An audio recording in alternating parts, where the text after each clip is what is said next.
Alright, starting to stream this again. Sorry it's a little later than I meant to. So, I woke up this afternoon. I was still sleepy, I didn't sleep enough. But also then, it turned out that I was underleveled.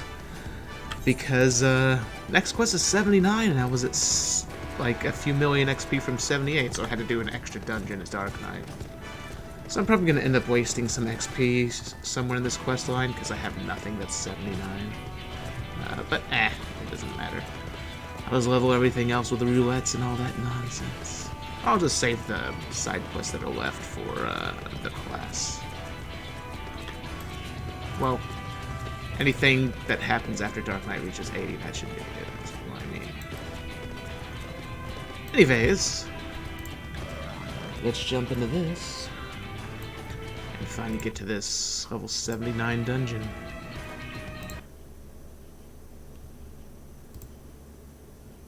Hold on just one moment.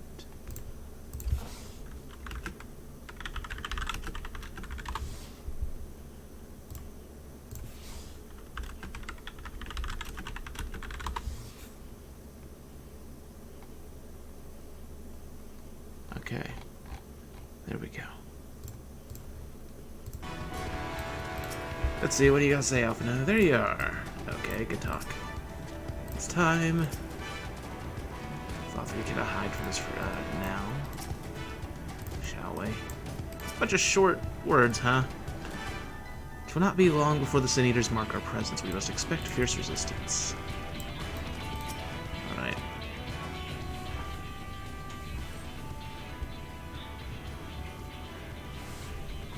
That's a sad thing. Even if I tried, I couldn't have unlocked this dungeon yesterday. Wouldn't have had enough time. Let's see, everyone is here? Good. Because I was... well, I couldn't because I was underleveled. I had to switch to an 80 class. The Talos has taken hold of the mountain as planned. We will use its body as a bridge to reach Vothri's sanctuary. The Sin Eaters will make us work for every Yalm, of course. We will carve a path through their ranks and meet with their master regardless. Surprised this isn't voiced. That blank stare. Let's see, last one. There's a rotten egg. Yeah, let's be careful, alright? Let's not get anyone killed. Don't need any deaths here.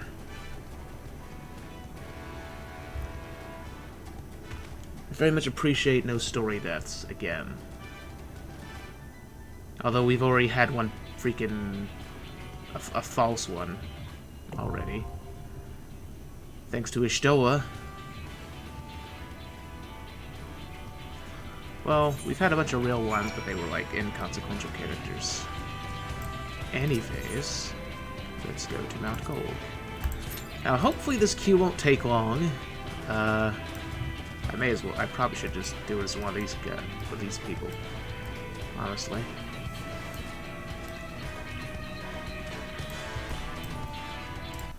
Hold on one moment while that's queuing up. I'm going to send someone a message.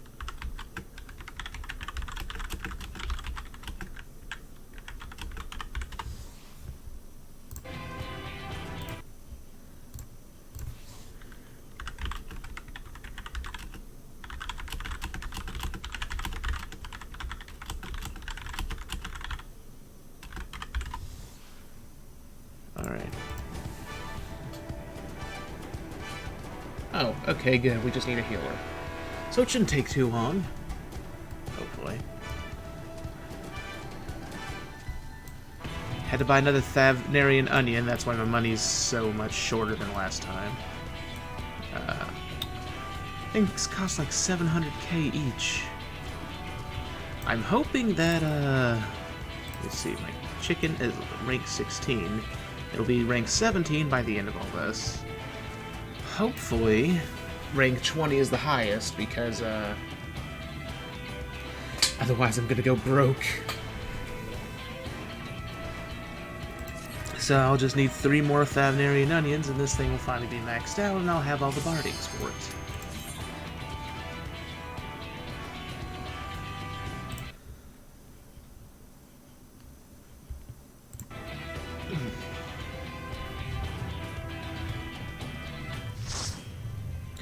Oh, by the way, so they just added the new raids and all that stuff last night, so, along with some new main story, which means there's going to be extra main story quests I'm going to have to do, except those are all level 80, so I'm not going to have to worry about XP.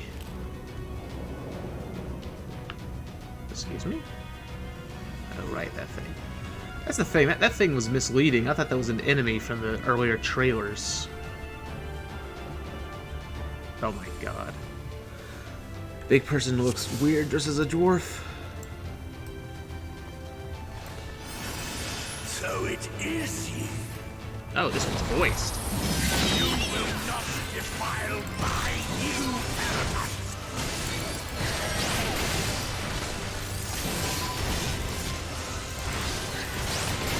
This is the dungeon music? Pretty cool. Pretty sweet.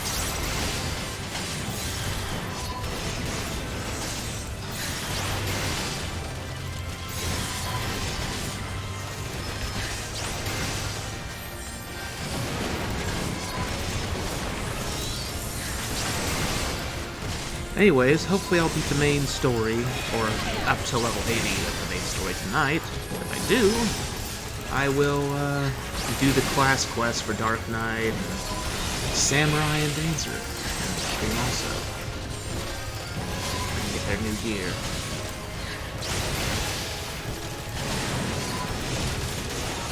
I plan to max out every class. I already had it maxed out by the end of Stormblood and Heaven's Word and basically everything else. I got really screwed over when it came to A Realm Reborn because I already had every class at 50 except for Summoner at launch. So I didn't have a lot to do.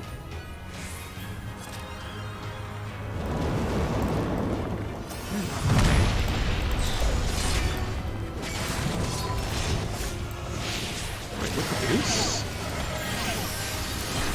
What the hell is that thing?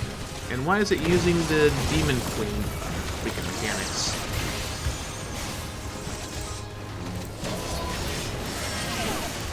Oh, bollocks. This is gonna be bad for me. Did that fool just go and freaking pull all that? That's just plain rude. Better be a good enough healer. Otherwise you brought this on yourselves. What am I doing? I keep forgetting to up my damage. Sorry. I wasn't thinking. I know, noob mistake. Also, hi, Posture, if that's you there. How you doing?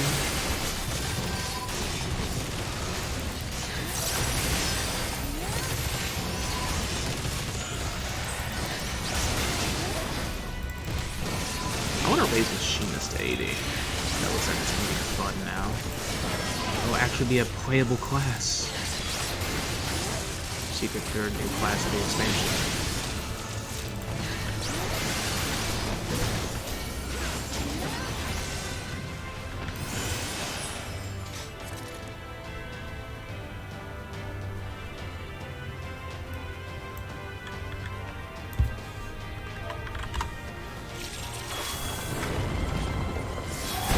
Whoa!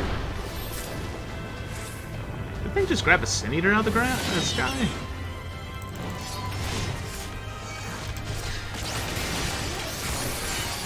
Well, they told me to pull, so big pulls it is. They asked for it.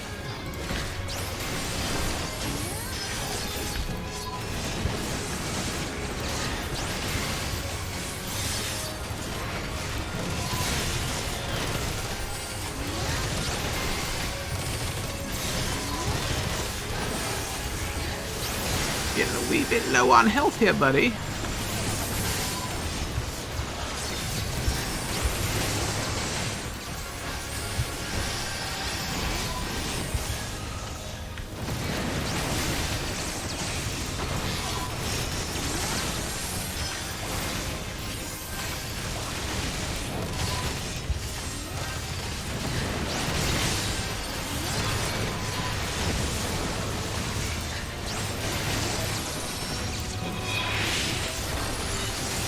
Oh, by the way, so another streamer sent me a PS4 copy of Resident Evil 5 and Resident Evil 6 because they want me to do co-op streams with them. So, that'll be happening later. I still plan to finish my stream of Resident Evil 6 of the PC version with Crooks. Just, I guess there'll be 2 streams now.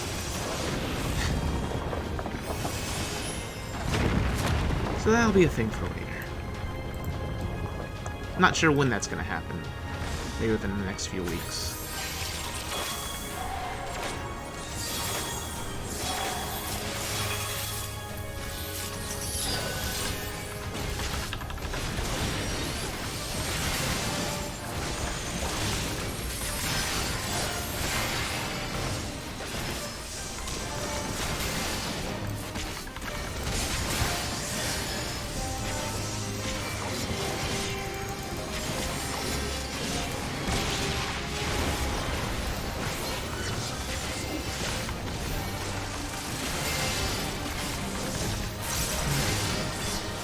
What's this fool doing?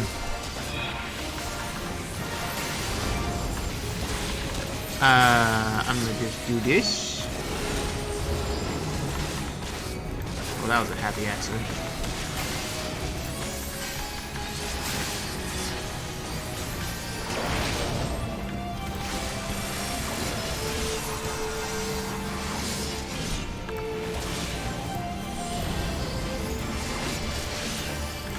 What am I doing?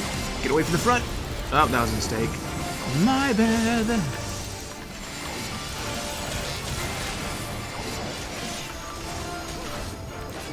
Lumen Infinitum. Neat.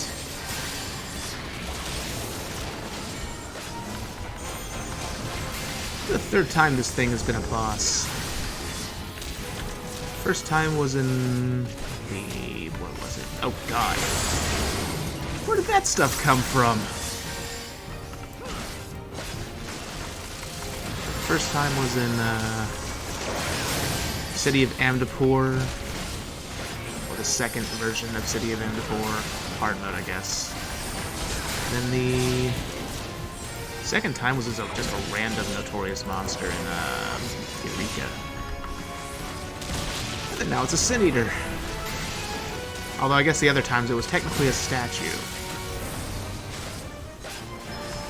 This time it's actually a monster. I'm gonna back away this time. That didn't help. Really? Oh, I'm sorry, person. I cannot tell this AoE apart. It's a little strange for me.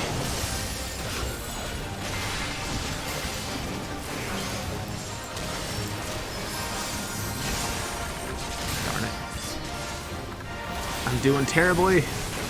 I'll be fair, it is my first run. I'm going in blind.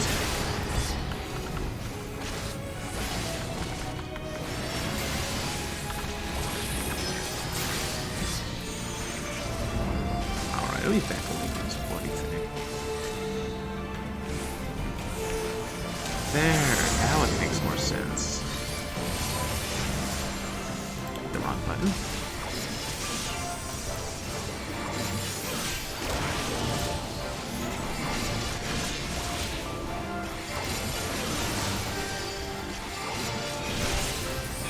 Oh my god, why is my health so low?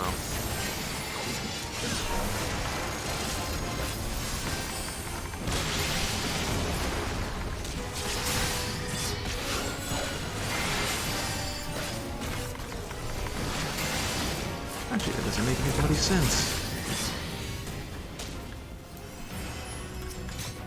Alright, what's the gear for this place? Forgiven. There's a chest piece in the first chest? That's new. That never happens. That's always reserved for the last chest. Like in literally every dungeon in this game. Oh my god. Why is this a thing?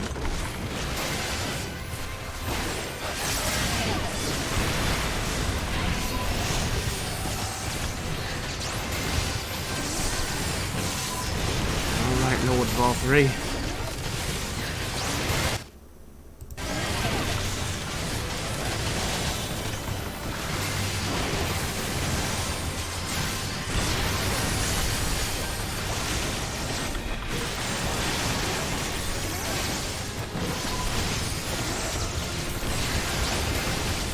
Gotta say, I do love the dungeon music. What do I do with this? Oh, get close to it, I guess. My bad. Forgiven conformity? Is conformity a sin now? That's new.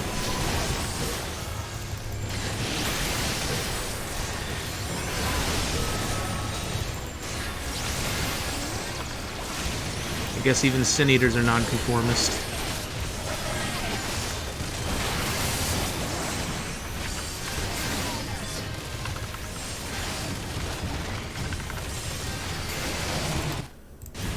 Sorry, just making sure that the stream's still working.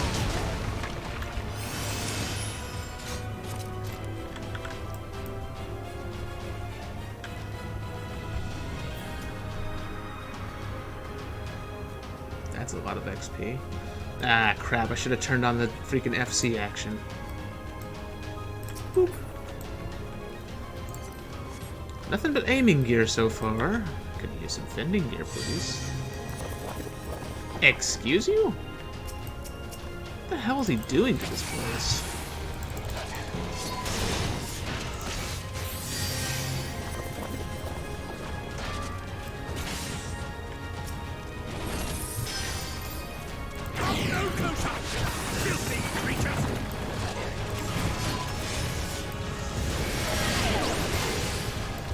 Oh god, oh god, oh geez, Scoob.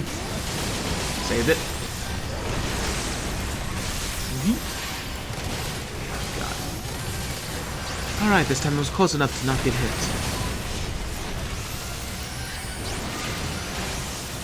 Yes, I did just eat. Yes, eat.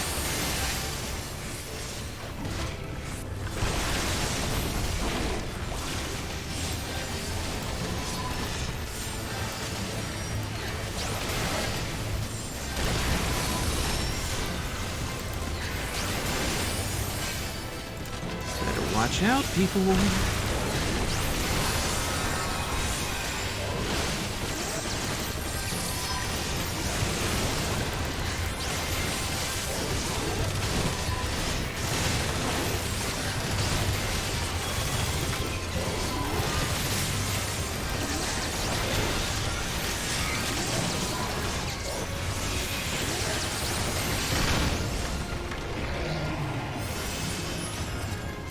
What the hell is that cube? Oh, finally, something offending.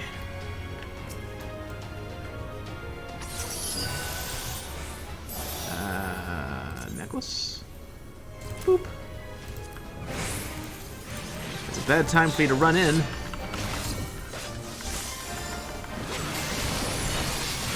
Forgiven Whimsy.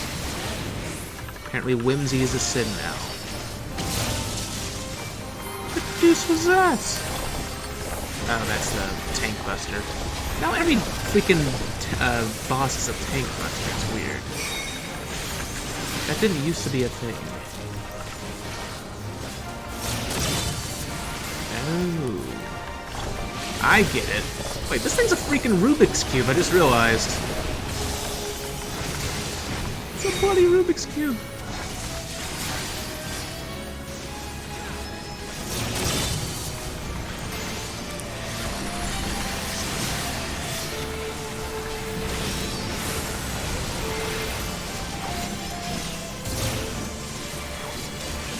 Alright, Catechism is the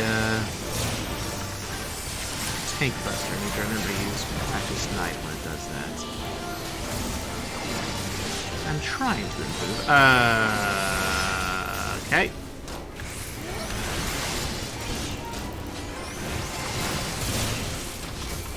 Well, I got 4 off at least.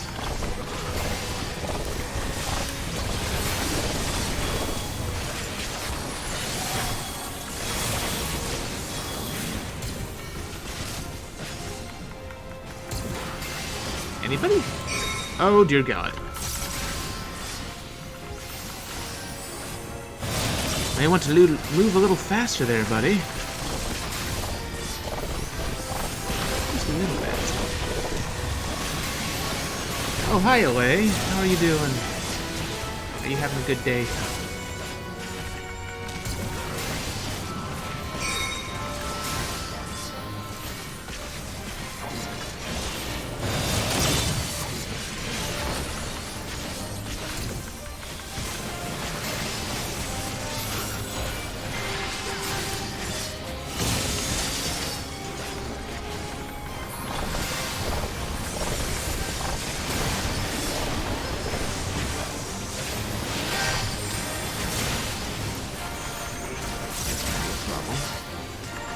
This could be a problem. Move over here. There we go.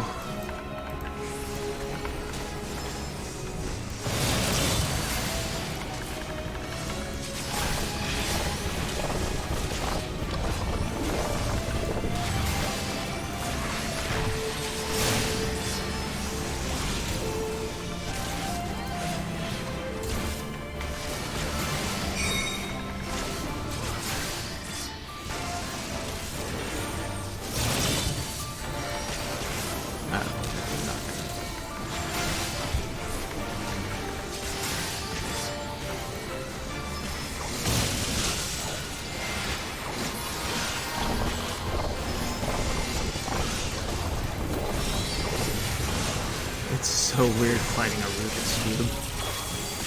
Cool boss concept, though. Don't think I've seen it yet. Which is rare.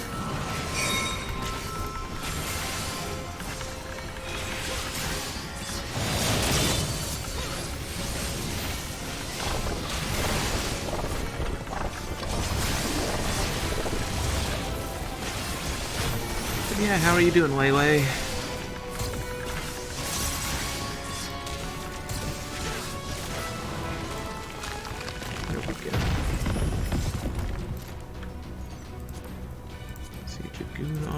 Necklace. I am righteousness, and righteousness will prevail.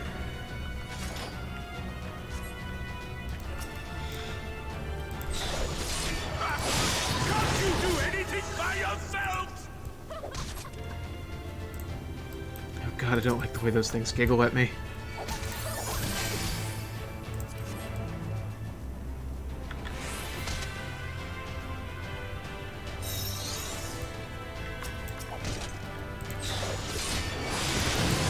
This is gonna hurt.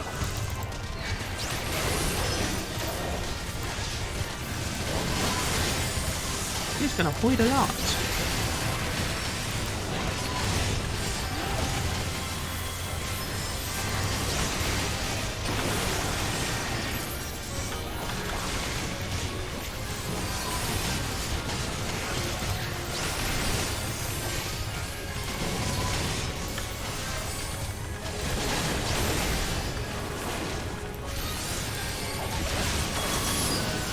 Oh dear muffins.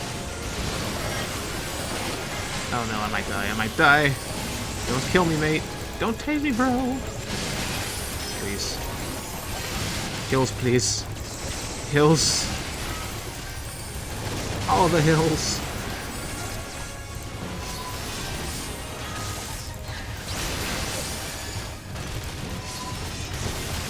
Okay. I don't know how I survived that.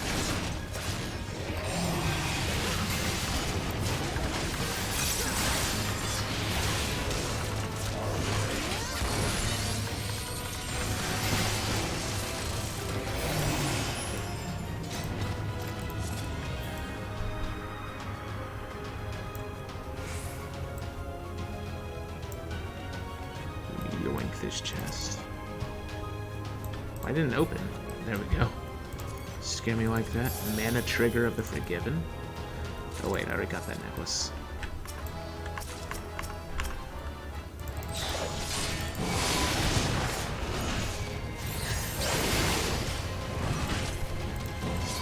This looks like an elevator battle.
that you will not be discouraged. Forgiven Revelry?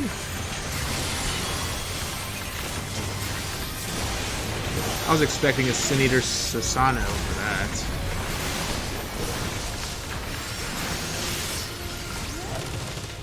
Hello, Nue. How you doing? Finally at this dungeon, just now got here.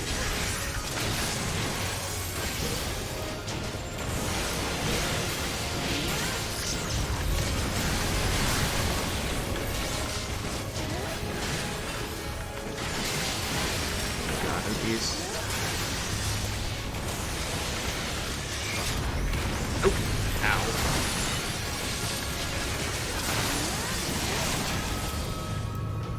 Oh, that was easy.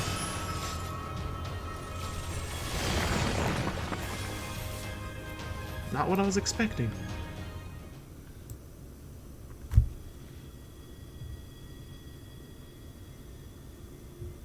Are those stone curtains? Wait, this thing's the final boss of this dungeon? Consort of Sin, Forgiven Obscenity. So basically a light succubus. Joy.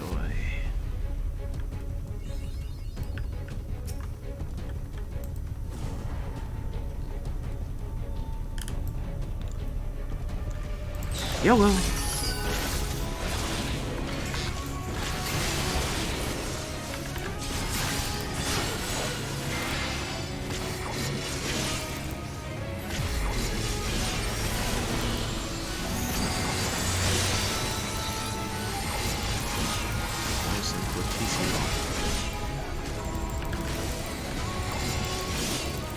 Ah, crap. Just because I moved, I missed out on the fifth one. Stop that, damn you! I don't care what it takes! He's getting desperate.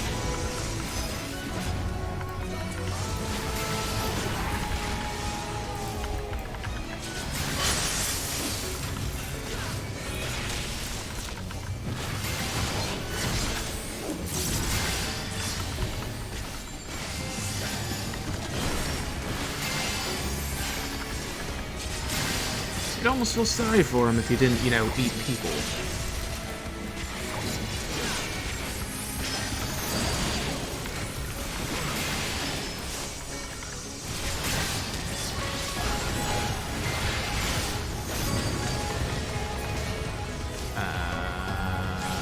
Okay. What do I do with this? Oh, I guess there's nothing to be done. It's just a matter of dodge. Wait, what the frick? Oh, right, the others don't give off target markers. My bad.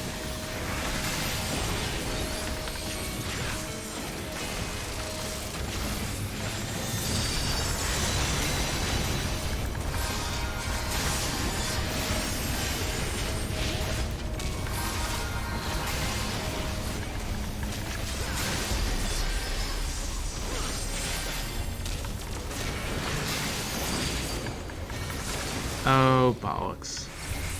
What do I do? What do I do? What do I do? This was a mistake. Wait, doesn't that mean I can... Oh, that's what you do. Nope, that didn't help. This is gonna be bad.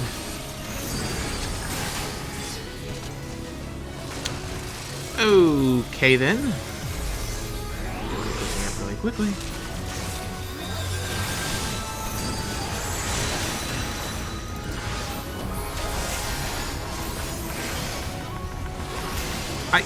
Seriously? How much hate did they have? Oh wait, provoke, I'm an idiot.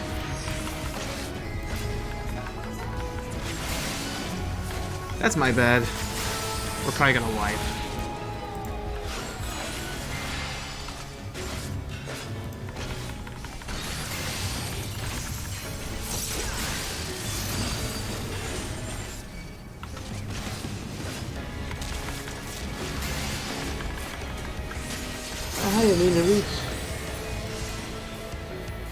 And yeah, I'm still getting used to this boss. Tank busters and such. Let me move over here. This would be the nice place to go. Maybe not. I still got hit anyways. Why? Why does it do this?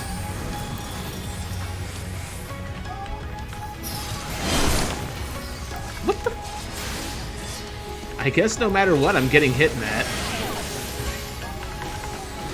Those things are misleading as crap.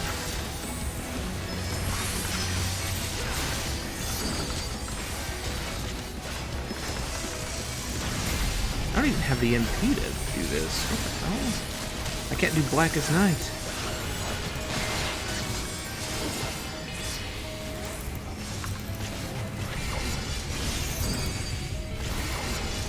Oh, bollocks. Here we go again.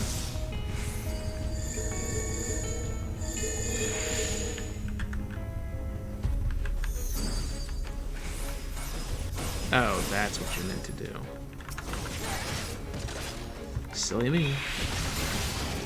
I get it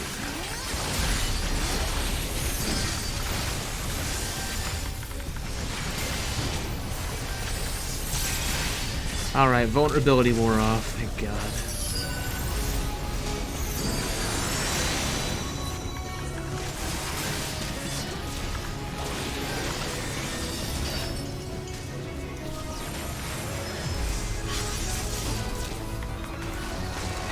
Supposed to understand this boss.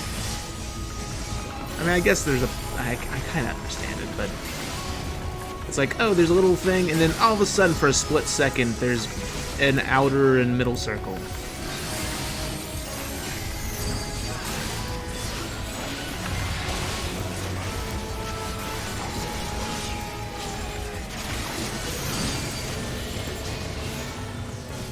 Well, I chose the worst possible time to do that.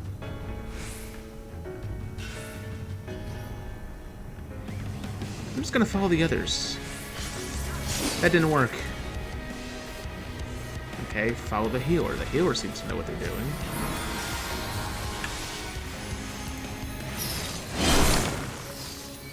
I actually didn't get hit, but that's a miracle.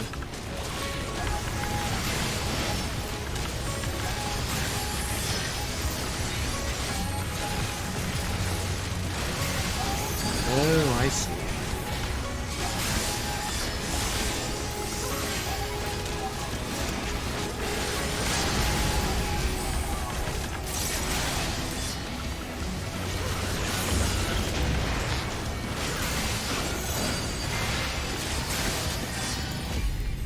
Welp.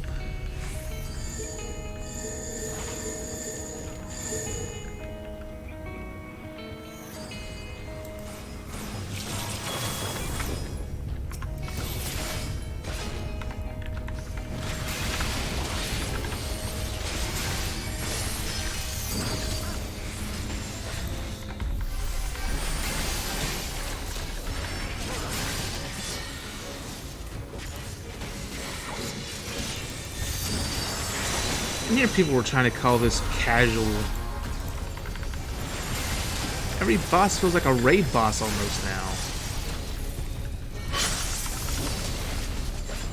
Oh, that's how that works.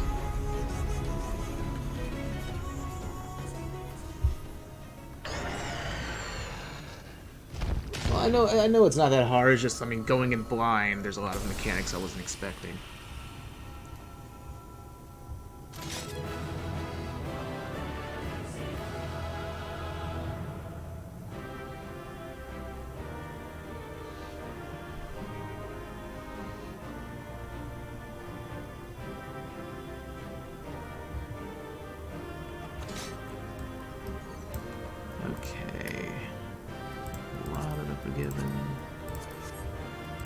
Almost no tank with this entire dungeon.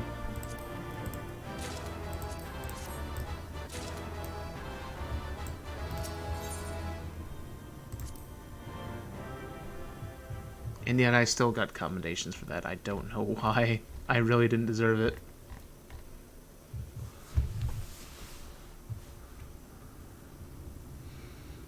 Way too many screw-ups.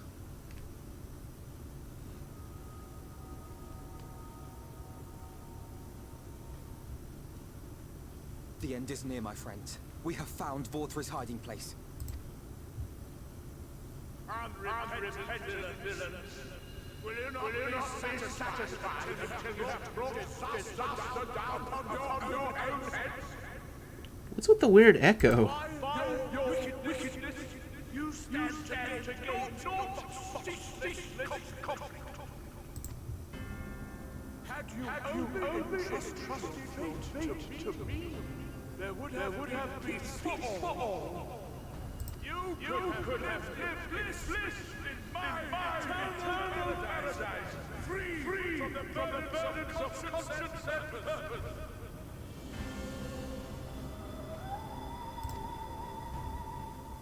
Peace assumes many forms, and I do not doubt that you considered yours well worth the cost. I was even prepared to believe that the end might justify the means. Ignorant as I was, I had hoped that you might mend your ways and join hands with us. That we might strive together for the happiness of all. But you should already know he's a Sin Eater now. But no more. Your actions cannot be reconciled with your words. Peace for all, you say? Yet when you were threatened, your first act was to sacrifice your own people in order to save yourself. If your paradise can be rebuilt so long as you alone survive, it exists not for the people. It exists solely for your twisted pleasure. Hear me, Vorthri. The people won't submit to your will, for we each have our own. I made a promise to a noble soul, a woman who saw fit to entrust me with her legacy, and I mean to keep it. Everyone who stands with us has something precious. It's a weird screenshot. Something that they cherish and would die to protect. They know their own hearts. They know what they want for this world. Why would they do that with a screenshot? It's so And by lending strange. their strength to our cause, they have spoken. I don't think they've ever done that before. No matter how hard you may try to bend the world to your will, we will never yield. Silence! Not another word! You presume to lecture me. Insolent worms. You will learn your place. With my true powers awakened, I will expunge you like the filth you are.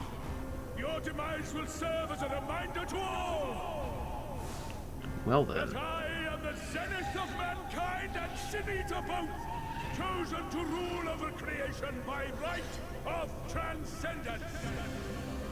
My very existence is virtuous. I am perfect, immaculate.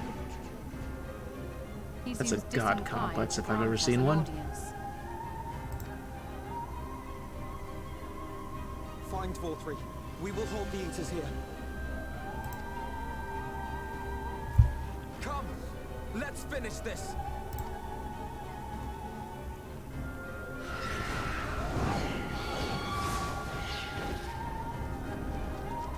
Oh, I guess I'm leaving him to fight all that.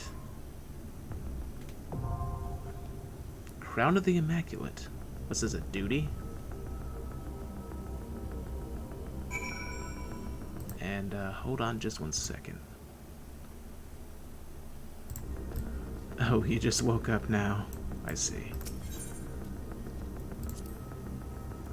We unqueue for that. Here we go!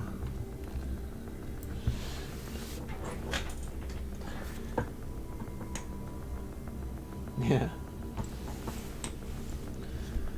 Take it to a god. Now my question is, what happens after this? I mean, we've restored night to everything, but it's not going to just turn around and go, oh, now this is going to become a world of void now, is it? Considering how little the world is left. And that's if I don't break, just from taking his light in.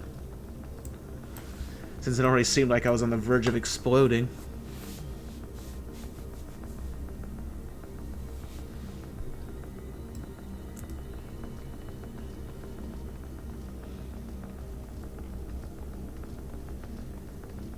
Gotta wait for the queue. No, maybe if I'm lucky, a bunch of people were queued for trial roulette. Probably not. God, that one dungeon got me halfway through the level? Nice. That means I'll be getting that, Summon Fray move soon.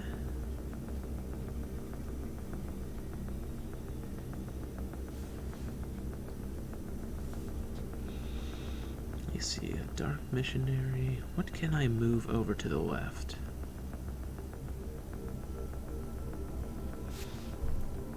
Yeah, probably just interject.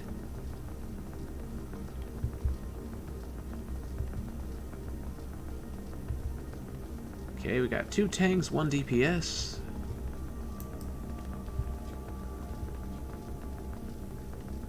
It probably wouldn't be taking this long if I did this earlier in the day. My bad.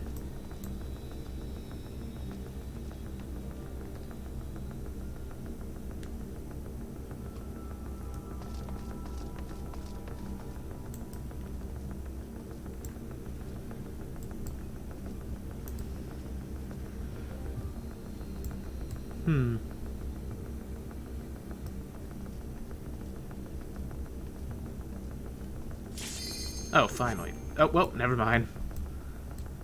That was a trial in progress anyways, so that would have not been a great group, I'm sure.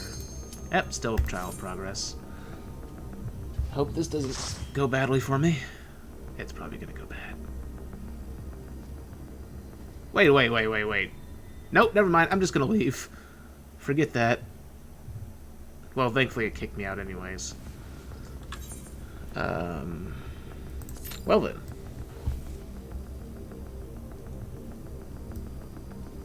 So, note to self, do not join trial in progress. Alright, we got 4 DPS, 1 tank. That was quick. It was at second phase already. Wait, this is a second phase?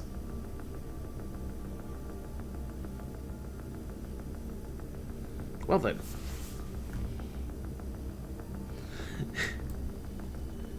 It's alright. I already know about Innocence's existence. I just didn't know that that was going to be right now. Well, I had to guess it was going to be right now. I mean, who else would it be? They did a lot of talking about Innocence when they were advertising, yet they didn't really say anything about him. Do I want to form a party? Yeah, sure, why not?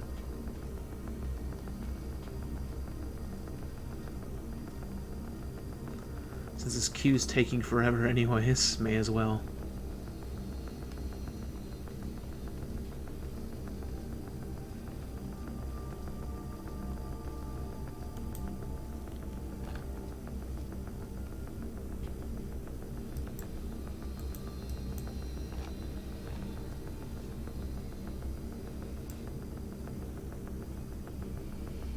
Alrighty.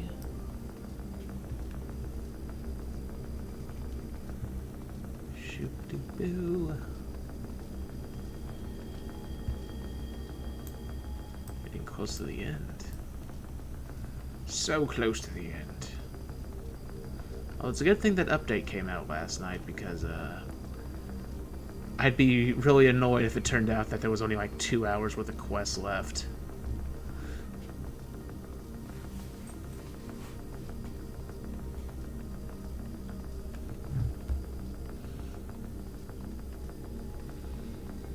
Now that I think about it, there needs to be a level 80 dungeon, doesn't there?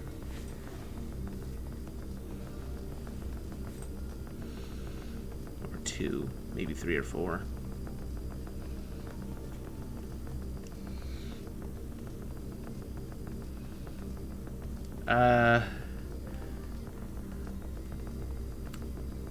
If the queue pops before you get here, I'm sorry, because it actually is starting to fill out now. There's already 2 tanks, 1 healer, and 2 DPS.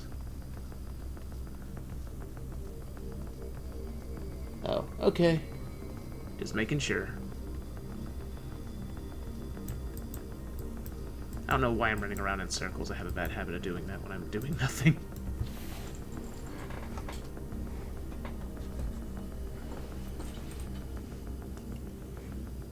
Oh, I see. I read the patch notes and all that. The new armor doesn't look all that great, although that's the raid armor. That's not the tome gear. Well, the new tome gear, which apparently we're not even getting the new tomes until 2 weeks from now. They're really dragging it out. Which is weird, because I think in Stormblood they gave us both the tomes and the new raid after the first 2 weeks, didn't they?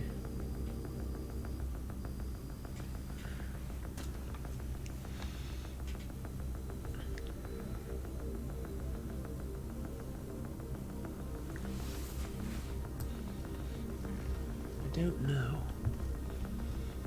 Maybe they didn't. Maybe they did make us wait 4 weeks just to get a second set of tomes.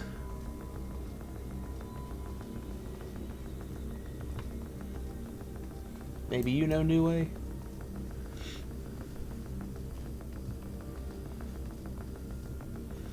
Let's see, 4 DPS, all we're missing is 1 healer. Oh, there it goes. Alright, the Q popped. Let's see how badly this goes for me. Wasn't expecting a 2-phase trial. The only time there's ever been a 2-phase trial is for extremes, usually.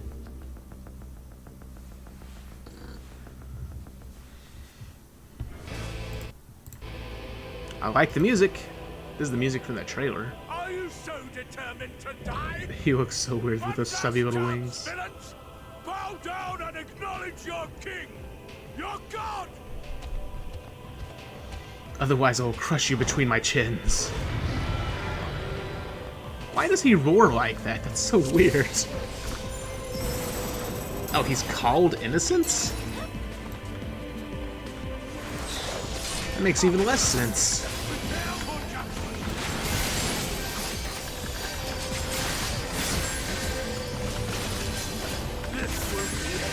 Why is he called Innocence here?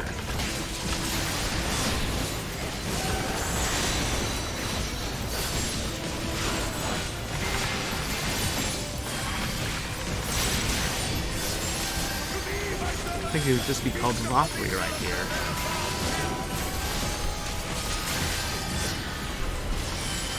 Oh, there's ads. I'm assuming that the sub-tank is supposed to take the ads. This may have been a terrible mistake on my part. That's probably exactly what happened.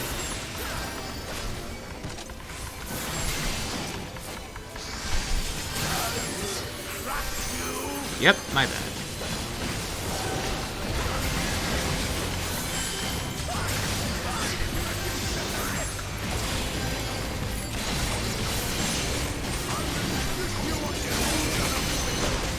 Wrong.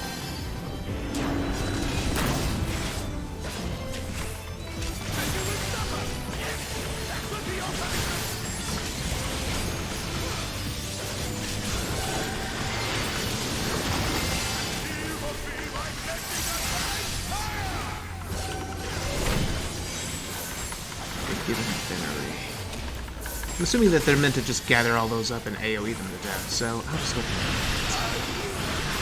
that. Okay.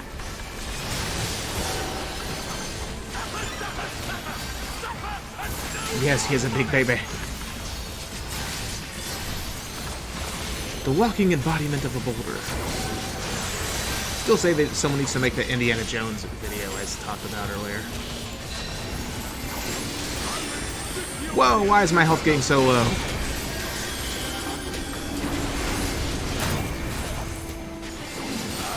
Why are there people dying? How are there people dying?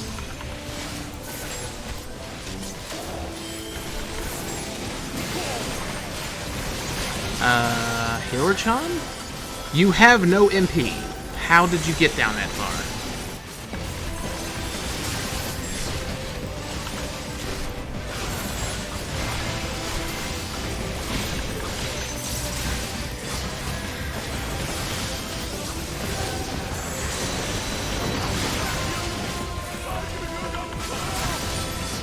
I feel very uncomfortable right now.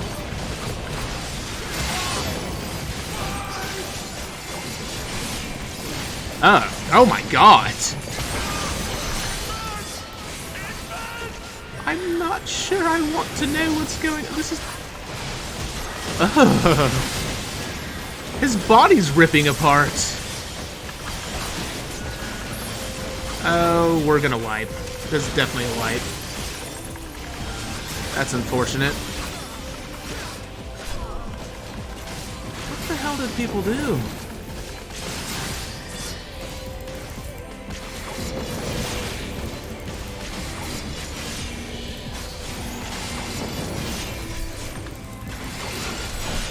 I got this, I can solo this, I swear. I'm so dead. Yep, there I go. Oh, we got a gunbreaker too. I forgot about that.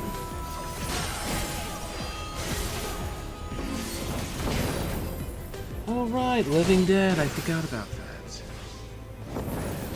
Oh, we've got a first time healer. This is not great. God, it's like a bug is trying to rip out his back.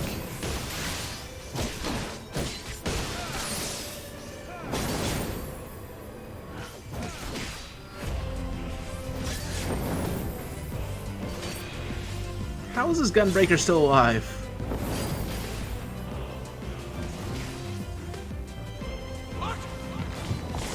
Oh, he's level 80.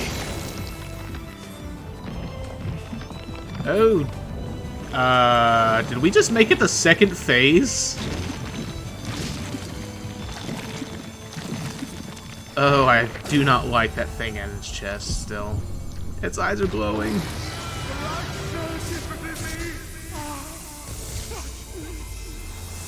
Oh my god. I see now. This is the pattern of my ascension. Anywhere, I shall embrace this triumph. Alright. Mr. Sephiroth.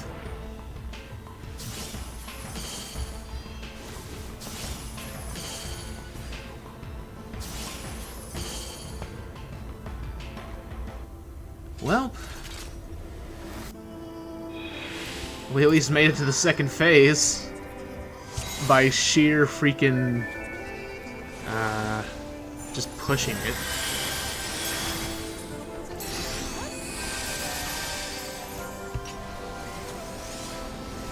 Okay.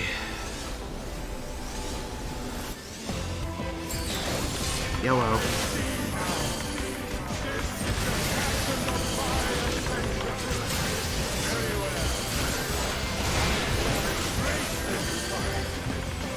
Valkyrie's voice sounds very weird as Innocence's voice, not the voice I was expecting.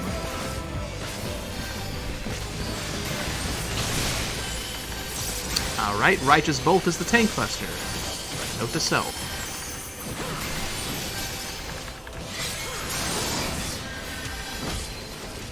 Oh, this is not going down well. And a tank healer just got one shot. That's great. Apparently those attacks are one-shot kills. Either that or they were standing in two of them.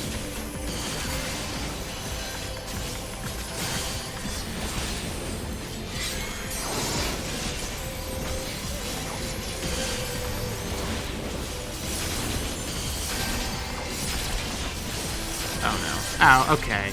Alright.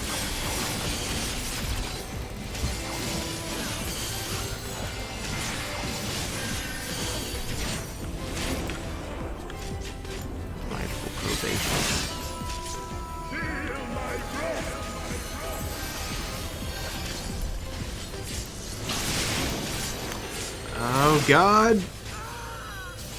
Yeah, this ain't gonna go well. That was my fault though. I'll own up to that. I forgot Righteous Bolt was the freaking tank buster.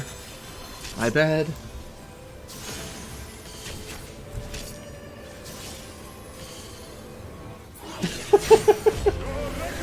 Someone said, "Oh no, he's hot." That's horrifying.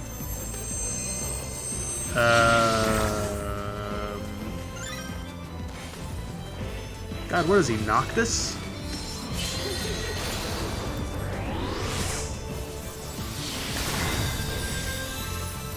We have no living damage dealers now. That's fantastic.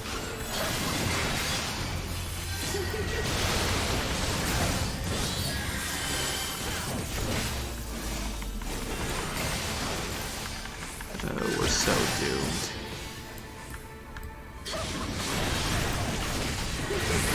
And everyone but me and the tank is dead. The other tank is dead. Great.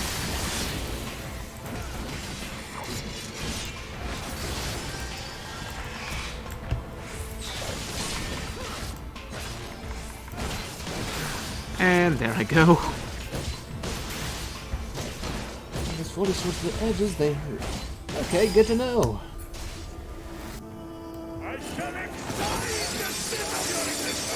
Well, this is gonna hoit.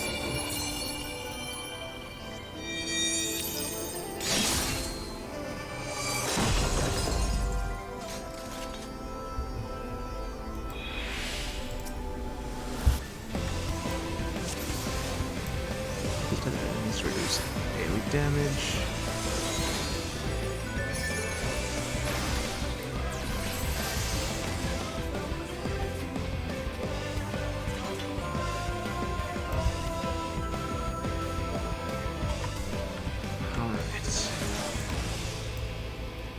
There we go again.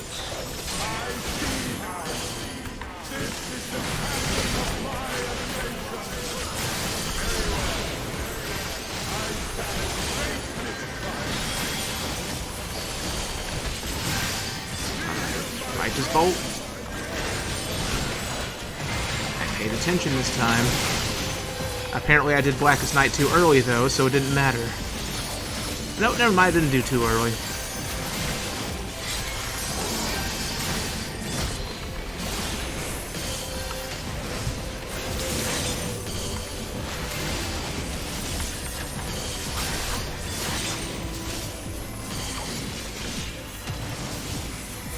Alright, note to self. Those sword locations are completely randomized, apparently.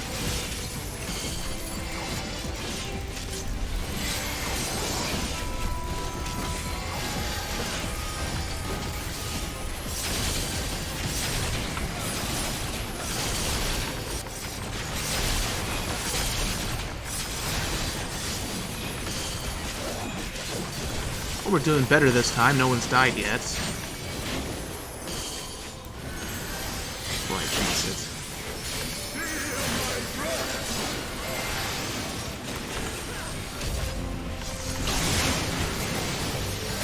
God, even with Blackest Night, it does not give a damn. He still does like 50,000 damage to me.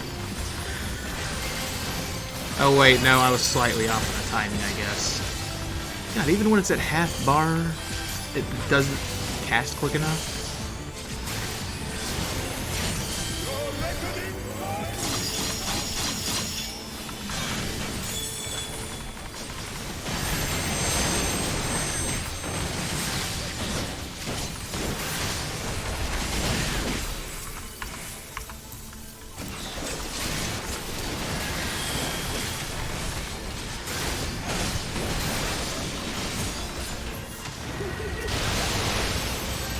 Oh no.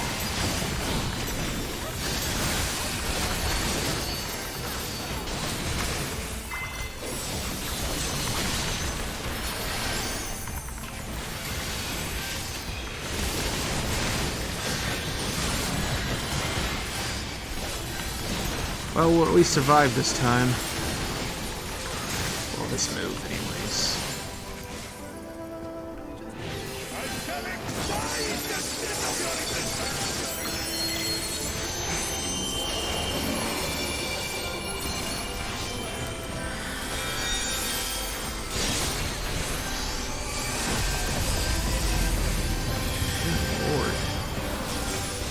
With basically all my cooldowns on, it just does not care.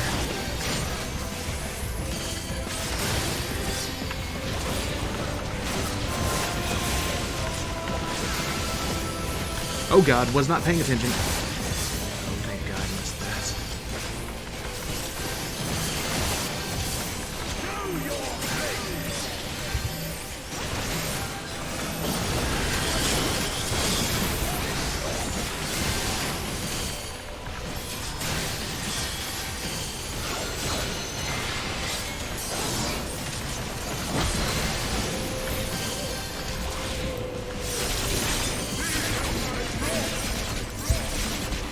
away.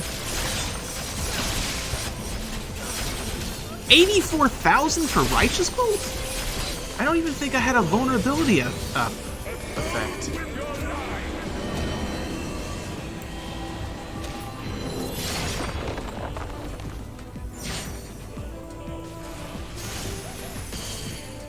Well,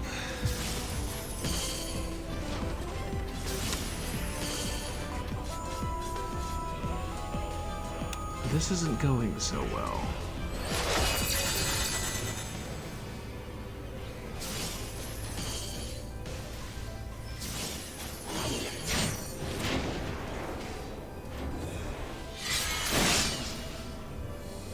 I didn't think people would have this much trouble with a trial like this. It's not even the extreme version. I mean, it probably doesn't help that I'm probably slightly undergeared, but still.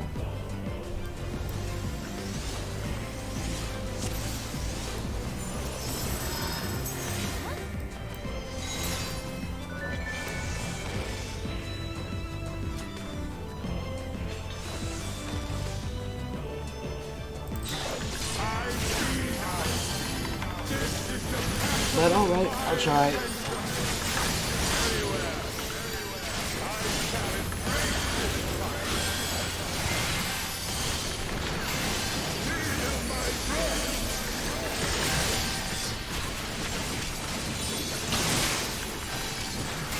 Okay, that's much better. So I have to use a cooldown, a defense booster cooldown in conjunction with freaking Blackest Night just to reduce the damage of that attack. Otherwise, it does a ridiculous amount of damage.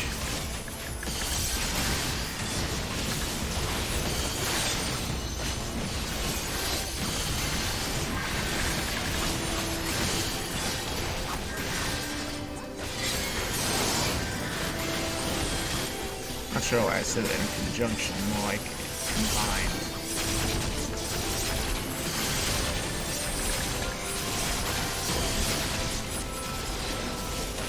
And one of the healers is dead already. God dang it. I think one of the biggest problems is that one of the healers is apparently lagging, so we're kind of booming here.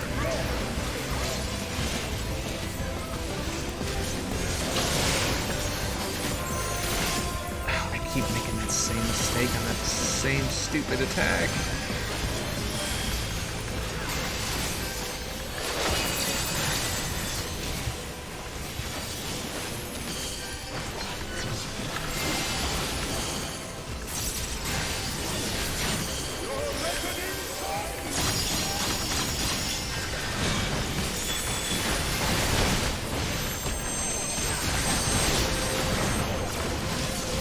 Damage down? What the hell hit me? I thought I looked away for a second. Okay, that's what hit me.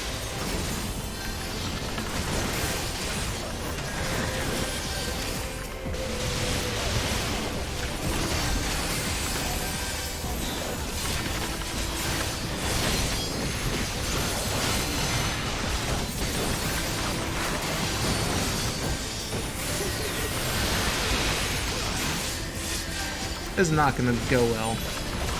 There's going to be a wipe already, I can already tell.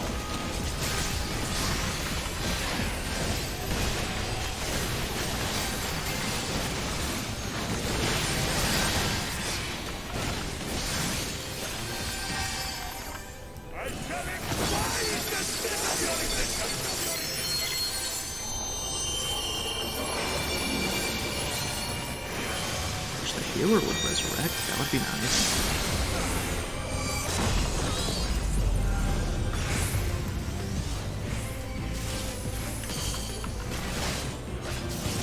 How did everyone else die? Good lord, man.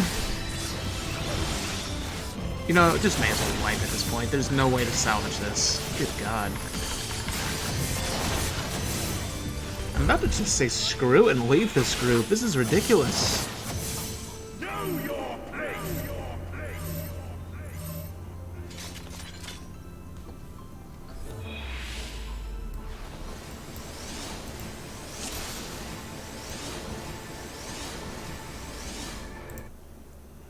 Hold on, just checking a message.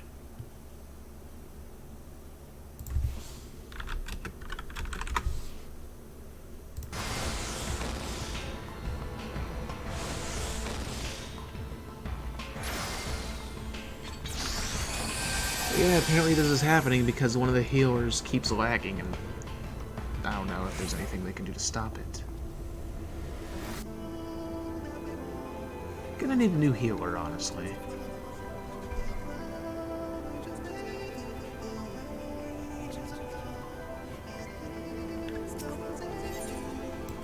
Oh, great. Ah, screw it. Vote abandon. Anything is better than dealing with this.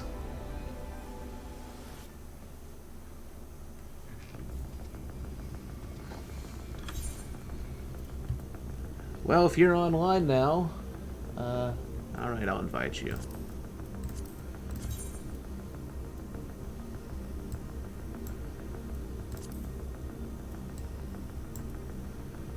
Oh, whoops.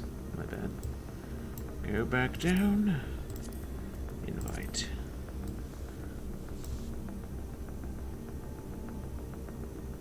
That's fine. At least there'll be someone who knows how to do it.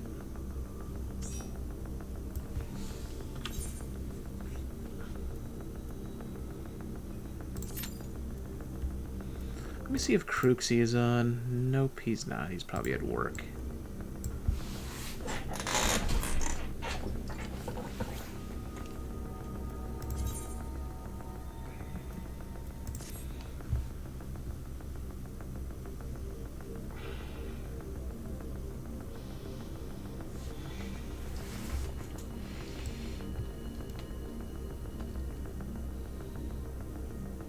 So yeah, I'm gonna have to exit stream so I don't lag out. That's fine. Yeah, anyway, if you want to join, you can too.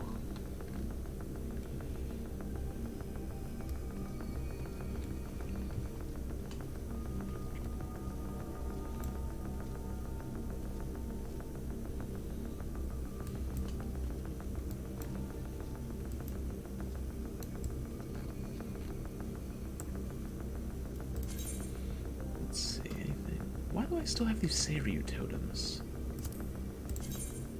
Throw that away. Got no use for it.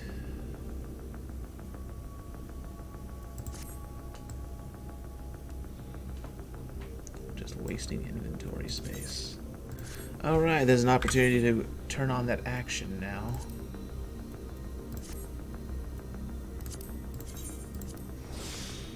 There we go.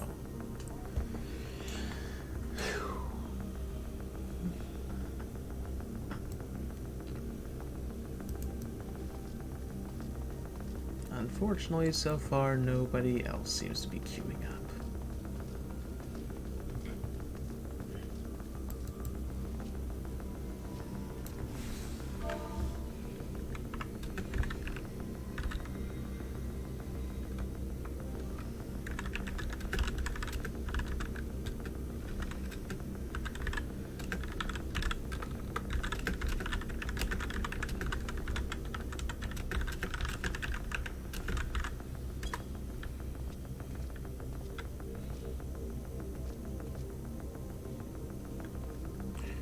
Seeing if a friend wants to join.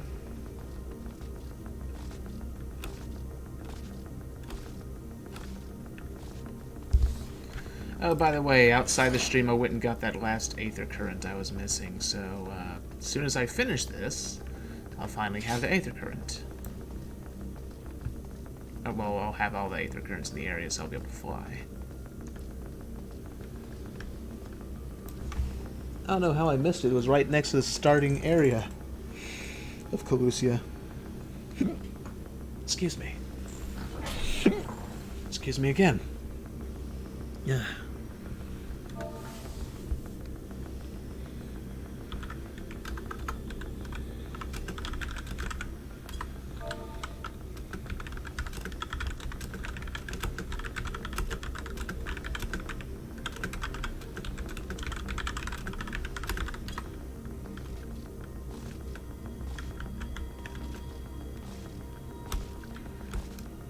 Boopity snoop.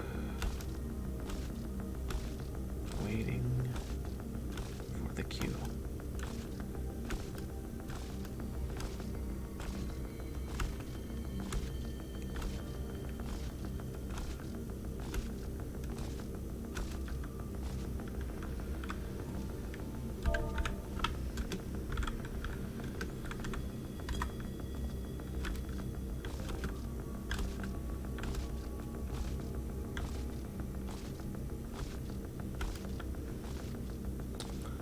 No luck with this queue. It's taken longer than the last queue. Probably the other people didn't want to do this again. I honestly wouldn't be surprised if people don't want to do this fight again.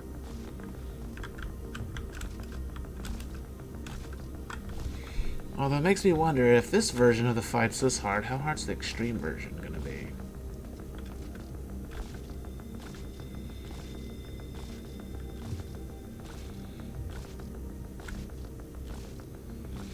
Also, I heard that the Innocence Extreme doesn't drop weapons, which is kind of lame. I mean, there's accessories, but I thought we were over this by now. Why not put weapons and accessories? Unless they couldn't design the weapons quick enough for release. Maybe that's the reason.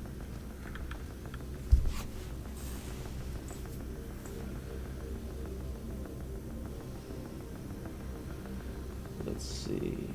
What just came to mind was the fizzy lifting drinks from Willy Wonka and the Chocolate Factory. And now that I think about it, Vothry already looks like he ate one of those blueberries.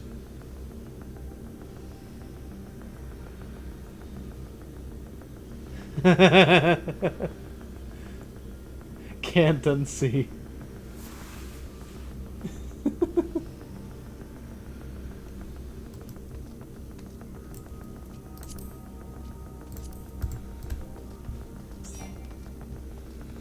Alright, invited another friend.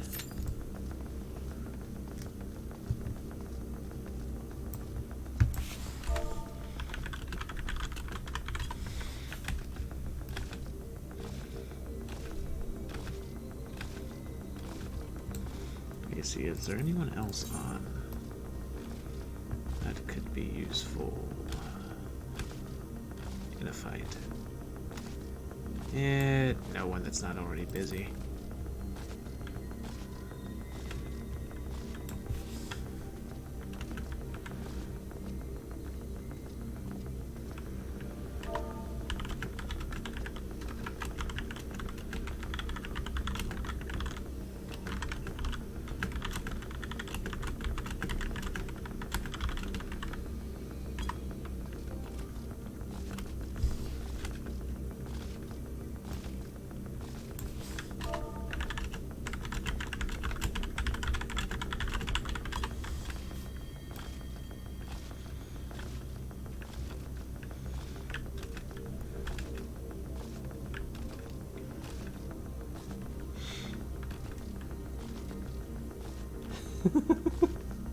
My eyes!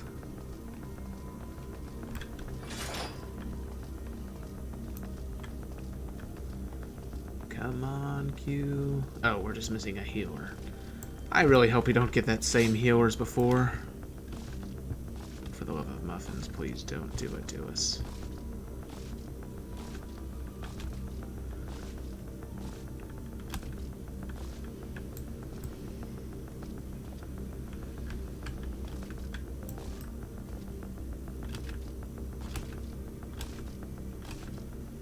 I don't know why I'm jumping from block to block. From tile to tile, I should say.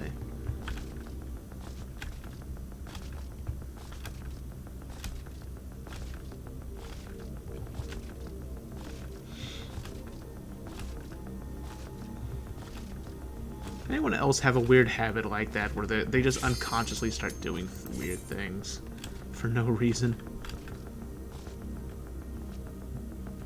Ah, I see.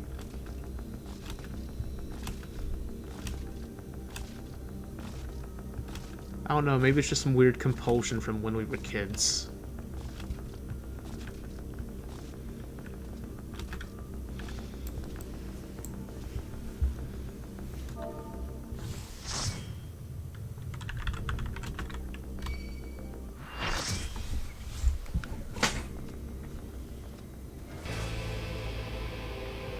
sleep. Oh, whoops. Let's see, what is the healers? So far, I don't think the healers are the bad ones from before anyways. So that's a good sign. Just based on the initials, I can't actually see their names.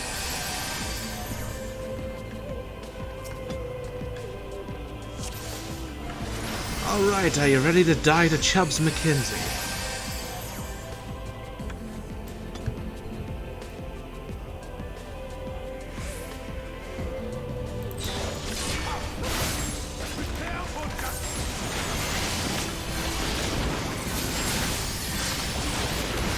I don't even know what hit me.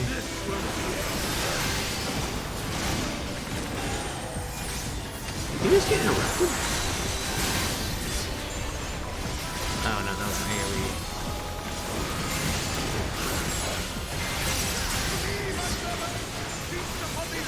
Heavenly Host. Is that a freaking Corpse Party reference? I honestly wouldn't be surprised.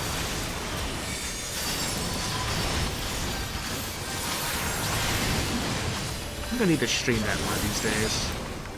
Against my better judgment, because that kind of crap scares me really badly. I don't do well with Japanese ghosts.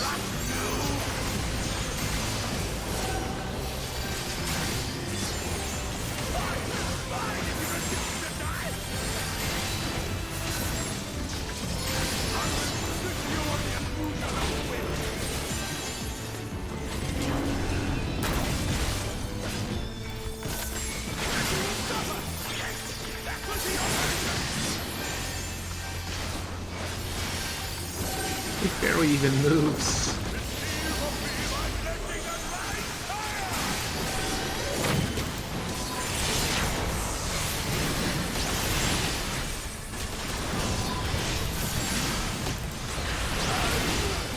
Oh god, damn AoEs.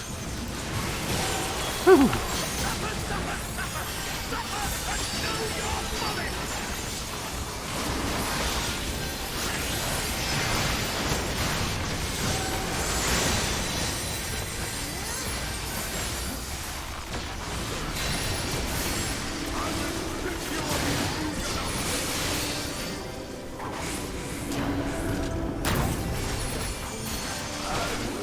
Well, this is going much smoother than last time. So much smoother.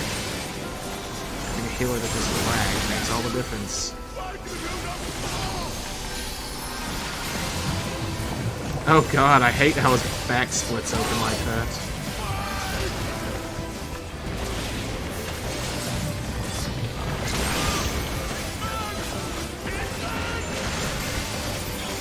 Also, I guess that means he really was human at some point. I thought he was just like a Sin Eater in disguise rather than just a human that ascended to a Sin Eater.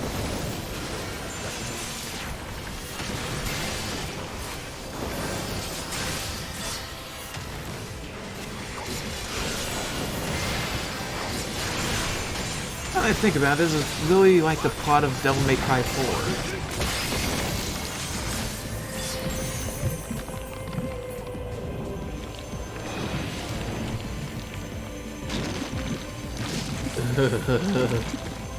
Why do you gotta pulse like that?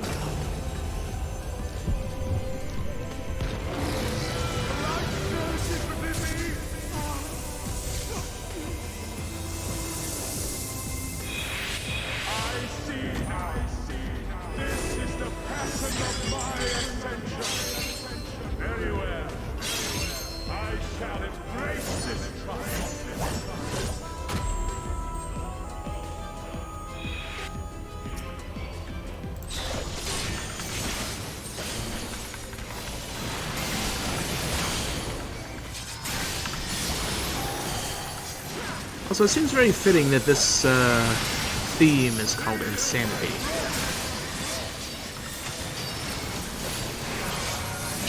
I made a mistake. That was my bad.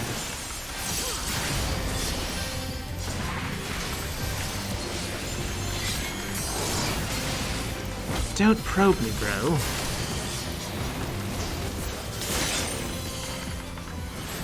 Oh god, oh god, oh god, oh jeez.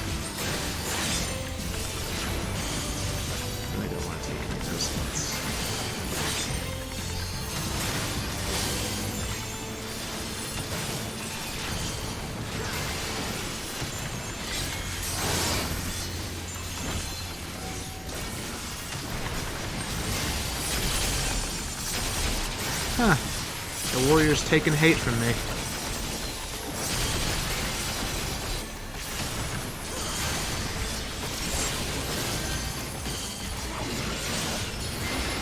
Nope, get away, get away. Not making the same mistake again.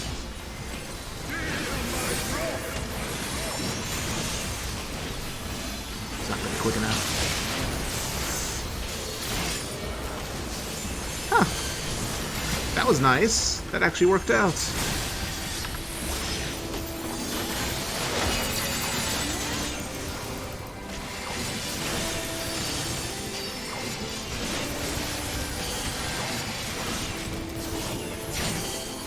course, I moved at the last second.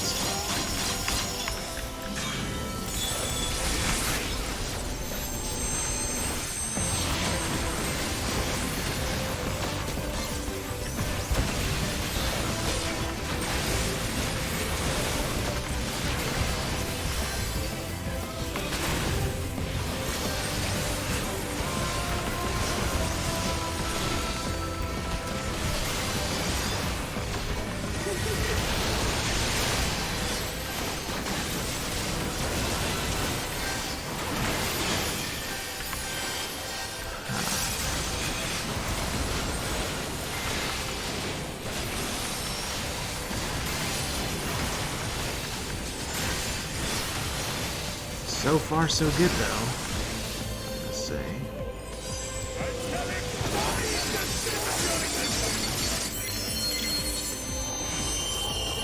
God, this really looks like one of Noctis's attacks.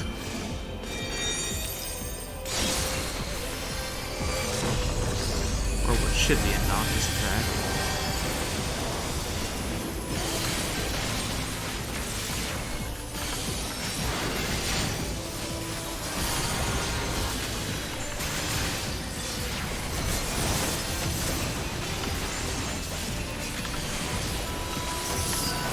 Oh, I'm out of MP. Did not notice that. That ain't great.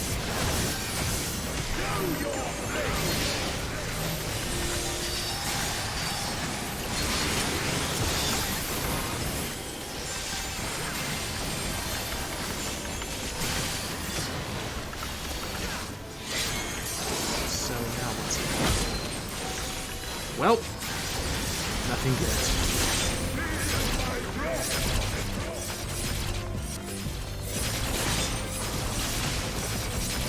Oh no.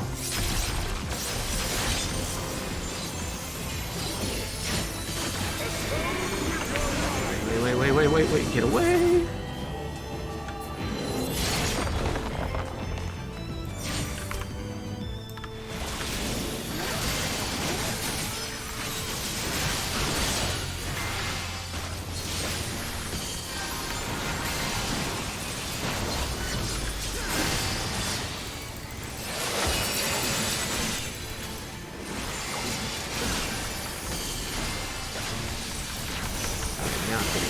Back. Oh god.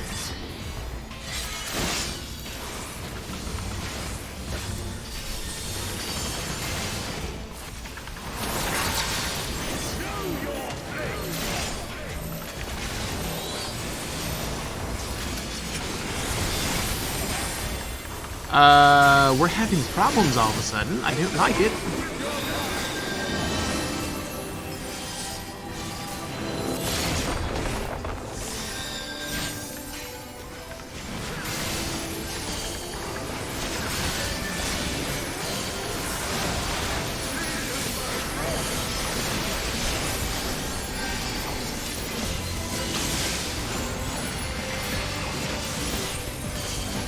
Gotta die.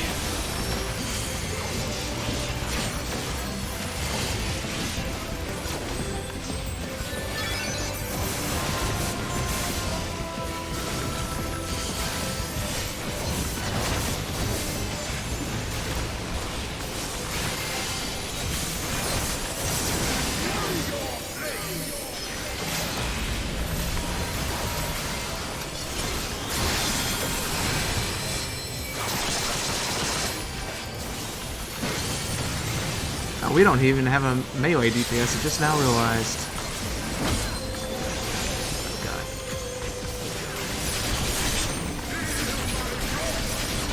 Run for your bunny life, Peanut.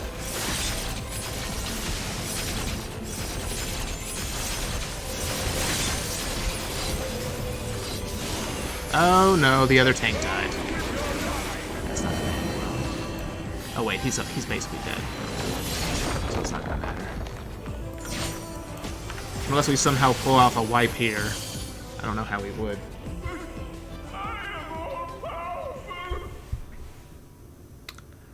Alright, so what horrible thing's about to happen to me when I absorb him?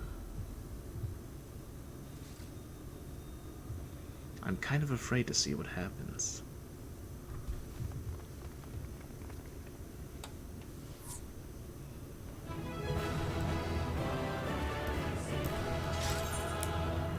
Also, I don't like how he just lays there rather than disappearing. Although I guess it's waiting for the cutscene.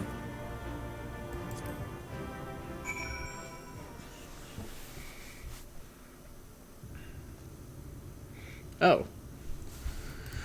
Alright, let's talk to these people. Let's see, a dramatic transformation, the result of the Sin Eater within emerging to claim dominance, I assume.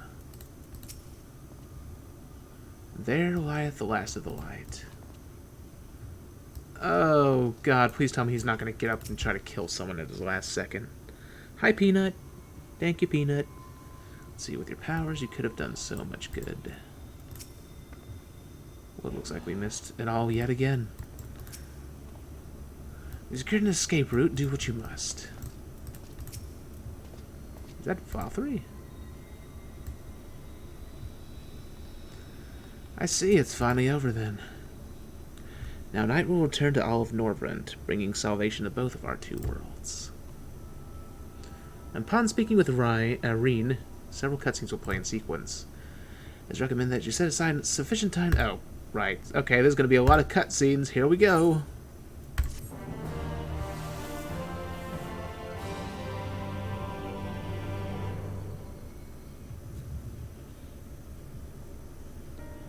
Alright. Enjoy your dinner. Why am I cast down? But it is you who are the villains.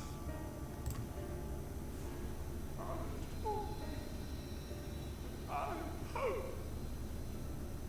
I am righteousness. And I am a god. That is why I was born. As man and sin eater both.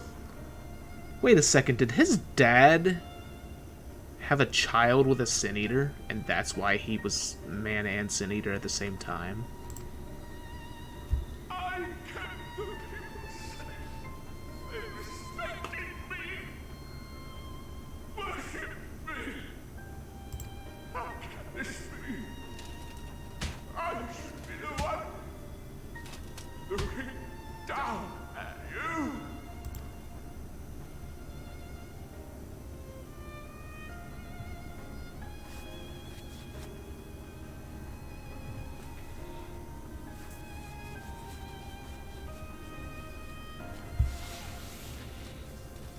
Time to eat you. Oh, Sin Eater. Damn you. I am your god. Well, dead god's still dead. Oh no, this is gonna hurt. This is gonna be bad. I'm afraid to see what happens.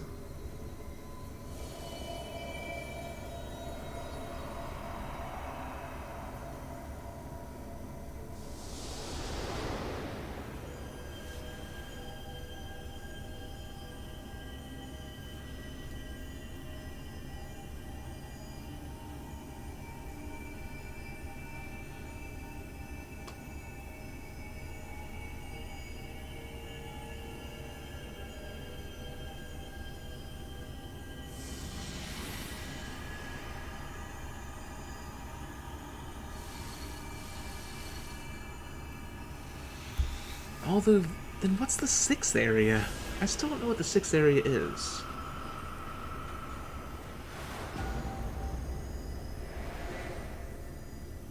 I didn't explode. Huh. That's strange. Look.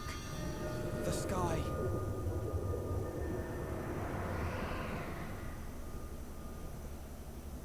Or maybe I am going to explode. It's just delayed reaction.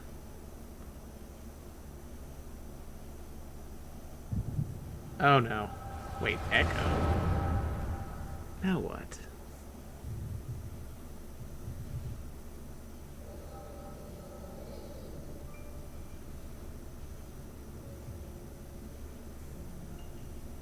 Fools! Were it not for my decisive action, the whole city would have been overrun, razed to the ground. Yet they dare to complain about casualties? Spare me. Is that Fothry's dead? I'll wager they were put up to it by those wretches who seek to usurp me. They're stirring up the citizenry. But if they think I will yield to the likes of them, they are gravely mistaken. To be subjected to such deplorable treatment, such ingratitude. You have my sympathies, sir. You do so much good for this city, and you could do so much more were you not surrounded by fools. That's Emmett Silk, isn't it? I can recognize the voice. What the hell? That doesn't look like him. Oh, right. Ascian robes. Who are you? You're not supposed to be in here. My apologies for the intrusion, but I come bearing a proposal.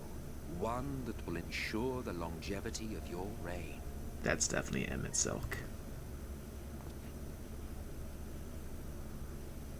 But give me the word, sir, and I will bring hither a light warden. By giving its power to the babe within your lady wife's womb, we shall create a transcendent being, a king to rule over all. And as sire to the king, your authority will never again be in question.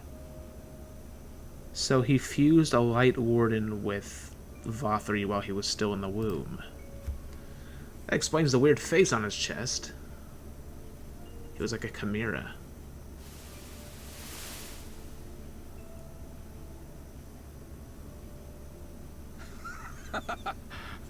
Amazing.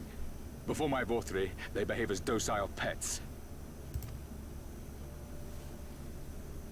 With this gift, my line shall be guaranteed power for perpetuity. We shall rule the whole world.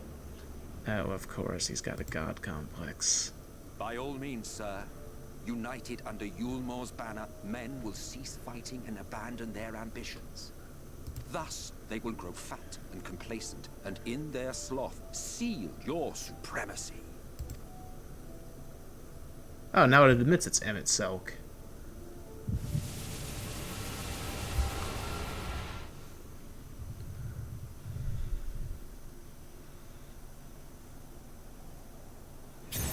Oh no! What do I do? What do I do? What do I do? Are you all right? Say something. Do I look all right?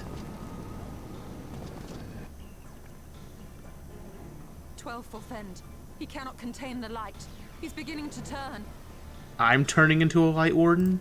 Urianger, if you've aught up your sleeve, now is the time.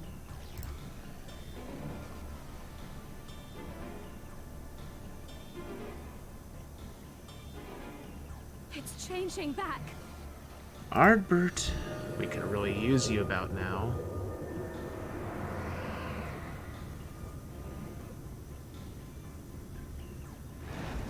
Wait, what I think's about to happen isn't about to happen, is it? The combined power of every Light Warden is too terrible a burden for any one soul to bear. Oh. And so I shall relieve you of it.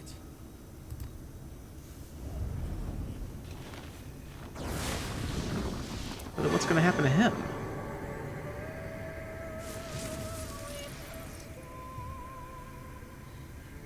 Exarch, what are you doing?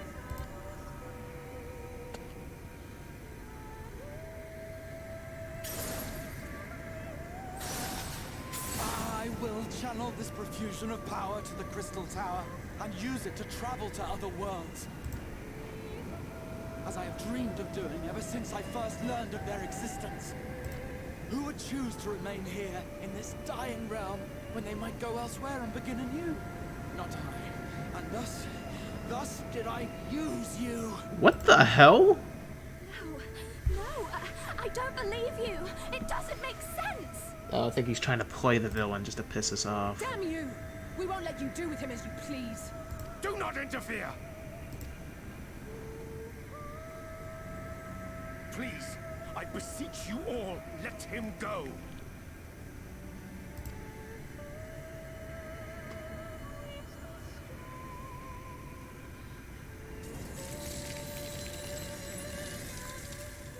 You knew of this, Urianger.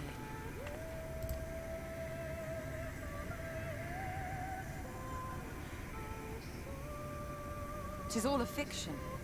Such vaguely defined acts of teleportation stand no chance of success. The Exarch will never live to see another world, as he knows only too well.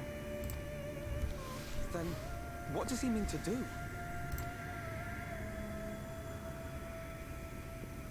He means to take the light with him into the rift, where he will die. From the beginning, he intended to sacrifice himself to save our friend and Norvrend. Which is weird, because I thought that was going to be Ardbert's purpose. At journey's end, an opportunistic thief makes off with the hero's prize.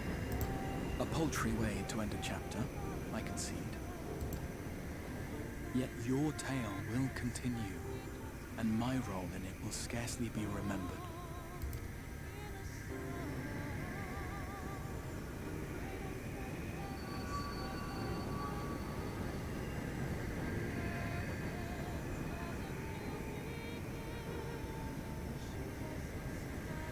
Worry not. Whatever should become of me, I will be happy and free, safe in the knowledge that I have played my part. Is he gonna die before we even see his face? Nope, never mind. And it's exactly who I thought it was.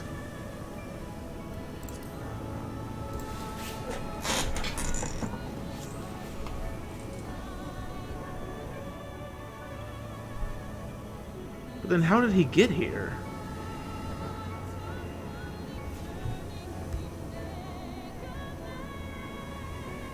Thank you for fighting for this world, for believing. Fare you well, my friend, my inspiration.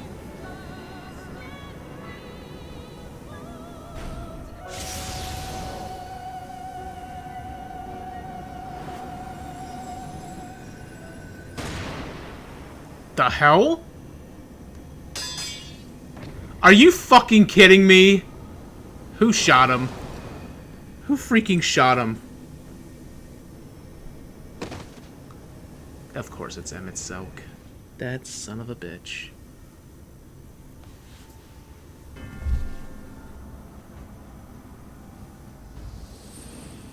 Only those who possess the royal eye of the Allagan Imperial line are capable of controlling the Crystal Tower. Such individuals do not exist in the First. Oh, Therefore, boy. in all likelihood, the Exarch arrived here with the tower. This much I had surmised, yet I could not discern his grand scheme. This To think that he went through all two-faced this prick. trouble for the sake of a single hero. It's almost admirable in its absurdity. Alas, it is not your grand scheme that will succeed, but ours. You bastard! Of all the things to kill him, a freaking gunshot? Stay put. Your friend is still alive, but whether he remains so depends on you. Oh, never mind.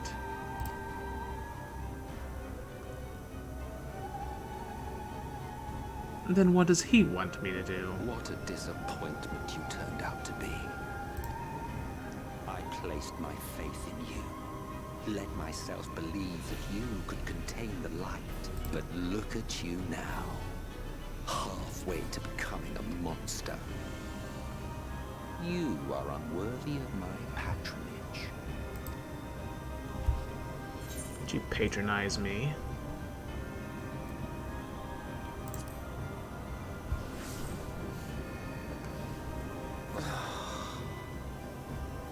I am an Asian. My heart's sole desire is to usher in the great rejoining. 100 years ago, I entrusted my comrade Logriff with the task of increasing light's sway over this world. This we sought to do by manipulating heroes. When that failed to achieve the desired result, I created Vorthri. Thanks to your meddling, that too has ended in failure. What was your true purpose in approaching us? By your 12, boy, have I not told you before that everything I said was the truth? You were specimens by which I might gauge man's potential as it stands. I genuinely had an interest in you, genuinely considered taking you on as allies. Provided he could contain and control the light. Oh, great. If not, then he, and by extension you, would be of no use to me. 'Twas as simple as that. So, we've been found wanting. How disheartening. But even had we fulfilled your conditions, there was no guarantee that we would cooperate. What then? Then I simply kill you all. At the very least, it would restore the world to the way it was before you went about trouncing Lightwalkers willy-nilly. Suffice it to say, it would be most inconvenient to have all that light taken away. And I would be lying if I were to claim his actions didn't have me worried. Wait, didn't Urianger give me one of those things for killing him? Oh crap, I'm puking up light. You still retain your form and your senses. But you have all but become a sin eater. Whether you will it or no, your mere existence will serve to engulf the world in light. Those in your company will likewise turn into sin eaters. And in time you will succumb to your base instincts and hunt innocents to feast on their sweet, sweet ether. Those few with the will left to fight may rise up against you. But before your absolute might, they will quickly know despair. There is no hope. We are finished. Mankind is finished. Ah, the irony. What Vorthri achieved through bliss, you achieved through despair. But I have overstayed my welcome. I shall look forward to seeing you bring the world to its knees, hero. God, what a prick.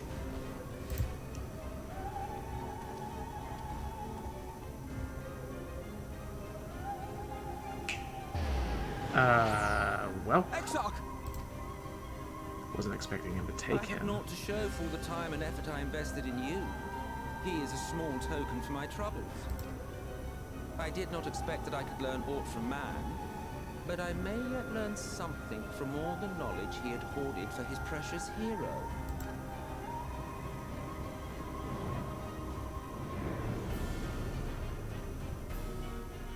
God, where do you go from this? I pity you, I do. Your friends are now your foes. If you do not kill them, they will kill you. When it all becomes too much to bear, seek me out at my abode in the dark depths of the Tempest. There, you may complete your descent into madness with some dignity, far from prying eyes. The Tempest?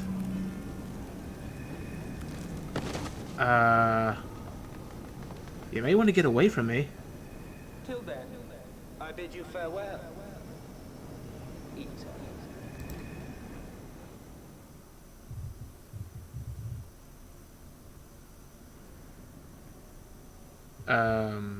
Alright, I guess I'm in bed somehow. At the Crystarium. Just based on the roof.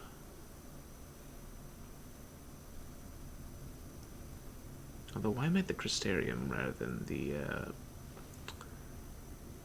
Yulmore? It's a long way to go. Oh, there's Ardbert. Took you long enough to show up. Ah, finally.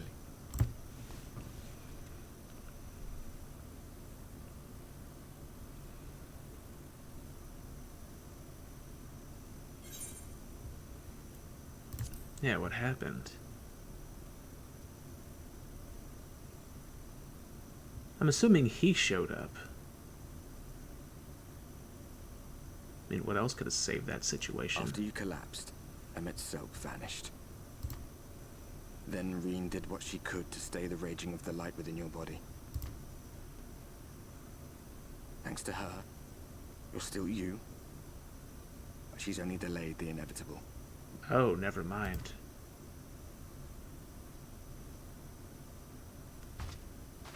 So I'm still set to turn into a Sin Eater.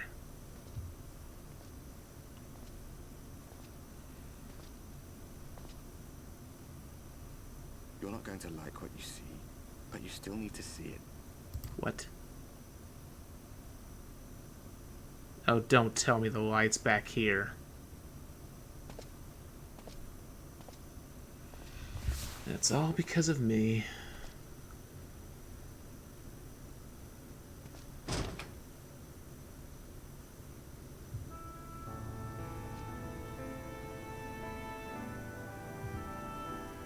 Just because I'm technically a Light Warden now? It's like this all over. The whole of Norvrat is shrouded in light again. And it's because of you, and the power you absorb from the Wardens.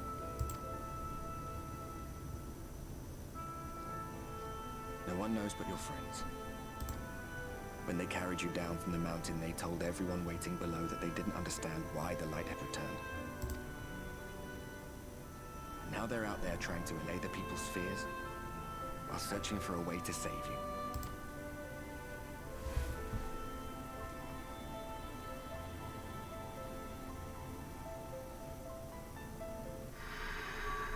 What the hell?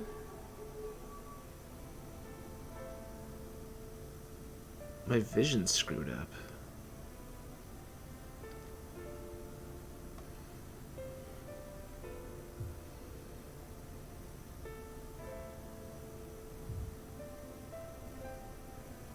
If you're well enough to be up, you're well enough to get some fresh air. Better that than stewing in here. Go on. Go.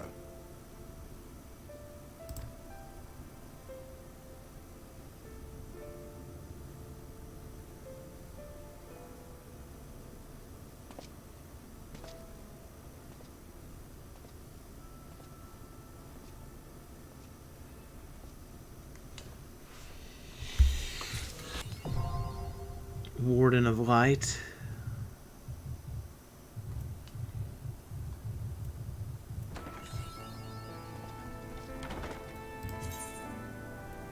Let's see.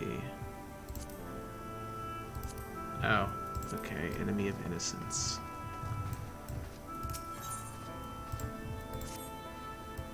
Oh, sir, you're awake. You were injured during the foray at Mount Gold, yes? I was here at my station as always when they carried you in on a makeshift stretcher looking disturbingly bereft of vigor. And to compound my worry, the sky has, well, I'm sure you've seen it. Is everyone rather concerned, to say the least?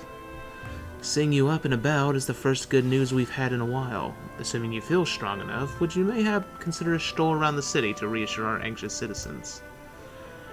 Bragi was one of those who helped convey you to your chambers, and he has visited several times since to inquire after your condition. Yeah, this is not gonna go well. Also, me mend. Took a lot of damage there.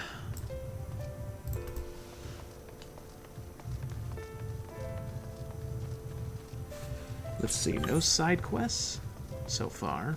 So far, so good. Now, if I could just get to 80.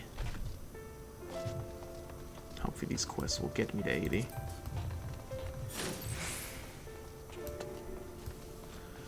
Alright, Broggy. Well, well, look who's back from the dead. It was a grim sight. Your companions looked fair ready to drop when they brought you in, so I offered a helping hand. Couldn't bear to see them struggle so. And you, my friend, I feared you had one foot in the grave, cold and lifeless you were, like a corpse that was somehow still breathing. Then they told me some evil bastard went and snatched our poor Exarch away in the midst of the chaos. Wicked White, what's this world coming to? But moaning never solved a thing, did it? Nay, it's times like these that we Crystarium folk stand tall and do what needs to be done.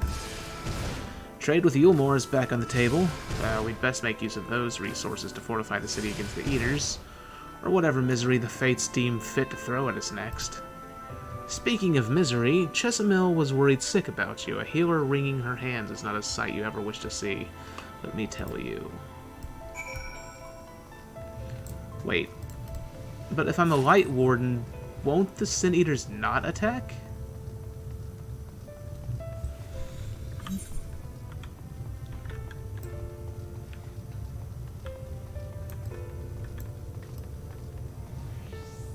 Wait a second, where do I go exactly? Oh, yeah, right here.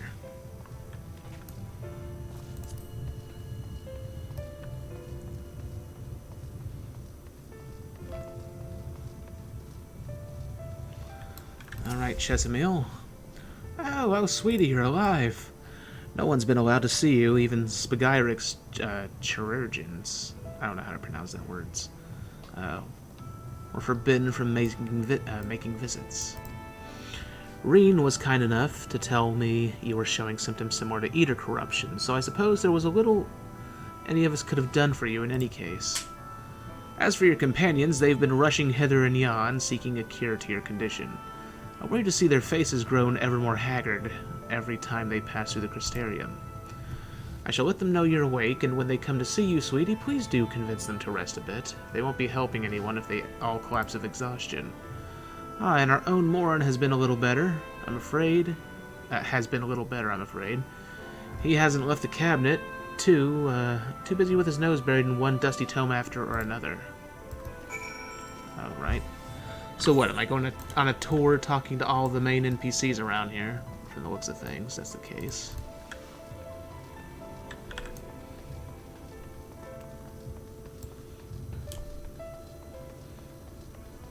Okay, the Cabinet of Curiosity.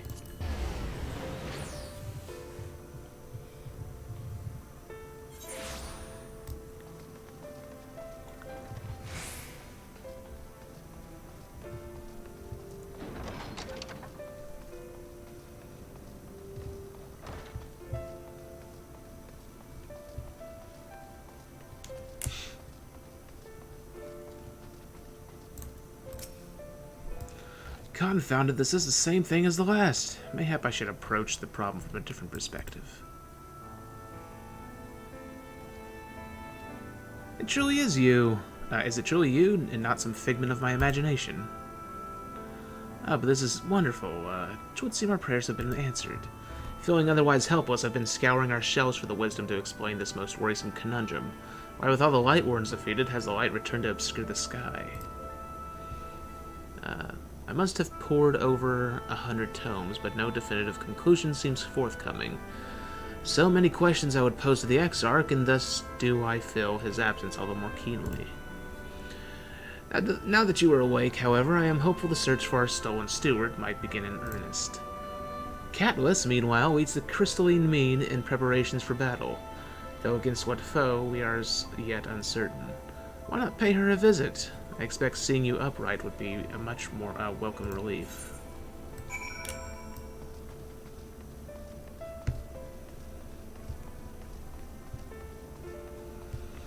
Alright, on to Catullus, wherever she is. Which would be... no, like right here. Oh wait, let me just teleport there. Boop.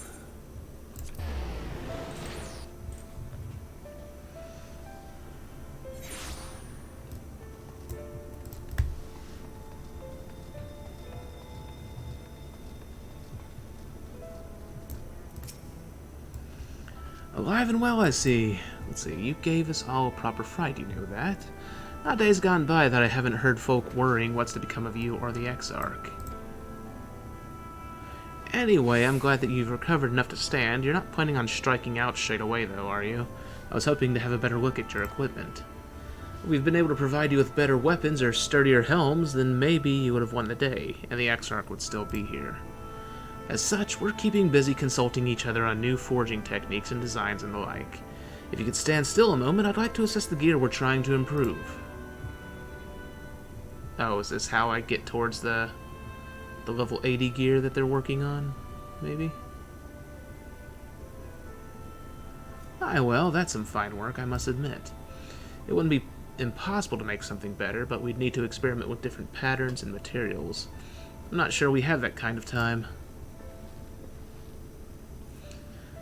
That sounds like a challenge that he would enjoy. Oh. Not sure who that is. Oh wait, he's the guy who works at the Amoros, isn't he? Greetings, Glennard. The Master of the Stairs is running his own errands now, is he? Aye, well, my servers are distraught enough as it is, and I didn't want to crack the whip too hard. Oh wait, he's the barkeep. But never mind that, I'm thinking our absent genius and his epiphanies are the perfect answer to this predicament of yours. And by genius, I mean old Grinault. He is a man of unrivaled gifts, I won't argue with that. Argue with you there. But what good does his talent do us if we can't bloody find him? No one's seen hide nor hair of Grinault since he wandered off some years ago. You know what he's like once he latches onto an idea. He's probably cloistered himself in some forgotten cave, completely absorbed in his latest creation. I wouldn't even know where to start looking. That does make things difficult. Still, if that Cynthric is someone you're destined to meet, I wager he'll show up soon enough. In my time at the bar, many's the tale I've heard told of strangely fated encounters, even if a few of them might be stretching the truth just a bit. We'll keep our noses to the grindstone for the time being, but on the off chance you do encounter Grinault, you'd be wise to take advantage of his brilliance rather than wait on our slow and steady progress. This is all talk for when you're fully recovered, of course. I'll let you get back to convalescing, eh? Before you do that, you're actually the reason I came over here in the first place. I don't suggest partaking of my stock until you're properly well, but if you're passing near the stairs, then I've a regular who's eager to meet you. Now watch it be Grinault. I'd best be getting back. Just because the world's coming apart at the seams doesn't mean we have to follow suit now, does it?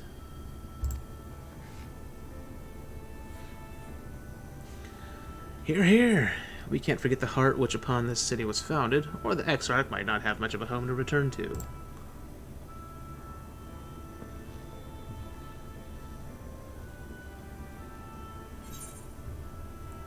Let's see, we got 820k XP for that. Which means there's probably going to be a bunch of sub-quests. Surprisingly, no, not yet.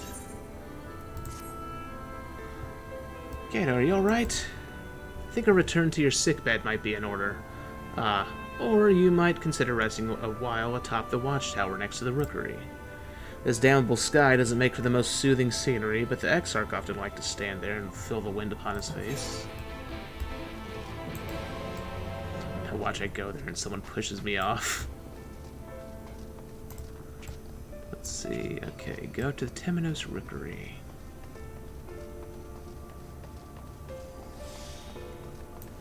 Is that prick from the other night? No, it's not.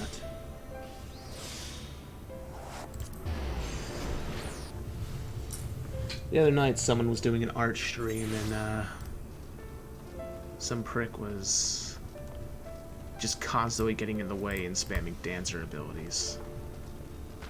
It was very rude.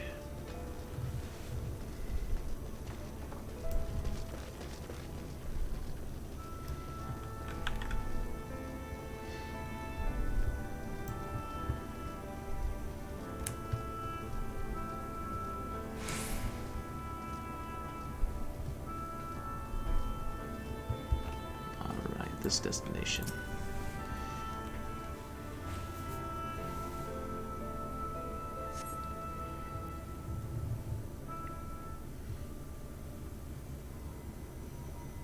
Oh god, my eyes.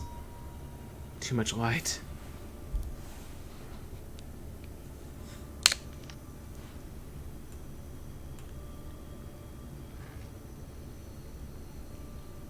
The people of this city have spirit, I'll give them that. They've not lost the will to fight.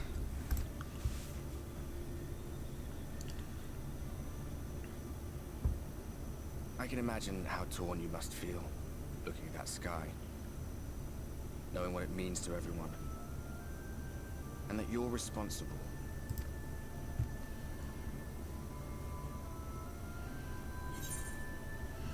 Secrecy is worse. I'd rather people knew. Still can't believe it's coming from me. It's all such a mess.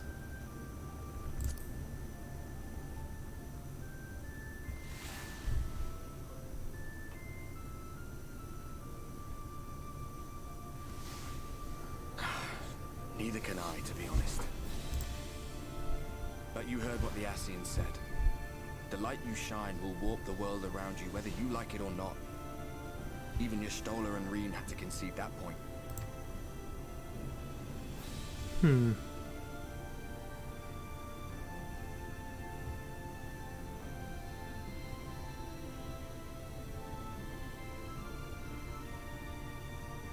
You're in a corner, and there doesn't seem to be any obvious way out. Except it's standing right next to me. But that doesn't mean it's over. However hopeless it seems, you haven't lost yet.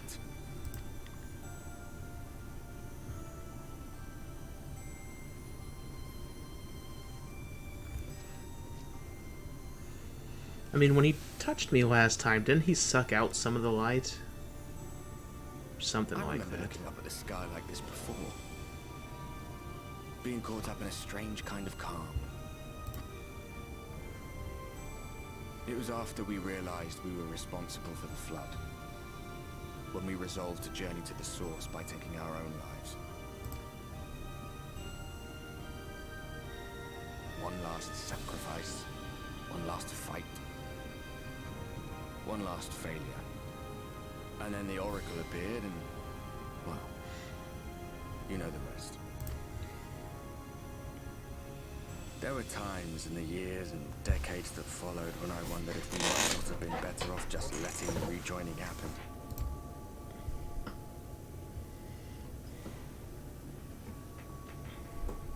That we'd made one last mistake. But seeing that giant Talos stir to life cured me of any doubts I still had. Always we took the burden of fighting upon ourselves. That's what heroes do, isn't it? And so we never had the chance to see anything like that. Our people coming together as one.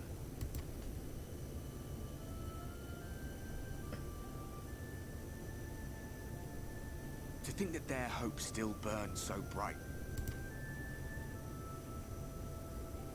That they were still so eager to live, they would lift up their fellows, one on top of the other, till they reached the sky. No. We made the right decision.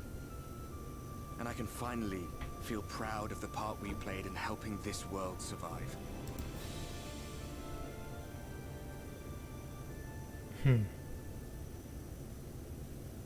Why is the music stopping? Oh, this is going to be a happy accident.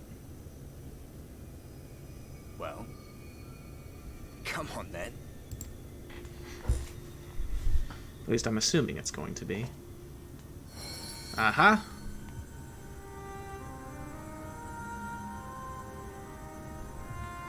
As I thought. What happened between us was no coincidence.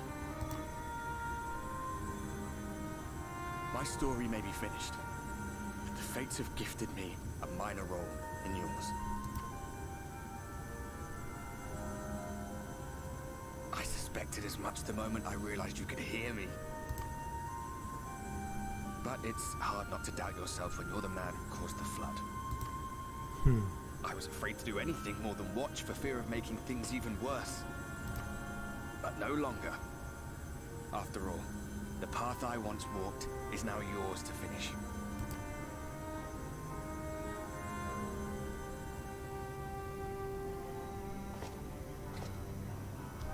For what it's worth, I cast my lot with yours. If you need a push, I'll be right there behind you. If you lose control, I'll do my best to stop you. So then what's gonna happen? So, let us be about it, hero. Is he gonna, like, fuse with me or something? But he did say no one soul. Worried you were up here all alone, brooding and fretting and wallowing in your woes. But look at you, grinning at nothing like a pollen-drunk pixie.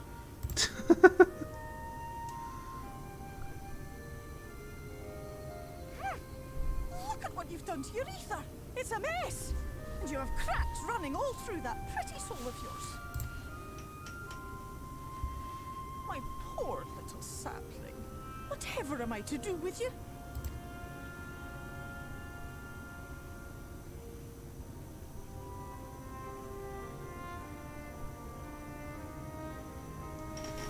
Shall I yield up my throne?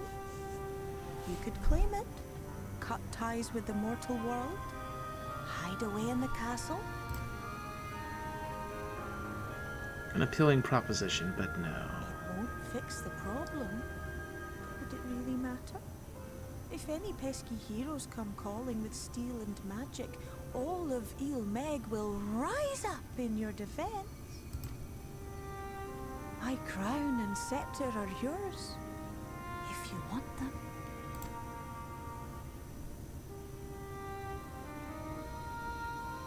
What? Don't give me that look. Of course I knew before I asked that you'd never ever heed such a wicked suggestion. And besides, what would become of my precious and ephemeral flower?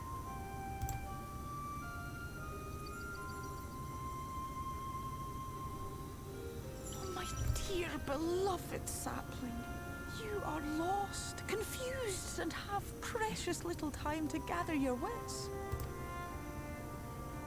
Your kind is always so preoccupied with what lies ahead, and so we muddle your vision with fog and glamour. But such trickery is easy to see through. Stand very, very still. Think not of where you need to go, but where you are right now at this moment, at this time, in this place. It sounds like an ASMR video.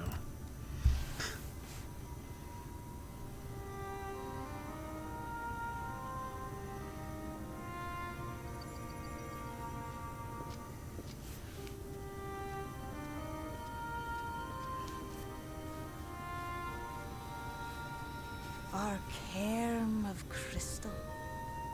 From shadowed hood he watched you go, his ruby eyes with warmth aglow. See yourself as he saw you, and that shall be the clearest clue. Alright, Grunty the Witch.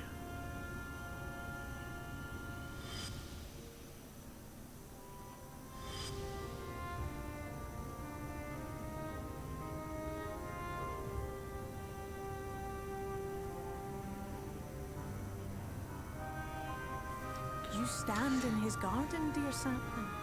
Ask his flowers what they know, and you will surely find an answer.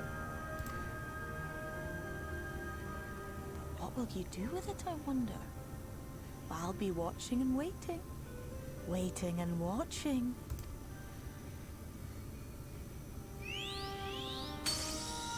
Surprised you didn't say, and you better not forget to call me this time!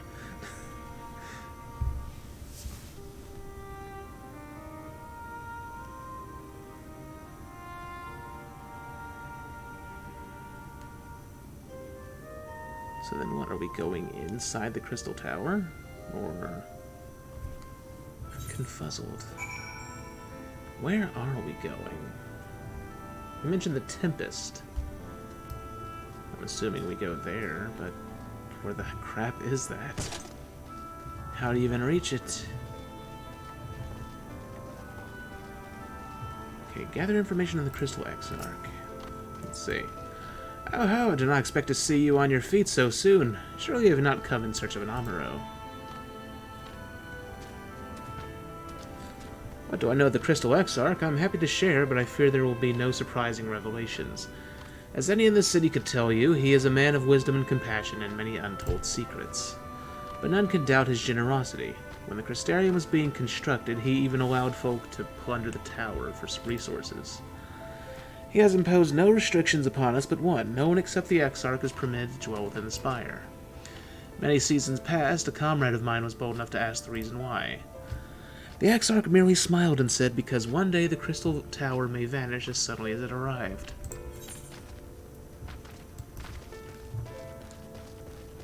In other words, he meant probably like he knew he was dying, since his body was changing.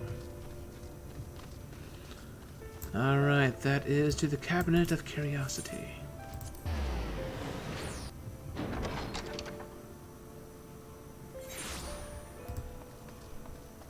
Oh, whoops, go this way.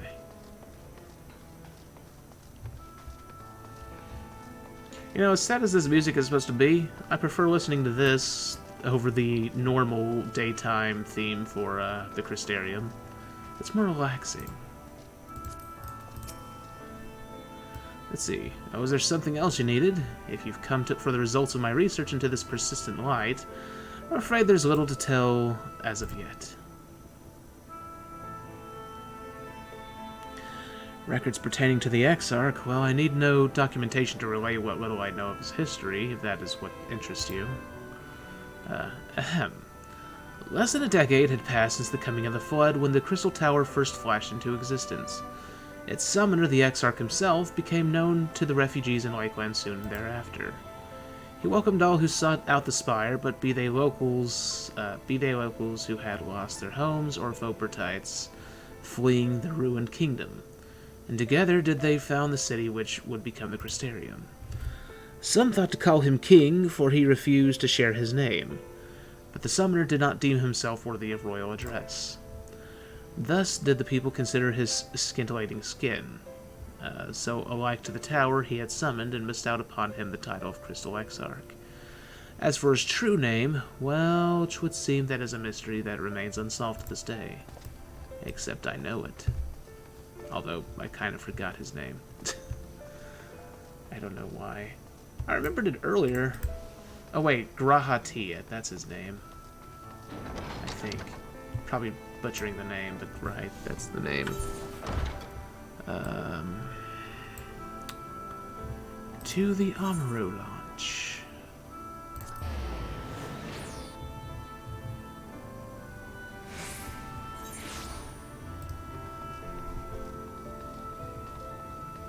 Alright, Cassard. What do you have to say, mister? Okay, it's good to see you awake and alert, my friend. What's this about? Oh, wait, what's this about? You're not writing the Exarch's memoirs, are you? I'm not sure how much I can tell you, considering we avoid asking too many questions, unspoken rule and all that. If anyone has fresh insights to share, then it'd be the Captain... Captain Lena, I'd say. She lost her parents to an eater attack not long after she was born, and the Exarch saw to her upbringing. Outward appearances aside, those two are like grandfather and granddaughter. I imagine the news of his predicament hit her doubly hard, not that our proud captain would ever let it show. If you do decide to talk to Lena, she'll be at her usual post at the censor gate. Alright. So to the censor gate. Which would be at the... Isn't that like at the open area? Main area?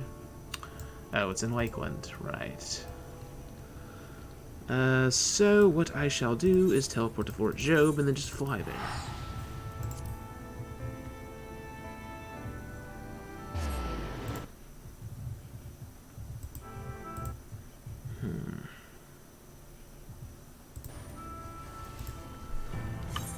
Guess me and Dorit must still be eating dinner.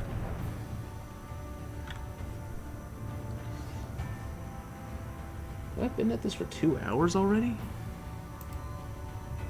Hmm.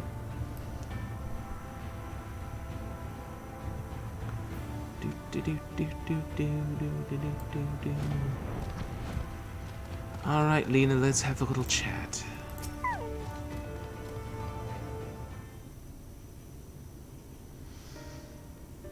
Kate, I was not told you had awoken. A welcome surprise. Now if only the Exarch was returned to us. He was taken by this rival of yours, was he not? Your companions mentioned they had an idea of where to find him. And so I bristled when they asked for patience. I did not understand their hesitation until I saw that you had fallen. Only then did I realize that I had no business rushing in. Even so, the delay has been no less agonizing. In the moments before he left to join you in Calusia, the Exarch entrusted me with a key. It opens a door in the ocular to a chamber known as the Umbilicus. This room is the heart of the tower, into which only the Exarch himself is permitted to enter. He bid me allow none into the tower once he had departed. Only in the event that an army of eaters descended upon the city was I to access the Umbilicus and awaken the defensive barrier.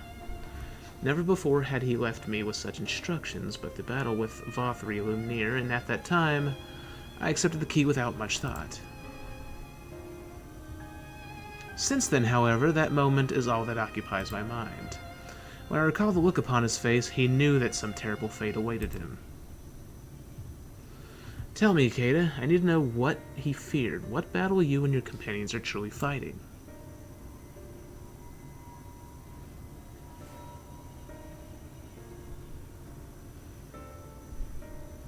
Forgive me. I trust in the Exarch, and I should not be voicing these doubts when he is not here to respond to them personally. But you have come to me with a question of your own, have you not? I see. I'm not the only one who burns for answers. The time has come to open the tower's heart. Though we do not face an invasion of eaters, I suspect the city will be in far more danger if you do not gain the knowledge you seek.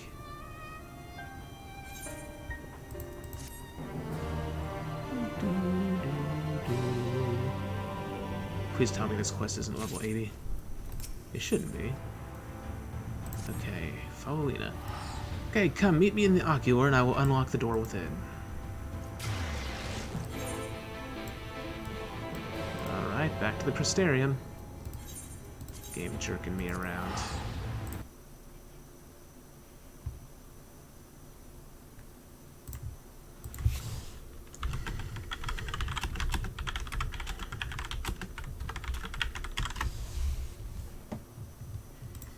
Okay. Now to the Docile Gate.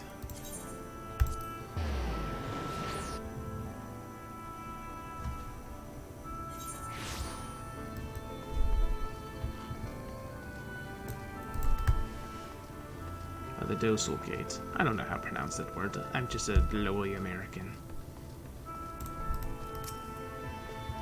Let's see. Master Ikeda, the captain said to expect you. Into the ocular.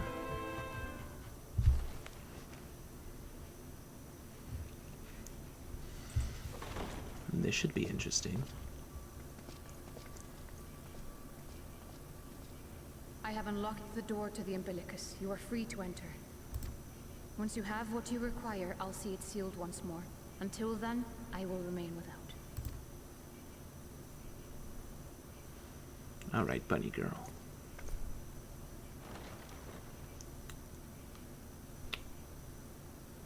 Bunny Casca.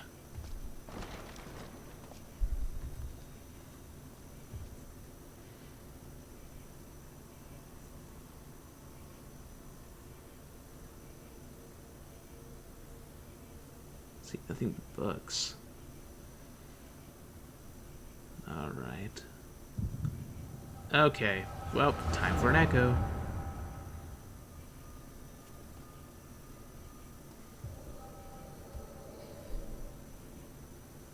Wait, who's he talking to? Oh, Ariane J. A moment to collect my thoughts, I prithee. Hold on a moment.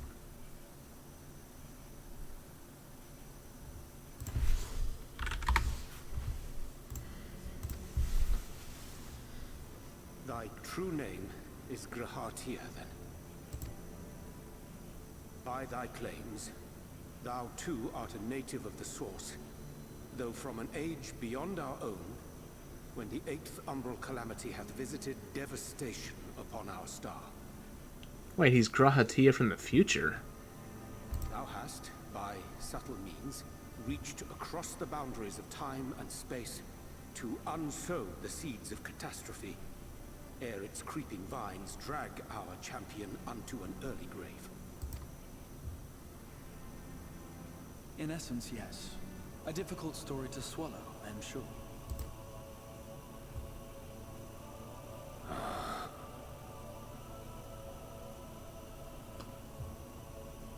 I doubt not the veracity of thy words, not the account of thy coming, nor that of the fated calamity. Yet my mind straineth still to apprehend the enormity of this tale. Wouldst thou favor me with a gradual unfolding of its chapters? Certainly. But where to begin? I should start with those great minds who survived the calamity. Cid Garland being perhaps the greatest. Cid In hopes of survives? staying the unending tides of war, he and his fellows pursued all manner of possible solutions. One of these was rooted in a theory which unified several fundamental principles discovered over the course of the Warrior of Light adventures. It proposed a method by which one could enter the River of Time, traverse the rift, and leap between worlds. Oh. Perfecting that idea, however, was a work which consumed their lifetimes, and thus was it left to future generations to decide whether theory would be put into practice. But all the while, the world continued to burn. Hope was a feeble outpost, beset on all sides by thievery and misery and murder. People cried out in despair, "There is no hope, we are finished. Mankind is finished." Then others raised their voices in answer. Though we be beyond salvation, those who came before may yet be saved. We will forge a crossroads and pave the way for a different future. By the wisdom of our forebears, we will prevent this calamity from ever having come to pass. So now there's time travel, which means a split timeline. It's gonna get complicated, isn't it? They're pulling a Zelda. The fighting went on unabated, but some few took up Cid's research and labored to realize those impossible ideas. After 2 centuries of labor, their descendants finally succeeded in awakening the Crystal Tower, an integral part of the process, and, in doing so, roused its caretaker, me.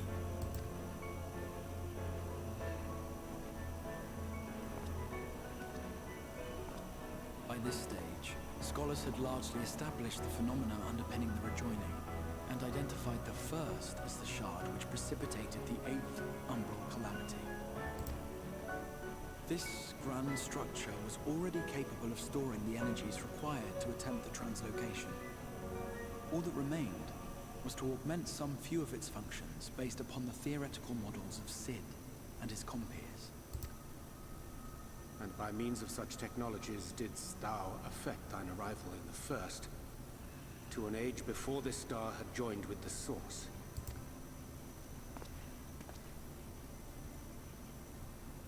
Some while before, as it turned out.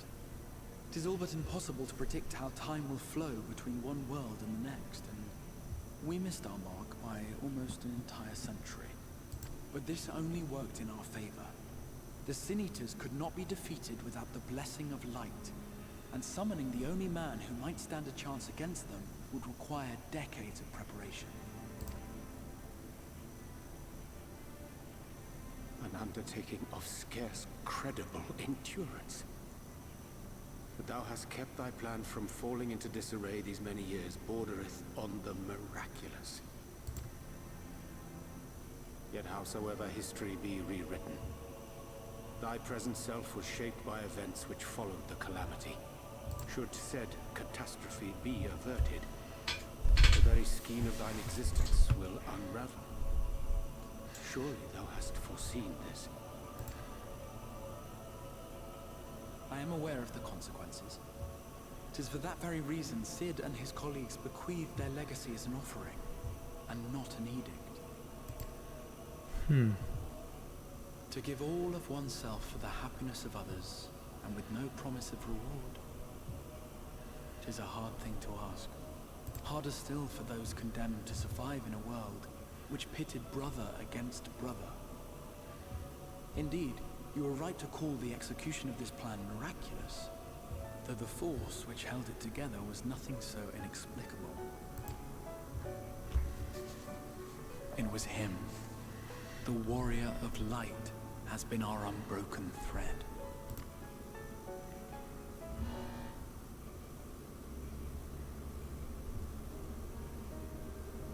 Where others would stumble and fall, he would rise above.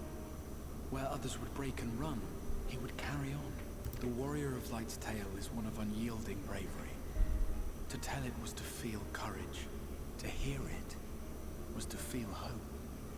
It was a breath of inspiration in an age of suffocating shadow.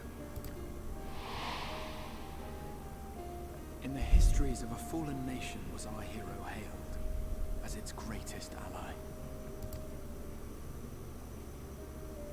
In the time-worn pages of a noble's memoirs, There's his Ishgard. deeds joyously retold.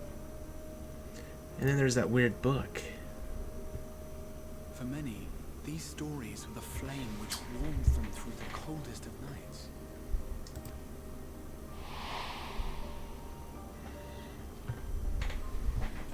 And so it should come as little surprise that the plan found no shortage of volunteers, concerning as it did the warrior of light himself. It was their chance to add their own verse to the hero's saga. He was the lodestar that brought them all together, to send their final message back through time and space to him.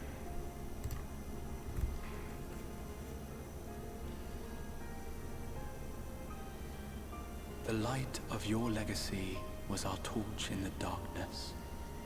Burn bright again and live.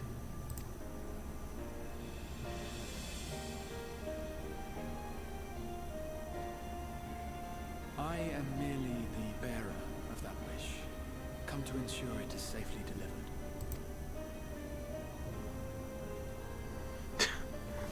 Wherefore sharest thou this burden with me and no other? What wouldst thou have me say? Urianger going crazy. You will be my accomplice? He always has to be the accomplice, You too. yourself who convinced me of your suitability when you spoke of how you learned of the flood, and of your part in arranging Nymphilia's journey to the First. Your actions showed uncommon resolve. It was clear you were committed to the cause of saving this world. I knew I could trust you to choose the right path forward, even if that choice came with a heavy price. He's like, why do all these crazy plans have to come to me?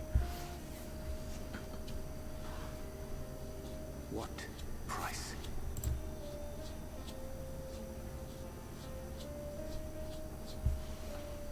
When all is said and done, and the last of the Light Wardens lies slain, I will absorb their corrupted ether, and then I will die. Knowing what I know of your companions, not to mention your champion, they will try to stop me, but in saving one, they would save none. Therefore, I implore you to aid me in concealing my identity, and ensuring this tale ends as it must. To this end, I would have you take what I have told you of the calamity, and make of it a portent. A prophetic vision you beheld in the swirling chaos of the rift.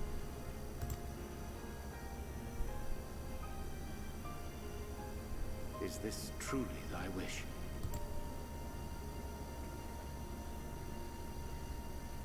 History remembered the Warrior of Light, as I know it, and I will suffer no other to rescue the champion whose star has charted my course.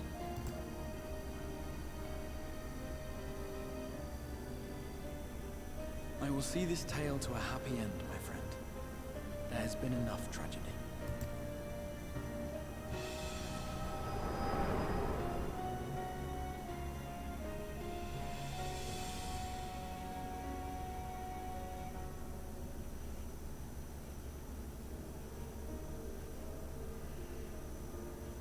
Careful now.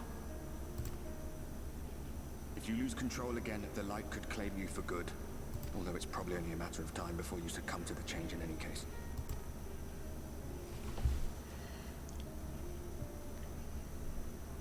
What do you mean to do?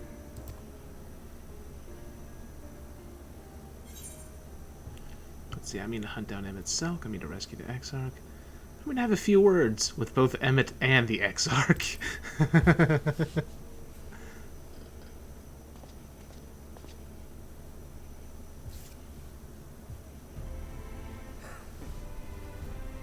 should be on our way. Diassian mentioned the Tempest, did he not? That's the stormy seas around Calusia to you. His lair must be down there somewhere, hidden beneath the waves. We're going underwater? That's strange. Not what I was expecting. Oh god, this music is back.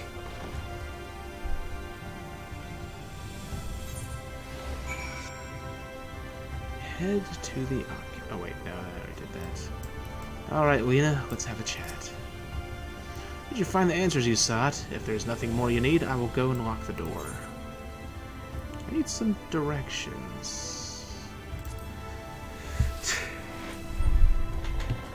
You wish to know the way to the Tempest? You mean the sea itself and not the island of Calusia?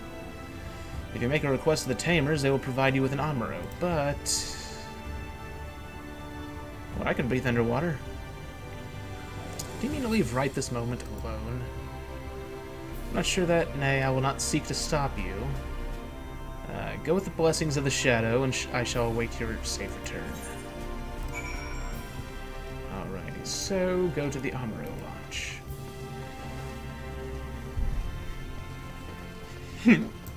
Excuse me.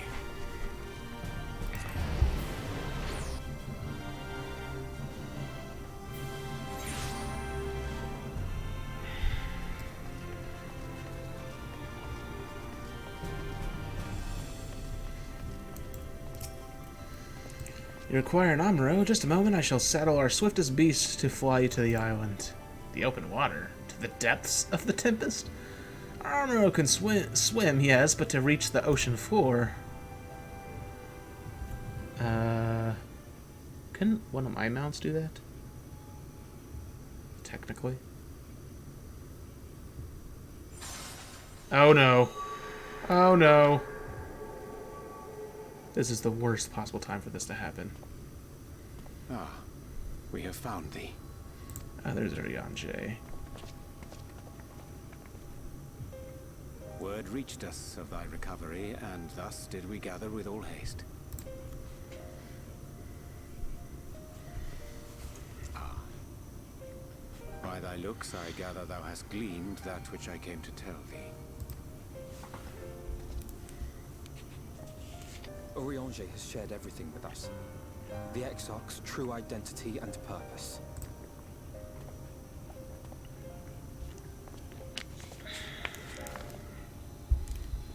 Why are you kneeling to me? I offer no excuses.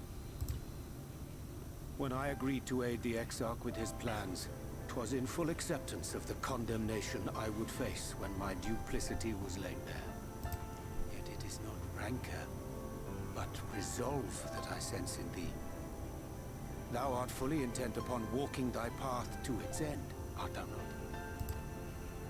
If thou canst forgive my deception, or, failing that, set aside thy displeasure for a time, I do beg leave to follow thee. What strength and wisdom I possess are thine to command. I forgive you, let's go. I'm a danger to those around me? Yeah, sure. Why not? I thank thee. Doubt not but that I will do all in my power to repay thy kindness and fulfill the Exarch's wishes.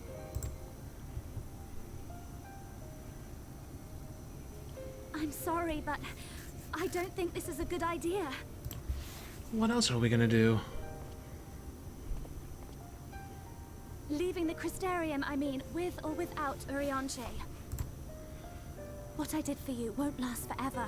There's no telling when the light will break free again. Please, you must stay here, at least for a little while longer. We will find a way to cure this, I promise you.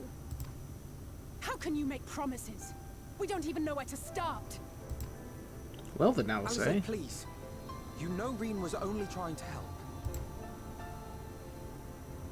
Of course I know! I know only too well!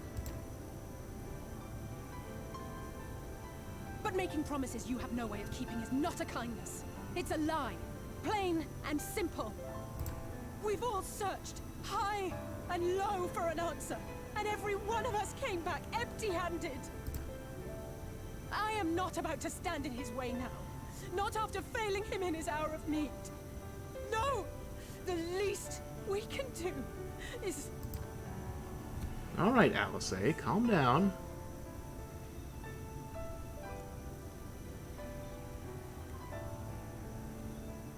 We will go with you as well. There is naught to be gained by standing still.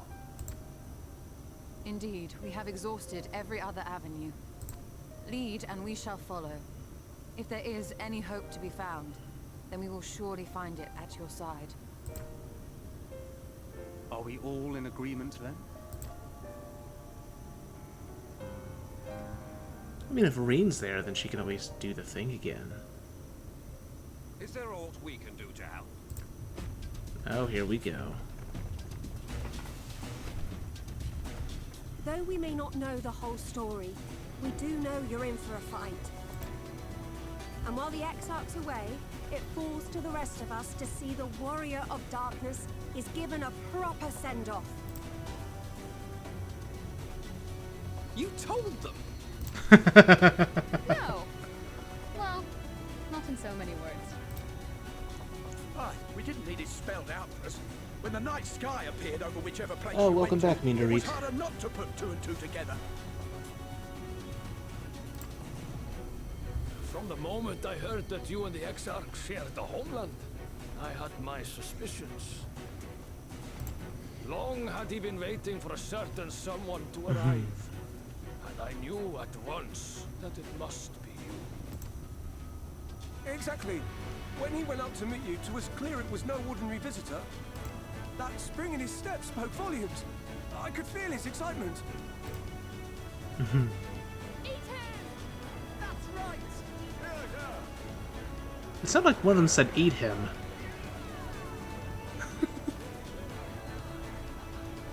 Good luck on hearing that. We do not fully understand where you or the Exarch hail from, or why you've all done so much to protect us. But we are deeply grateful nonetheless. So, if there is anything at all we might do to aid your journey, you need only name it. What would you have of us? You might have invited them to join us, where they're not so many. Come, they are waiting. What is your will, O Warrior of Darkness? Alright, Ishtala. Why I gotta say that?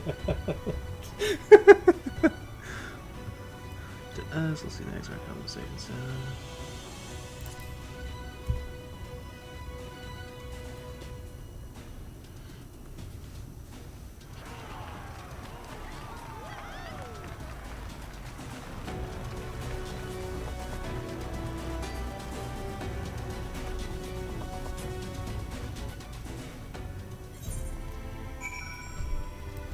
Alright, I'm gonna be right back just a sec. So yeah, be right back. Then we'll continue this.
Alright, I'm back. Let's see what these people got to say. Just so you know, I will not look kindly on any further attempts to leave us behind. We do this together. Yeah, I'll say I was getting a little emotional there. I once said that I wanted to fight for Estinian, that I wanted to save him. Not let him be sacrificed for a cause, and now I say the same to you.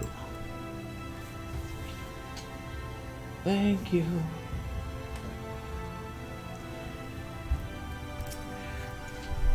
See, gods know you spent enough time charging into danger on our behalf. It's only fair that we return the favor.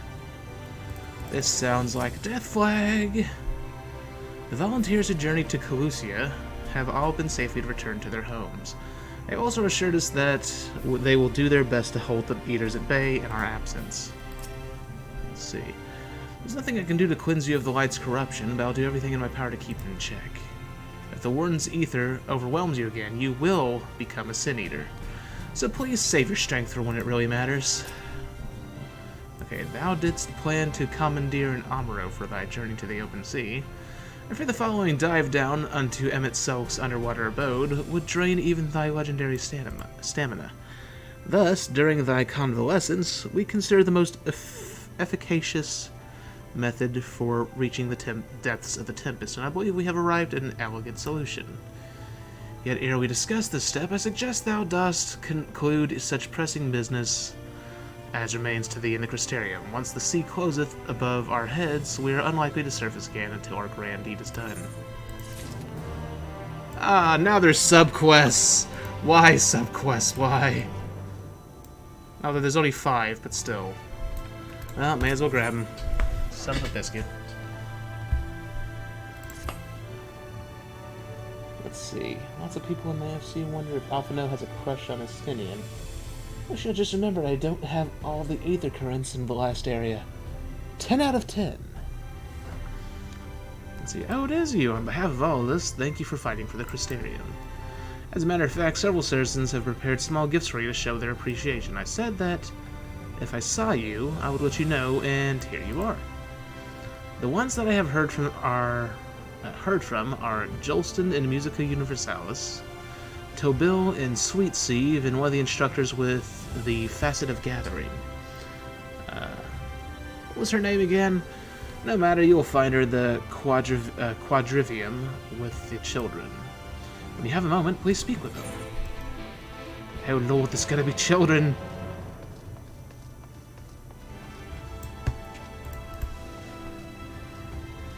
Perspective Poet.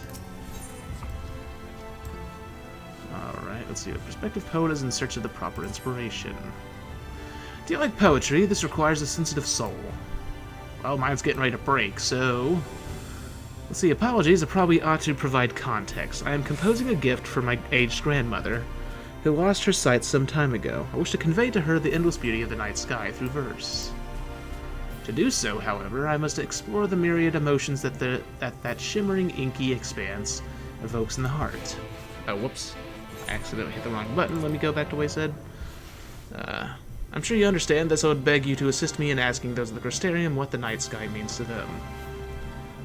Alrighty. Drill instructor.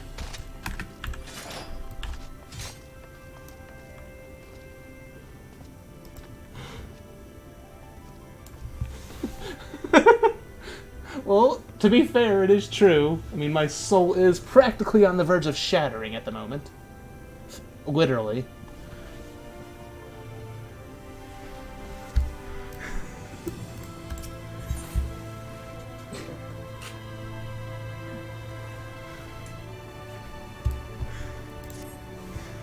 Let's see, maybe a sandwich. Everyone likes sandwiches.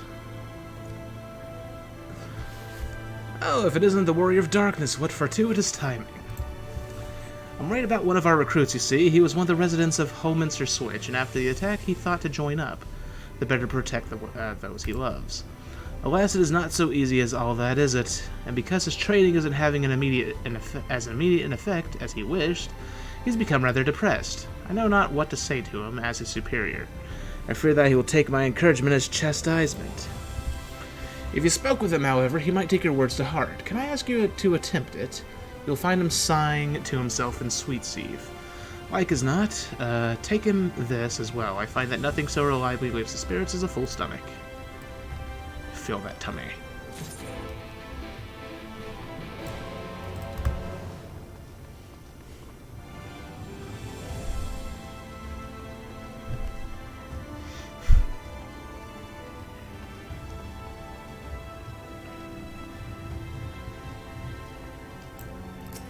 Alrighty, let's see here. I could scarce believe it at first that the night had returned. I stared upward, trying to burn it into my mind, wondering if it would disappear again, and then I saw a star. I know not how else to describe it. Fall. Astonishing. Oh, he starfall? It's no strange.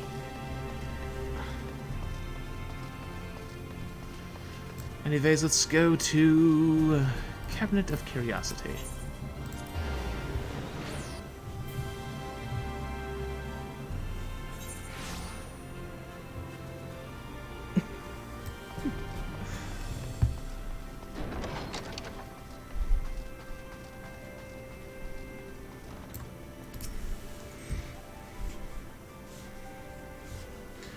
How does the night sky make you feel?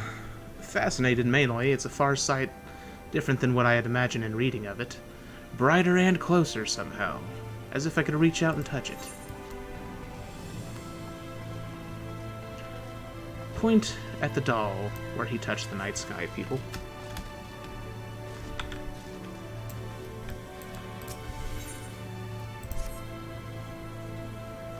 Let's see. Oh my, you look terribly pale, and I know scholars who haven't set foot outside in weeks. So that's saying something. Please pay visits to the Spagyrix post-haste. Lest you protest, know that I have told the Crystal Exarch the very same many times, and suffice it to say that he has learned to listen. Okay. I don't think the Spagyrix are going to help me since I'm, you know, exploding and turning into a Sin Eater and all that. To the Docile Gate.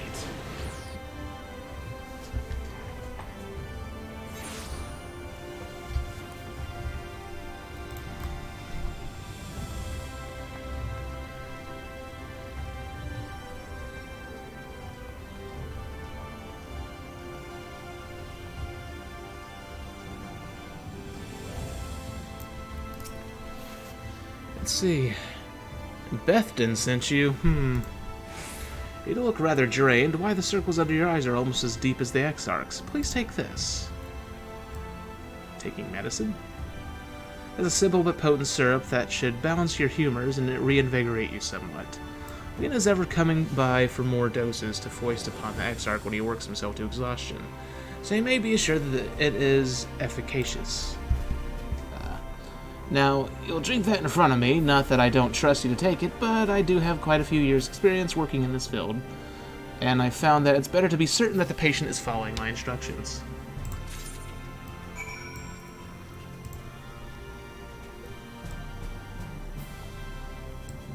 You down the bottle in one gulp, but nevertheless are overpowered by the taste of vinegar and cannot help but grimace, then scowl. The Exarch made the same face the first time he tried it. Your cheeks do have a bit more color to them now, though. Please do bear in mind that I'm merely doing my job, though if you feel you must be avenged in some fashion, I might be persuaded to provide you another dose for Bethden. Thanks for the bets! Bleed purple.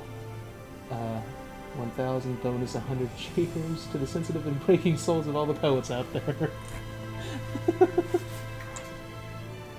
Thank you for the bits. Mean to read? Let's see, pretty, for all he fusses over others, the man is constantly working himself to the bone.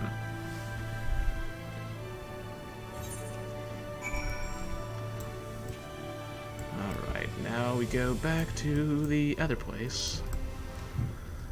Hope there's not going to be oh god, I hope there isn't going to be any multi-parters. I mean, I could use the XP at this point, but surely there's enough quests to get me to 80 at this point. I really need it. So back to the Cabinet of Curiosity.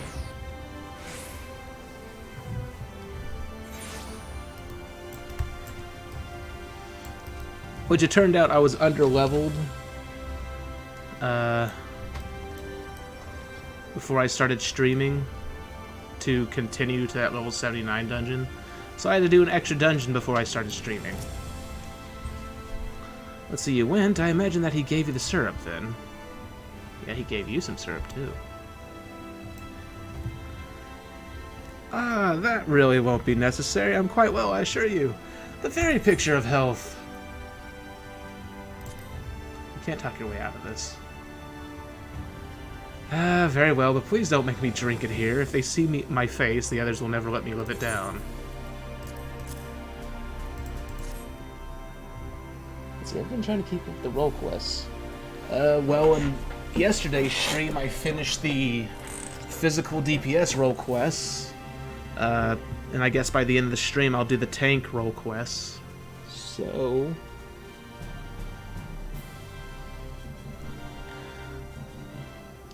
let's see, in any case, I'm relieved to see that you no longer seem to be on the point of collapsing into a heap of books. Do take care of yourself, or else.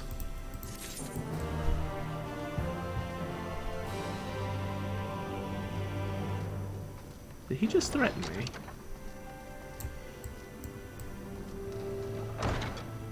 Let's see. I need to go to, I guess the main area.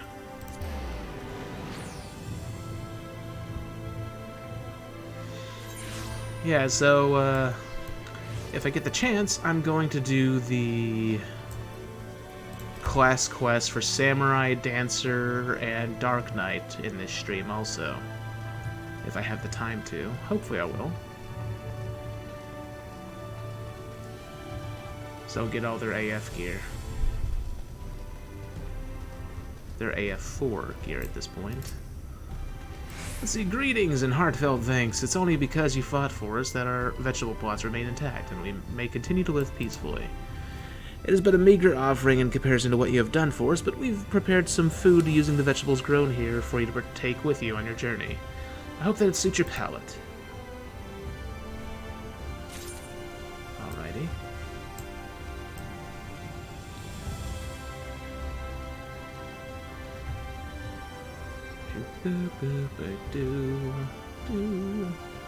Wonder what this place is gonna be like at the bottom of the ocean.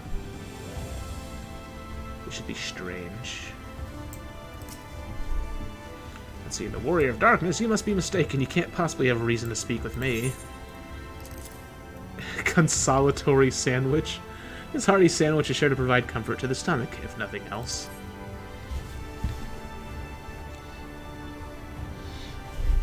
Let's see, I don't know what to say. I don't deserve your kindness. I don't deserve your sandwich.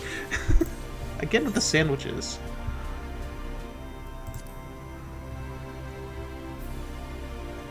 It's gonna be amazing. Let's see. How do you know that? I mean, I have tried, but... well, I had hoped that this would go differently, I suppose. I'm in the guard now, yes, but my spear still feels heavy and awkward in my hands. My knees still shake when I'm in combat. It wasn't meant to be like this. It sounds pathetic when I say it out loud, doesn't it? I'd resolved to be like you, who came to our rescue when everything was at its most hopeless. Yet here I am, discouraged at the first sign of difficulty. There's nothing for it but to face my own weaknesses there. To overcome it, it won't make me a hero, but it's a step on that path. And seeing you again has reminded me that that's the path I want to follow, no matter what. Well, that was easy. Just takes a sandwich and some compliments.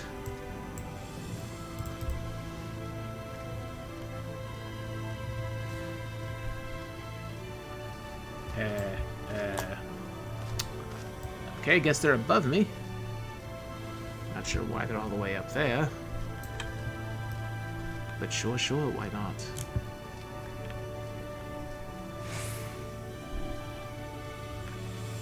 Oh wait, or are they? Yeah, I guess they are.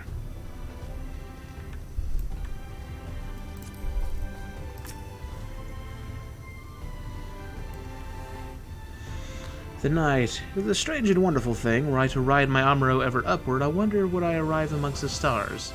I think I should like to. Okay.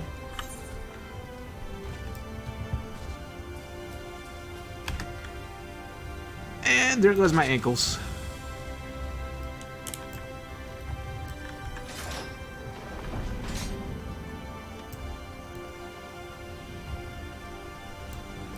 Okay, we're almost done with these side quests as long as there's no multi-parters.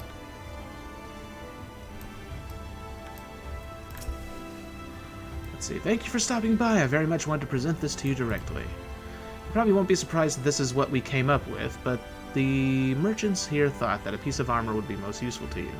So we pooled our funds for this. May it serve you well. Alright, a piece of armor.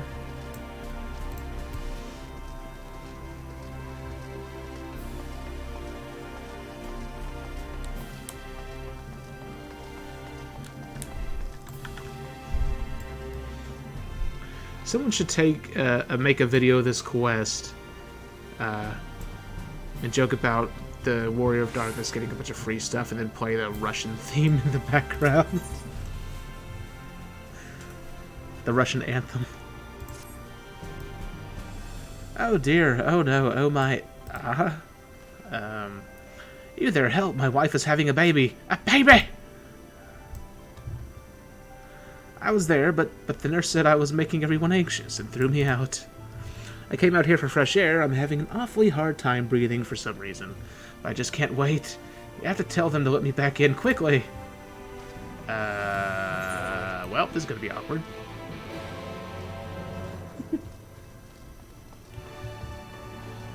By the way, I don't actually think that of Russia. It's just a joke.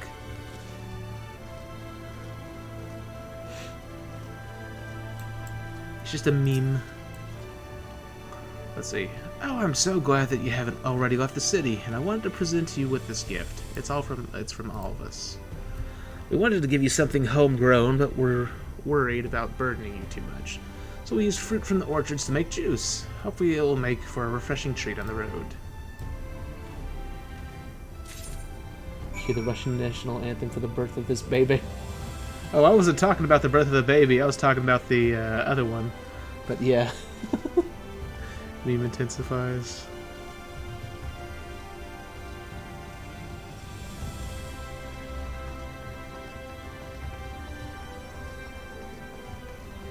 Oh, I see.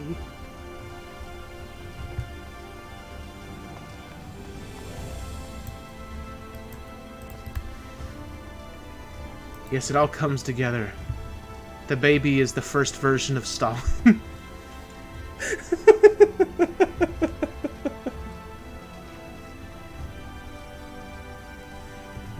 It all makes sense now.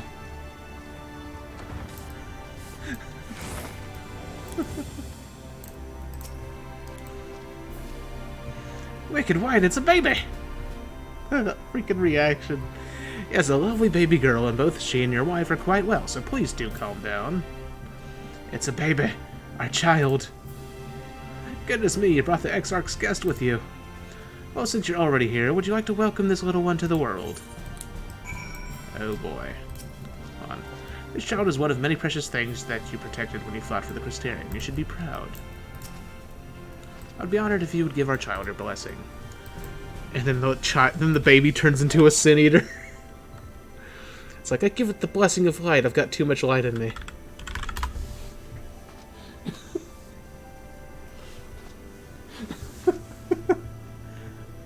I'm sorry, I know that's bad. Thank you, I'm sure that she understands, and this will make a wonderful story to tell when she's older. Oh, I'm so happy I can barely breathe. Actually, I really can't breathe. I think I need to step outside for a moment. Good God, this guy.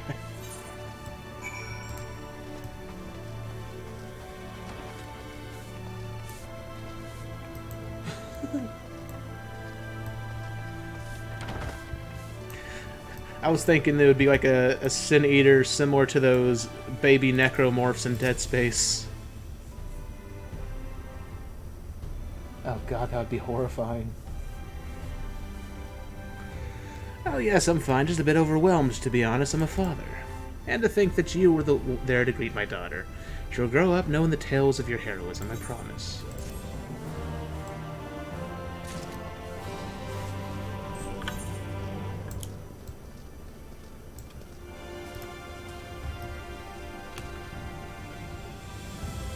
Yeah, maybe the father is turning. Let's see. Okay, to the Docile Gate and the other area. Amro launch.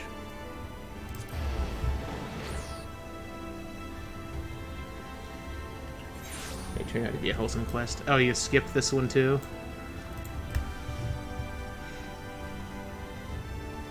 That's the thing I've noticed, is that millions of these quests are just people vanking you. Essentially. It seems that your mere presence was enough to restore his fighting spirit. I cannot thank you enough. See what I mean? Nor can I thank you for coming to me when I most needed it. I swear that I will do my utmost to follow your example in the future. Sir, may I join you on your patrol? Quite frankly, I need the practice. And you shall have it, with me, guardsman.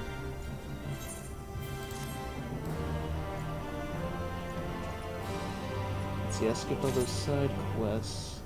Except the Great Serpent of Ronka ones. Oh, I see. Well, that's the sad thing, is that in the other expansions, you didn't really have the luxury of skipping them, because they were all specific levels. But these just give varying XP depending on your level, and they all start at 70. So that way they could be used for leveling, which is nice. Whoops, go this way. Alright, Mr. Poet. Is my soul finally going to explode on you? And how did they speak of the night sky to you? Oh yes, that's good. I can feel the words stir within me. It doesn't sound kinky at all.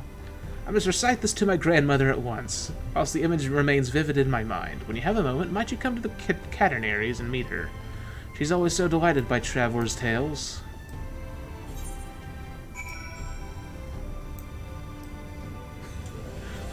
Because he's talking about stuff stirring inside him.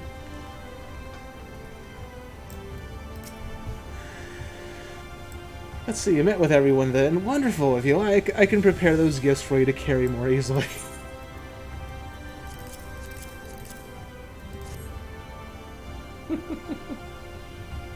I'm sorry, it's bad. I know. Here you are. Please know that no matter where you travel, you'll be in our thoughts.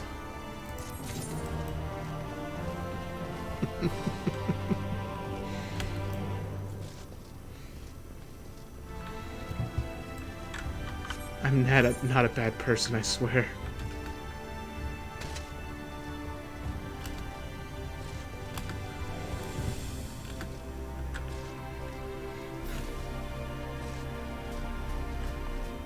Wait a second, where is the teleporting thingy? Ah, crap, we'll just go all the way over here. Let's see, Caternaries are over here, so I need to go to the Universalis.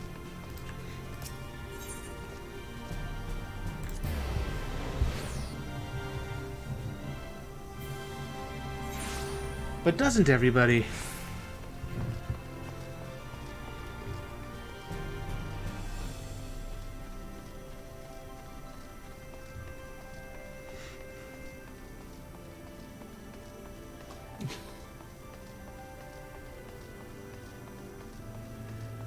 Alright, to the Caternaries.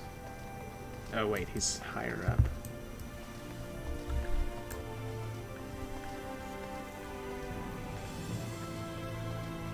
Wait, is he higher up? I don't see an arrow pointing up. Oh, never mind, yeah, I do.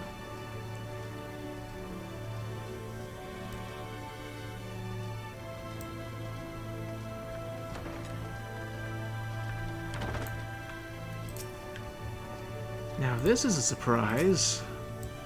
A surprise mechanic. Let's see, this is the traveler I told you of, grandmother, the one who assisted in finding inspiration for my poem. And what a beautiful poem it was, so full of love and awe and hope, and stirring. Just as beautiful as the night sky that you returned to us, my dear, I'm sure. That you what? You didn't notice, child? You need to truly see the world around you if you're to make a living as a poet. You are the warrior of darkness, and I asked you for help with my poetry. Thank goodness I didn't insist upon reciting it to you. I might have died of shame just now. Oh, you needn't be so dramatic. It really did turn out quite well, and now we've had this lovely chat. Isn't that right, my dear?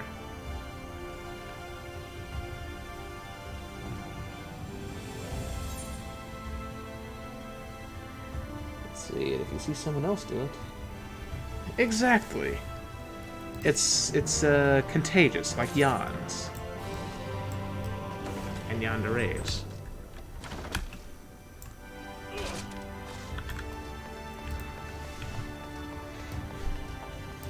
Which reminds me of this joke meme I saw a while back.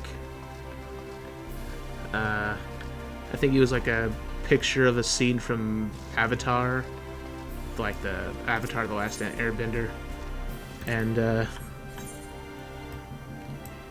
it's like, you need to stop freaking out and get to the real questions. And then the next thing it shows is like,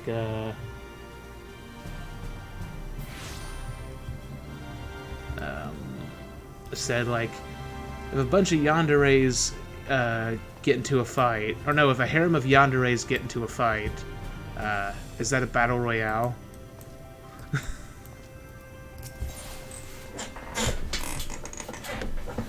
Or wait, no, I think it was something like, if you have a harem of yandere's, is that a battle royale?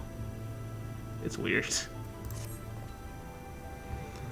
see, thine affairs are in order, then I shall unfold to thee my proposal. Our destination is the ocean floor, yet our goal is not simply to arrive there. Nay, we must needs have the means to breathe and fight freely. Thus I would petition the aid of one of the Fae, a being with whom I have yet to meet face to face. Rather than waste words on explanation, I bid thee follow me unto the hamlet of Sullen, which lieth to the south and west. All will become abundantly clear, I promise thee. Okay. Sullen. I don't even know where to begin, but I guess I'm going to Lakeland.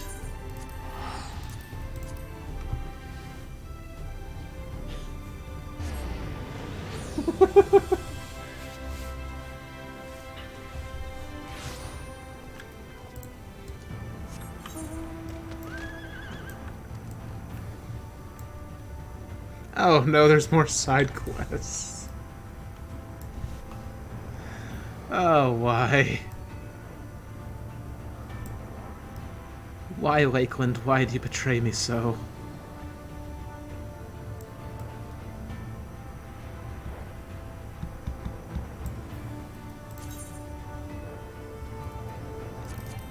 Oh wait, I can't execute that.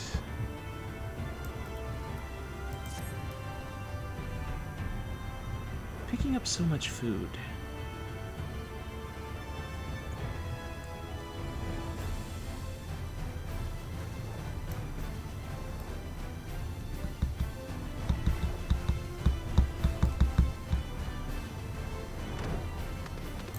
Alright, let's get these side quests out of the way. Let's see, Traveler, oh Traveler, I don't mean to be a bother, but can you help me find my big brother? All of a sudden he started talking about having to prove his courage, then he hopped on an Amuro and flew off in the direction of the ruins above the village. All by himself. There are ghosts in that place, what if he doesn't come back? I don't want to be alone. Can you ride an Amuro too? You sure look like you can. Maybe, you could fly up there and find my brother for me. Pretty please? Okay. So he wants me to fly an Amuro somewhere.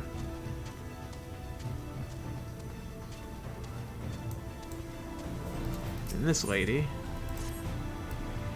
Well, hello there. Don't you look like an imposing individual? Forgive me for being so forward, but could I trouble you to do me a favor? It's my worthless, slacking sop of a brother. He promised me that he'd help tend to the chocobos today, but I'll bet you a gill to Gisselgreens that he's lounging about in bed doing absolutely nothing of import. I've told him time and again that he must shoulder his fair share of the workload, but it's like talking to a stone wall. I beg of you, friend, unleash the full fury of your anger on that listless lout.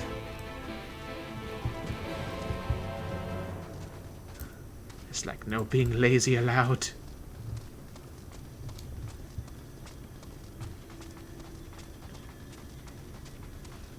At least I can fly in all the areas, so this should be easy. Let's see, a traveler, aye? Yeah, ye the type that likes to go for a dip in the water? If so, then there's a favor I'd like to ask of ye. Me son's gone to practice his fishing on the south side of Lap, but as it turns out, I'll be needing him back here. There's a crate of fish, what needs delivering to the facet of fishing. And, it just so happens that the boy's been talking my ear off about how he wants to be the one to do the delivering this time. Okay.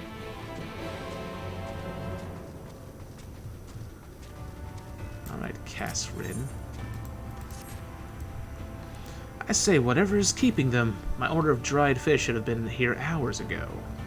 I've always made my deliveries on time, and I don't expect that to change now. Perhaps you could help me, friend. 3 lazy arse fishermen have yet to arrive with the dried fish they promised me, and I refuse to keep the guard waiting any longer. You'll help? Thank you so much. Just take these 3 orders to the fishermen whose names are written on them, and remind the lazy sods of the bloody job they've so clearly forgotten about. Sounds like someone needs a spanking. Well, there's one inside this house right here. Or next to this house. Hello? Hello? Oh, well, here's one right here, I guess. Hey, what can I do for you, for? The girl wanted dried fish, aye? I'm working on it, of course. I'll just be taking a little more time is all. Have to dry it out just right, you see. Okay, well, he's not slacking, at least.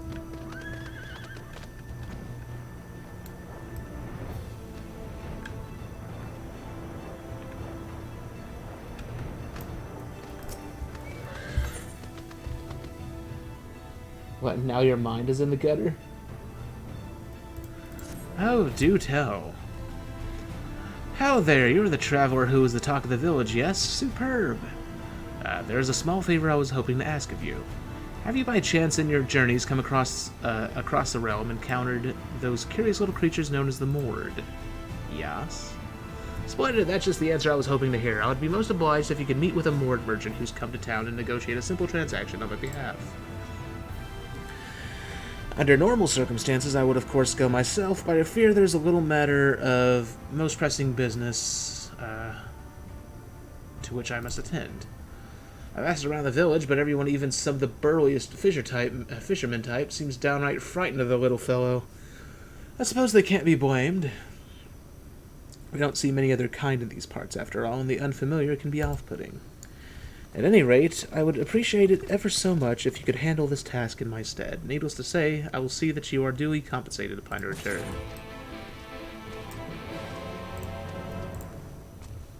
Let's see. Best not to think about too much, but is at the point where nearly everything sounds dirty.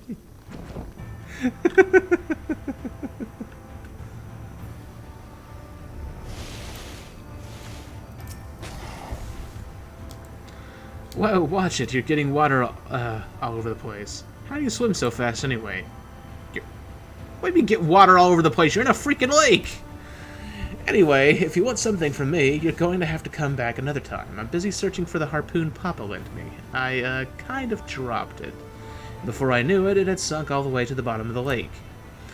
Wait a minute, if you're such a good swimmer, maybe you could dive down and fetch it for me. Yeah, I bet you could. You'll do it, won't you? Thanks a bunch, mister. It sunk straight down below, so it shouldn't be far.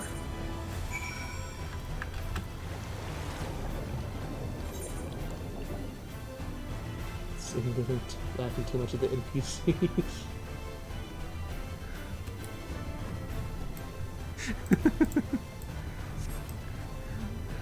Become what you must. Become the female Cruxie.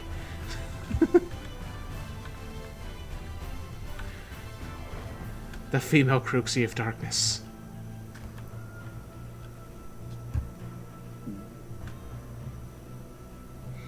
Although Cruxie by default is of the darkness, so I guess maybe that's a moot point.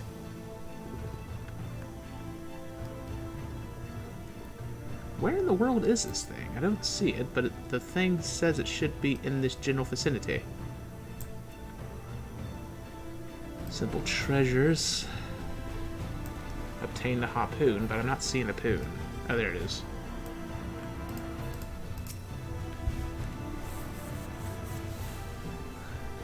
There can only be one Cruxy, one is enough. Mercy. Cruxy need no peers. I agree. Because if more than one existed, I'd probably go insane. Not as an insult to Cruxy, just there only needs to be one. God is dead, we killed him. You're back, is that what I think it is? Unzip. Papa's harpoon, you're a lifesaver, mister. I saw you swimming down there. You were just like one of those lake spirits Grandpapa always talks about. Grandpapa says that in the old days, the source was full of them. That one day they'll come back and save us. He says they're huge and swim through the water like giant fish. Oh, I need to get back to Papa. You're coming back too, right? I'm sure Papa will want to thank you for everything you did. Well, see ya. Alrighty.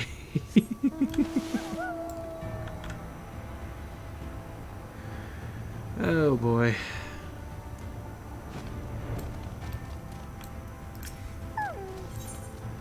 Oh. Wait a second, there's a special item for this one. See, I'm telling you, it'll be fine. Let's go and find the treasure. Are you mad, Yalric? If Mother finds out we went to the forest, I don't even want to think about what she'll... Oh, hello there, Mr. Traveler. What can we do for you? Wait, did you hear us talking about the treasure? Shh, Vane, it's too late now. Oh, it's too late now. We'll share a secret with you. Just promise you won't tell anyone, okay? We were playing by our favorite tree, and we found a bottle stuffed into a hollow. And inside the bottle was a treasure map. You look like you've been all over the place. Have you ever hunted for treasure? Hey, maybe you could go treasure hunting for us. Oh god, this isn't going to be one of those quests, is it? We were going to go ourselves, but if the grown-ups caught us sneaking around in the forest, we'd be in real trouble. Please, won't you do this for us? No, I wanted to be the one to dig up the treasure, but fine. You can go as long as we get to split the treasure 4 ways. We're the ones who found the map, after all. Thanks, Mr. Traveler. Here's the map. The treasure's buried to the east of here, right where you see that big red cross. Good luck. Mopish man. You need something? Sorry, I'm rather busy here. This man strikes you as one of the most sluggish, slothful wretches you've ever had the misfortune to meet. It would seem that nothing short of a furious exhortation will suffice to convince him of the value of honest work. Okay.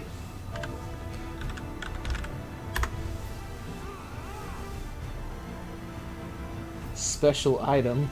Oh my god. Let's see. Hey, what's that? What's with all the shouting? I don't even know you. Cora sent you. Well, if she was trying to scare the living wits out of me, you can tell her she's done a bloody good job. When the hell did she find someone like you anyway? Ha, you come from the same place as the Crystal Exarch, you say? That's right. I mean, the pleasure to meet you. You won't yell at me anymore, right? Some men dream of being heroes or going on grand adventures, but I'm a fisherman's son. And I reckon the slow life suits me just fine. Yes, just sitting by the still water's end. Right, time to go help Cora brush the chocobos. Just stop looking at me like that, okay? It's like, I will sit on you.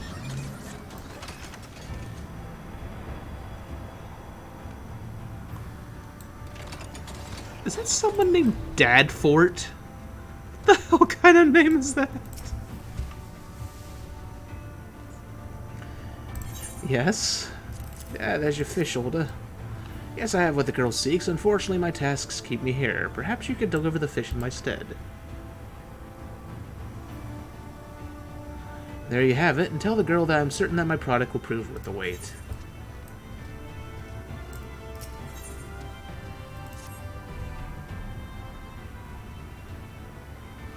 Let's see, of all the days to be, a traveler, don't get many of those around here.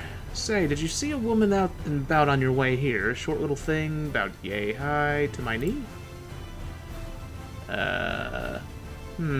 Well, isn't that just my luck? An investigator from the Facet of Gatherings come to these parts to research the local flora and fauna, or some such. I've been tasked with looking after her, but now she's wandered off somewhere and refuses to come back. There's pirates around here, and worse. Normally, I'd say if some fool woman wants to get herself killed, she can be my guest, but if her dead body washes up on the shore, I'll be the one taking the blame, and that's a less appealing prospect. Anyhow, if you see this bumbling wench around, tell her Dad Fort said to wrap up whatever it is she's doing and get herself back before she gets hurt. Well then. That was rather rude.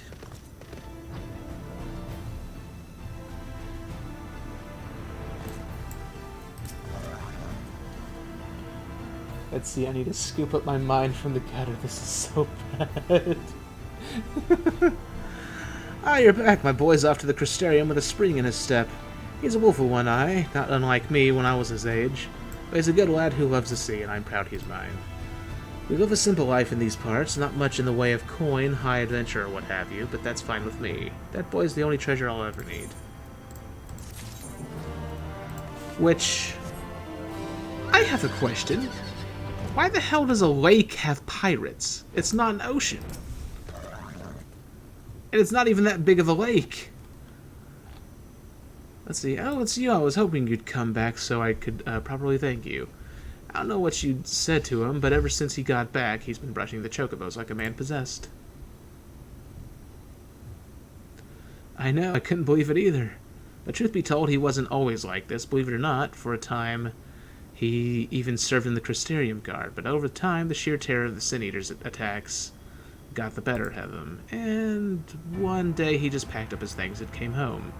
He said the realm has enough heroes already, and he was happy to live out his time here until the end inevitably comes. I don't imagine he'll ever again be like he was as a boy, dressed in play armor made of buckets and frying pans, pretending to be the sellsword Radiska, bravely defending his companions. But he's still my brother, and I'm thankful to have him here with me, provided he pulls his own weight, of course. Anyhow, I should be getting back to work myself. Here's a little something by way of thanks. Safe travels, friend.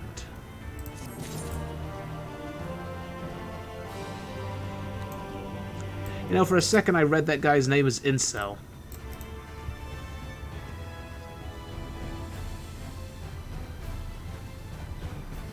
See, remember what those other dudes said about the lack of ocean here because of the big old flood stuff?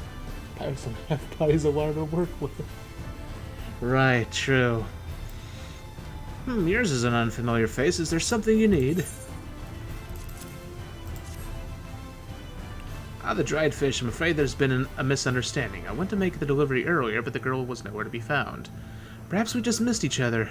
Anyhow, here they are, and tell her she's lucky. This is the tastiest batch I've made all week. Alright, that's it for that quest. Let me turn that in really quick so the other quest just turn up on the map.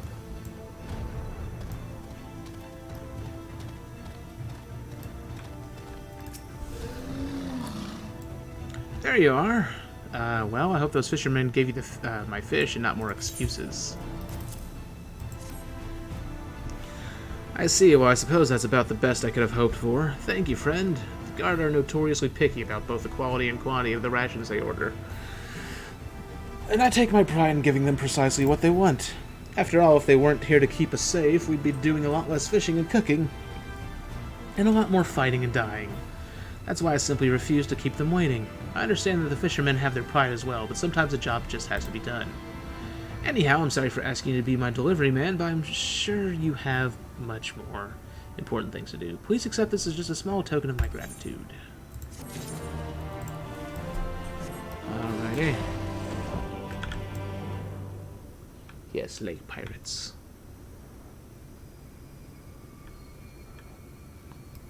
Lake butt pirates.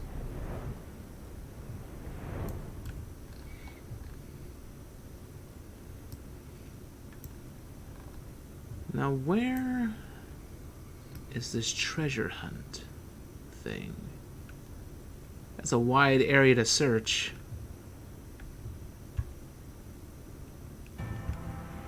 Don't tell me it's actually in this mountain. That'd be a little weird. Oh, here it is.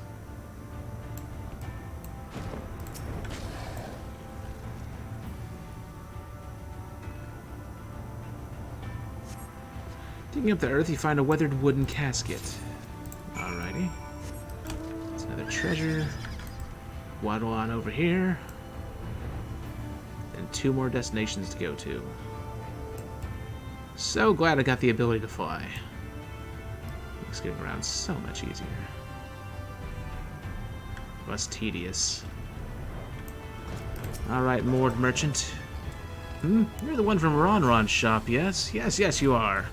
If you come for more smooth and shiny pots, I'm afraid you come at the wrong time. No, I have none today. Salted fish. What is this? Chewy and salty salted fish liver? Yes, this is most tasty. Many a Mord will pay good coin to put this in his belly. Oh, yes.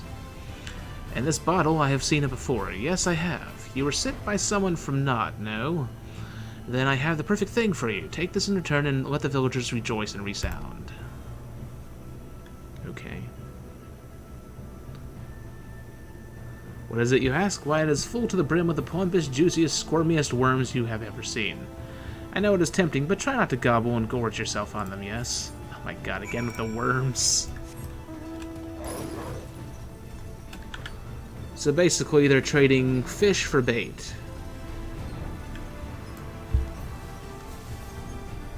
Yes, lake butt pirates. I said so. I said that. I wish I didn't, but I said it.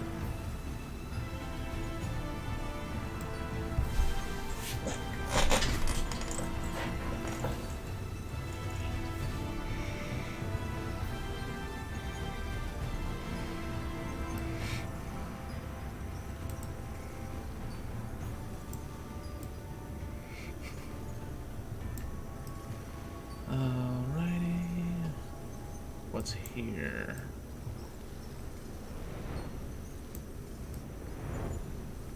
Oh, here's the lady. If I could jump up and land on this rock, thank you. Eep, don't sneak up on me like that. Can't you see you gave me a terrible start? Wait a minute, I've seen you before. You're staying at the Crystarium, right? Pardon my little outburst. People tell me I frighten easily. Anyhow, whatever are you doing all the way out here? Is there something you need of little old me? Dadford is worried for me, you say? Why, how terribly considerate of him. I wouldn't have thought him the type. I must head back to the village at once. There's just one little itty-bitty rub. I seem to have misplaced some of my possessions. Well, perhaps not so much misplaced as dropped them whilst running away crying and screaming when a pirate appeared before me. But same difference, right? What sort of possessions, you ask? So that means you'll be helping me, I presume. Splendid. I thought you looked at the generous type. Anyhow, it's just 3 little things. My staff, my filled notebook, and my tiny little pouch. If you could find them for me, I'd be ever so obliged. The things this game makes me do. I like how the NPCs are just so presumptuous that I'm gonna do what they want me to.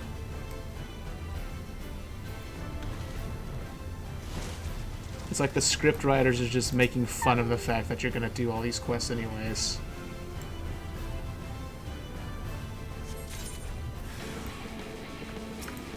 Oh, really?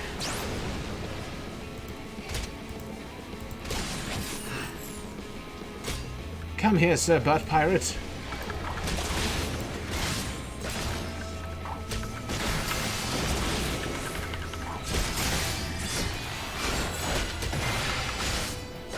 I like to imagine that there'd be a scene where there's the giant pirate ship sitting in the middle of the lake, and there's people at the edge like, how do we get them?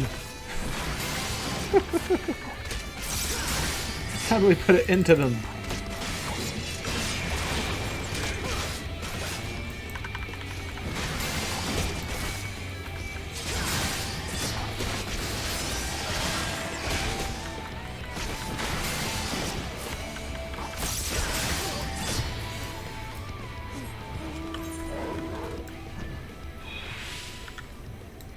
It's like, there's no way we can stop them. They're just a few 100 feet away from us in the middle of a body of water that they can't escape from. Let's see, supply log. Probably gonna get attacked again. Nope, not that time. That's nice. Let's see, where is the last one? Oh, there it is. Probably gonna get attacked there.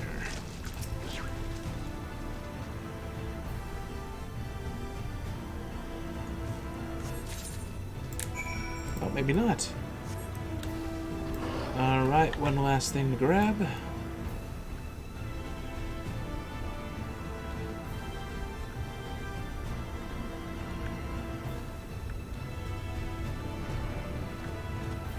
Oh, found a lookout point. Or a vista.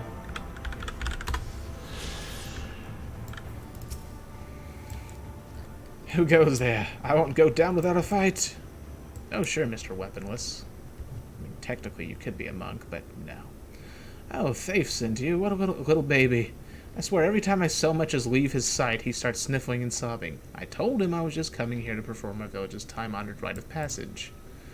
Tradition has it that all boys of a certain age must fly here on the wings of an Amuro, retrieve 3 treasures from the ruins, and bring them back to the village. Hey, I have an idea. Since you came all the way up here, why don't you find something for yourself, too? Okay.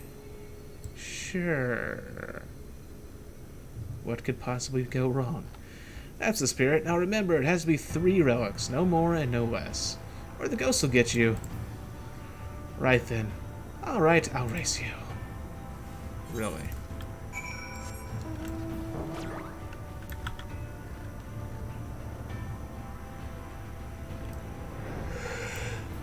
Which probably means I'm gonna get attacked by ghosts while I look through the stuff.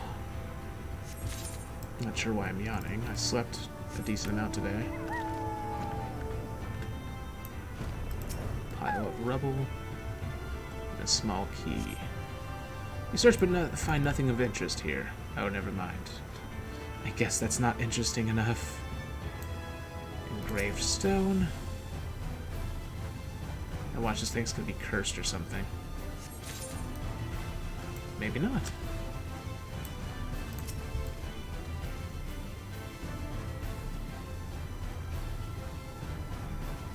Why is it making me wait so long to pick up a key? Am I fumbling to reach it? It's like, just animate the key falling from my fingers a bunch. While the character falls over trying to pick it up. May as well do that. At least it'd be more funny. Look, I found my 3 relics. How many were you able to find? Not as many as me, I bet. Let's see, a rusted chain. Mighty slab of stone with strings of numbers etched to it. And, oh, you found 3 too, and we got back at the same time, so I guess that means it's a tie. Oh well, anyhow, what are you waiting for? Show me what you've got. These look like the chains that were used on prisoners in this stone tablet. That must be the cell number. And here's the key that opened the cell door. As you might have guessed, they say this place was used as a prison before the flood. Of course, it couldn't hold anyone in now, except for the ghosts, of course. Boo! Anyhow, I should get back to the village before Faith causes another flood with all his crying. So long, stranger. Oh. Being mean to his little brother, ain't he?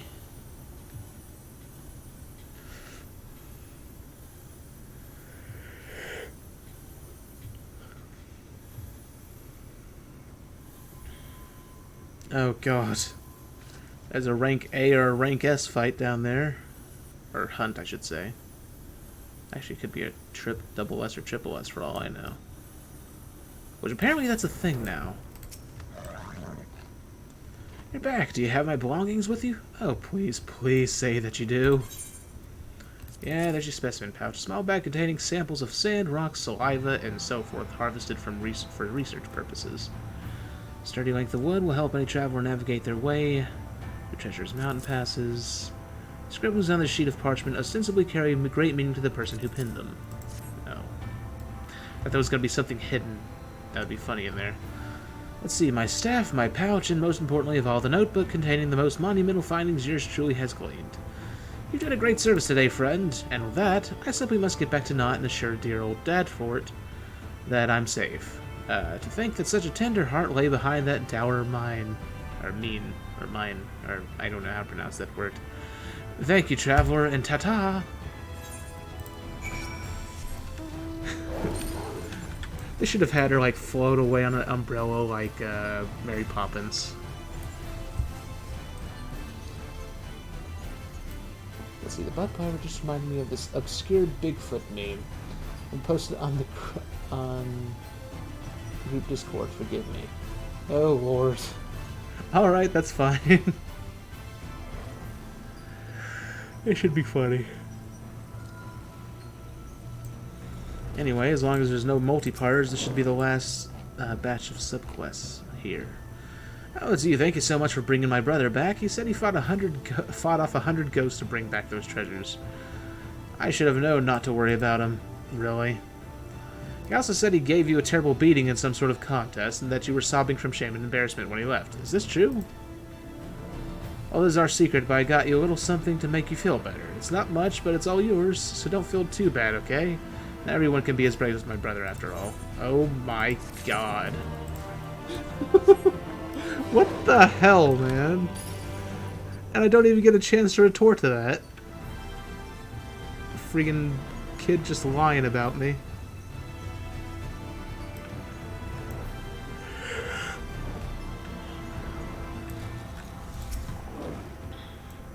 Ah, there you are, friend. I trust the transaction went smoothly.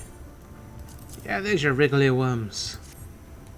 Would you look at these worms? So plump, so juicy. Why, I can almost see why the Mord enjoy it. Perhaps not. At any rate, our fishermen will be overjoyed. Bait like this is sure to bring in a healthy haul. I mean to make a point that this would not be possible without the cooperation of the Mord. I almost said Murd for some reason. Eventually, I hope to convince them that the little fellows aren't so bad after all. They're actually quite charming, wouldn't you agree? At any rate, thank you, friend. I trust this will suffice as payment for your efforts. No, it's not enough. Pay me more. I work hard. I expect more monies.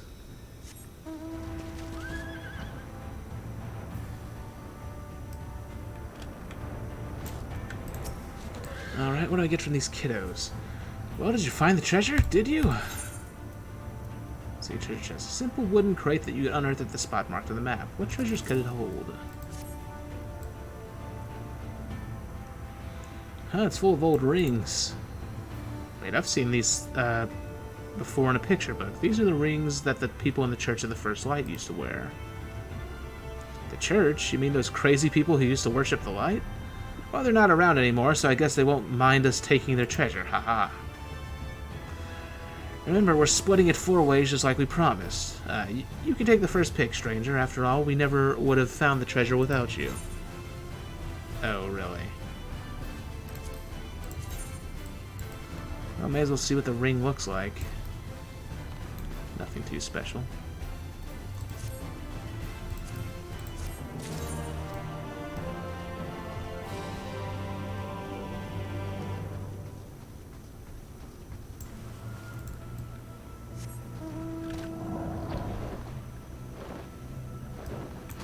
Alright, we should finally be done with this one.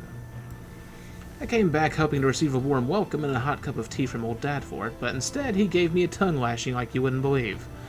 Why on earth didn't you warn me? I dare say the pirate I met out there was more welcoming. I swear I've never met a man more fit to serve as elder of a village they call Sullen. Hell, I wouldn't be surprised if they named the damn place after him. Yes, I know that the name is far older than that, and that it came from the dour faces that many a fisherman tends to wear. I also know that all of them, Dadfort included, are actually gentle souls deep down. They just aren't so good at showing it. Anyhow, I'm not afraid to show my emotions, and I'm incredibly appreciative for all you've done for me today. Take this as a token of my thanks and tell old Dadfort that I'd sooner die than come back to this stinking backwater little shantytown. Okay, then. Good lord. Alright, Arianje. There to the west, canst thou discern the hump of an isle rising above the water? That foliage-covered mass hideth the key to our safe descent. Swim close and plunge thee beneath the surface. Thou shalt soon divine the reason for mine insistence. Though it be much to my shame, I can but flail and flounder where thou mayest glide as a fish. I shall board a boat to the island and spare one in all the spectacle of mine inept strokes. So Urianger cannot swim. Oh right, I forgot. That's why freaking Alphino is like, I have a comrade. Someone else can't swim.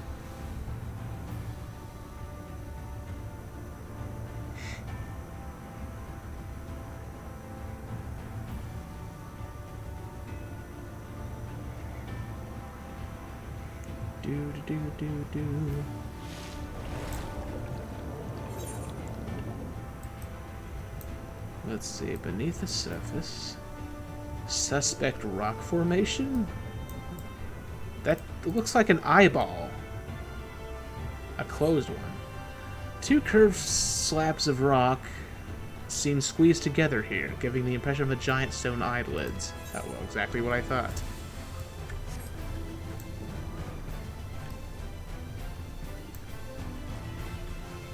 Well, what's this one?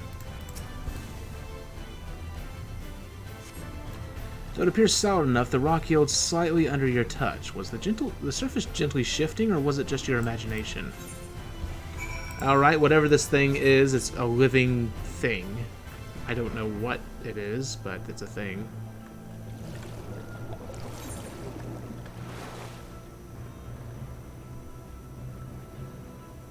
Oh right, this is the place I called Pride Rock earlier.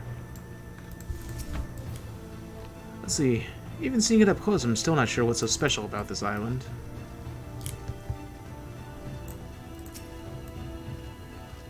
The locals call this the Island of Kin, which I presume must refer to knowledge. Either that or someone was being awfully zealous about marking his territory.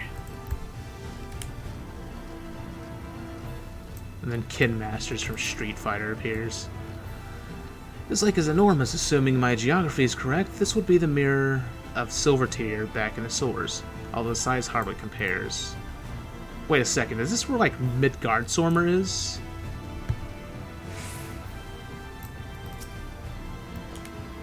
Or this world's equivalent of it?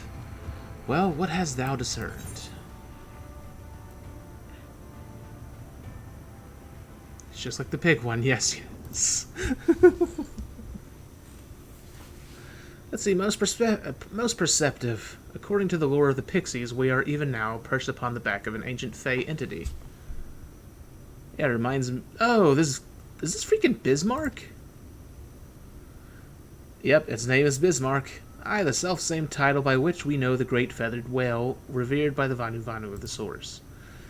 I would enlist its aid to bear us unto the deep, and thence banish the water with an airy sphere, alike in form to the domes which do shelter the hamlets near the Ruby Sea, beneath the Ruby Sea. Within its compass we may move unencumbered and defend ourselves when the hour of battle cometh. As it most surely shall. I must needs ask for silence whilst I make my supplication. Excuse me.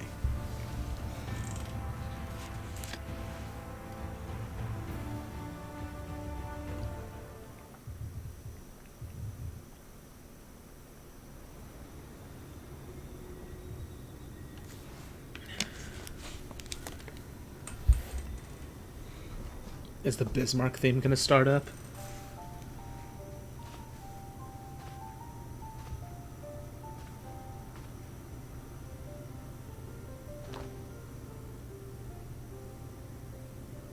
Wirsach, Bilan Bismail.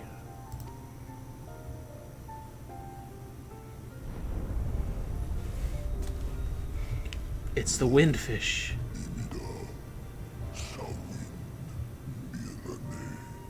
This thing actually talks?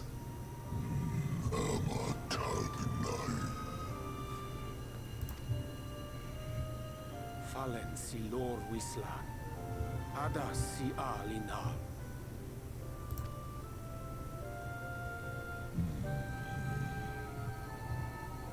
Van urs atslir. Olfod thin. Iri guath.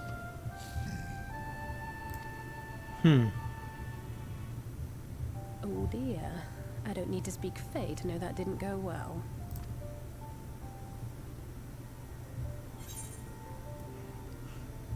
We need fuel.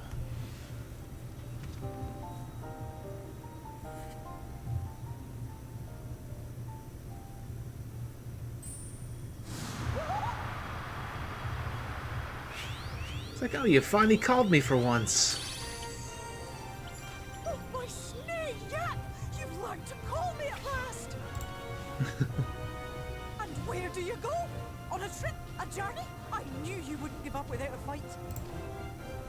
Oh, my Precious mortal, I shall help you in any way I can.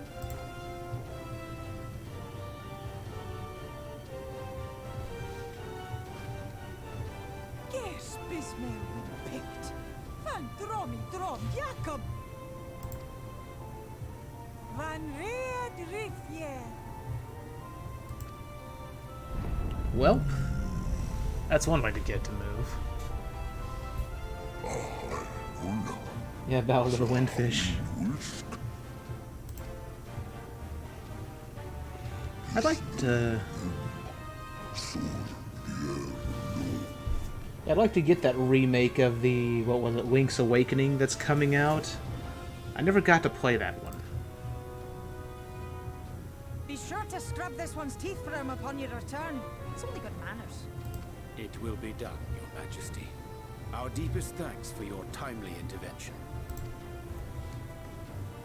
An agreement is reached and your departure is at hand. You wingless ones best hold on tight. May the blessings of the Fae keep you safe in Ba.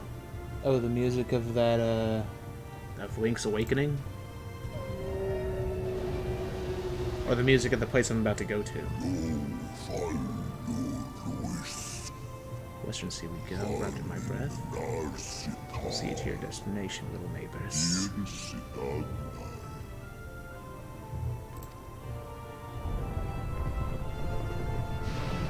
Oh, let's see. Alright, new area music. This should be good. I just want to see this new area.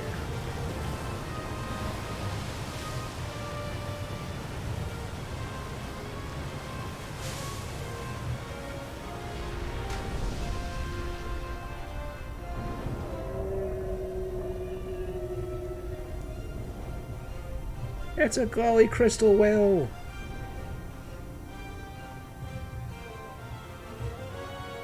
With cherry blossom trees on its back.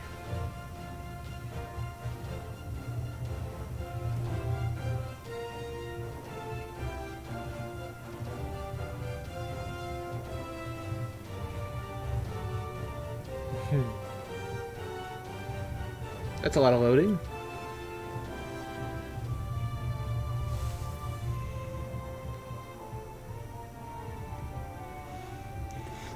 It's like the people with Kalusia are like, what the hell is that? And just like that, it's all gone back to the way it was. Yeah, that was quick, wasn't it? 100 years of honey and rainbows. Seeing them Yulmore types wake up and smell the ashes was miracle enough for me. Magic in the air when that ladder started moving. And when that great hulking Talos rose up. Gods. Did somebody say gods? 1,000 years and never behold anything so amazing. Oh my god. Of course they're gonna do this. It's like, except for a flying whale. What the? You see that?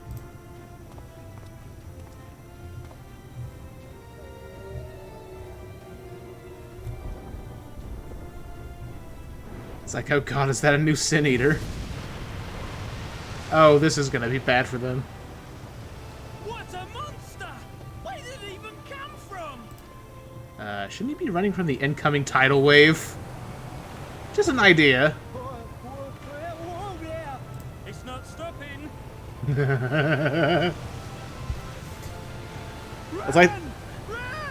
It's like the beginning of that old Godzilla movie from the 2000s. The American one.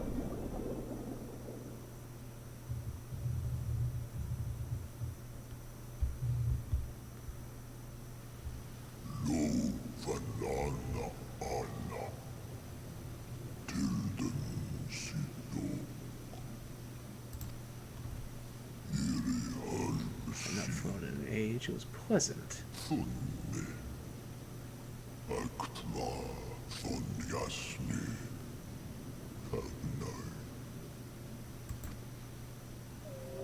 It's like the Dragon Valoo talking from freaking Wind Waker.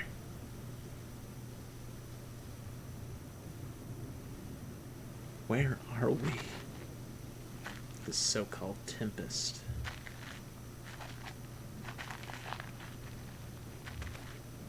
Also, how the hell are we supposed to get out of here? I mean, sure, I guess we could teleport, but still. Wow.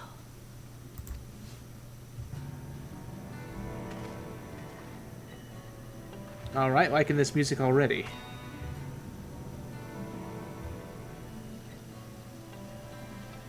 The breath of Bismarck. See how it swells to form a dome beneath the waves? The waters recede. The tempest's floor is laid bare. In defiance of the blinding sky, this place holds fast to its gloom. The last refuge of he who denies the light with every fiber of his being. That's not what I was expecting. You stand at the precipice, hero. Journey unto the heart of darkness. Finish it.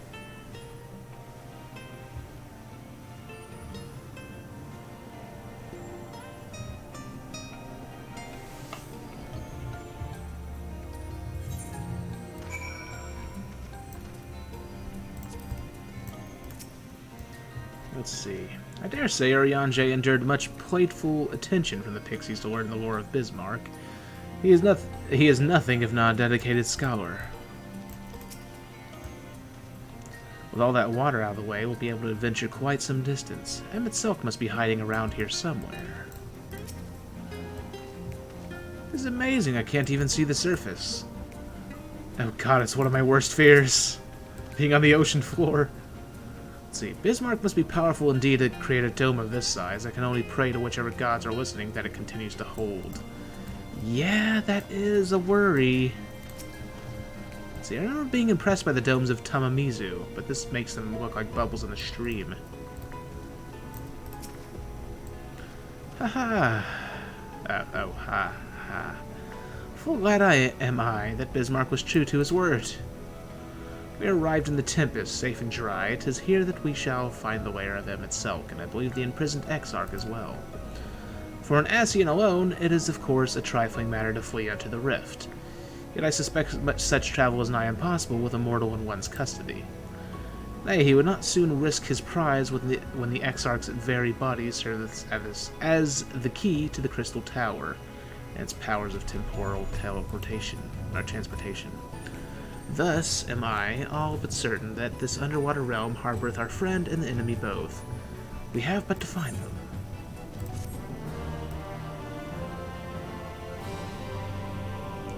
In the event that you leave the area, speak with Inu at the Vinmont Yards in Calusia to return to the Tempest. Let's see, come on, let's begin our search. Oh, Thancred. Alright.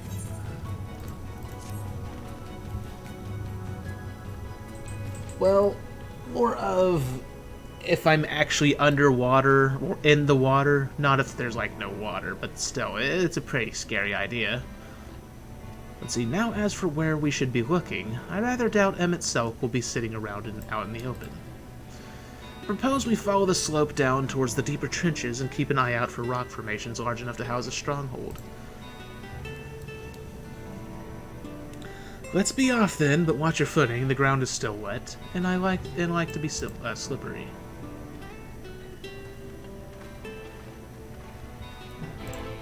And you were right. This music is freaking awesome. I love it. Really relaxing.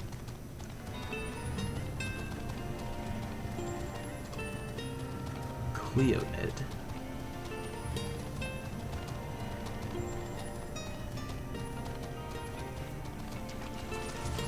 Kind of sounds like Final Fantasy XV music, honestly. Let's see, I think Thancred has the right idea, but I can't help wondering what Emmett Selk would be doing down here without the aid of gills and fins. Well, he's immortal, so I'd think he doesn't need to breathe. The ocean floor is a strange place to be, of course, but this ether is like not I've ever seen. This outcrop seems natural enough. What, are you implying that it's not natural? Something unnatural here, lie? Oh, ether current. Ha. Jump. Please jump with my stubby little horse legs. Thank you. Oh god, there's a bunch of aether currents I'm gonna have to find. So many.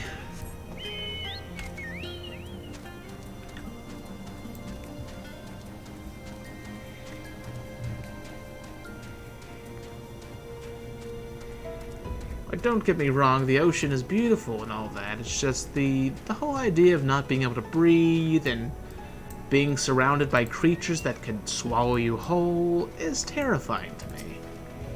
Which is why games like Subnautica terrify me. See, not out of the ordinary here, as far as I can tell. The gloom down here is so suffocating compared to the endless night sky we saw. But I suppose Emmett Selk had nowhere else to go. Let's see, what about that large formation over there? Am I going to find Atlantis? Maybe Aquaman lives down here.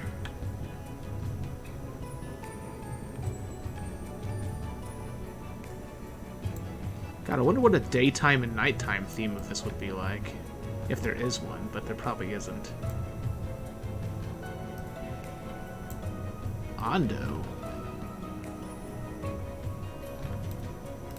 Oh, it's a freaking Sahagin.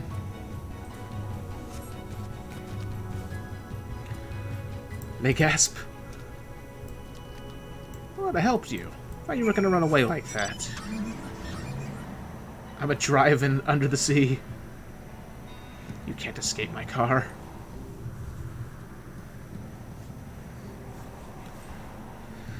Alright, discovered a new location. Bunch of fish people, which means there's going to be a bunch of subquests down here. Oh, joy!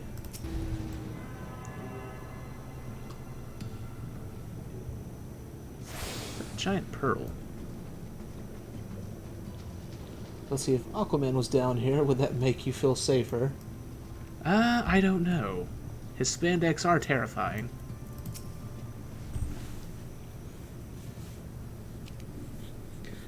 The finless ones, they followed me! Why have you come? Was it you who took away our water?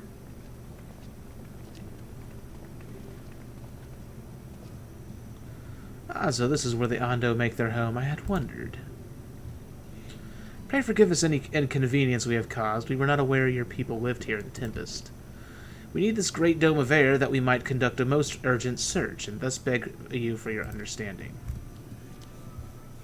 Chieftain, what are we to do? He doesn't look too happy.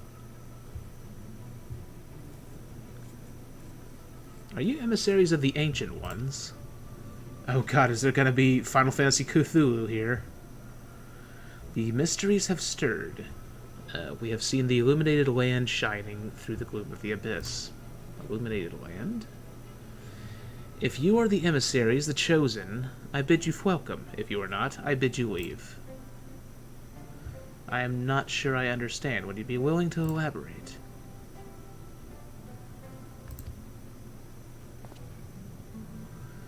It would seem not. I suggest we withdraw for the moment.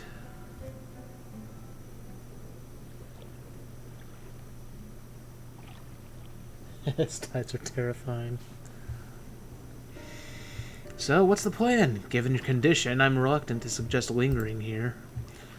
That said, our presently meandering search would proceed far more swiftly if we could call upon the Ondo's local knowledge. Yes, I'd like to know more about this illuminated land the chieftain spoke of. Could it be Emmett Selk's stronghold, do you suppose? Perhaps he lit the lanterns upon his return.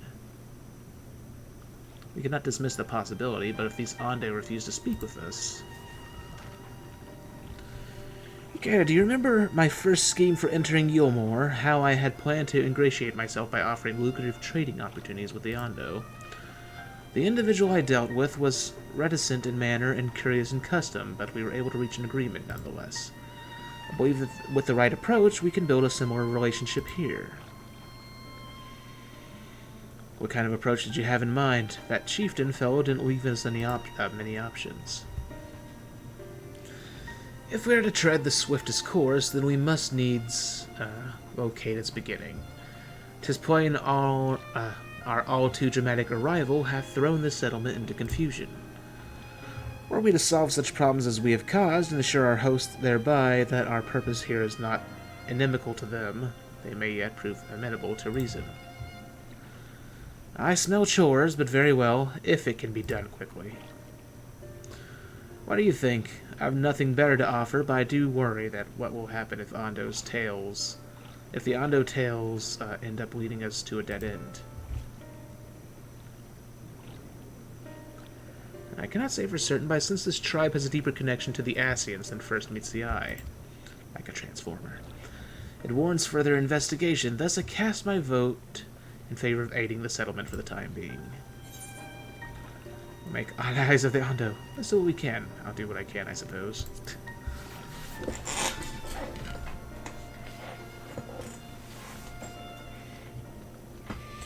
Then in the settled, Stoa, pray proceed with your investigations. The rest of us will see about fostering some goodwill.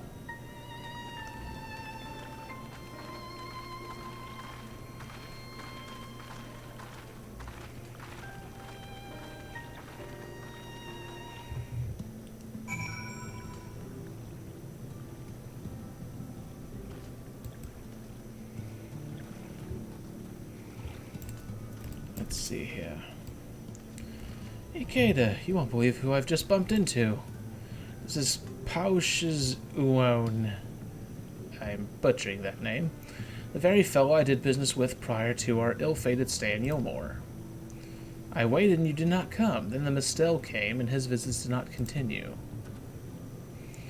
I'm truly sorry, Posh Uon, or Own. Things did not proceed as planned. Is there aught we can do for you by way of an apology? Perhaps. Where the dry return, a cavern to the north, is home to giant crabs. We do not fear the crab, for we are the swifter swimmers. But now there is no water. We run and they scuttle close behind, snipping and snapping with their claws. There are too many of them, too many. I believe I can be of assistance there. And what of you? If you've not found a task, you are most welcome to join me. Indeed, I should appreciate the company, where the dry return has a rather ominous ring to it.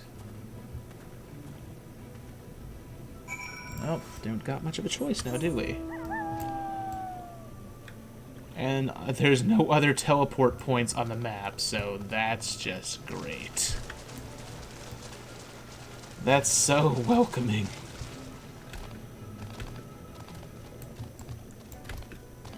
Let's even hop on here.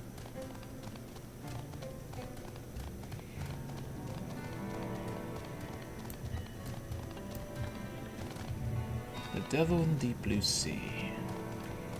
Hydra Zone of the Enders. They seriously made a Zone of the Enders reference? I really need to play that game on stream. Oh, those two games on stream, I should say. I love Zone of the Enders. Those were fun. It's ironic. I played Zone of the Enders, but I never played any of the Metal Gear Solid games, which is his more popular games. Hideo Kojima, that is.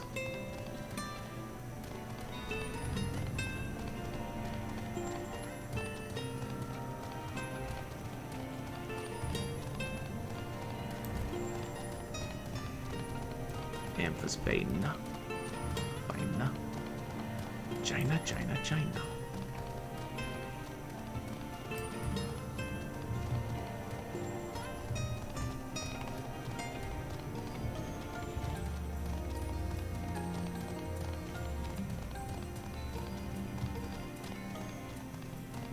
Let's see, blue swimmer.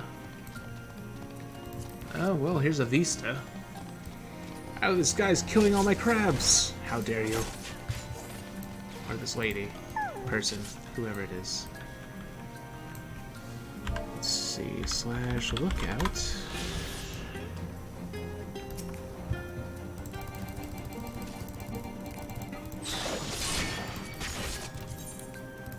Come on out, chicken of darkness.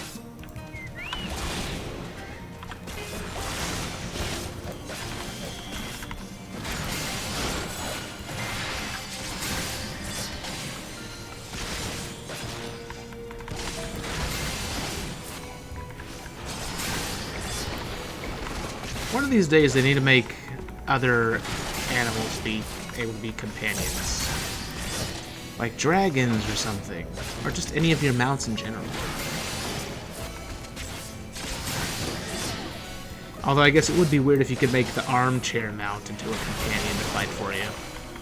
What's it gonna do? Just slap itself against enemies?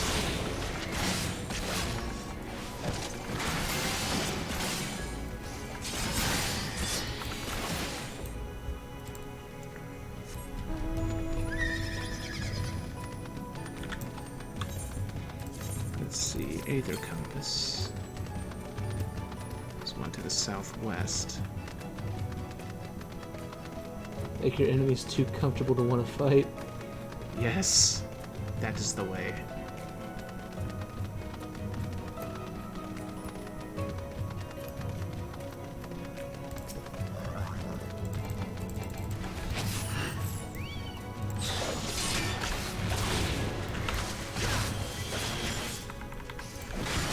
Oh god, it's the Final Fantasy XI crabs.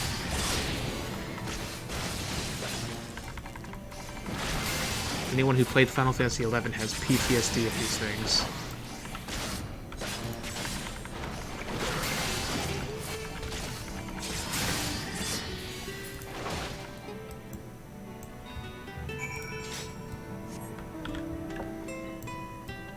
Oh, speak of the devil, this mount came out randomly. But yeah, I guess it could use repose or sleep.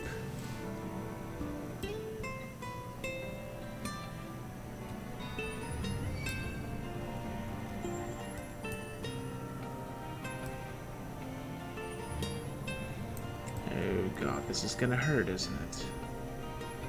Please have mercy, sir. Please have mercy. Oh, cool, an Aether Current.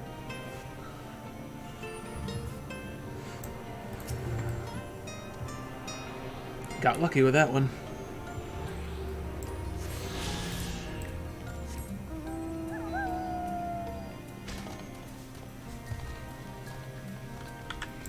Oh god, that means I'm gonna have to do like 6 fates here at some point, just so I can unlock increased movement speed in this area.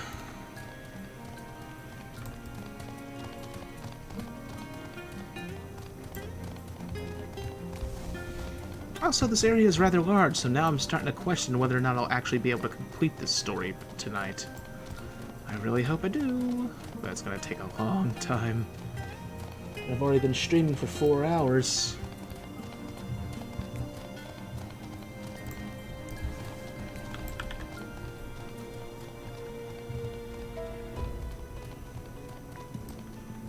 Ooh, look out. Vista.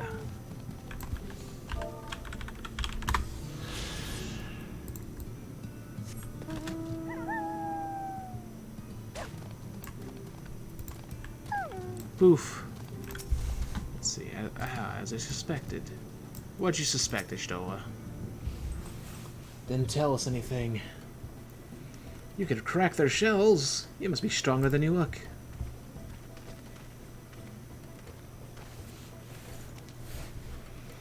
I see you've reached your quota first again. I shall never be your equal in such tasks. Still, I would say we have reduced the local crab population to a far less threatening number. My thanks to both of you. You must have a reward. Nay, Pushoan. This was to be part of an apology to you, remember? Besides which the lack of water is our doing, for which we must also make amends. Might I convince you to tell us something about your village instead? I'd very much like to learn more of you and your people. Very well. Before the flood came, it is said that our ancestral home was found in the seas to the south. It was utterly destroyed by the light. Only those who were out hunting survived. They swam, aimless and lost, until they spied buildings here on the ocean floor. Strange buildings they were, and long had they stood under the water, yet somehow they had been spared the scars of time and current. These structures provided shelter for my people, protection from the tempest's turbulent waters and the predators which hunted within them. Their very existence seemed a miracle. The first settlers pondered their good fortune. It was clear that the race who had built such wonders had guided their course. And from this did they discern the truth. Excuse you? That the ancients had chosen us to serve as caretakers of their eternal sanctuary until such time as they returned. Thus, if it is judged that your coming and this great vanishing of water was by the ancients' design, you will find warm welcome here. A truly astonishing history, yet I cannot help but wonder how will the significance or otherwise of our arrival be decided. The ancients have blessed us with protection and prosperity. If your presence serves to bring us the same, there will be no doubt in the matter. So it's ambiguous. Then it would seem our earlier decision was the correct one. We thank you for your lesson, Posh-un, and we'll continue to do all we can to assist your people. Should you desire our help with any other trouble, pray do not hesitate to ask. We should return to the task at hand, only do try not to overexert yourself, my friend. The risk far outweighs the gain.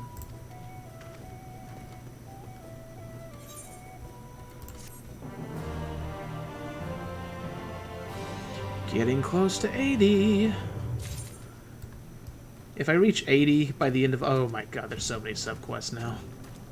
If I reach 80 before the end of all these subquests, then I'm just gonna, you know, freaking switch to another class.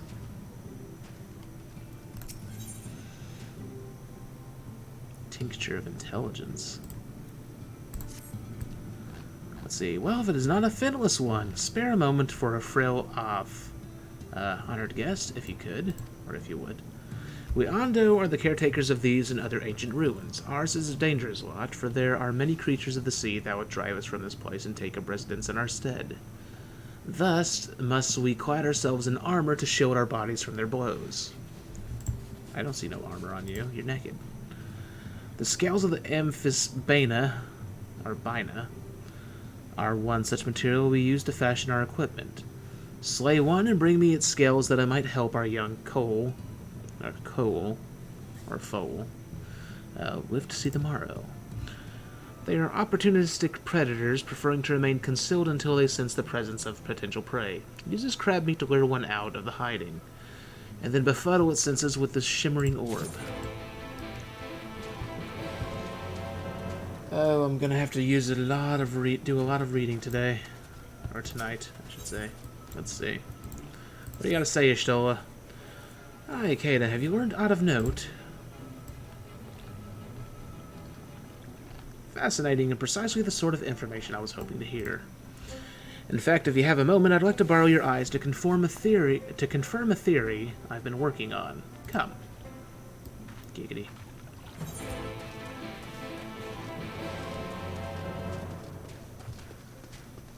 Alright, well first let me grab these other quests really quick.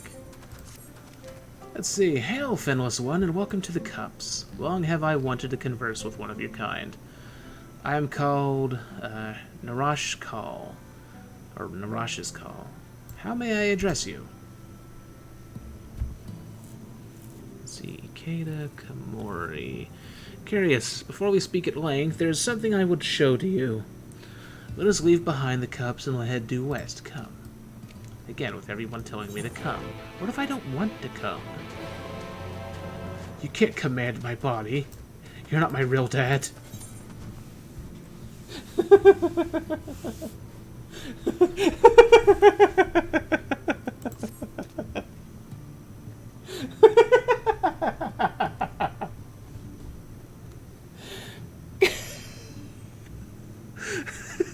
I'm sorry.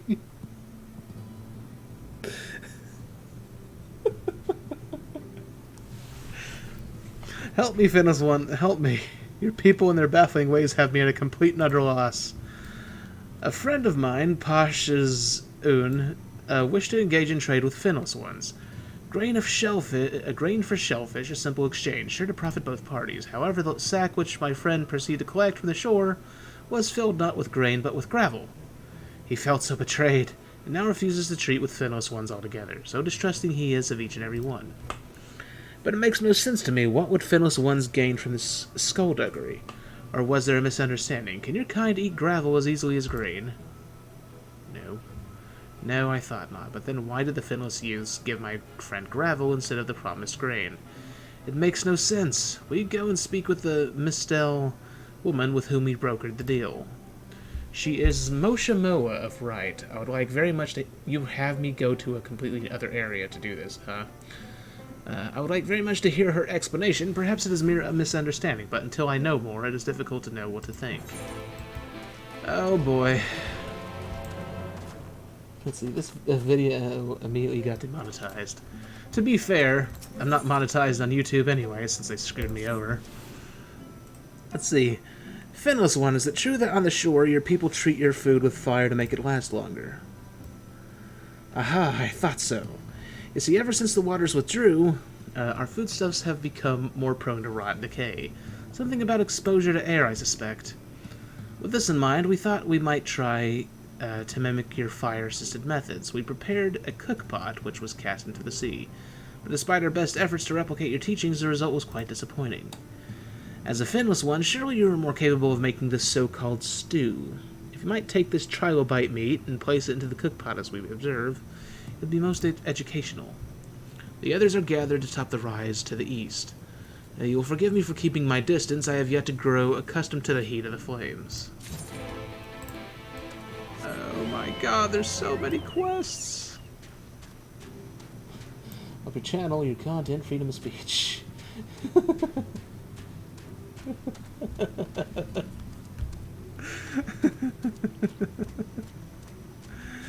It was just a silly joke anyways.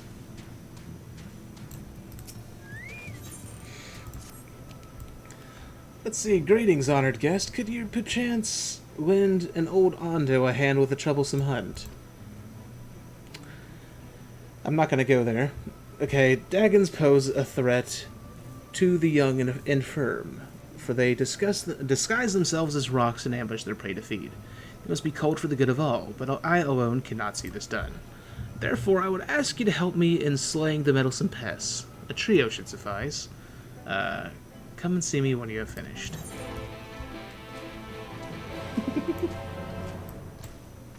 This is the night when it all goes to shit. See, so strange it is to see finless ones in our realm, but since you were here, perhaps you can offer us aid. A spearfisher of ours has been away for some time, too long by half. I fear he may be struggling in this new waterless world of ours. You, however, thrive in such environments. If he is injured or worse, then I should be grateful if you would go and render aid.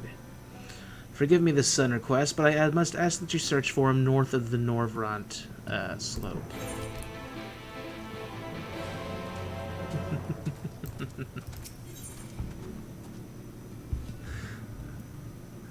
Okay, crab meat, no. Trilobite meat.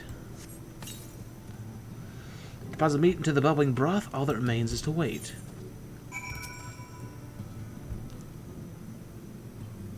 Oh, that's it. The makeshift stew appears to have been cooked long enough. Whether or not it will meet with the Ondo's approval, however, remains to be seen.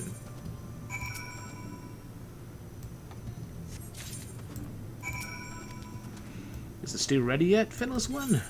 Yeah, there's your stew. Ah, so hot it is. Like the boiling currents near the deep water vents. But it must be this hot, else the meat will spoil, yes? I see. So fearful of the heat were we that we did not consider cooking it longer. But now we know.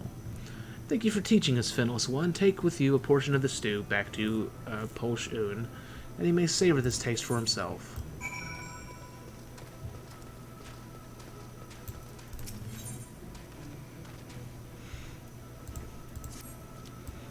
See, no, please stay back. Spare me, O finless one, from your ruthless mastications. Excuse me? Are you coming on to me? I'm too young to be eaten.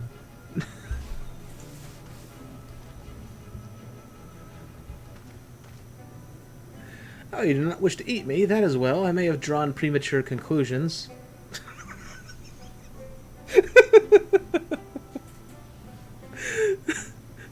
But that, as is the first time I've met one of your kind, it is a somewhat terrifying experience.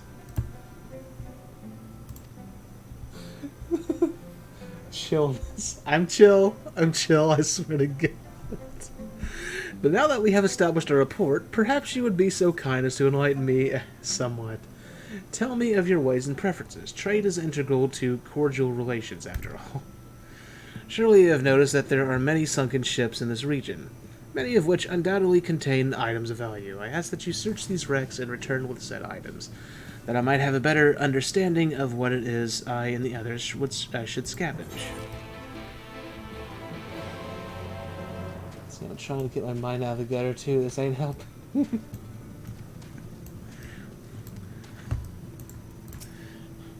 But what's his name?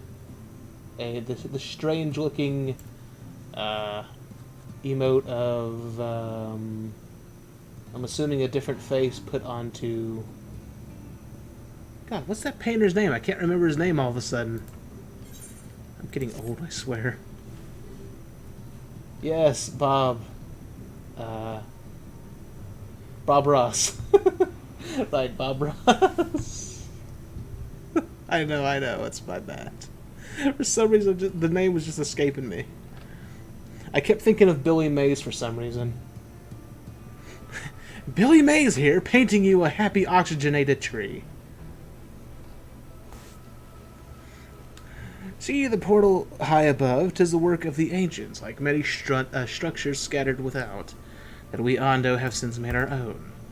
Alas, in the absence of flowing waters, I cannot reach my home as easily as before. If only I had a device or tool to aid in climbing up and down.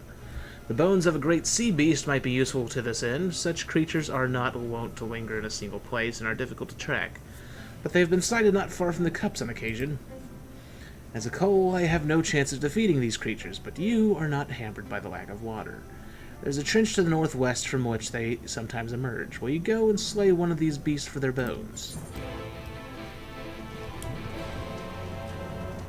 I'm not going to make the joke that came to mind. God damn it.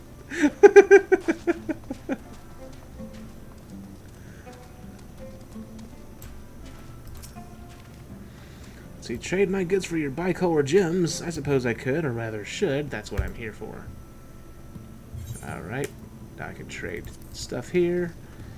Once I do 6 fates, which is going to be a pain in the butt. I'm sorry, it's my fault, I swear. Tell me, Finis One, have you seen a shifty-eyed Ondo lurking about? No. I have, as have others. The Cups is home to a small community, and strangers do not go unnoticed. I can but assume that one of those lawless outsiders is attempting to pass as one of us. I cannot go about and search on account of my duties here, but if you could conduct an investigation in my stead, I would be most grateful. I suggest you begin by speaking with the guard at the southern entrance.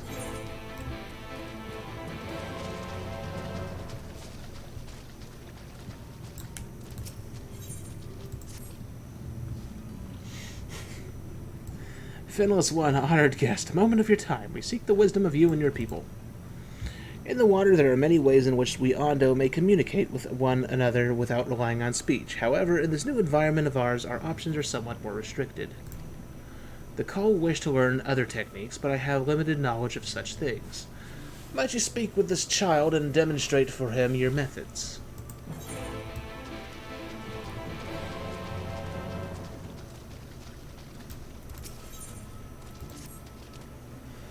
Finlish One, how am I to glide through the waters with shout, waters, or seek that I wish I crave? I cannot. Why does this one have a lisp? What do I crave, you wonder? Teach, the teach of myriad beasts. Find for me feisty beasts, wish good teach, smack them about until they're good and weak, and then bind them, wish this rope, and bring them to me. Let me shink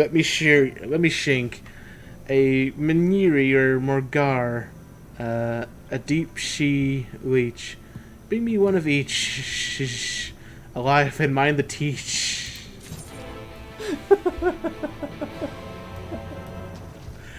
Oh my god, it hurts pronouncing all that.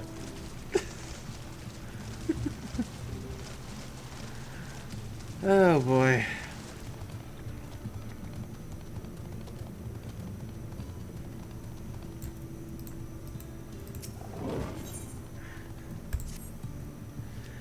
Greetings, Finless One, and thank you. Others may be distressed by the change you have wrought, but I consider this to be an opportunity of a lifetime. An opportunity to savor the fruits of the land. Quite literally, in fact, for I wish to make oranges. So delicious are the ones we have purchased from traders, full of surprisingly sour sweetness. I kept the seeds of the one I supped upon, and now that the sea has been parted, I can at last try my hand at agricultural endeavors. Or I would if I knew aught of it. What exactly is agriculture, anyway? First of all, wouldn't those seeds be killed by the fact that they've been under salt water this entire time? So you bury the seeds in the earth, and with the aid of the sun's light, it grows into a tree. Not unlike kelp, then. Well, we certainly do not want for earth here, that much I can say. We'll need a substitute for the sun's light, though. Fortunately, I already have something in mind. Come with me and see for yourself. It is not far due to East of Cups. Come, come. Again with the telling me to come.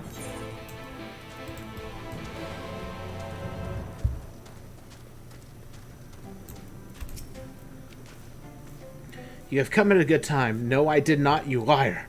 Finless One, might you be so kind as to demonstrate how you would, without words, beckon me to come to your side? God damn it.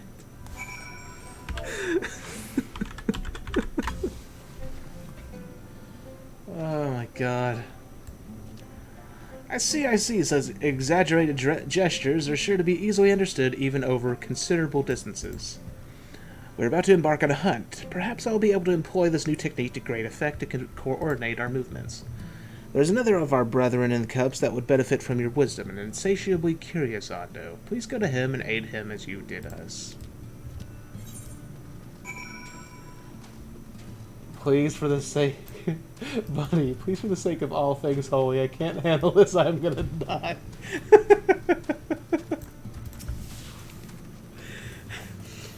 A shifty-eyed Ondo, you say? I have seen no such individual. I can't but presume they're still somewhere here in the cups.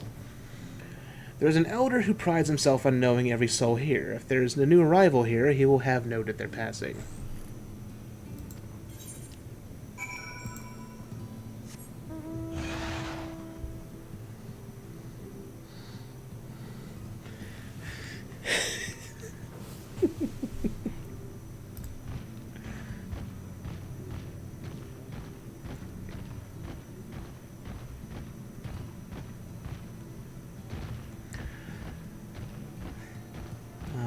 Let's see here, go up on here, talk to this other fool.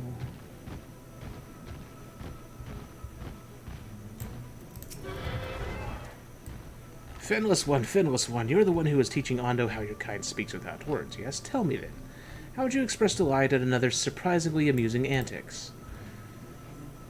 With water, one might do so with several spontaneous loops. Without this somersault motion becomes rather more difficult. I'm told your kind like to chuckle. What is this? Can you demonstrate? Really?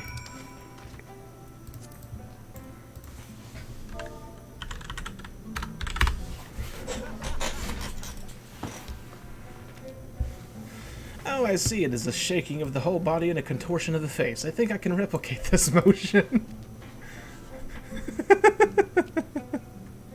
Well, was it not a near perfect imitation of the chuckle?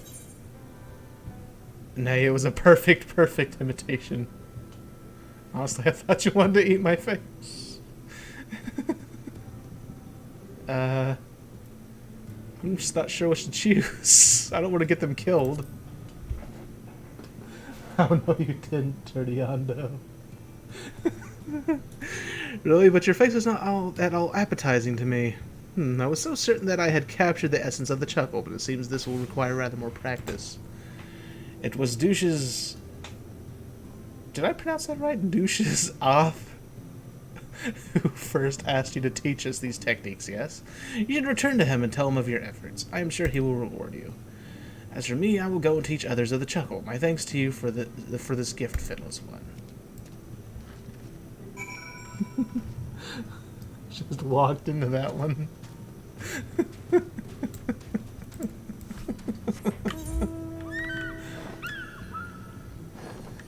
passing the gift of giggles. Oh boy.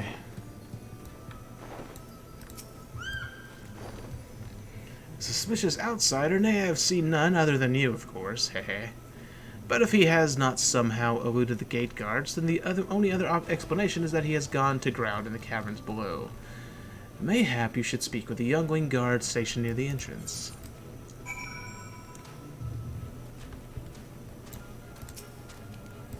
Well, were you able to educate the others, Finless One? Yes, there's your trilobites do. How hot it is, yet delicious. To think such wonders could be born of deadly fire. Thank you for teaching us the proper methods.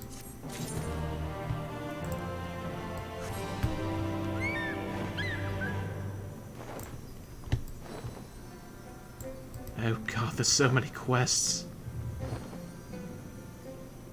Yes, it is contagious.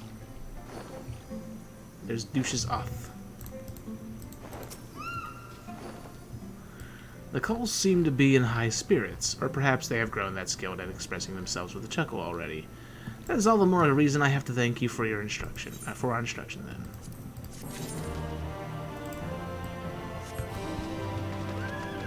then. Okay, I think that's it for all those little side quests. Well, grabbing them, that is.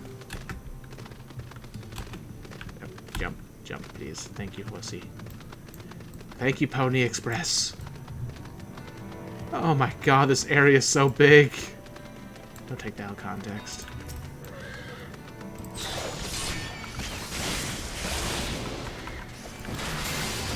Dagon.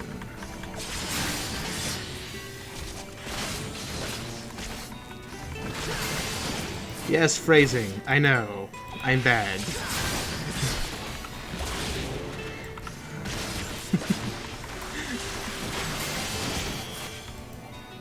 Alright, that's not gonna work. So I guess you're just gonna kill these things.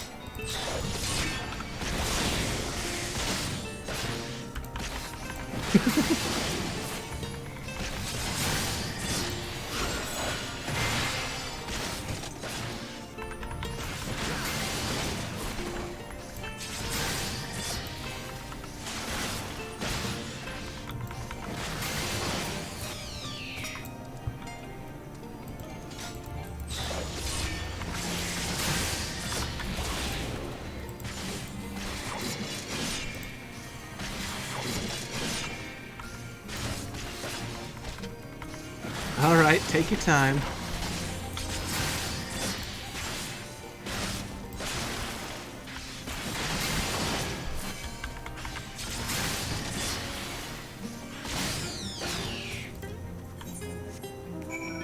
Hold on a second, I've got a message.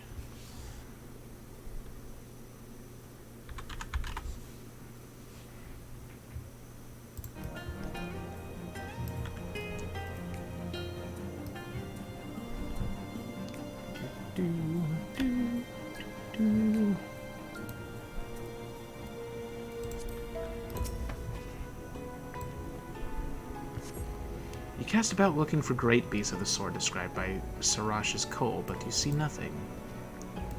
Nothing! Let's see, beyond the reach of Cole.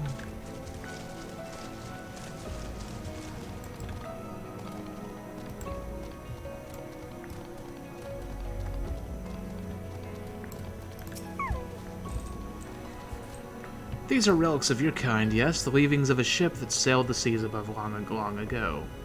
They lie as they fell untouched by the Ondo, for most have little interest in the affairs of the Finless. I, however, do. Ever since I was saved by one of yours, after being washed ashore, weary and near death, such kindness is a rare and wonderful thing, and I would know more of the people who showed it to me. And so I ask you to teach me of your ways. These objects, for example, what purpose do they serve and how are they to be used?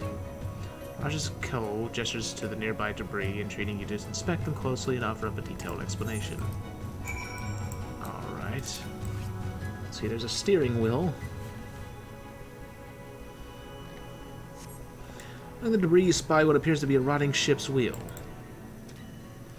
That was carved from the wood from one of your many trees, yes? What purpose does this peculiar contraption serve? It's used to steer a ship at sea. Fashion, you wear it on your head. Ah, the vessels your kind uses to traverse our waters, then without a wheel, it is at the mercy of the wind and the currents, I see.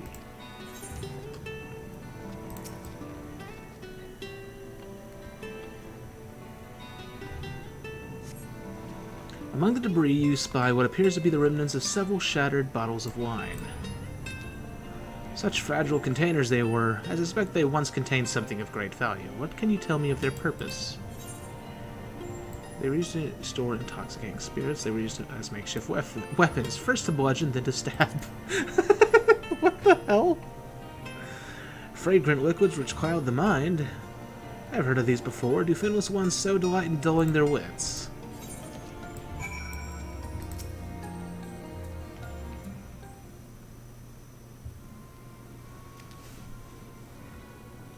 Thank you. In our short time together, you have already taught me so much. A pity that none of these pearls of wisdom will serve my needs.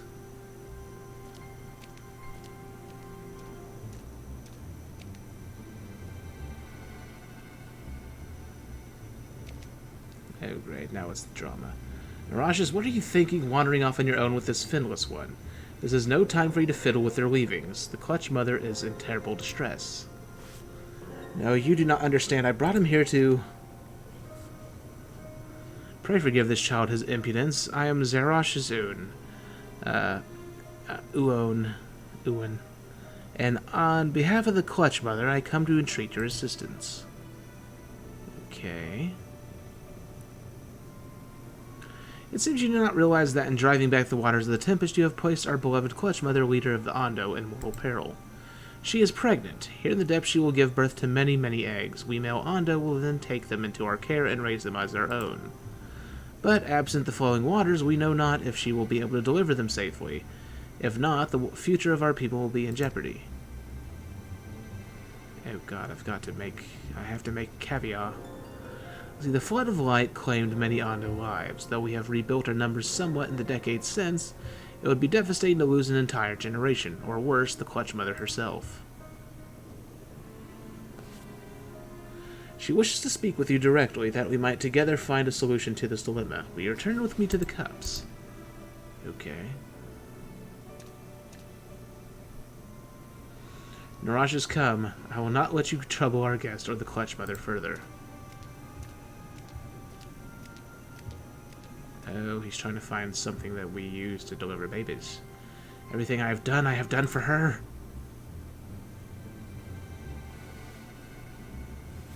Is it weird? Does that one look female almost?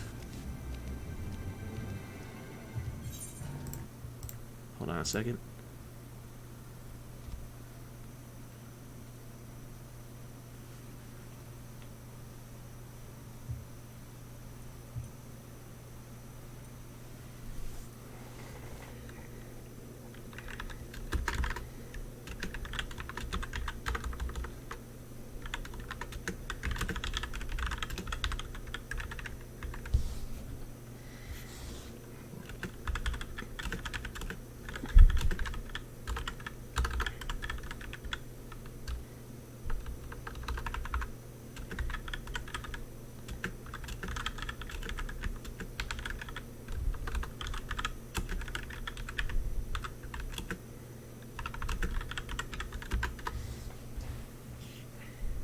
Alright, sorry about that.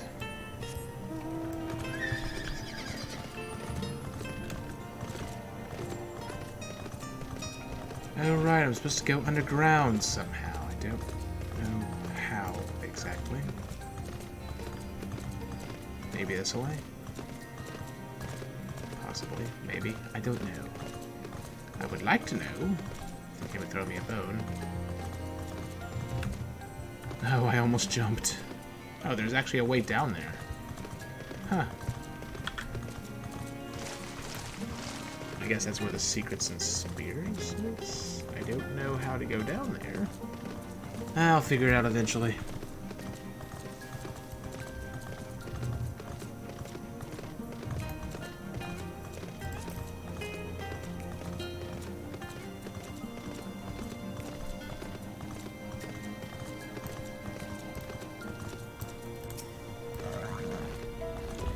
Now, there are 2 tasks I would have you perform. The first requires you to inspect the buildings which surround the Ondo settlement and note their most distinctive characteristics.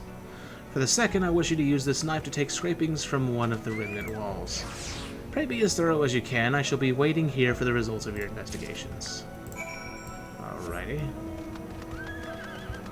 Survey point. That doesn't look like a building, though. Inspect the structure of the Ondo cups for distinctive features. You may move the camera as well as zoom in and out. Target a building and examine it with... right. Okay.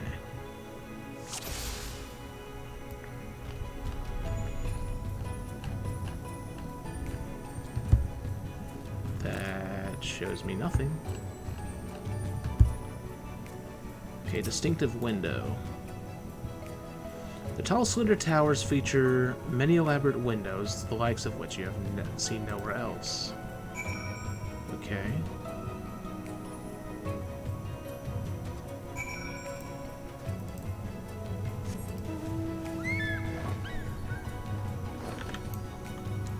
Guess we'll do this main quest while I'm here.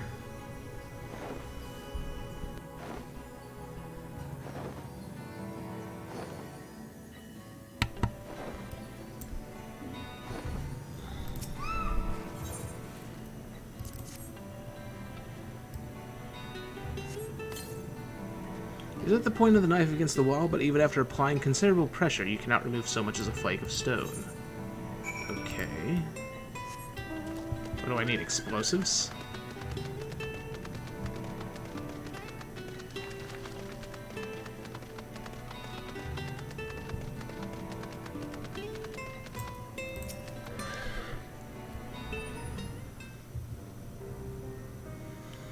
What have you discovered? Oh, and what have you discovered? Yes, I would agree that the windows are most distinctive, which would seem the structures appear to the same to both your sight and mind. And you say you could not so much as scratch the wall, even with all your might behind the blade?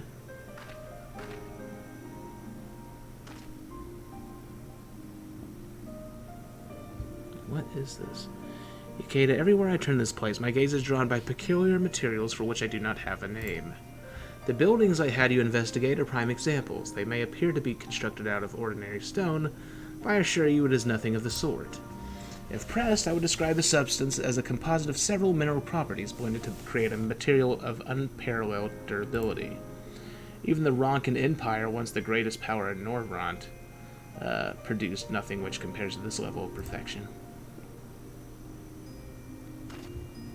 But if not the Ronka, then who?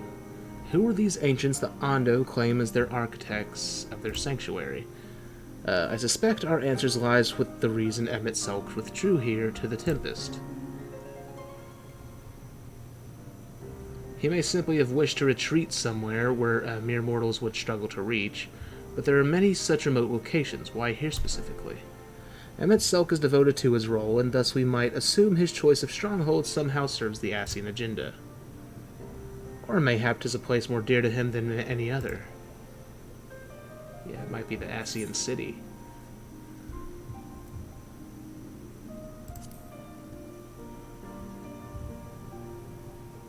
Or what's left of one.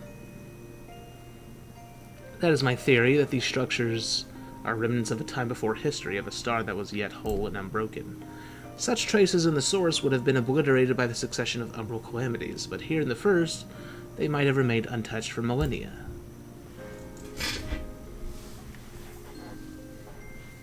A copy of the mural in the Katana Ravel. Almet presented it to me during my visit to Feno, after our victory in Calusia.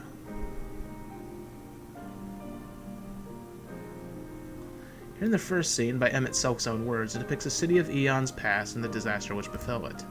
The design is much simplified, of course, but do you see the similarities, God, I can't speak, between its tower and those you have just inspected?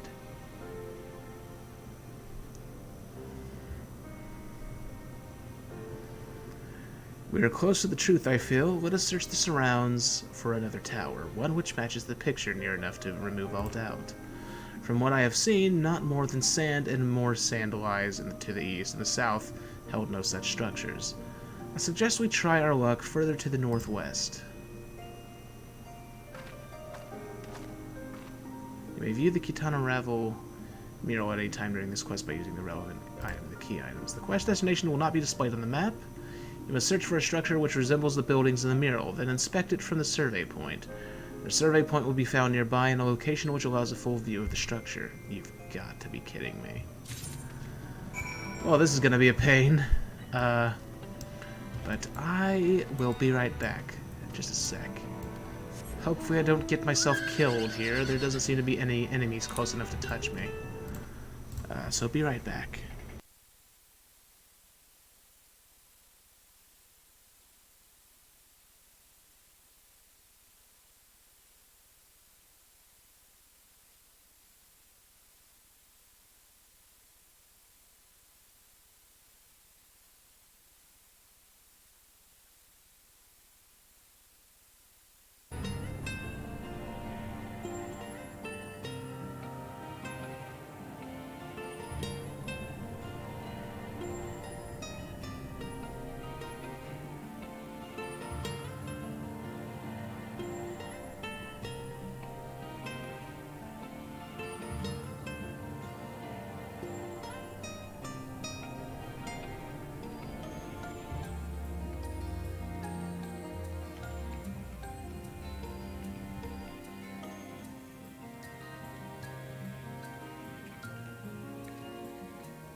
Alright, sorry about that. I'm back.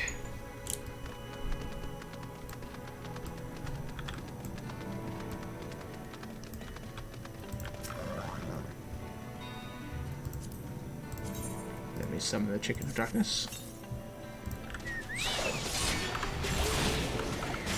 Thank you.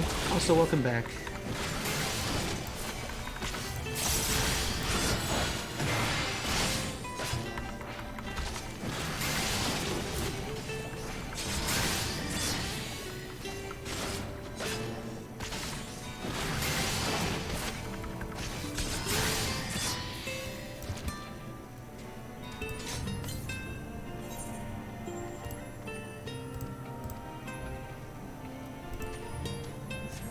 So to the northwest is where that should be.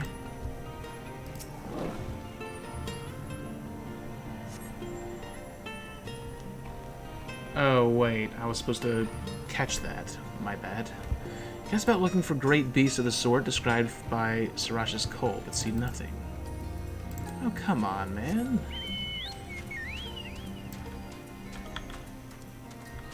Let's see, there's a snail. Sea gelatin? Yeah.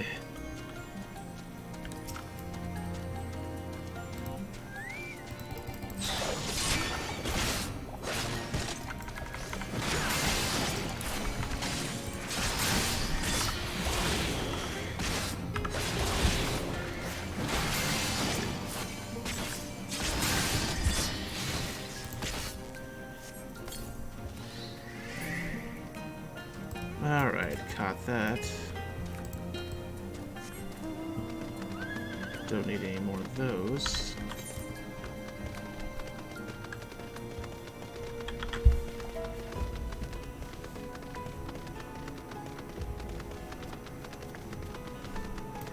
Don't need anything from a Cleonid yet. Wait a second, to the northwest is where this thing's supposed to be. Hold on a moment. Deep Sea Leech. I think I'm supposed to catch that. Catch it like a Pokemon.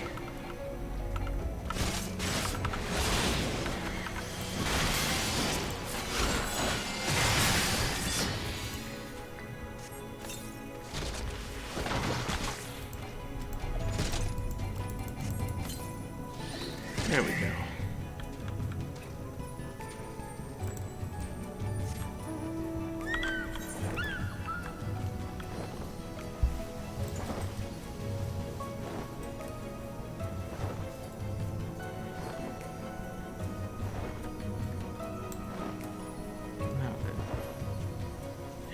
This away. Oh, get away from me. Don't diddle me. Don't touch me, sir. No means no.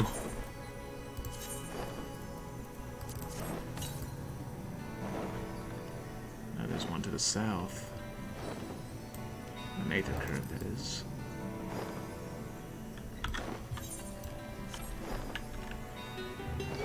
Oh, don't do it. Don't touch me.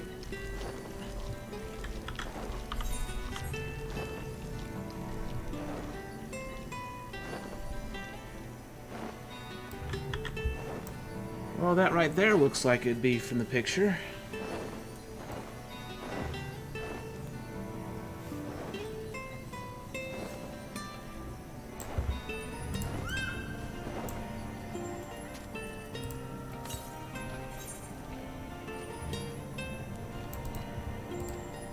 Oh, never mind.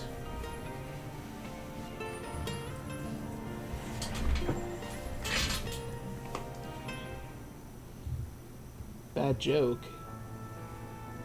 Did I make a joke? I forgot already.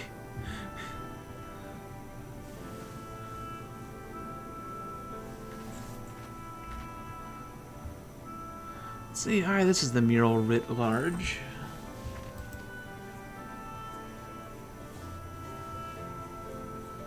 Though I cannot guess at its purpose, it must have been an opposing site. How much of the tower's height lies hidden beneath the ground, I wonder? Centuries of our history have settled upon such ruins, countless layers of dust and sediment. An entire civilization, its existence forgotten by all except a handful of Asians. And yet it did exist. They lived here in this city.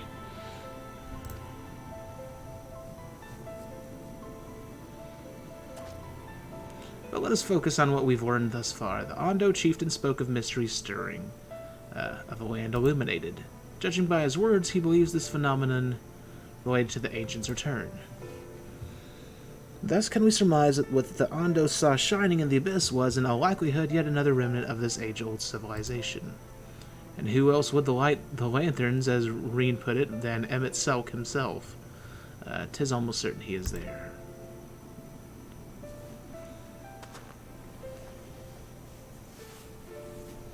Oh, 'tis gone now, like dust in the wind. Oh, I see. But if we are to find this stronghold in a timely manner, it seems gaining the Ondo's trust remains our swiftest path forward. I only hope our deeds are enough to win them over. Thank you for assisting me with my investigations. I shall seek out our companions and share what we have learned. Much as I would like to tell you to sit down and leave the rest to us, your condition demands that we make all reasonable haste. If you are not too weary, it may be useful to speak with Posh Un again, and ask if there is aught else he is willing to divulge. Alright, I'm going to put that quest away for now, and just work my way through all of these quests. Too many quests.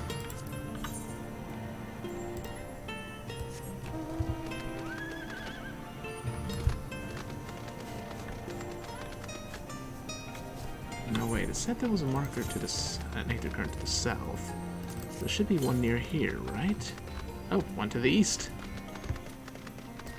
Probably up there, knowing my luck. Unless it's down here. Let's see, to the east. Northwest. Oh, there it is.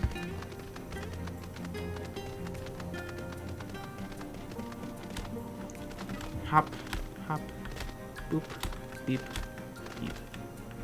Yep.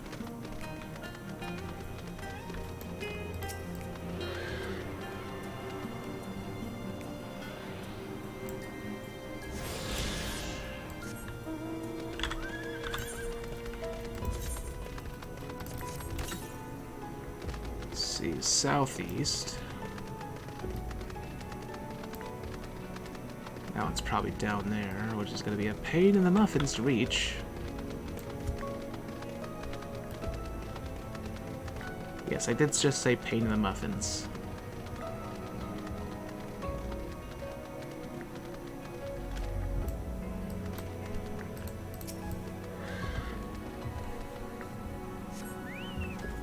Oh, found something.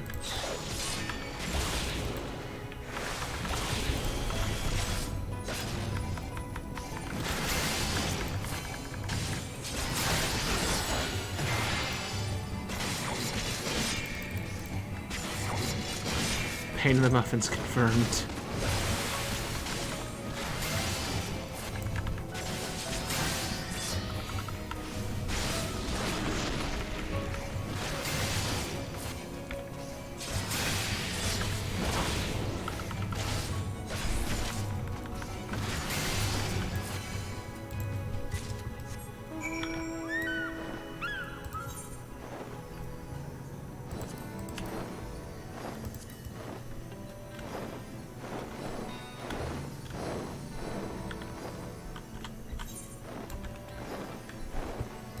Okay, now there's nothing down here, so well, wait, hold on.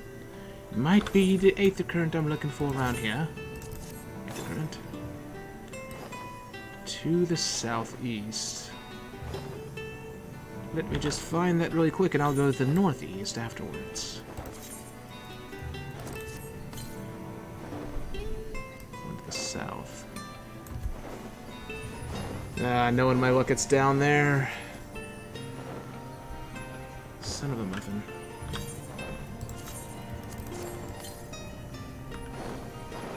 Okay, to the east. Maybe not. Nope, it's definitely down there. Darn it. how am I gonna get down there? I need to go down there for some quest anyways, but still.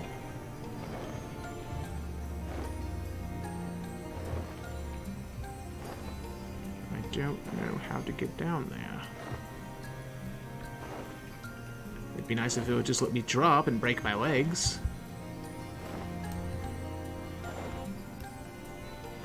But it's not going to.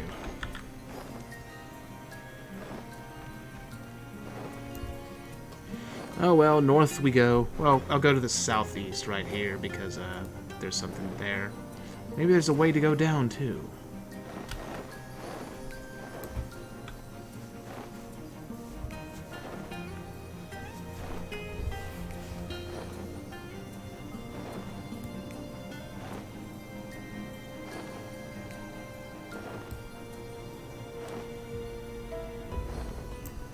Promising salvage.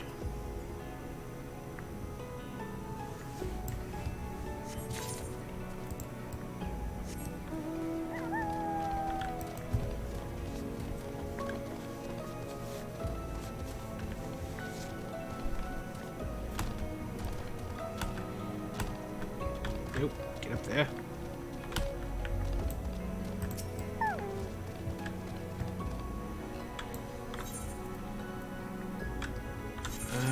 Where is this promising salvage quest? May as well put that on the list.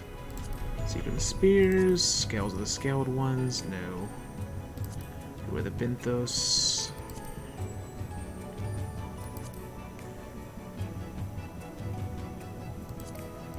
Scavenging Deep. Here we go.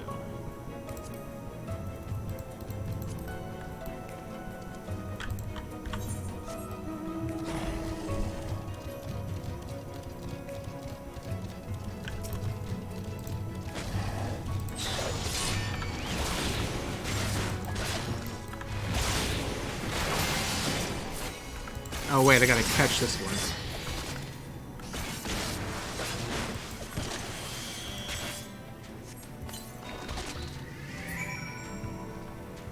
Alright, that is done.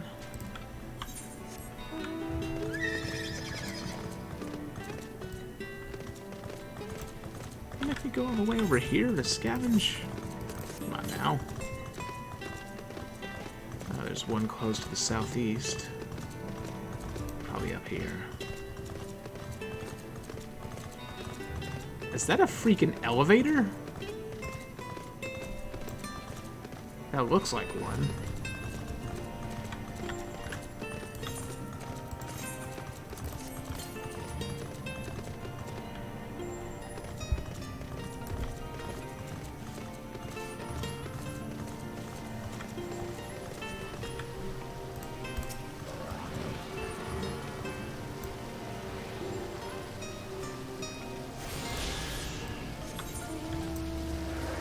Yeah, I'm starting to get the feeling I'm not going to be able to finish this tonight as I thought I did. But I'll try to get as far as possible. At the very least, I'll definitely reach level 80. Well, actually, it depends on if there's any more side quests after this batch of them. Hopefully there isn't. Also checking a message.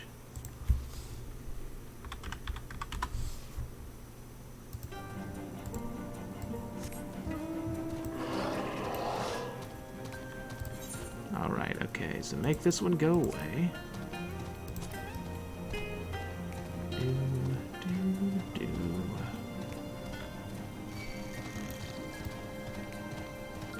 Don't touch me, little crab. I don't want to get crabs from you. Ew.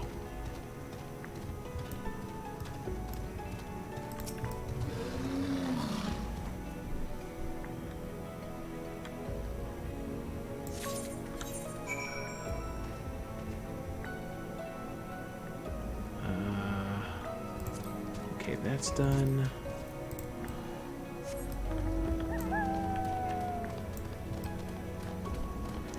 Anything in here? This looks like an empty cave to me.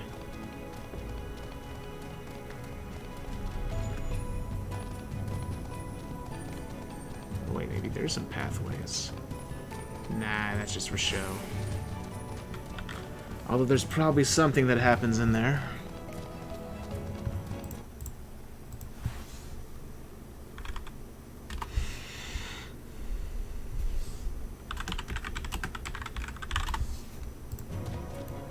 Sorry, just responding to a message. Alright, Ondo Visionary. This is, or was, a variety of feather star. A creature of the sea that shimmers with the radiance of a flower in bloom. Alas, in the absence of water, it is rather less radiant than I remember. No need to say it, I know this will not do. But worry not, I know of another possible solution. Follow me to the northwest past where the dry return.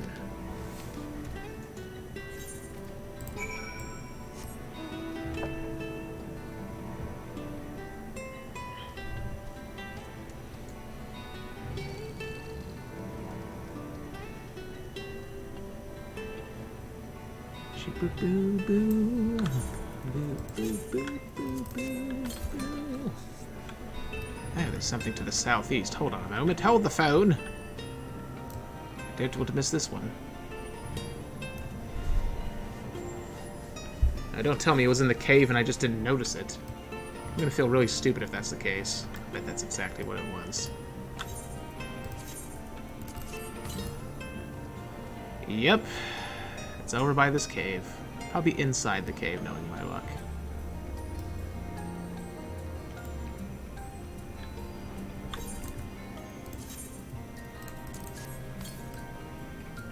To the east. How did I miss it? Oh, it's right there.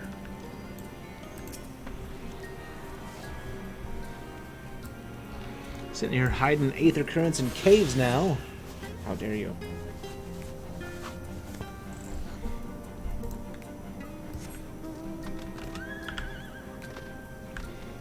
Shouldn't you be hunting for aether currents at this point? Or are you already doing that? Or did you finish by now?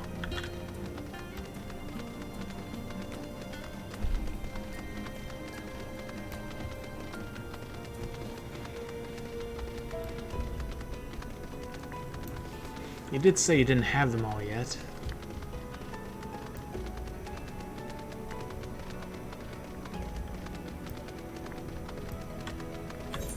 See, all these underwater plants are withering. On to the west. I'll go there in just a moment. After I get whatever this is.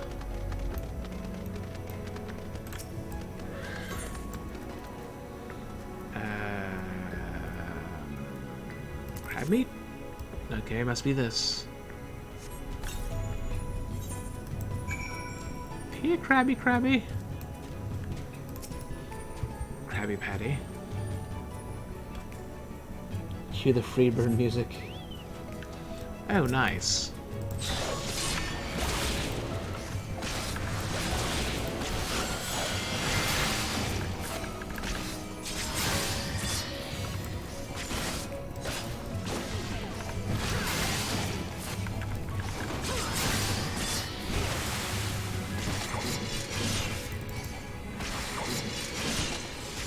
Oh, I forgot to do this.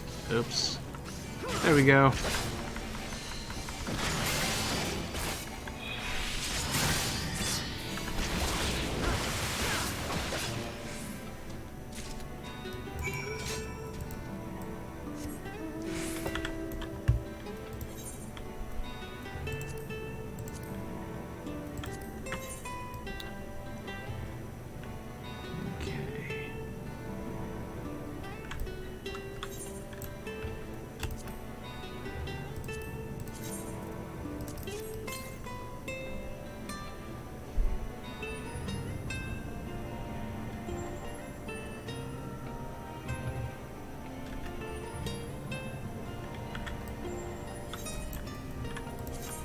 Just going towards this aether current really quick. Hopefully it's one I can get.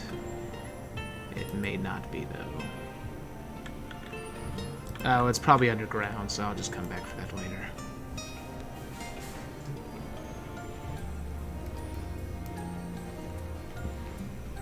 Alright, I have to go to Kalusha to get Mosha Moa. Ask her why did she give gravel to one of these people.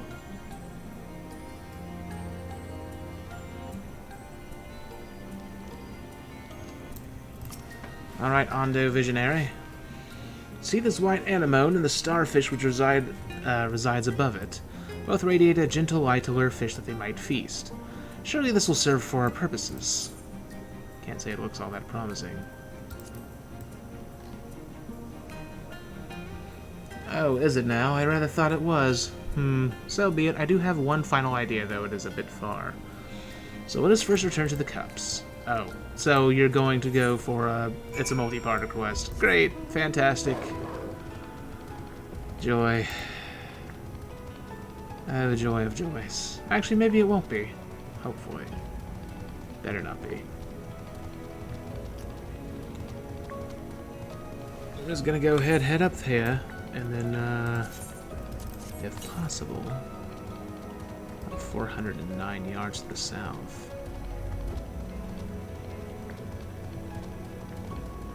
For some reason, this music kind of reminds me of Zora's Domain in Ocarina of Time. That music was relaxing, too.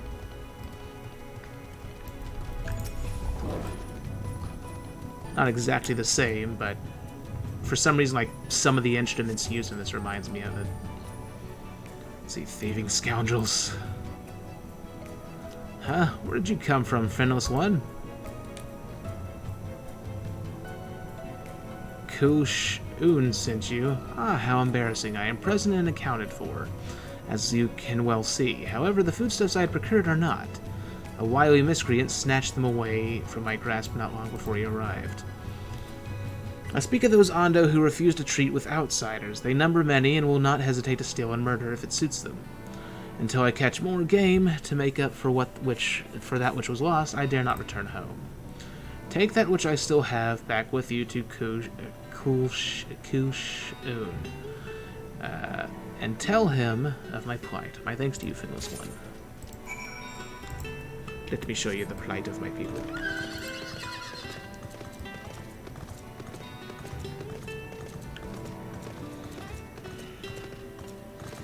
I may as well start grabbing fates along the way. I really, really need the movement speed. This is torture.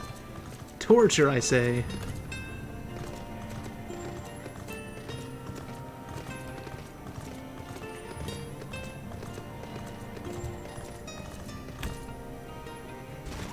There goes the horse legs.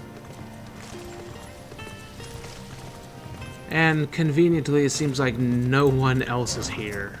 Hopefully this will be an easy fate to do. Since nobody's here.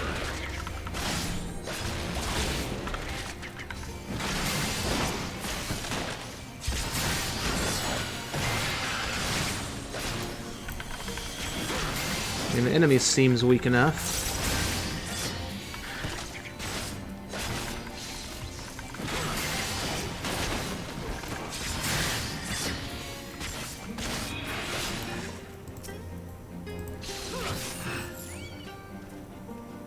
It's gonna take like 10 of these things to die.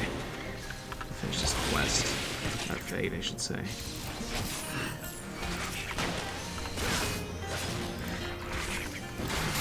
Kill them faster, Burb.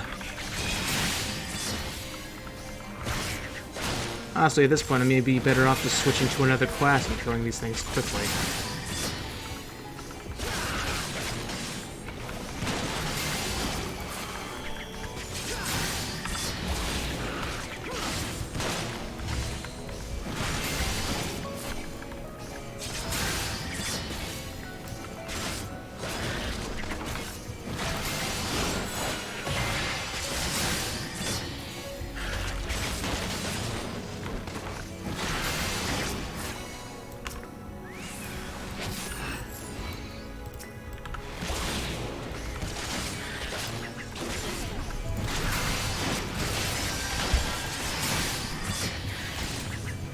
Only trying to do 6 of the fates just so I can get the increased movement speed is all.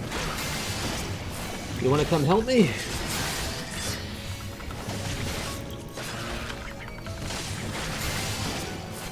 At the very least, we'd kill them faster.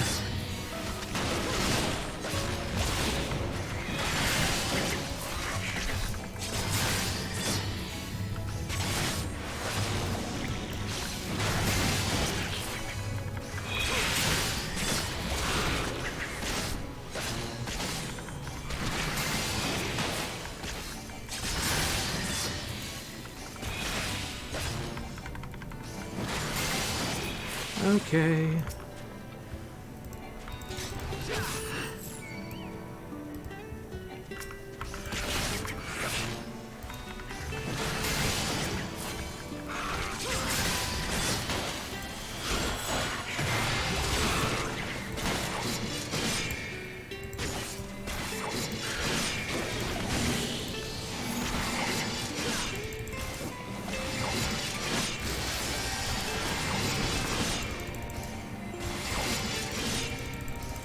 Oh, there's a forlorn maiden.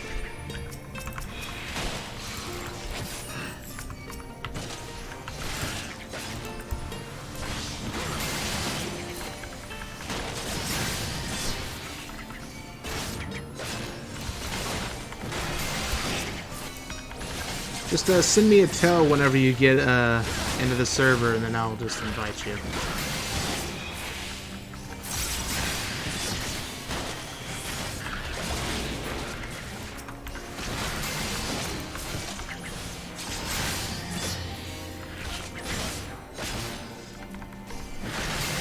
Now that I think about it, you'll be able to fly me around if you wanted to. That'd make things a little faster.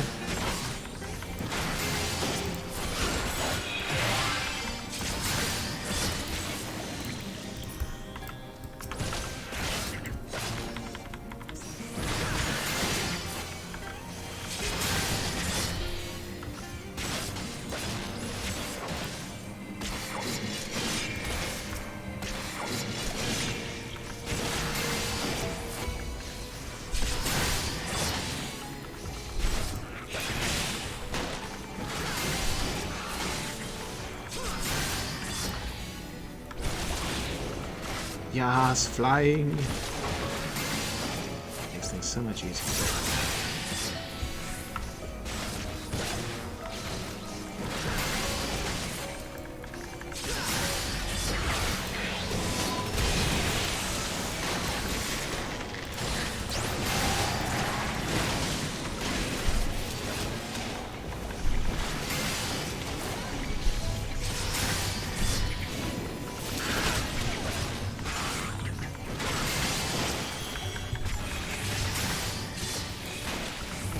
Oh, you got hit with bad breath, essentially.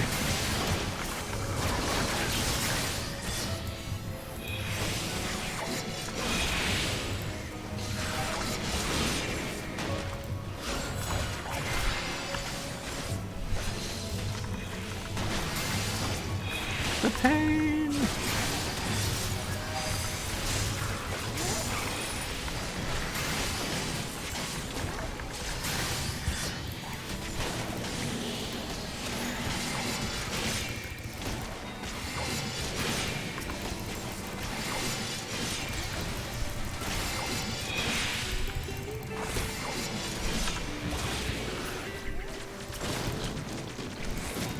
What the hell kind of an ability was that?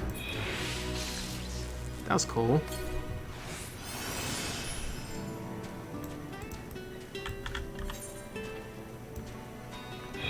But yeah, you could just summon your car if you want. Yay!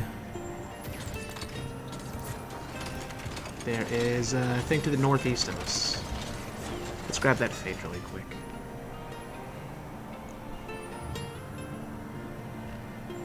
No, down. To the ground. Under us. It's really right there.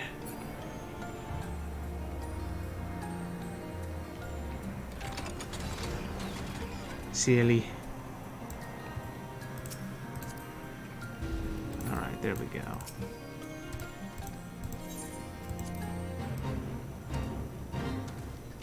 Now we gotta defend him. Oh god. You couldn't. Couldn't find the start.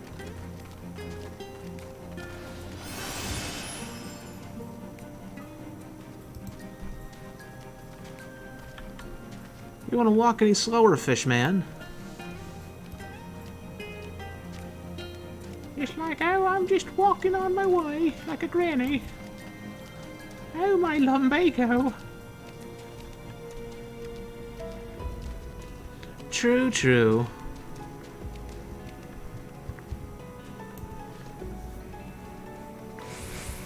You're right.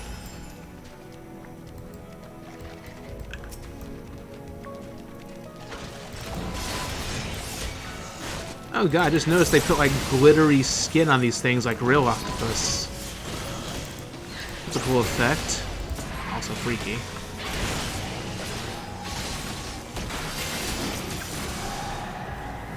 You know those little dots of light on its skin? I think that's the first time I've done that.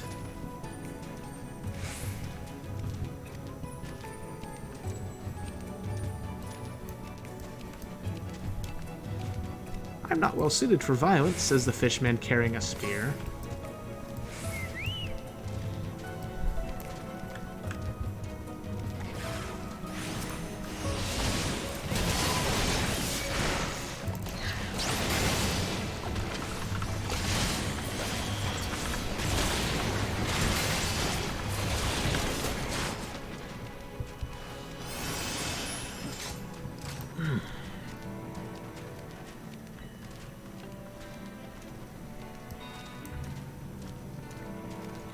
I think about it, since we're on the bottom of the ocean, it would have been cool if they made a bunch of bioluminescent fish down here. Would have looked nice.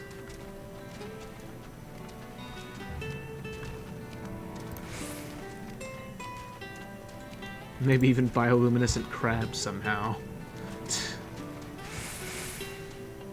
Patience.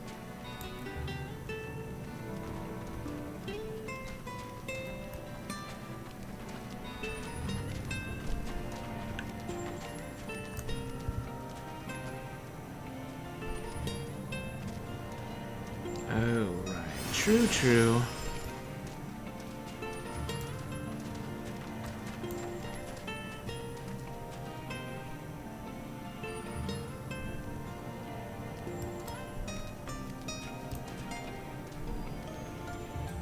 Oh, there's what you're looking for.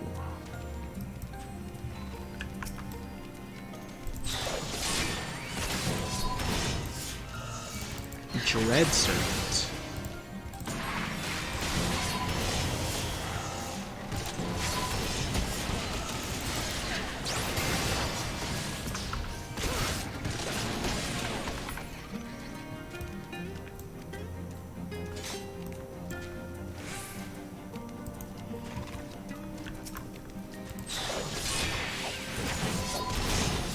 Oh, that's why the other enemies have been so weak. There's a little mini-boss for this fate.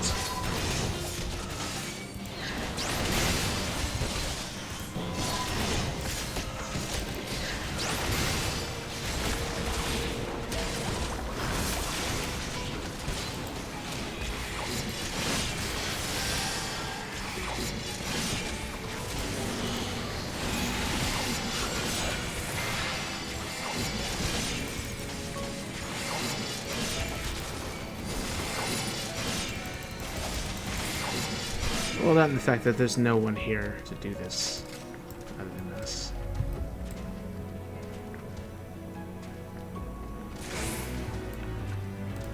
Oh god, it's a multi-part fate! If the Tanya is attracted to sanguine coral, as the stories say, we should try gathering as much as we can. Cleanids feed on coral, amongst other things, so if we give them enough of eating, they might spit some out. Oh, looks like we're killing Cleonids.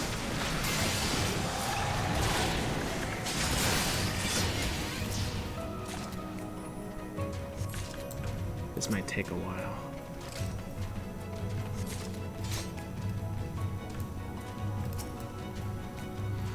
Well, at least this will be the third out of the 6 fates that I need.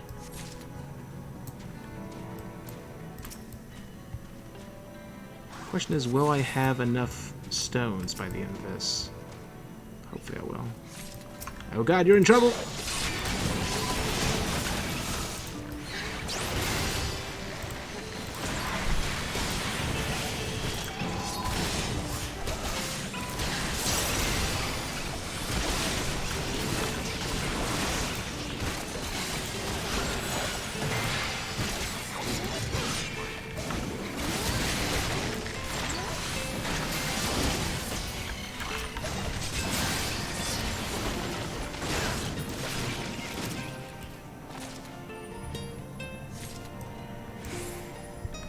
Oh, the place is empty all of a sudden. Nope, never mind, spoke too soon.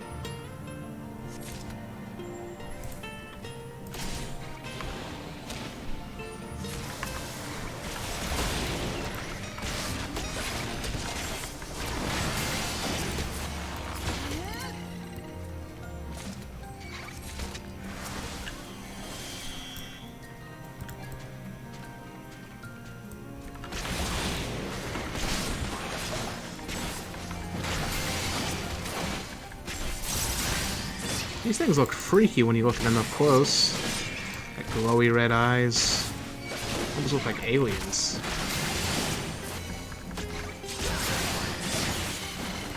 Oh wait, if you got enough, then I've got enough to turn in. Hold on. Just need to get these things off of me. Kill them quick.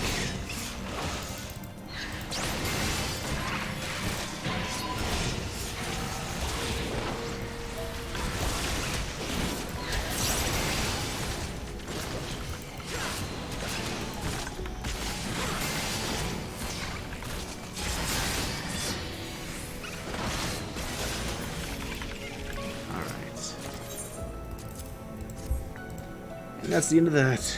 Now we just gotta wait a minute and hope that this is... well, we're done. We don't need any more. So we can run away from this guy. Or, actually, we should probably stay here just in case it's a 3-part fate. Maybe that's the wrong idea. Is there bonus points?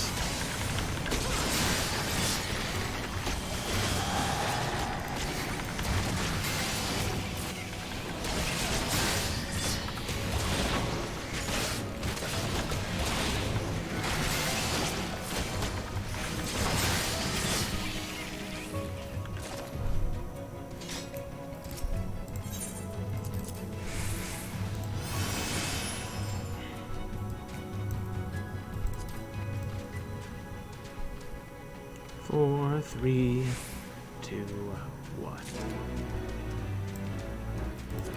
He's still slowly walking around, so then, yep, now for the next part of the plan. So I guess we'll have 4 fates out of this. So it turns out... Turns out what?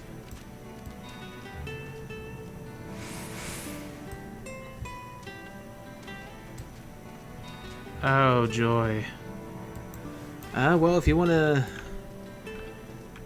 Maybe, if possible, do 3 fates really quick.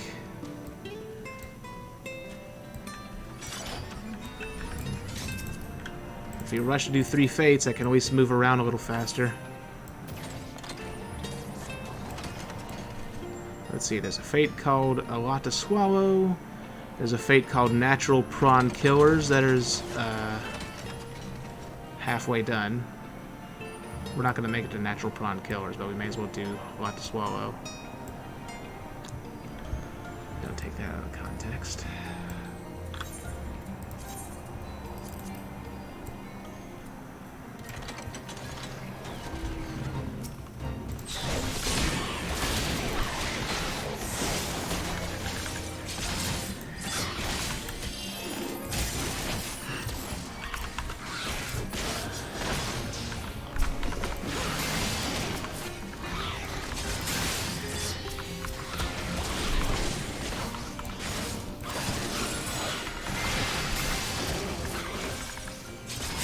Let me check the fates, actually. I only need 3, right? Yeah, I just need 3. Then I'll be able to get the map. And I should have enough stones by the time we get there, too. Thankfully.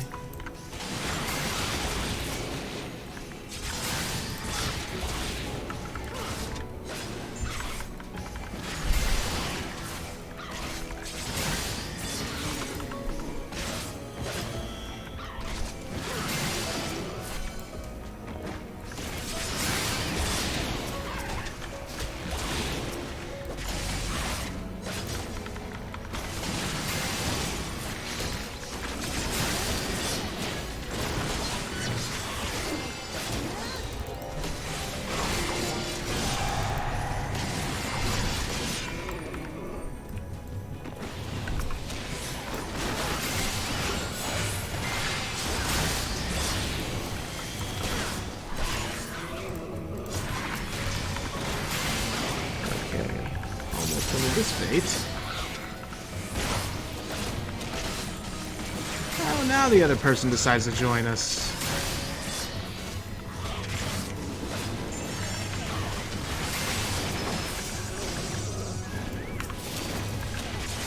At least we'll get it done faster.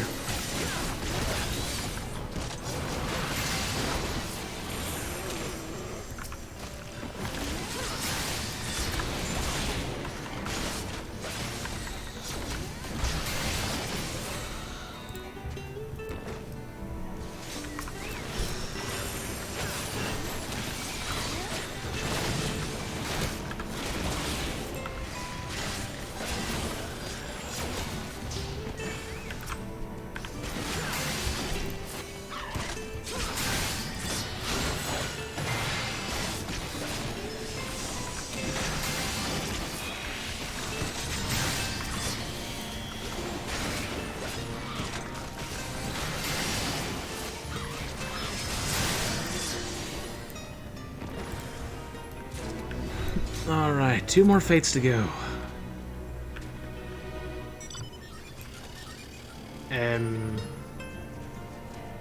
Car?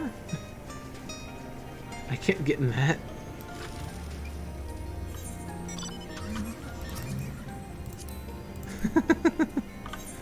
It's okay. There's one a long way to the west. Oh, except it's gonna run out of time by the time we get there anyways, so I'm not sure what to do. Well, you could try to take me down to the lower level so I could do those quests that I can't figure out how to reach. It's to the southwest of us.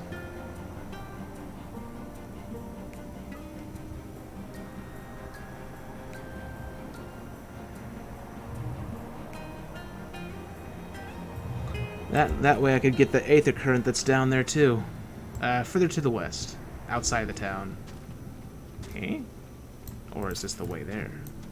Oh, you got the Vista. Right. Shouldn't you have switched to another class to do that so you get XP? They give like 170k each time. You forgot!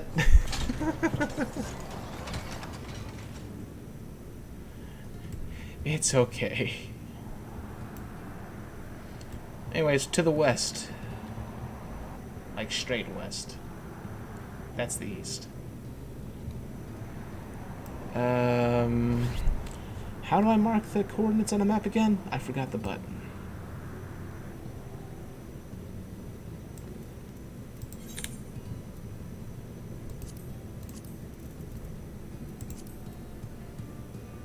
Oh, CTRL-C, okay. Hold on a second.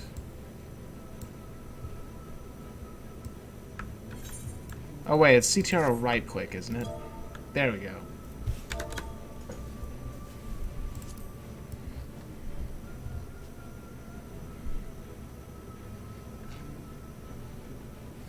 It's fine, I remembered it. Well, halfway through.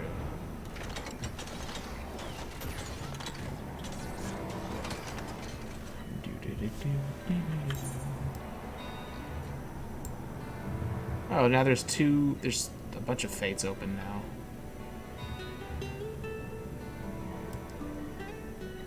Oh, yeah, the cliff, go to the cliff to the left of you.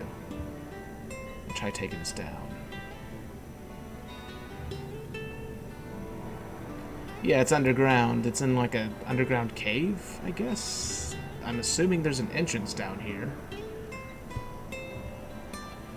Somewhere.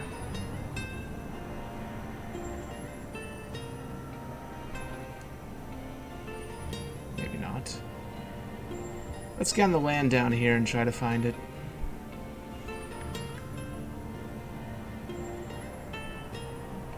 Are we? I mean, there's land down here.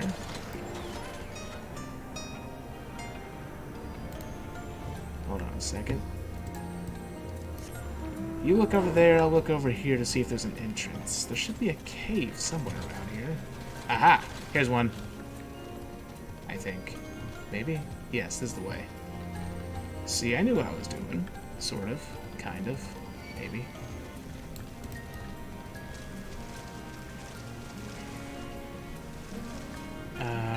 As long as this Nautilus doesn't kill me. Oh, Nautilus, please don't touch me, sir.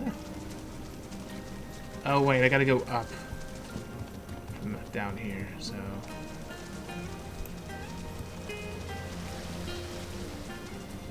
Hold on just a moment. Oh, Hoppy? Do the hops.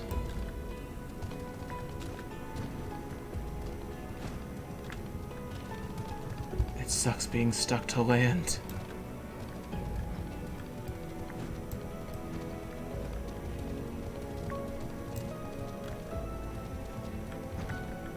After being so accustomed to flying. Oh, there's an aether current right there. So, two things at once. Let's see. Hey, a shifty-eyed Ondo. Now that you mention it, there was this one fellow who seemed to be in a bit of a hurry. I waved him on by and thinking nothing of it. Say, is he one of those raiders? I hope not. Well, I should probably stay here just in case he tries to come back out. If you want to catch him, you'll need to head down there by yourself. Oh boy. So now I've got to jump down and try not to kill myself.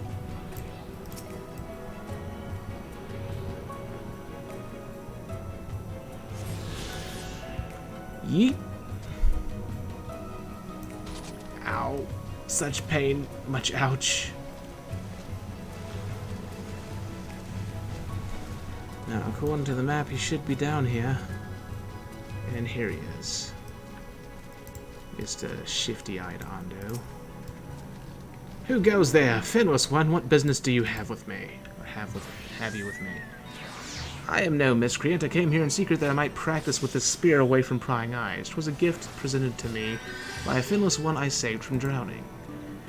It is rather more flamboyant than those of traditional Ondo make, and so I feared that others might judge me harshly for it. I did not wish to give so many cause to worry, but I see now that I have. I shall go and apologize to Peksh Owen. You should speak with him after. He will doubtless want to thank you for your service. Okay, I was expecting a fight there.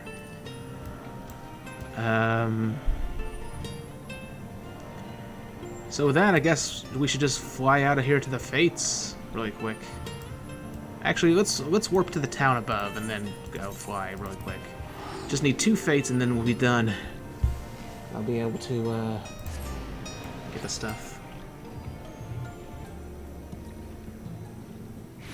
Hopefully.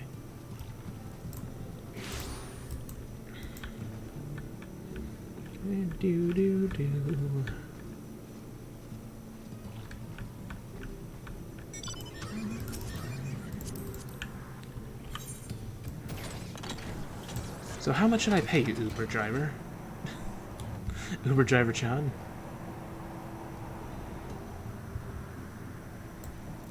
I could make that one go away too, so... Pay you an XP.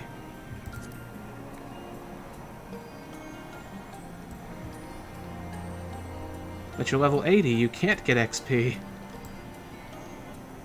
Go to the boss to the west, that'll be easy. Ish, or easier, I should say.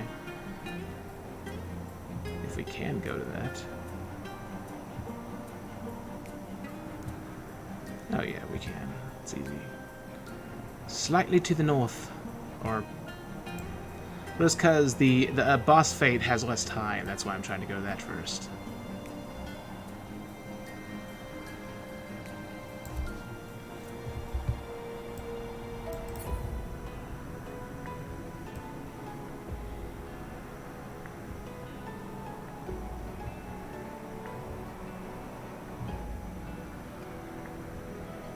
And it's a giant Cleonid. Joy.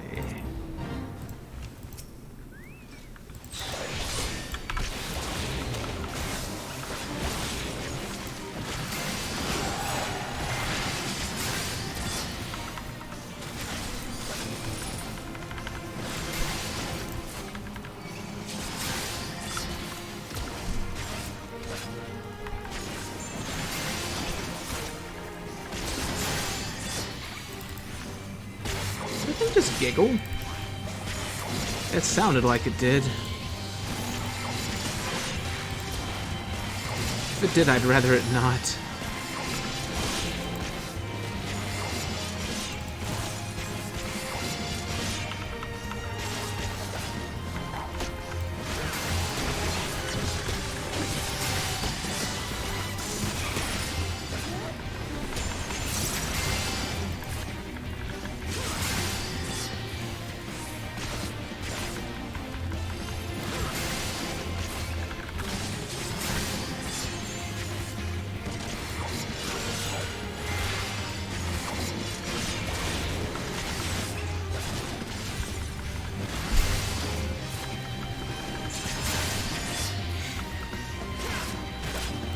Oh wait, my chicken disappeared. That's why it's taking a while.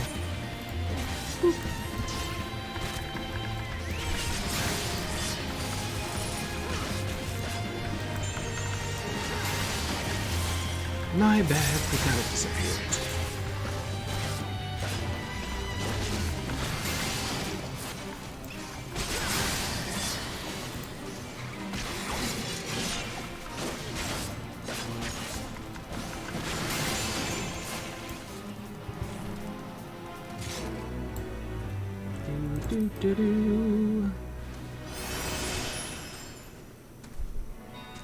Alright, one more fate and we'll be free from this nonsense.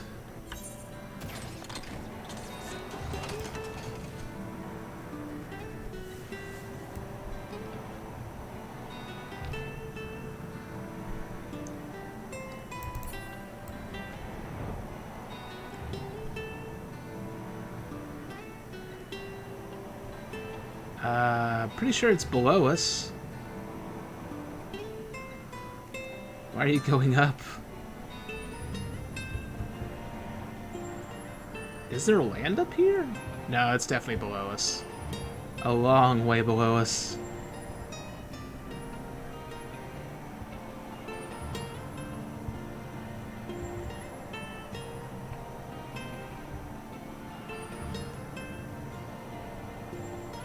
Further down.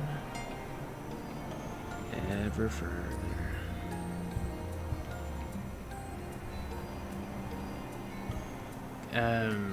Game? Oh, there it is, right there. So yeah, it's right below us. Scared me for a second. I was like, where the crap's the fate?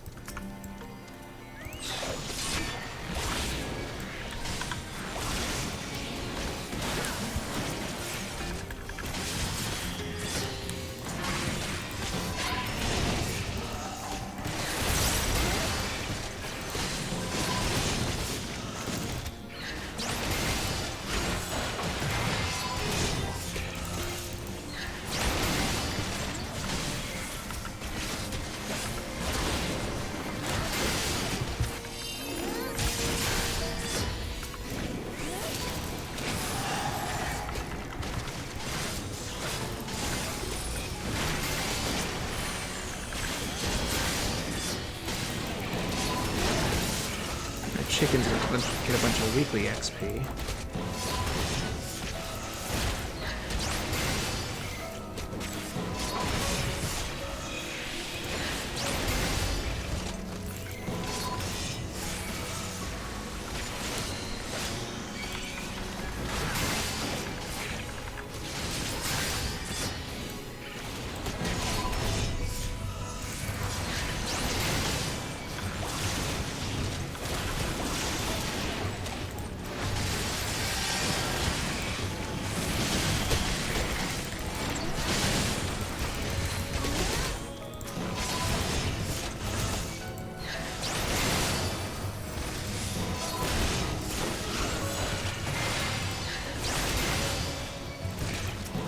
Almost done.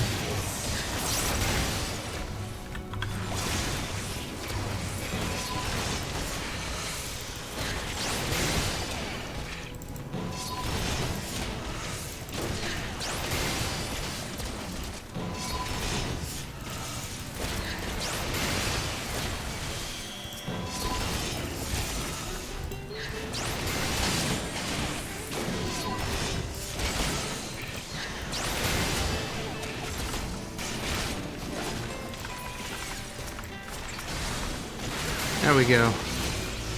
Whew. Alright, just gonna warp back to town and get this map. Also turn in these quests, because everything I have is in town now. Actually, no, before I do that, I'm gonna go to Calusia. I go to Wright and talk to that lady. I forgot about that. But thanks for the help. Thanks so much.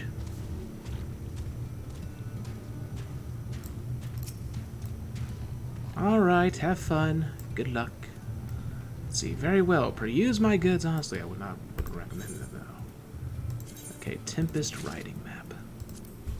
Finally.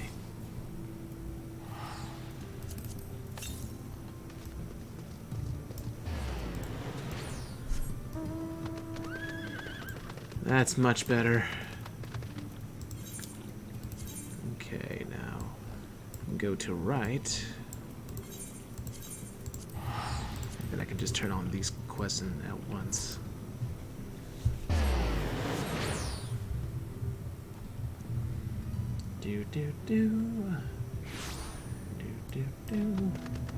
Let's hope there's no quests that are going to send me underground again. A little hard to do. See, well, if it isn't Ikeda, still alive and kicking, are we? Right, enough small talk. You're here for a reason, I'm sure. On behalf of the Ondo trader, you say? Is there anyone you don't know? Anyway, the arrangement was simple. Grain for shells I could turn and resell. I could in turn resell as raw materials to jewelers. On the day of the exchange, no one came, so I assumed it was off. Wicked whites of some young ne'er-do-wells are to blame for this, getting there ahead of me and swindling the poor Ondo out of their goods. I hate to impose upon you like this, but since you're on such good terms with them, would you return to the Ondo and explain what happened, and that I'd be willing to trade with them again if they're still so inclined? Offer them this as an expression of my sincere regret for what happened. I know their kind is awfully fond of our oranges, so hopefully it'll soften their blow. Okay, back to Tempest.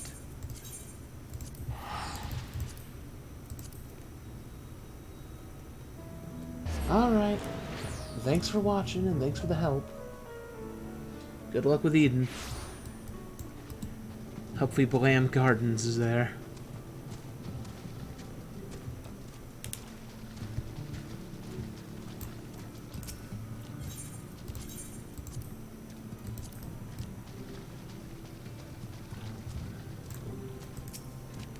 Let's see. Ah, the Finless Hunter. Have you brought the scales I seek?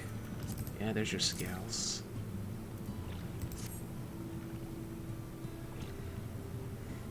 Very good, very good. These are just the sort we will need to make strong, stout armor for the younglings.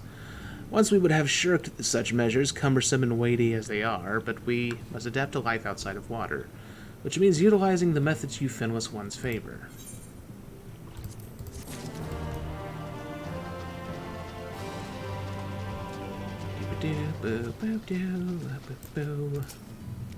See, my Finnish friend. Have you my living lovely-ish? Oh god, it's this guy again. See, the creature unceremoniously stuffed into this crate struggles in vain for freedom, as if they know what terrible designs Sashkol has for their teeth. Oh, he's slurring because he's an old fish with who's missing teeth, that's why. Splendid, splendid. What big nasty teeth you have. And now they're mine. All mine. Teeth smake for fine spearheads. And still finer gifts for female Ondo. The Clutch Mother and her attendants all delight in wearing such jewelry. But truth be told, I simply adore teeth of all shapes and sizes. I'm a collector with an insatiable need. Why, the other day I asked another Ondo to give me his. Just a few. I even offered to pull them myself, but he grew so angry and refused. Shay, your teeth's rather nice, Finnish one, round and shiny, and small. Would you be so kind as to favor me with a few? The pulling will be quick and painless, I promise. No. No, a shame. If you change your mind, come and find me. Shall be waiting. Always waiting. Oh my god, this one's creepy. So he pulled out his own teeth for making spearheads, I'm guessing. That's why he's slurring like that. Or lisping. One of the two. Let's see. And so the mystery is solved, the little one explained all to me. It may seem extreme for me to be so suspicious, but we must ever be vigilant for infiltrators, for our sake and for yours. Whatever hatred and resentment they bear towards us is dwarfed by that which they harbor for your kind. The Flood of Light was the work of finless ones, and so they hold you responsible for robbing them of their homes. We know better, and in time they will too, I pray. But for now, you must go with caution, honored guest.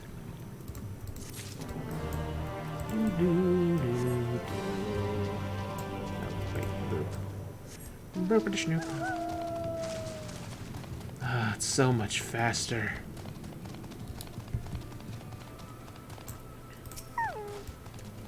Let's see. I must apologize, Finlesland, for making you walk hither and thither to no end.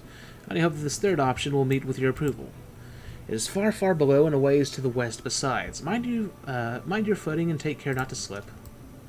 Oh, that's the way down. The legit way down. Whoops. Well, at least another way down now. Oh, God! Oh, God, I need to get away. I need to get away before this thing kills me. I need to get away! And he even told me to watch my footing.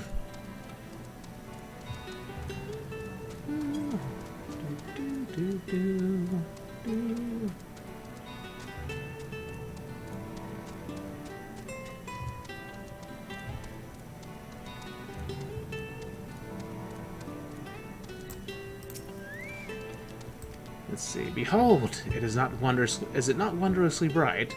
So many lustrous plants filling the cavern with their light. Surely there's no better place for us to plant our orange seeds. You know, that's just my work. Huzzah! I knew it. With a little more light, the oranges will grow as plump and juicy as they would on land. I cannot thank you enough, Finless One, but I aim to try. Let us return to the cups at once.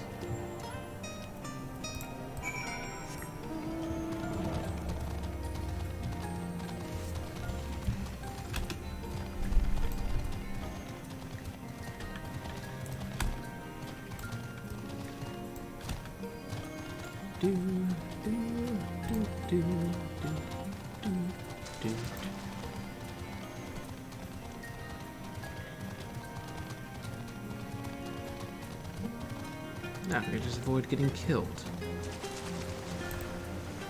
Woo!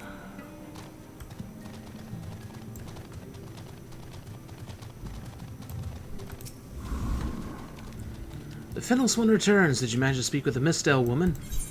Oh, right. The experience of biting into this juicy fruit is best described as hosting that's the thing, I read this as fate earlier. Apparently that's what it's spelled, well, fet or fate is how it's pronounced, apparently. Inside your mouth, to which everyone has been extended an invitation. Right. An orange! How deliciously sweet they are. Would that I could keep it for myself, but it is better that I do not. My friend should be the one to savor this delicacy, having lost its goods to these young children. I only hope he will not hesitate to trade with the people of Right again. Fare you well.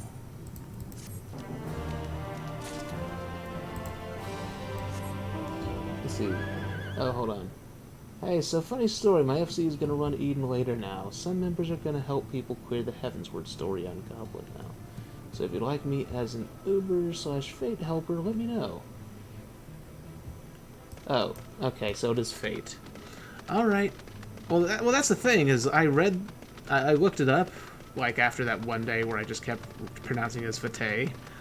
And, according to the internet, it's like a French word or something, and Fate is actually a mispronunciation that Westerners do.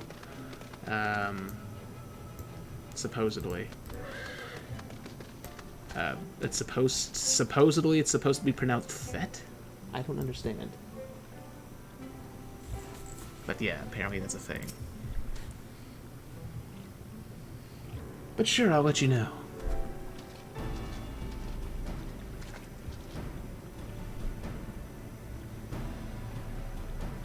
Beyond this gate resides the Clutch Mother. Approach and hearken to her words.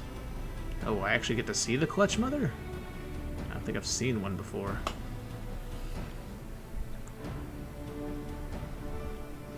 Honored guest, I, Clutch Mother of the Ondo, do bid you welcome to our realm. Oh, okay, I guess I don't get to see her, which is strange. You will forgive me for receiving you in this fashion. For the safety and well-being of my children unborn, I must remain within, away from the dangers without. As you know, under normal circumstances, this place would be filled with blessed water, from which I would draw strength and support to bring these eggs into this world. Alas, I am but half submerged now, and I fear for my ability to fulfill my sacred duty.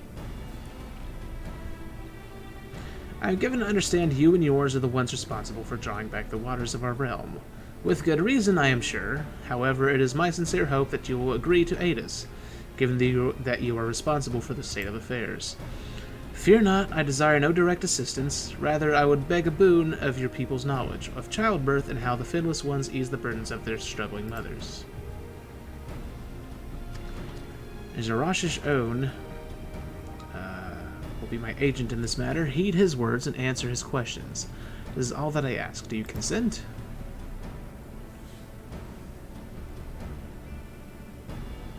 Yeah, I think it's supposed to be an accent thing. I thank you, honored guest. Go well.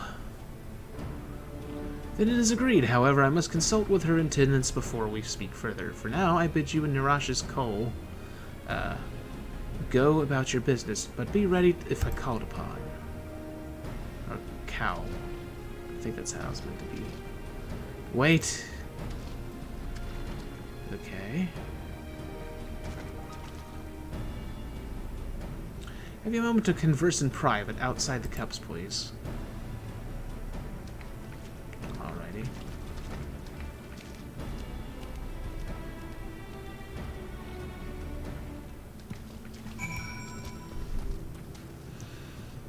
What was I gonna say? There was something I was gonna say and I can't remember. Oh right, so I guess these fish people are like the they're like the opposite of Mithra from Final Fantasy XI. Which are Makote for us, or in Final Fantasy XIV. Basically, in Final Fantasy XI, there were only female Mithra, like the cat people. And, well, the only ones that were playable were female. And the story was that the males were weak, and they were basically kept for breeding, hidden away. So yeah, that was a thing. The ravenous-looking, finless one returns, and with the items of value I've requested, I hope. Yeah, there's your salvage. Fascinating, most fascinating. I had no idea such curiosities held value for you and yours. Even this misshapen thing, how very odd. You have given me great insight into your culture, finless one. I may soon be ready to engage in commercial trade with others of your kind and secure great profits for the Ondo. Oh, but how rude of me. For your service you must be rewarded, yes? And with my newfound knowledge of what it is you covet most deeply, I can compensate you appropriately, I should think. Oh, I'm level 80 now, apparently. Woo! Alright, I guess I'll switch to Red Mage and do the rest of these quests.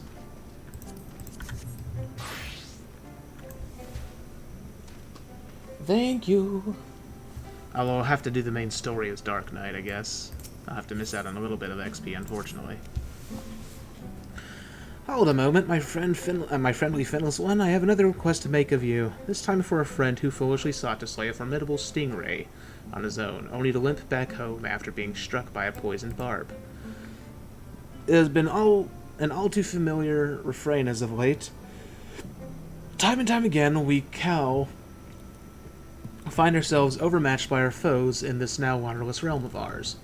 You, however, should find it easy to slay this stingray and secure its skin. No? Of course you will. Should you succeed in this endeavor, I ask that you deliver the skin to a leather worker of ours. Thank you in advance, Finless.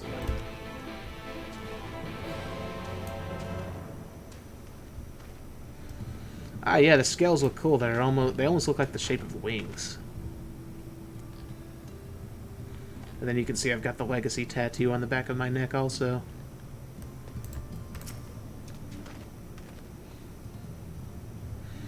Let's Let's see. Ah, the finless one. Did you manage to find one of the beasts I described? Let's see.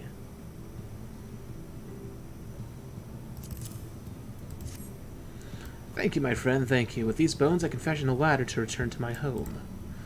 It lies beyond that portal, as do the homes of many other or coal. Whichever. There we rest upon beds of softest seaweed. These highest alcoves are for we youths, who have yet to be granted eggs. Only the own, who have been deemed worthy of this honor may live in the lower levels. Those in the deepest depths are reserved for the Clutch Mother and other female Ondo, as well as the most esteemed elders of our people. Needless to say, the Cole have struggled greatly to adapt to this world without water, though it would be far better were it to return, and with this new ladder we can at least travel to and from our beds that much more easily. Right, there's the bones. Yes, Legacy Tattoo and Legacy Chicken.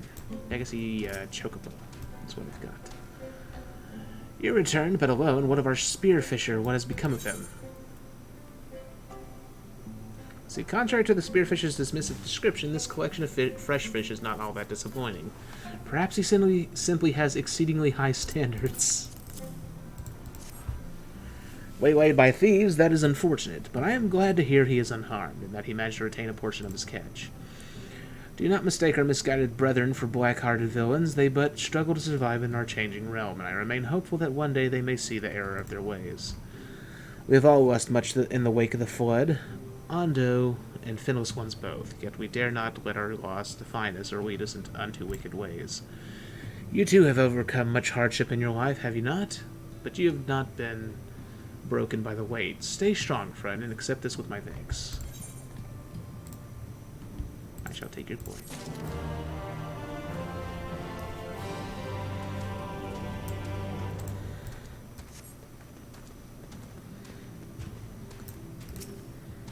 Say no more, honored guest. The Dagons are dead. I can smell their blood on you.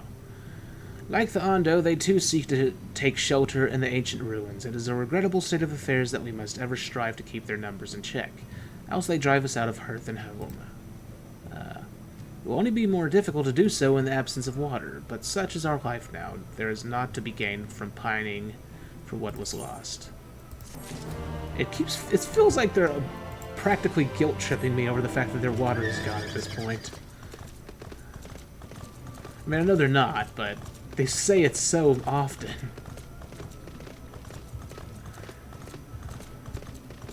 It's like, you took our water away, our lives are ruined. You were too kind, my friend, accompanying me all over in my quest to find a second son for my beloved oranges. We may not know for some time if the flora and fauna of the sea can provide enough light, but I look forward to finding out. Most Ondo have never known the joy that is a juicy orange, but one day they will. I shall have an orchard, and every Ondo shall feast on its fruits. Yes, the fruity orchard of fruit. For fruity goodness.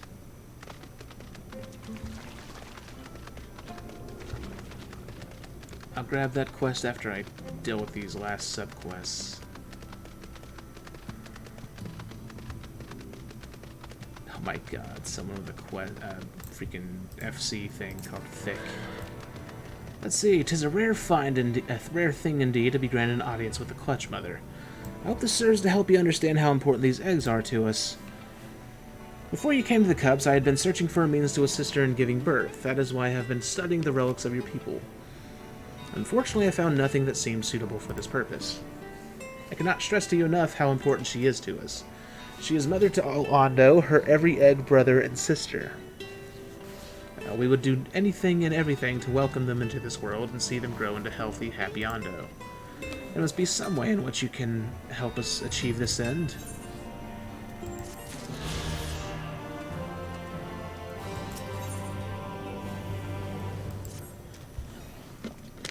There is one simple way in which we must assist the Clutch Mother. I told you that I had once been saved by a finless one after being washed ashore. A woman who was heavy with child at the time. As she nursed me back to health, she spoke of the importance of eating food rich in nutrients to heal the body and to nurture the life within. I am told that laying eggs is a rather strenuous affair, and that even the strongest clutch mothers took many days, if not weeks, to recover. And now ours must attempt to do so without the aid of the water. We must see her well fed, that she has the strength and fortitude to weather this trial. We must serve her a hearty meal, as the finless woman served me many times before. Miniri, yes, Miniri, of course. Many can be found to the north. Slay one and bring me its liver. It will serve our needs well. Would that I could do this myself, but as a young and weak Cole, I am no match for even a single Miniri. It must be you. Oh boy.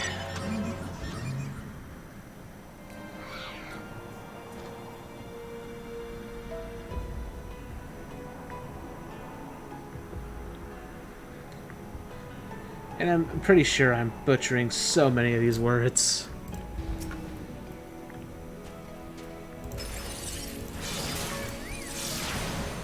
And hopefully this isn't going to hurt, because these things are level 79 compared to my 76.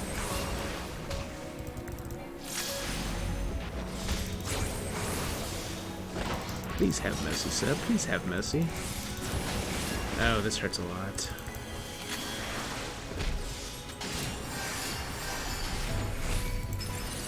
At least I can heal.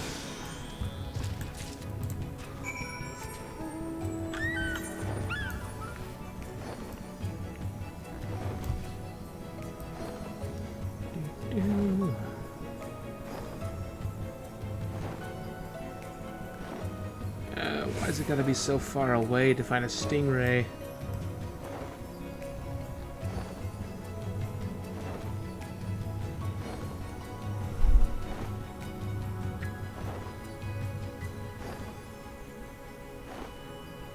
And Square Enix, this expansion, you better give us the freaking Orchestrion scroll for Az's Law. I demand it. I don't like the noises those things make. It's a little creepy.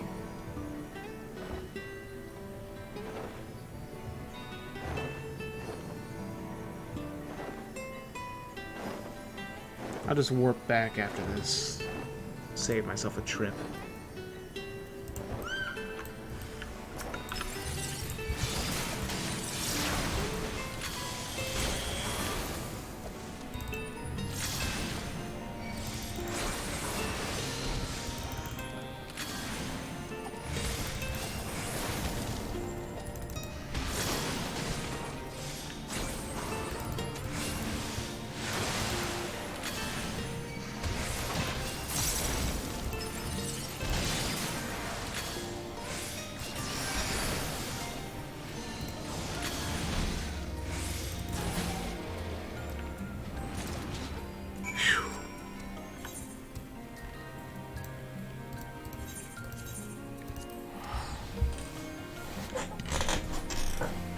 Hopefully this one is only a two-parter. I doubt I'll be this so lucky, but we'll see.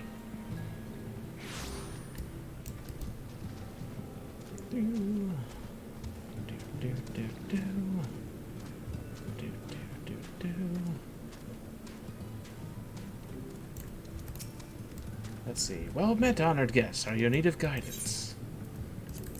Let's see. It may surprise you to learn that the skin taken from a hard-skinned stingray is indeed quite tough and resilient. Really. What a fine skin this is, of surpassing quality indeed. You procured this in the place of a young coal hunter, you say? Interesting. Such materials are ever in high demand, both for their durability and for their beauty. Tools, equipment, decorative accessories, all manner of products may utilize a good skin. Speaking of which, a little while ago I finished fashioning some new pieces. Perhaps you could take one to Nox Coal on my behalf. My thanks to you. Okay. So go to this fool and turn it in. I have to go up there though.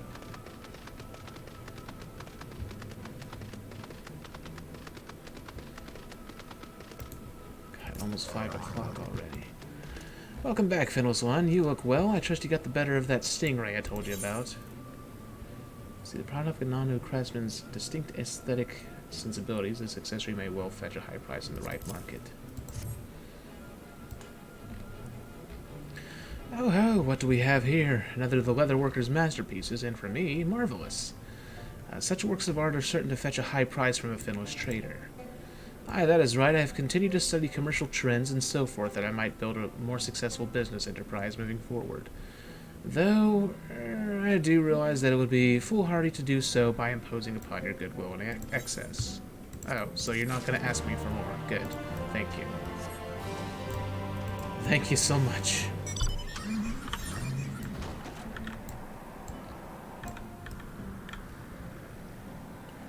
Are you still there, Mean to Eat?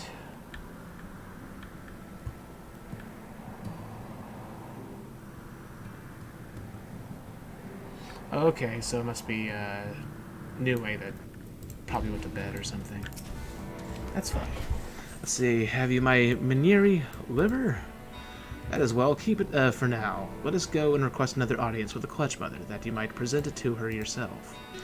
No, you will not be permitted to do so directly. Zarashun must first inspect the liver, after which he will see it delivered to the Clutch Mother.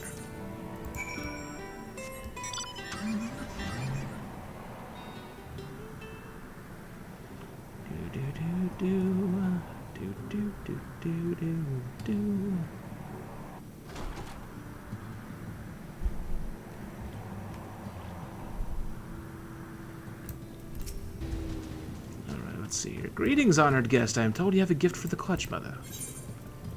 Let's see. It's chock full of nutrients. His liver is ideal for young Ondo Clutch Mothers. Well then. Miniri liver, I see, I see. This will provide ample nourishment for the Clutch Mother. A moment, if you would.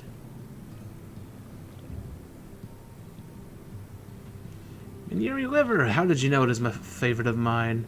So soft, so supple it is. Too long has it been since I dined so well. My children unborn too delight in this feast.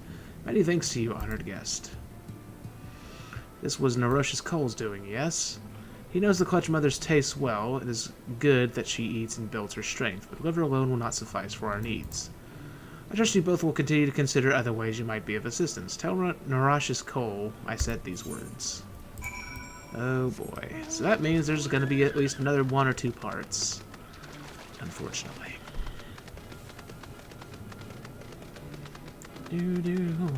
I think I'll go for at least another 2 or 3 hours before I stop streaming for the night. Or I should say this morning. Well, was the Clutch Mother pleased? Oh, that is good. That is very good. To hear that she took such pleasure in our humble offering brings me joy. Female Ondo are quite rare, and so we hold them in the highest. Only they may become Clutch Mother. Only they may give rise to new generations of Ondo. She is mother to all Ondo, and so all Ondo must do their utmost to offer her aid and comfort that she may shoulder this great responsibility.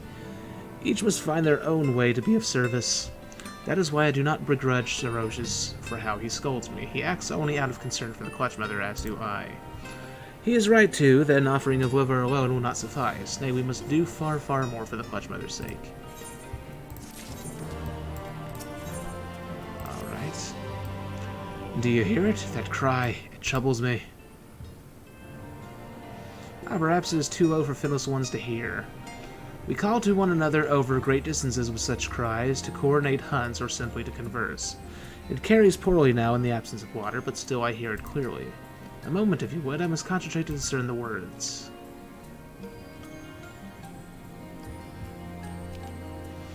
Ah, the hour is nearly upon us. The Clutch Mother's belly heaves, a new generation yearns to be born.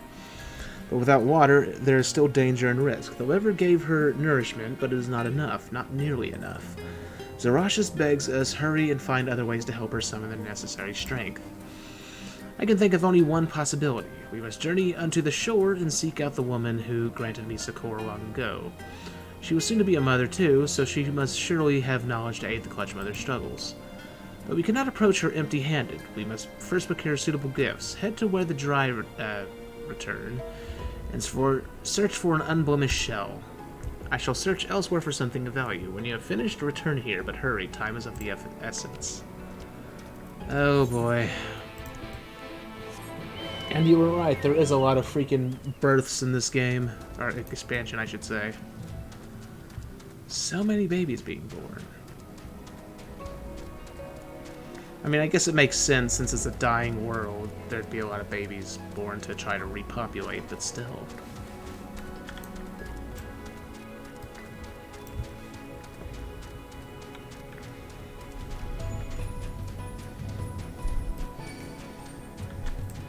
I don't remember if there was a quest like this back in the previous expansions. How to deal with people giving birth.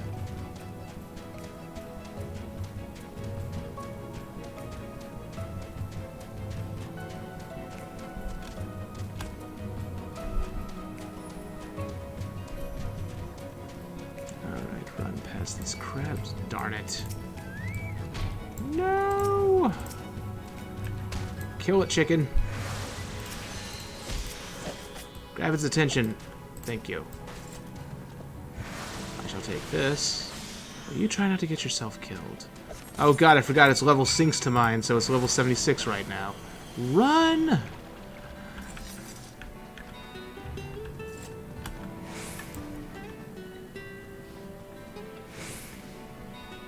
Away, chicken. Away! Nah, but I'm gonna have to resummon it. Well, it's almost out of time anyways.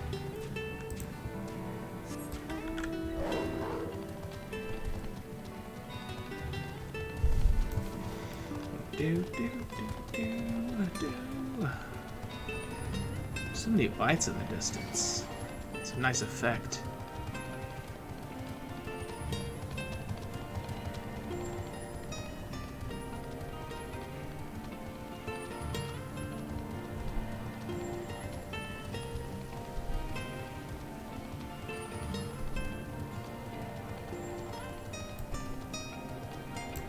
All right. Let's see, yeah. There you are. Give over your shell quickly. Let's see. Though not particularly uncommon, it takes a discerning eye to pick out shells of the highest quality that are fit for use in artistic endeavors. Fortunately, you possess such an eye. So you say. You have a keen eye for this, my friend. As for me, I found a small but exquisite pearl, which is sure to please her. We have what we need. Let us head for her village of Stilltide, and pray she can aid us in easing the Clutch Brothers' pains. Alrighty. So I guess we're going to the land again.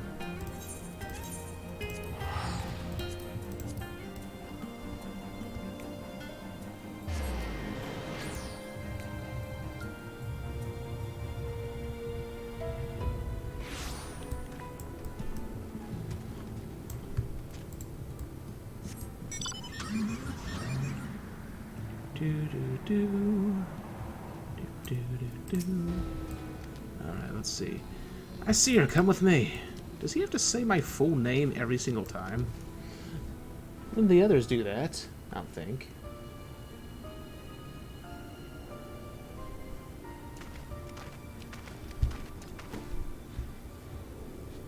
Greetings, miss. I am Narash Kull of the Ondo. You may not remember, but you saved my life a long time ago.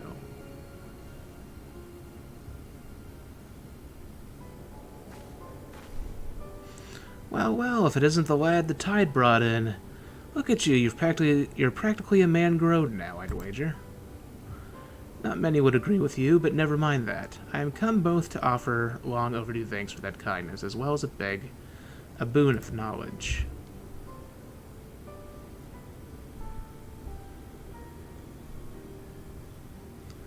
Really didn't have to go to so much trouble, though I'll be damned if I'll turn my nose up at such fine treasures. Honestly, it's wasted on the likes of me.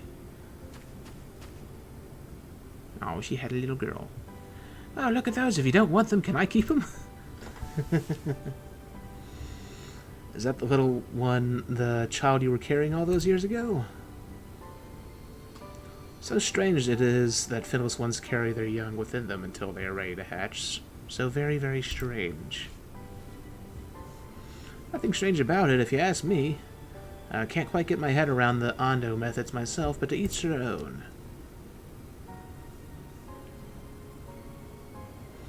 So, what's this about a boon of knowledge? Can't imagine what a fishwife like me could know that this friend of yours doesn't.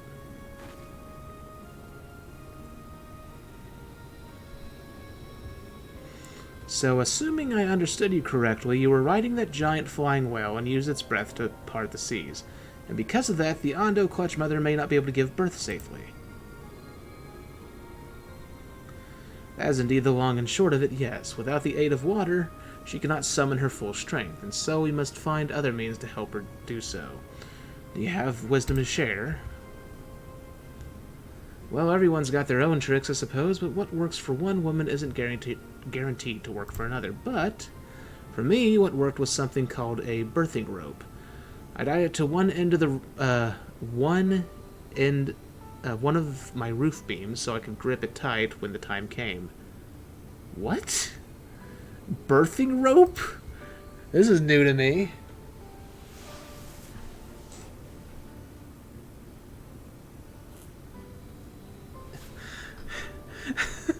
Couldn't hurt to try. Whether or not it'll do for your Clutch Mother, I can't say. But I reckon I can vouch for it, or so can she. It's like, yeah, I dropped on my head when I came out. Thank you, Finwa's mother. I shall return at once and begin fashioning a rope of similar make. I know all too well how difficult a time this can be for an expecting mother. If you need anything else, don't hesitate to hurry on back, alright? It was nice meeting you, mister.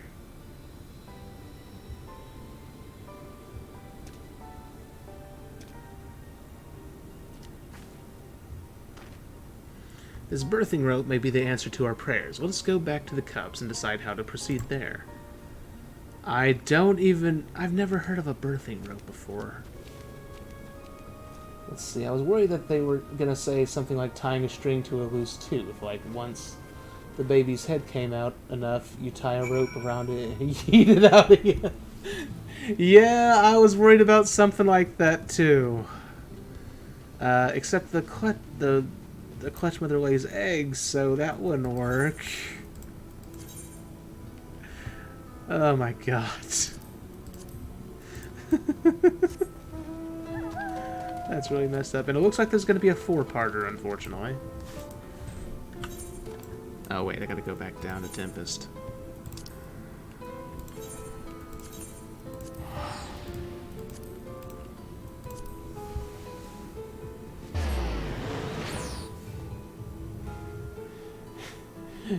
You get a fishing net in that case. Oh my god. Whoops, wrong thing.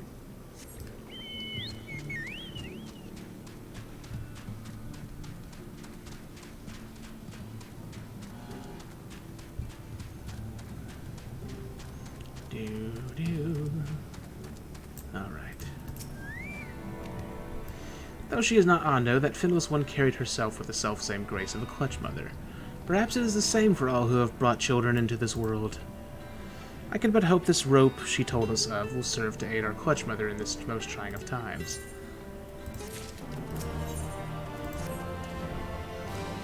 This birthing rope of which the finless woman spoke is our only option. We must weave one at once. However, we cannot rely upon the same materials as she did, for though Clutch Mother is far larger and stronger, it would surely snap one of the traditional make. The tentacles of the sea anemone. Bound together, they could serve as an unbreakable rope. Once more, I must impose upon you, for your skills at arms far outstrips mine own. I ask that you seek out and slay 3 of these creatures and take from each its strongest, stoutest tentacle. Much I have asked of you already, yet I fear I have no choice but to do so yet again. Only a warrior such as you, or a proud own, could triumph over the anemones. They are ravenous, ever hunting for their next meal. If you survey the grounds to the north of the Cups, they will likely find you ere you find them. Go quickly for the lives of the Clutch Mother's children hang in the balance. So now we're getting tentacles into this whole mess. God damn you, Japan. I'm just kidding.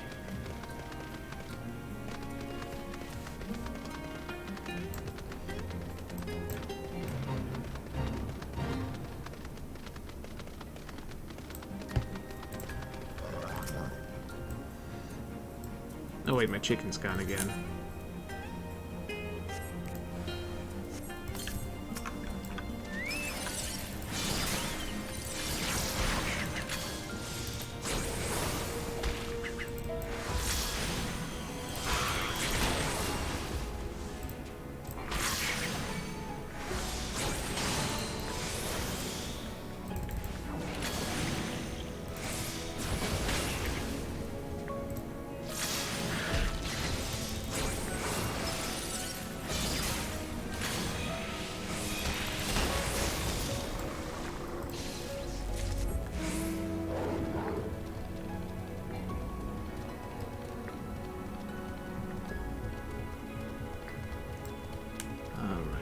this way.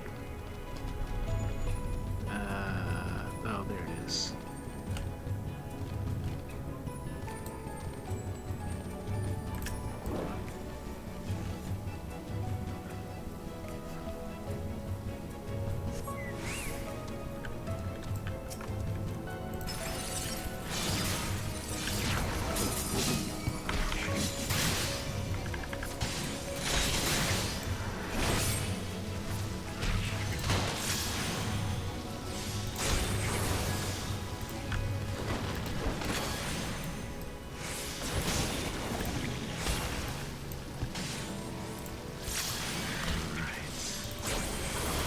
Just one more to go, and hopefully this will be the last quest of this time.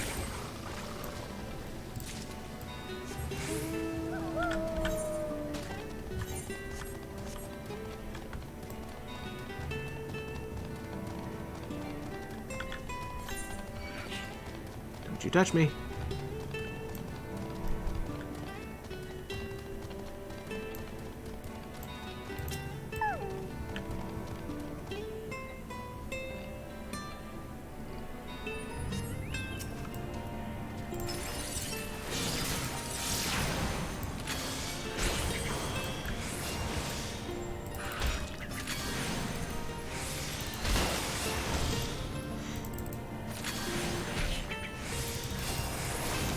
And yet still underwater with the endless light, the light moves with the as if its time is passing.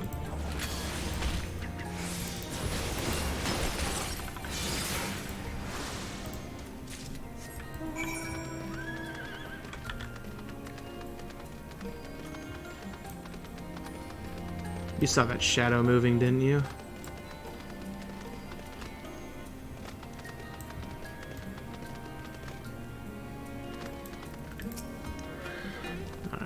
Tell me you've brought with you the tentacles. Let's see. There are plenty of anemones in the sea, less the ones you slew to procure rope-making materials. Bless you, bless you. Far tougher and more robust these tentacles are than I had dared hope. I shall weave the rope at once. And this shall take every ounce of my strength. It is finished. Here, take it. Forgive me, I require a moment to rest. If you must deliver the birthing rope to Zarash's own in my stead. Quickly. Making a rope out of tentacles takes a lot of strength, you say? It's a little strange. Let's see, I've noticed it before. I didn't see it that time because I was tapped out. Oh, I see.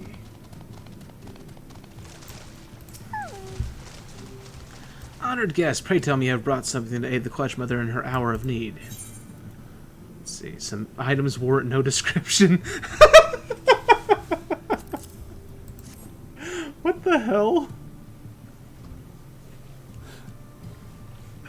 Okay, a birthing rope, you say? I had not considered this. However, if it is as effective as this finless mother claims, then this day may not end in tragedy. Let us hope that it helps the Clutch Mother to summon all of her prodigious strength. Only female Ondo are permitted to be on the threshold, therefore I must instruct the Clutch Mother's attendants in the rope's use, and have them bind it to a suitable feature in the rock. And then, honored guest, we must wait.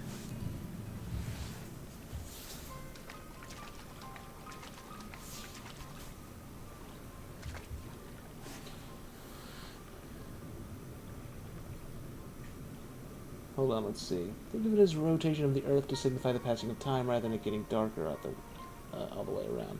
Well, I know that. I was just saying, like, since the weather is endless light, it shouldn't be doing that. Let's see. Then, if I grip the rope just so,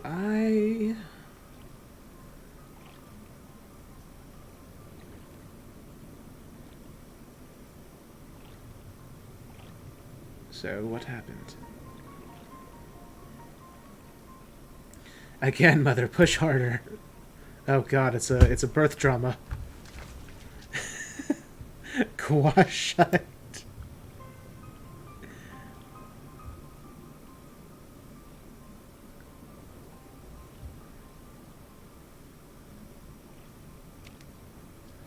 Still no word from within. After all this time, I do not wish to intrude upon her chambers, but if I must... I am here and I am well, as are my eggs.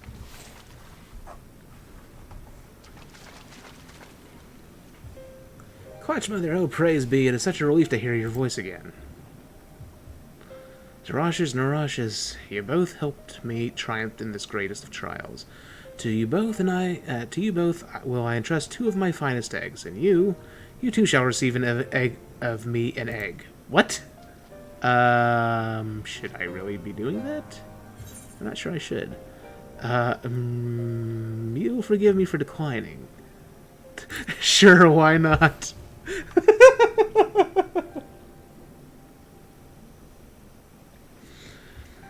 You cannot be serious. You are of the shore. You have not the seed to quicken the egg. Surely not. Oh, right. Fair point. Upon further consideration, this honor ill suits you.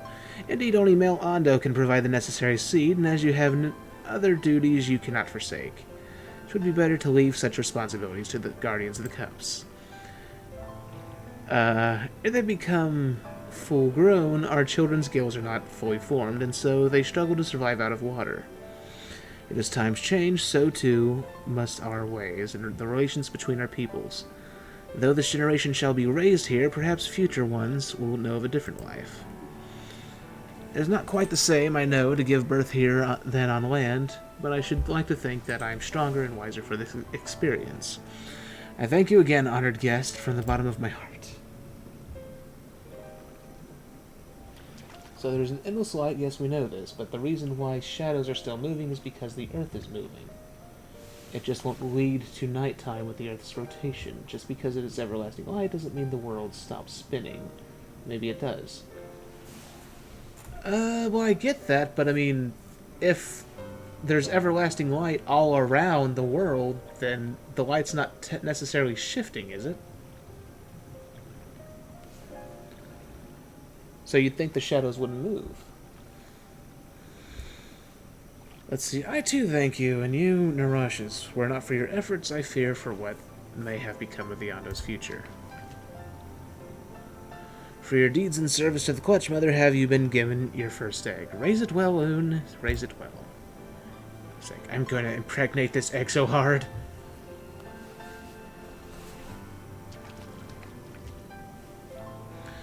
Many busy days lie ahead, but first I must rest. Go forth, my children, heads high and hearts filled with pride. See that my eggs are never without the love and affection they deserve.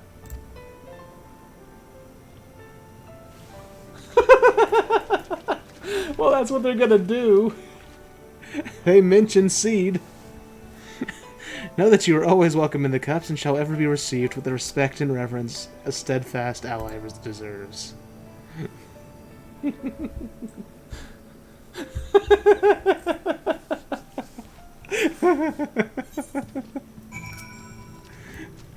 Did you hear them? I am to be a father, an own. It is all thanks to you, my friend. There's still so much I would know of your people and your ways, out of curiosity, yes, but also because I still believe there is more wisdom to be gleaned, with which we Ondo may better our lot. Yes, this is only the beginning. I look forward to the day my child will grow strong enough to venture on to land, and perhaps play together with the finless ones of Stilltide. I pray that they will treat us with the self-same kindness and warmth you have shown us. I knew I was not wrong to trust in you and yours. It has been an honor and a pleasure. My child will require every waking moment for the foreseeable future, but I'm sure that we will one day meet again. Until then, fare you well.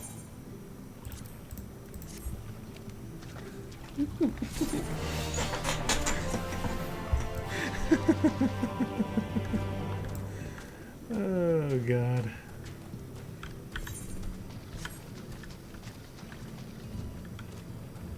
Oh, wait, there's a repairman man over here.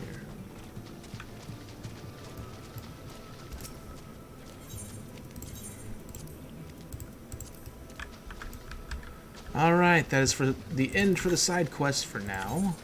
So, back to Dark Knight. Since I have nothing that's level 79. Oh, right, I'm 80, and I have that new ability now. Yes! Okay, when executing Living Shadow, a second timer indicating its duration will appear. This timer indicates the duration of Dark Side, which increases daily Damage dealt. Using Flood of Darkness or Edge of Darkness. Acquired a level 80 Grant's Dark Side. Okay. Okay, so there is a lamp in a round room, and the room is spinning. So the direction of the light would occasionally face directly at different points throughout the rotation. Like the sun in the sky, it faces certain points in the face of the world throughout its orbit, or on the world and rotation of the world itself. Oh, I see, I see. Okay. I sort of get it. Kind of. Mostly.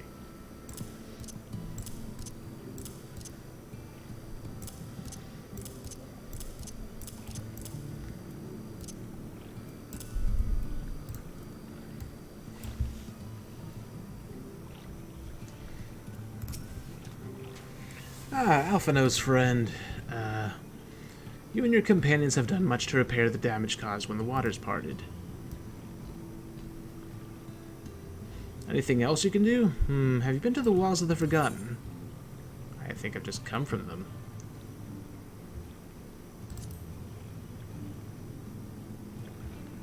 The remnants of the north to the northwest, yes. You visited them unbidden. Psh. Could it be that your footsteps were guided by the ancients? Sure. This bird's like, what's this fool thinking? I believe it may be so. Listen, then, and I'll tell you of our plans to bring light to the walls, that we might answer the shining call of the illuminated land. We have requested a finless craftsman to shape for us a sacred lamp. He is odd for a land dweller, choosing as he does to live in the ocean, but his skill is beyond question. It is concerning, however, that we have heard nothing of his progress. If you were to visit this artisan and return with our long-awaited lamp, then any doubt as to your purpose would be laid to rest. His name is Grinold. Oh, you will find his workshop in the middle structure to the south. Oh, well, here's my chance to meet Grinold, finally. Which should result in me getting my new armor. So, Grinold lives in the ocean? How the hell did he live down here before the air went away? Before we got the air down here?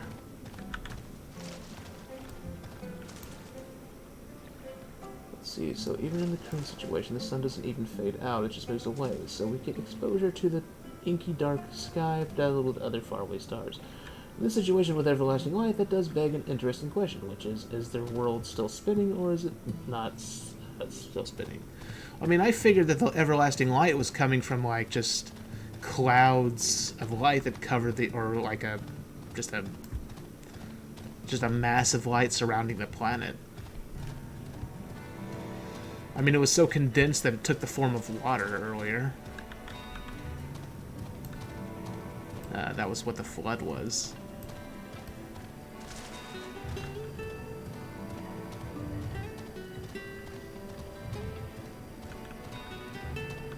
Oh, wait. Can I go in here? Oh, this is an actual house. This looks like a Subnautica place, actually. That's pretty sweet. Well, the doors do anyways. Same sort of design. Alright, Grinold. Oh, that's just great, that is. Me mind's playing tricks on me now. Look, Grinold, someone's come to visit you at the bottom of the bleeding ocean. Or it might be as you're a ghost, eh? Go on, Fellshade, feast yourself on me rotten soul. I've got no use for it. A craftsman what can't craft is more pointless than a sea slug with a dome and hammer. And that's an insult to bloody sea slugs. Grinold appears to be suffering from a crushing bout of self-doubt. Maybe you can help psych him up. Oh boy. When did the Warrior of Light become the Psychologist of Light? It feels like I'm helping more people out of depression with emotes these days. Let's see. Because if the world is no longer spinning, then it definitely wouldn't make sense the shadows would be moving across the screen occasionally like you noticed before. Well, personally, I think it's just something that they overlooked. Like, probably just a remnant of the fact that the light's just a weather effect and not actual light. So technically, you'll see the shadows move in the same way it would as if there was just nighttime also. or normal daytime. Hey, you wouldn't be trying to raise me spirits now, wouldn't you, spirit? Not what you'd expect from a servant of the netherworld. Well, we have killed the warrior of darkness, so we help people out of all sorts of darknesses. Right. Oh my god, it's just straight up Geralt with long hair. Has it really come to this? So, wait, Geralt was bald too, so it's Geralt with long hair is the opposite. What's that supposed to mean? Not impressed with what you see, lad? Aye, well, I may have let myself go a bit. This is meant to be me underwater sanctuary, a place where I could concentrate on my work, far from the distractions of the outside world. And yet here you stand. Now what's so damned important that you dive all the way down to the bottom of the bleeding tempest to bother me? How do you even get down here? Ah, the Ondo's lamp. Gods curse me, empty head. I've not so much as made a start.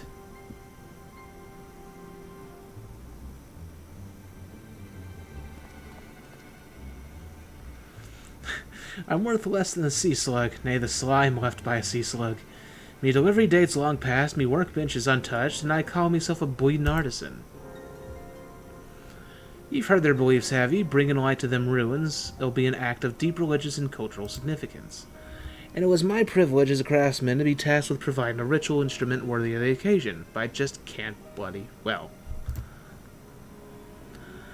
Gah. Me mind's a bleeding blank. It's like I've pissed away me last drop of inspiration.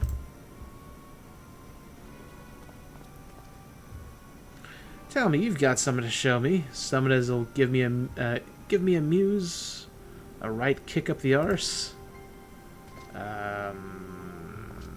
Sure, I'll kick you with this metal boot. The Ondo want to honor the coming of the ancients, so their answering lights got to blaze with the right kind of brightness. Like the spark of life caught in a crystal, but just being sparkly is not enough. It's got to dance with joy and sorrow and a sense of hardship endured. Yet know what I mean? You know what I mean? Your thoughts turned to Renda Ray and the crystal you discovered at the end of her journey. Maybe Grinnell could find inspiration in that. Renda Ray. Oh, right. I've let the Ondo down, but more than that, I've let myself down. Might as well go back to mid-end kettles. Again with the freaking kettles.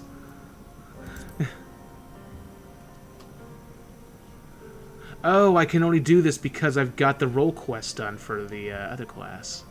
Let's see, what's that you've got there? Such striking beauty. It shines with heartache and laughter and the transience alive, like the turmoil of history made manifest. I can see the brilliance of the crystal's legacy. You'd never capture such a gleam. Not if you labored 100 years. But bugger me if I don't mean to try. Where are me tools, gods damn ye? I must set to work before the feeling fades.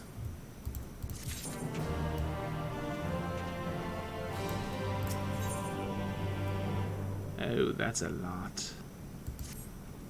Let's see, I can feel out a vision forming in me mind.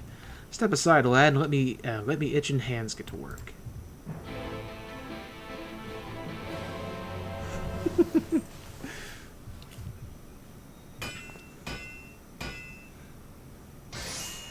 So I guess that means this guy's going to be the one we get the new relic weapons from.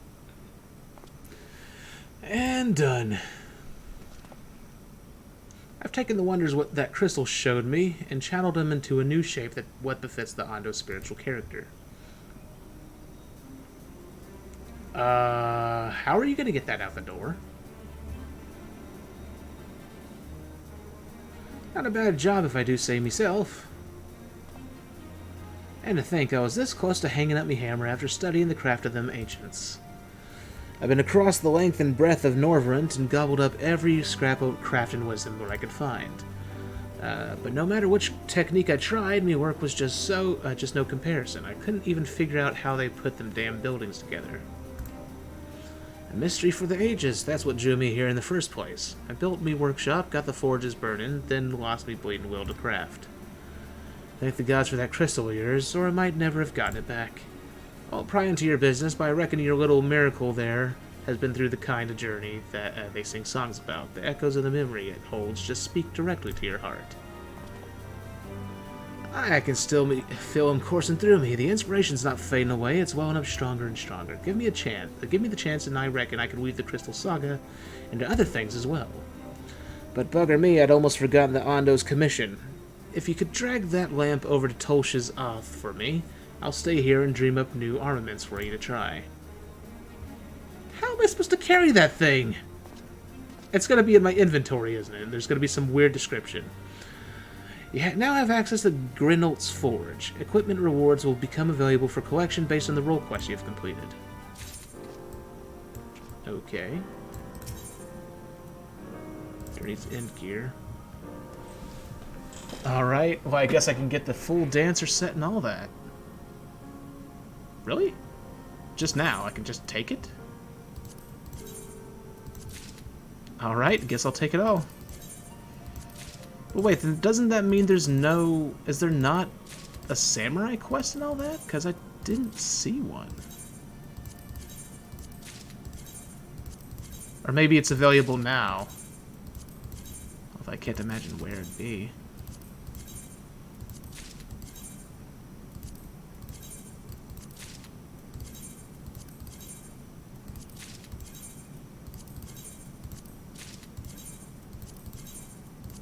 Because there's supposed to be quests for them.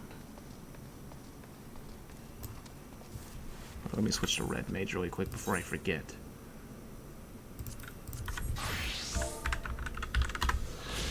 There we go. Now then, switch to samurai and equip this new gear finally. It's about bloody time. Looks pretty neat. Oh, I didn't notice it has, like, metal armor on it and stuff. Oh, wait, that's leather, isn't it?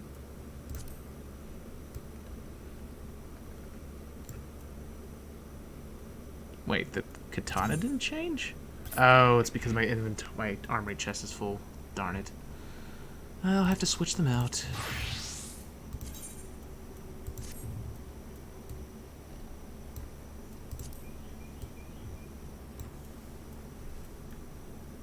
Hold on a second, let me put this in the inventory and then take these, place in the armory chest. Where's the dancer weapon? Armory chest. There we go. Now I can get rid of that. Well, I'll probably... No, I can just turn it into a materia. So, convert.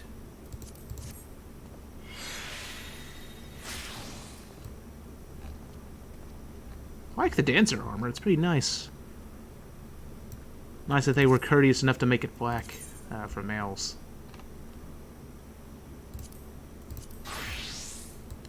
I do want to change the color of the samurai armor, though. I also want to replace this with glasses. But, I had to equip the new katana. And then the rippled katana, I will convert.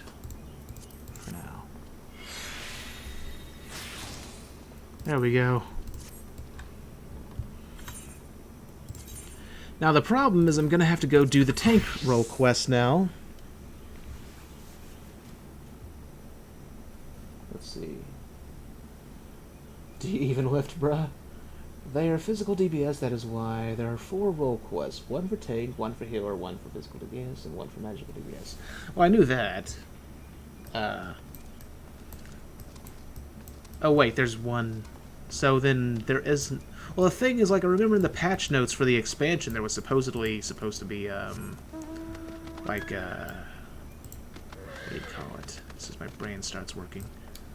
Which, now that I think about it, I think I'm going to just go ahead and do those role quests really quick. I only have 3 left for tank. Then I'll continue the story, just so I can get this armor and weapon.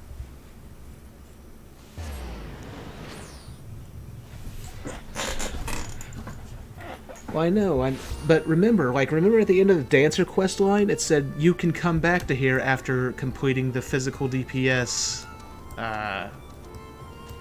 the physical DPS role quests, and there'll be a new quest for you. So there's one level 80 class quest for every class after you complete the role quests.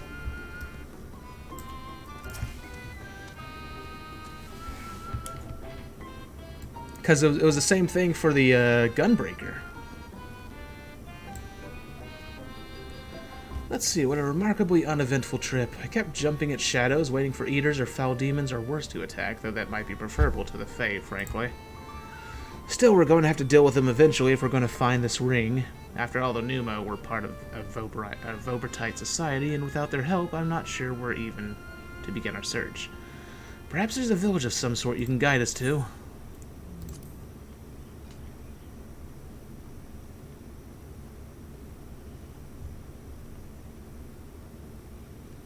Oh. Apply any, eh? Very well, lead on, Sinner.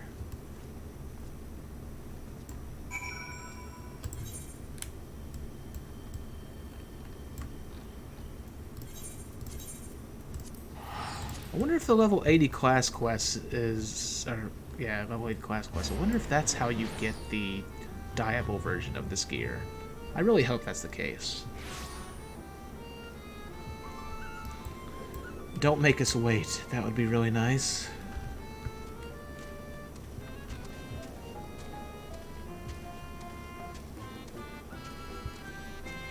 Oh god, this music is back. Something about your demeanor bespeaks a question unasked. Have I the right of it?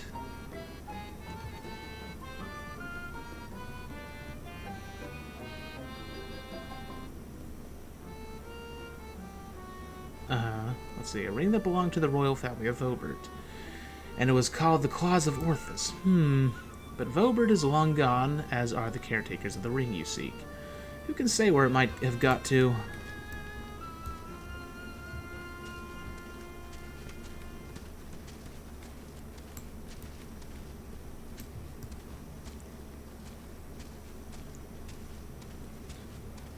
Well, anyways, basically my point is, if you go to the patch notes for the first expansion release, like the 5.0, you will see it show there was a list of class quests for level 80 for every class. Like, it showed the names and locations of them. I swear that was in the patch notes from a few weeks ago, like back when the early access started. Oh, hello there. You have questions for me? The Claws of Orthus, it is a ring, you say. The name I have heard before, but I know nothing to save that. Oh, served the royal family before the flood. Somewhat temperamental they are, but surely they will have knowledge of this treasure you seek.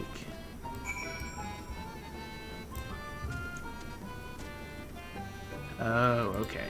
Just making sure.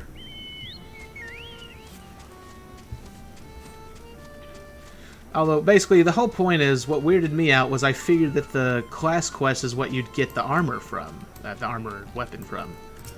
But maybe, if we're lucky, maybe that's where you get the dyeable version from. I hope. Probably not likely, but it would be nice. Had yourself a conversation or three, learn anything interesting.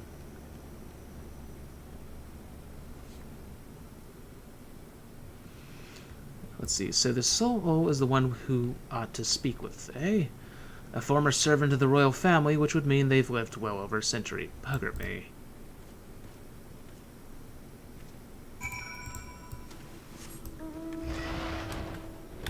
Let's see, I wonder which armor set you'll get for the class quest then. Well, that's just it. Maybe it's just story. I hope that's not the case, though. It better be a dyeable version of these, the class armor. Because, as much as I like the Dark Knight armor, I don't want the purple. I don't like the pale purple it has. I'd rather change the color. I do not know you, yet you seem to know me. That derpy face. Oh god, of course. Oh, here comes a memory. The fifth was discovered yesterday, a young girl not yet of age, transformed into a misshapen beast like the others before her.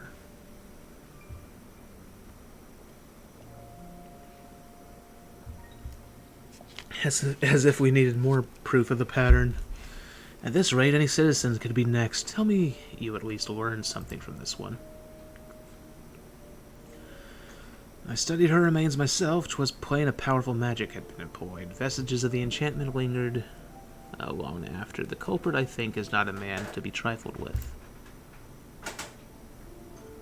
That is all I can say for now, but you may rest assured that I will ascertain their identity ere long. Hold on a second.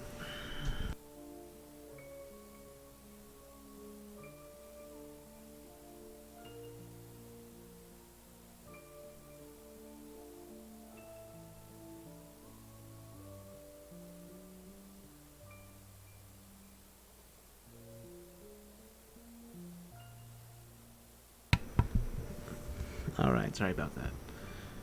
On my honor as court mage, I swear it. Until I do, however, I would implore you and your fellow knights to dispatch any who turn or show signs without hesitation. But these are our kith and kin. Should we not try to keep them alive until a way to reverse their transformation can be found? Your mercy would place countless others at risk. As a knight of Vobert, did you not vow to serve all her people? Justice for the weakest among us, was it not? How many such innocents will die before you do what must needs be done? It pains me deeply, Brandon, but the safety of the royal family is paramount. I fear that to take anything less than the most drastic measures would be to invite death into this castle. Death is already here. Surely you must see that. I will not let it be whispered that Princess Saldia turned a blind eye to her people's suffering. These crimes are a tragedy that weighs upon every Vobertite's soul. Mine most of all, and that is why I will take charge of the investigation myself. My lady, be reasonable. You cannot put yourself in harm's way. You have a responsibility to your subjects. So I am to gamble with their lives instead. Let them shield me while I alone take shelter and look down on them from on high. Yes, exactly. You are their princess. That's not going to go well. You are Brandon, yes, the new recruit, a rather promising one from what the captain has told me. You will tend to me personally. My lady? You heard me. I will not stand idly by when I have the power to make a difference. All right, Zelda. Together we will see justice done for all, as your vow and your prince's demand. Oh God, those eyes.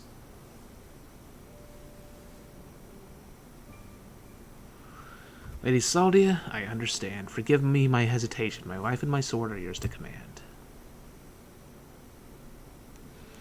I have great expectations for you. I trust you will not disappoint me. Right, there is no telling when our culprit will strike again, so we must begin our investigation at once. There are witnesses to be questioned, clues to be gathered. Come, come. Now, Lady Saldia. Lady Saldia. Ever the stubborn child, I wish you the best of luck, Brandon. You will need it and more. Well, that's the end of that flashback.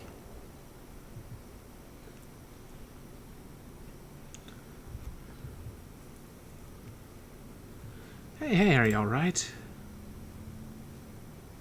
The way you were holding your head as if racked by a terrible pain. What happened to you just now?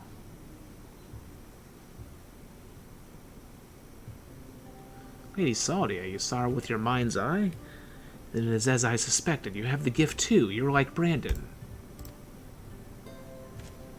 What do you mean he's like Brandon? Why have you come to me? What is it that you seek?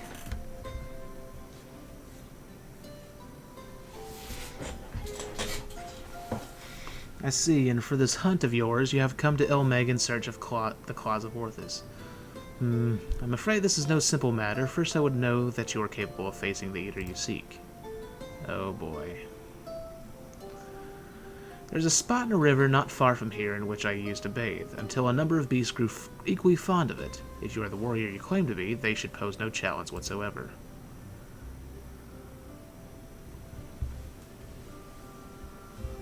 As for you, I have questions. The way they wiggle.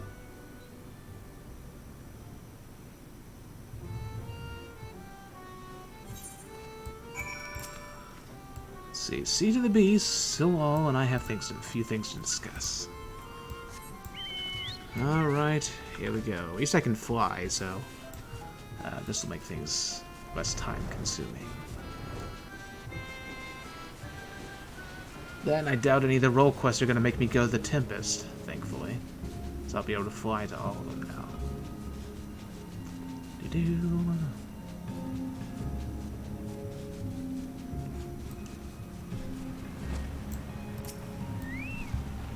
Let's see here, surveying the area. What Sin Eater do we have to kill this time? Or wait, wild beasts, it's not Sin Eaters. That's not a wild beast, that's a demon! Mutant. Okay, apparently I'm in the X-Men world now.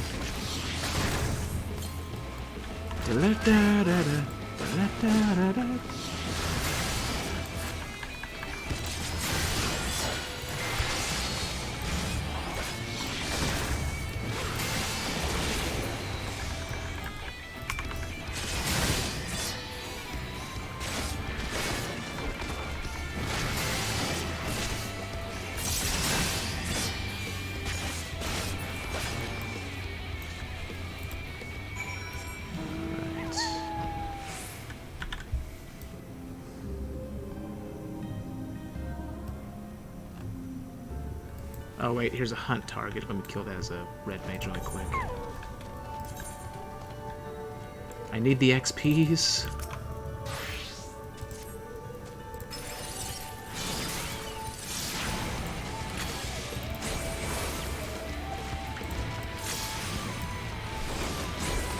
Sorry for the distractions.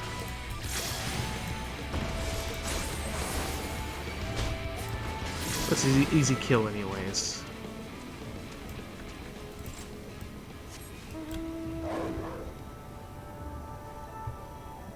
As soon as I find the second one. Hello? Second werewood, where are you hiding? Don't you want to give me your wood?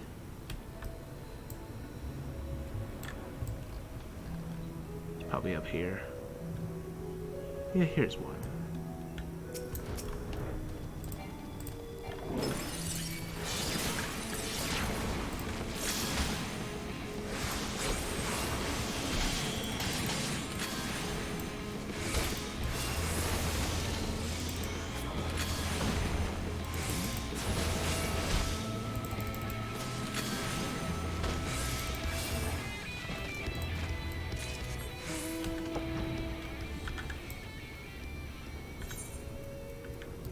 Alright, back to Dark Knight.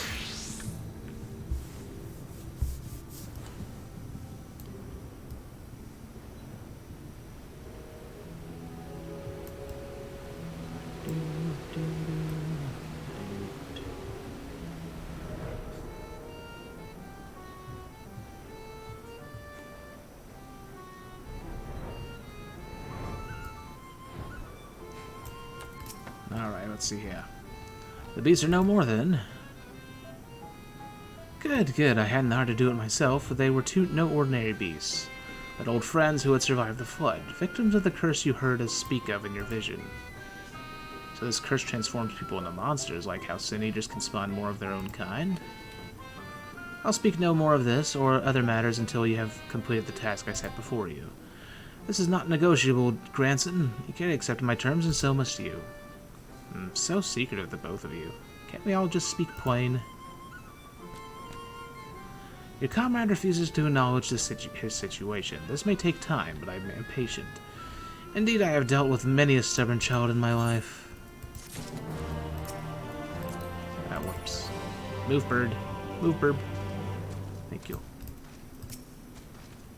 Let's see. Oh, you've returned. They made me go and gather a bunch of strange mushrooms, so hopefully we can finally get some answers.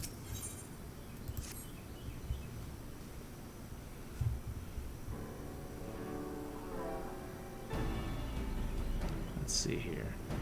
Exemplary timing. 'Twas not more than a moment ago that Granson returned, having at last obliged my humble request.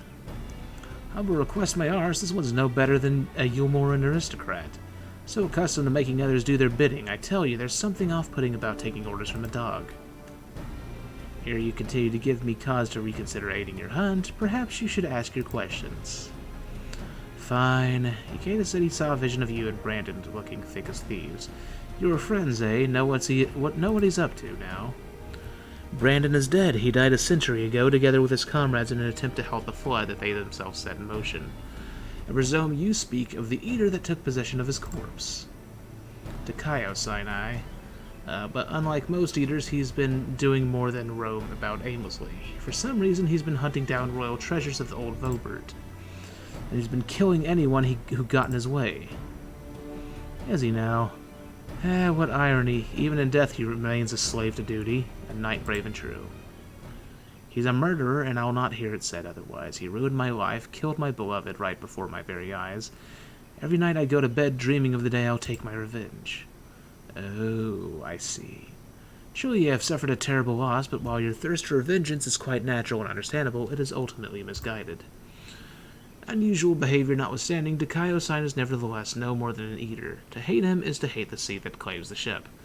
The disease that stills the child, the tremor that topples the home, the mindless force of nature that begets destruction driven by fragmented memory.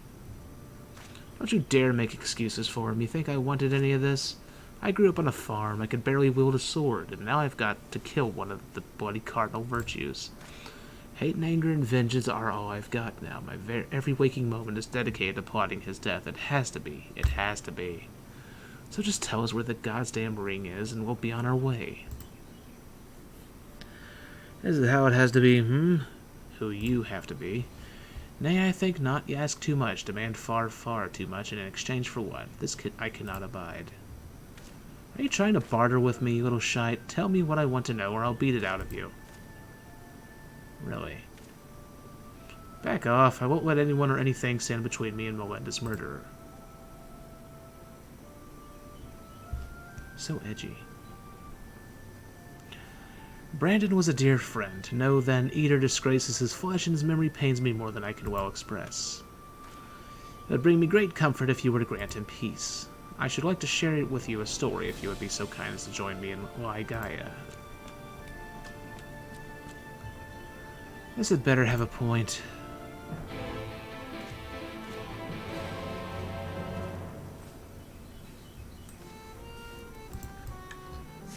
Oh boy. Let's see, all the way over there.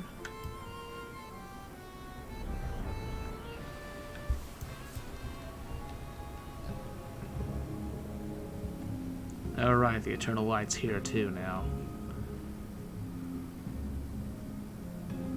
Rainbows everywhere.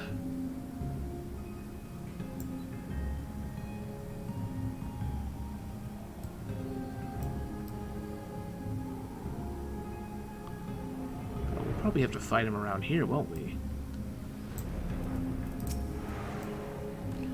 Why are we here again?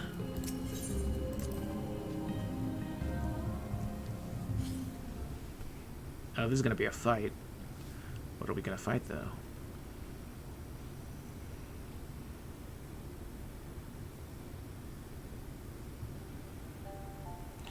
'Tis beautiful even now, a palace of forgotten dreams, but before it was Laigaya, in the time of Vobert, it was Gruin's Licht. The memory of mine in which you walked was of a troubled time, when the people of our kingdom were preyed upon by an ambitious fool.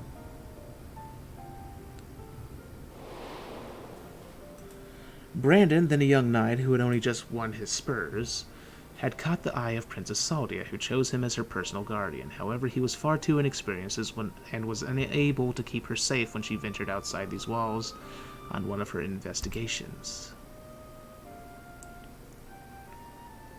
For his failure, he was stripped of his knighthood, and shortly thereafter he quit Vobert. I thought I would never see him again. But then one day he returned, one of several wandering adventures led by a man named Ardbert. who had accepted our invitation to look into the mysterious transformations, which had continued unabated in Brandon's absence. Lady Saldia was overjoyed, and for a time it was like nothing had changed. They spoke often and grew even closer. And then came the day when we learned the truth. Don't tell me Lady Saldia was the one doing it. When we learned that the architect of our kingdom's suffering was none other than the court mage, Cynthric. Oh, never mind.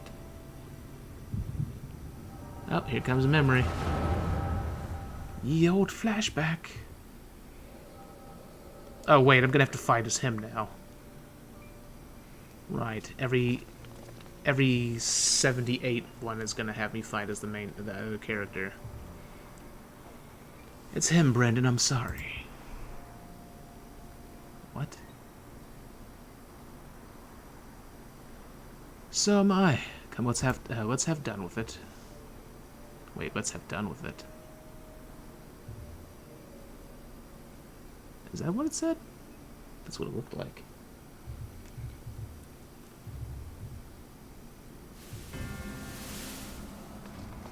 Oh no. What is this, the rise of black mages?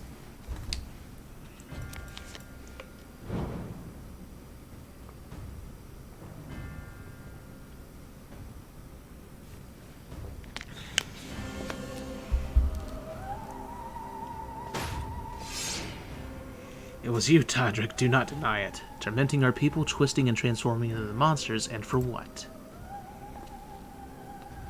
Brandon, Brandon, Brandon, after I took such pains to be rid of you.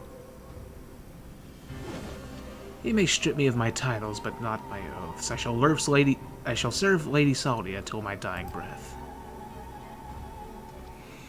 As you like. Once I have killed you and your friends, there will be no one left to stop me from claiming the throne. Hear me, my children, the hour of reckoning is at hand. Rejoice, for a noble sacrifice shall you find everlasting glory.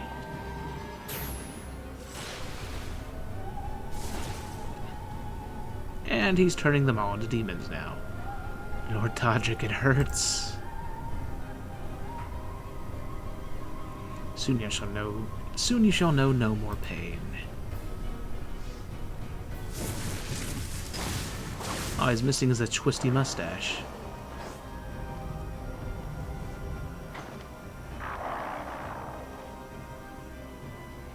I was gonna make it quick for old time's sake, but now I think I ought to take my time.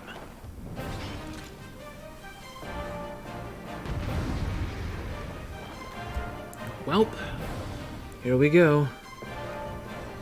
The roleplay quest.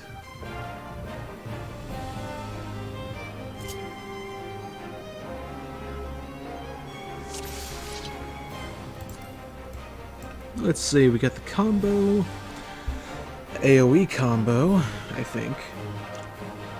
Fight or flight, chivalrous spirit, interject.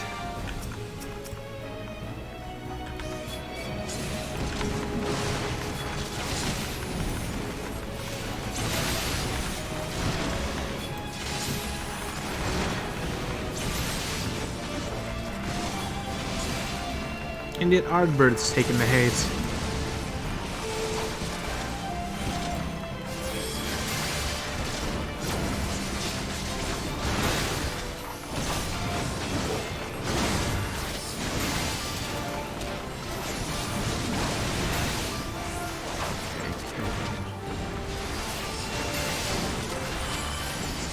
It's gonna be slow and monotonous, isn't it?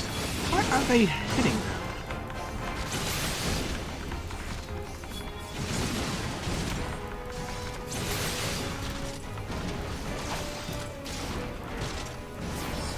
He suddenly has a lot more people. Where'd they come from? I noticed them before.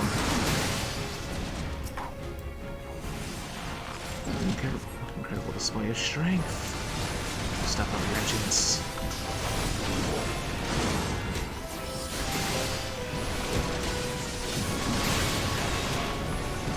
I still have so many lives at my disposal. Well, you can read that at the bottom. It's hard to keep up with that while fighting at the same time.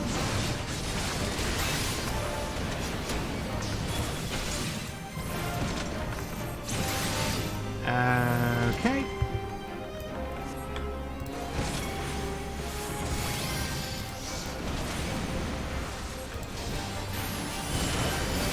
Heals blocks.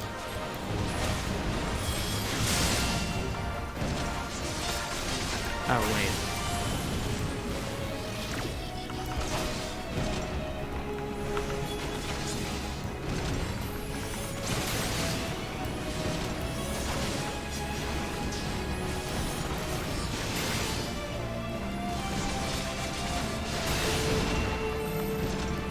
Oh, crap baskets.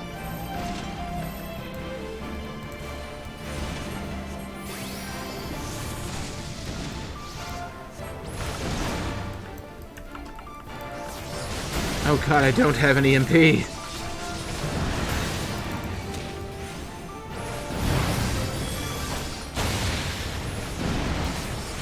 What are we gonna do with all this garbage?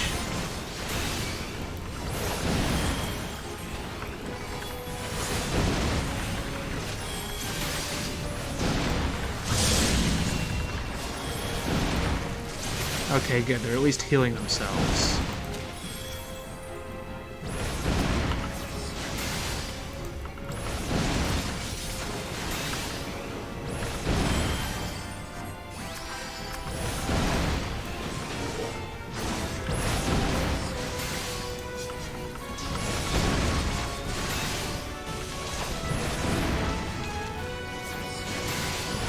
Yeah, you're right.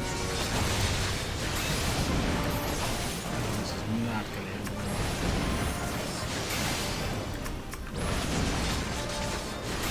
well. Oh, this is gonna be a big problem.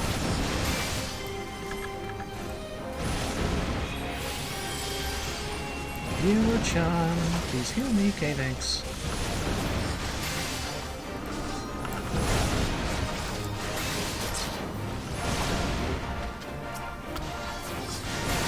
How are we supposed to kill these things?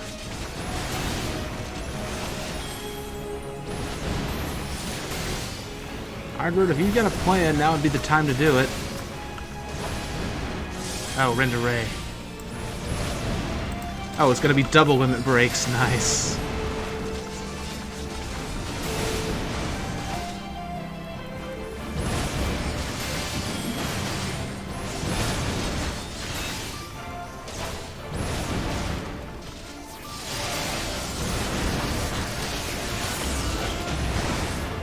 There we go.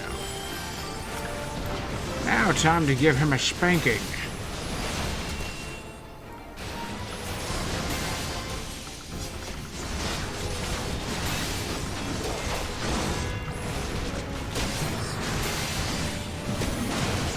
Oh no.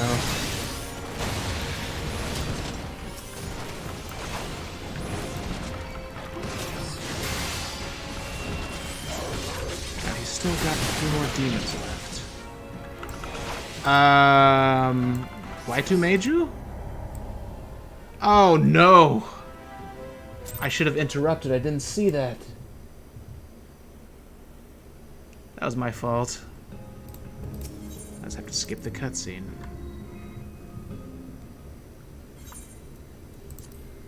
Well, crap.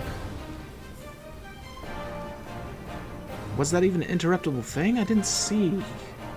Although it's my fault for not paying attention to the health bar. Crap.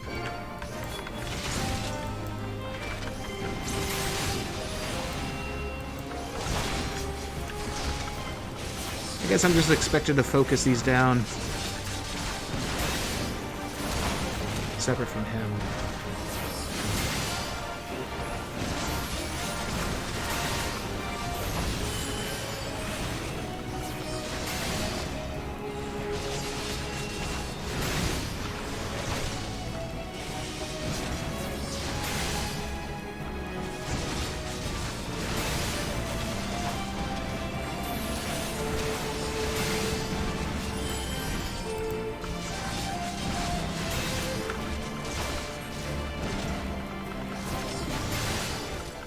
Alright, I'll do it right this time, I swear.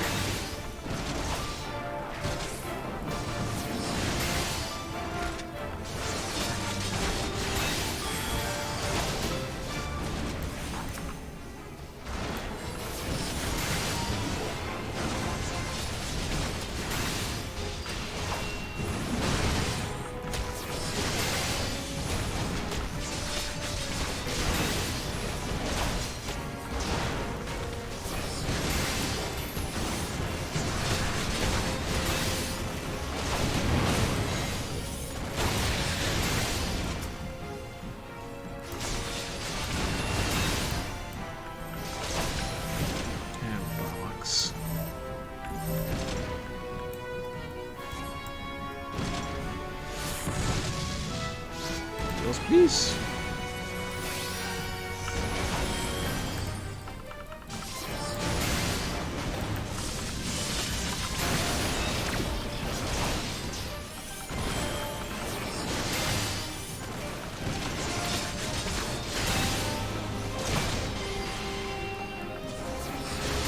Hurry up and summon your other minions. Need to get through this scripted fight already.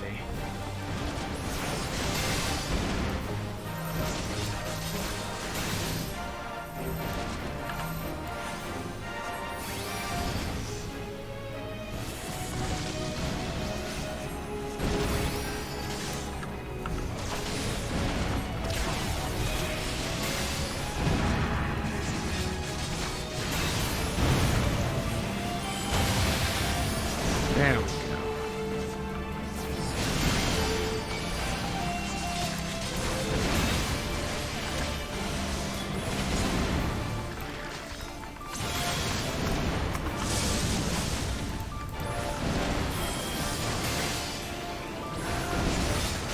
That's one thing I was kind of hoping for a limit break for.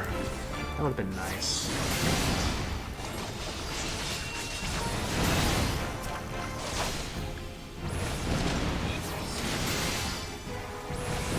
Especially considering the fights are starting to get long enough that you can do multiple limit break 3s now.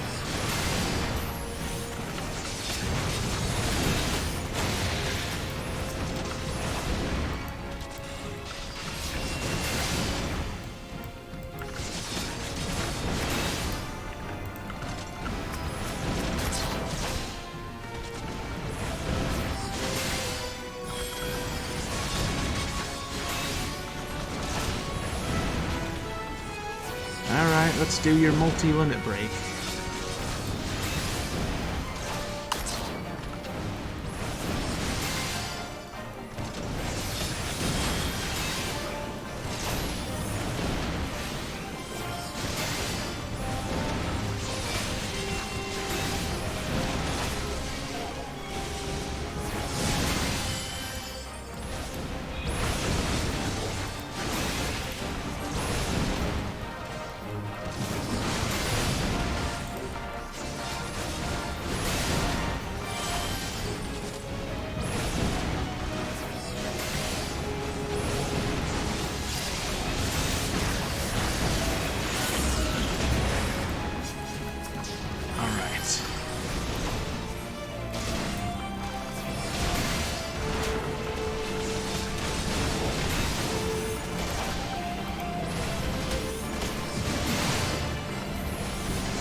Oh, yeah, I do.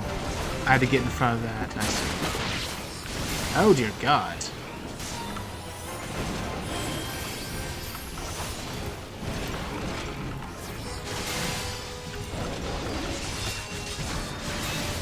I didn't even notice that thing before. Oh, crap, another thing.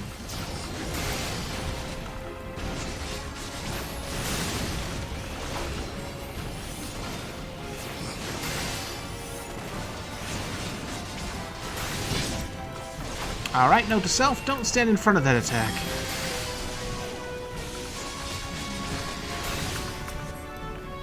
So...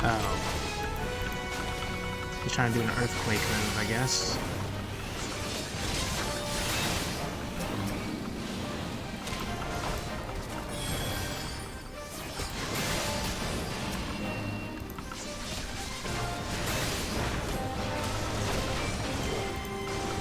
Alright, let's finish him off finally.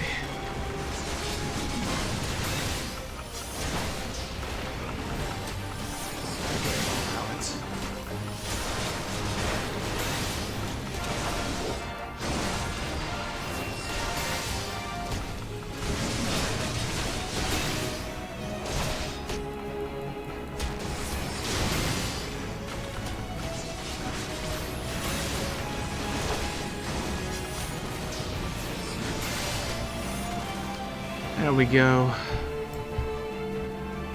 It's always a court magician that's plotting. Oh, it's 6 o'clock. Didn't even notice.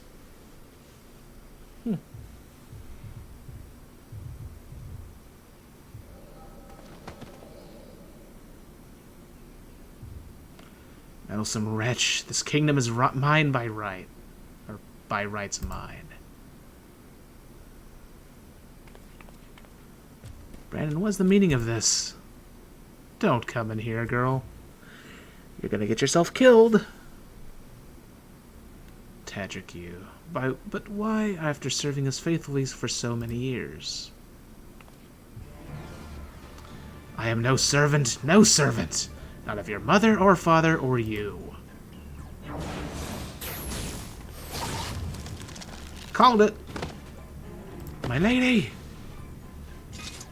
Oh, that's unfortunate. Gods damn you. God, now we're gonna have to kill the little girl when she turns into a demon? Maybe. I hope not.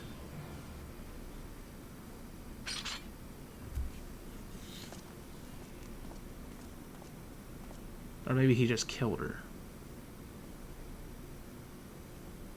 Nope, her eyes opened. Lady Saldia, speak to me. No, maybe she is gonna die. She's got dark circles under her eyes. Brandon, my dear, brave Brandon, am I your princess still? Would you honor your vows even now? Now and ever after, my lady, my sword is yours to command. Oh no. That's gonna be really screwed up.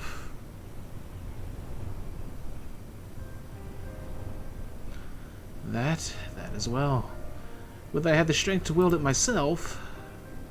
Still your heart, brave Brandon, and for the good of Bobert and her people.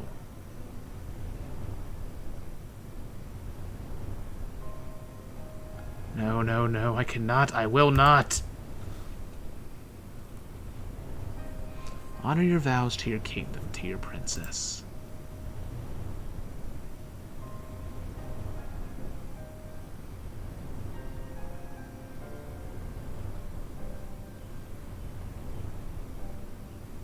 Pretty sure she'd want to die before she changes.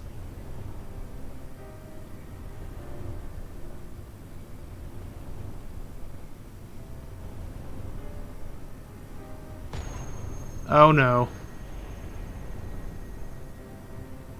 Unless she's going to change into something already. Okay, yep, she did. She turned into a succubus. Or something similar.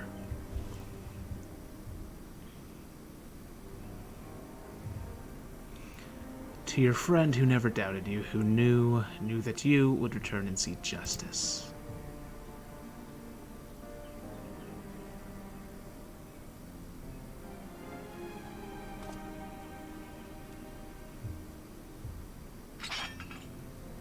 No, it should be me.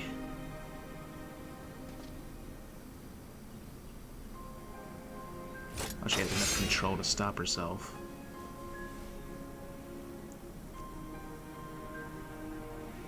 Brandon, my sword, now and the ever after.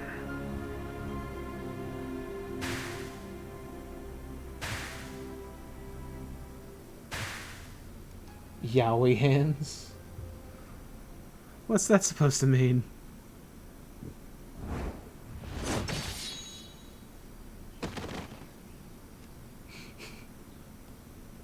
Don't think I've heard of Yowie hands before.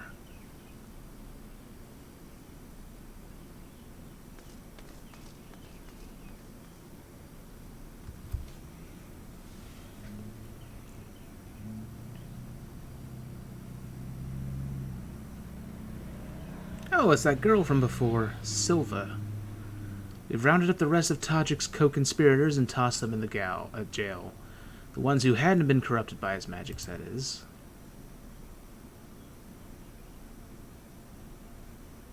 I'd say you should kill every last one of them.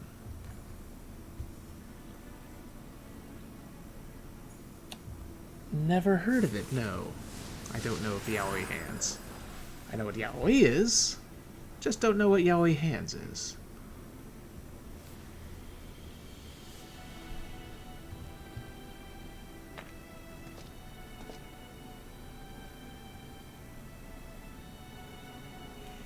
I'll not hesitate again, no matter the cost, no matter the sacrifice.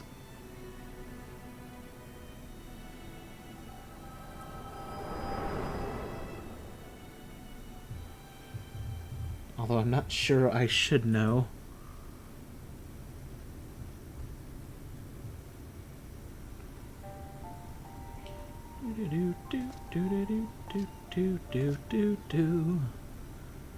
Hold on a second.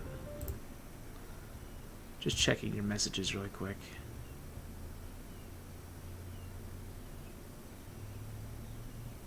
Oh God, no. Why?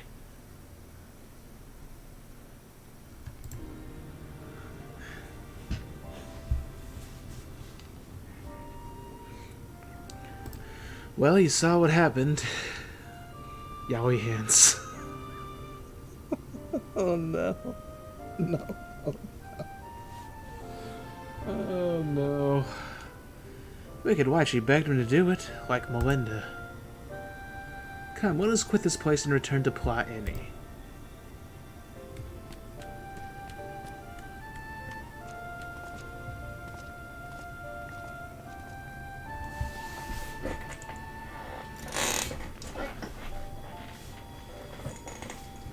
Yes, I get what you meant now.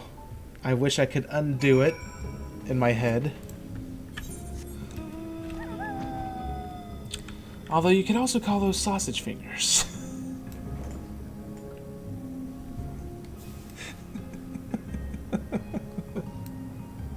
I'm so sorry.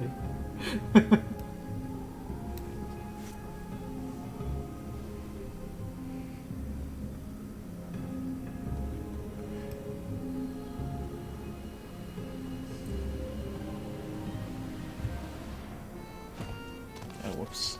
Go back over here.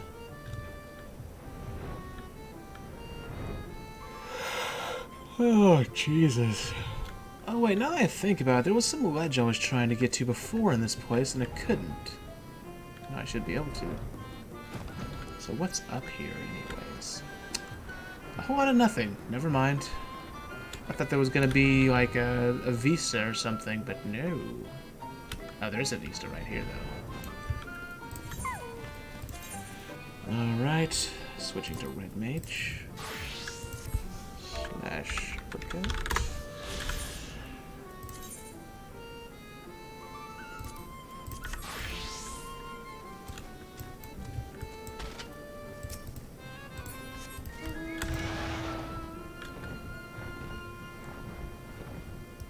Let's see. It was just a matter of time before that knowledge made itself known to you. That is the way of the internet. Unfortunately, you're right. Let's see, ...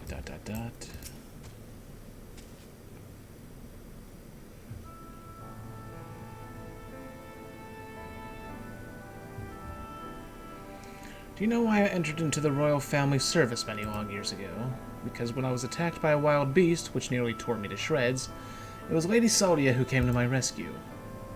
She saved me, and that is a debt that can never be repaid, for there is naught in this world which holds greater value than life itself. Not even her death absolves me of it, and so I must always first consider her wishes, her desires, what she would want for me and her kingdom, for Brandon, and yes, even for you, grandson. For me. To define oneself in opposition to the other, an other bereft of complexity of nuance, wholly devoid of redeeming qualities, a villain.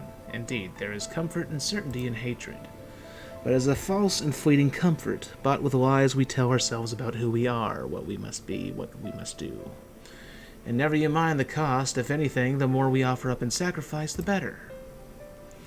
Do you not see? Brandon was right to hesitate, to doubt the unwavering blade cares not whom it serves, nor who it cuts. I think I need a moment. Perhaps you do as well. Leave us for now.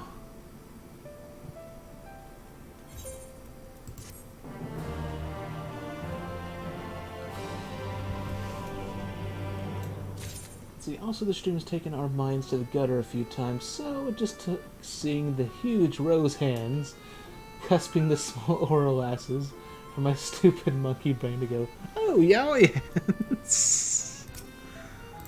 Oh boy.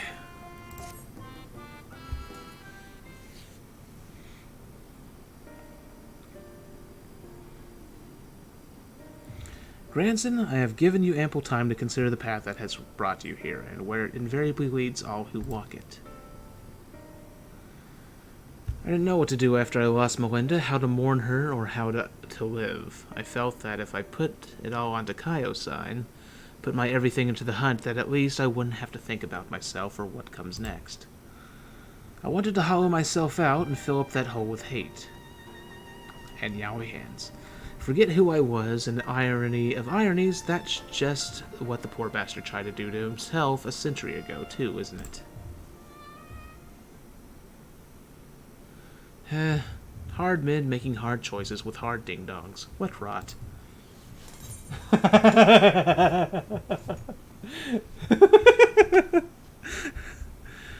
Hold on to one and the memories you shared with them of God. You think, guys, and Brandon, grant him peace and you'll find your own.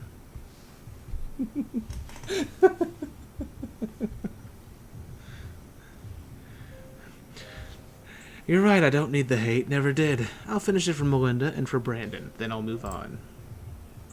Move on, you say?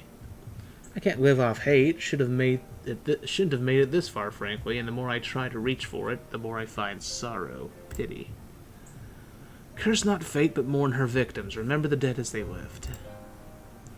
Aye, something like that. Reckon Ikeda would agree, and Melinda, if she were here, would probably slap me a dozen times and call me a bloody fool for acting the way I have. Or maybe you've been thinking about doing that in her stead, eh?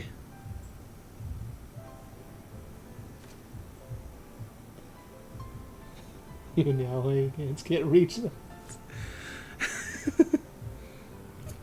Apologies for treating you with such disrespect before, Soul. I'd like to claim I finally understand what you've been trying to tell me all this time, but I'm still getting my head around it. And my hands. Recognizing your faults is the first and most important step. I will tell you what I know of the Claws of Orthus. The ring, together with the bracelet and choker, were 3 relics passed down through the royal family over generations, signifying the owner's right to rule. Princess Saldia was the last of her line, and after her death, they were stored in a sanctuary for safekeeping. However, a year ago, a band of thieves learned of its existence. The ones who stole the fangs and eyes of Orthus? Yes, the relics were concealed with magical wards. I can only presume that once they were spirited away, Kaio-san was then able to sense their presence. Even at death, a slave to duty, he said. You think he pursued the thieves out of an instinctive loyalty to his princess? That I do. After all, he was content to leave them be so long as they remained hidden. Only 2 of the 3 were taken, and the 3rd is still... Claim the Claws of Orthus, and he will surely come for you, yes. Team Gaius is where you must go. Or Team Gaius. Once you arrive at the place I marked on your map, cast this powder into the air. The glamour will fade, and you will see the chest with the ring. The rest is up to you. Thank you, Soul. I promise we will bring your friend peace. With me, sinner.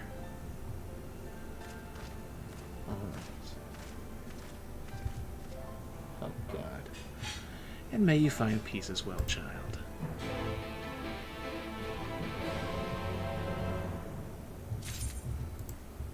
Hold on a second, just checking something. Alright. Now, enough of the sausages. Let's go to... Oh, crap, we gotta go all the way over there. Now let me just warp to over there.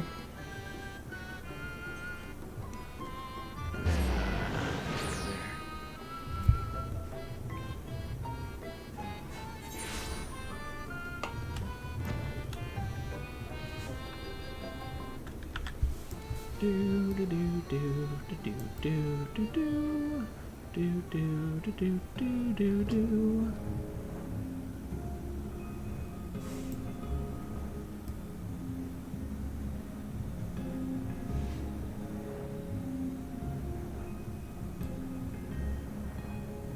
Oh wait, what am I doing? Let the fate go this way.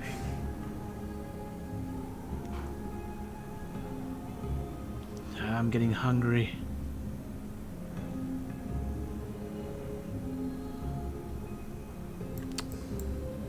Actually, I'll be right back a second. I need to check something.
Alright, I'm back. Sorry about that.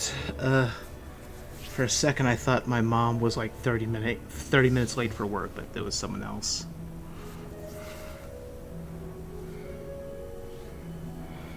That was just going around making noise, that's all. So everything's fine. Thank you.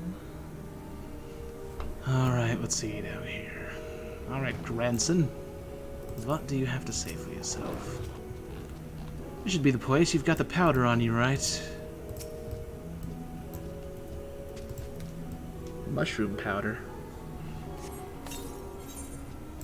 Well, YOLO. You toss the powder into the air, and as it slowly settles to the earth as twinkling motes of light, a coffer begins to take shape.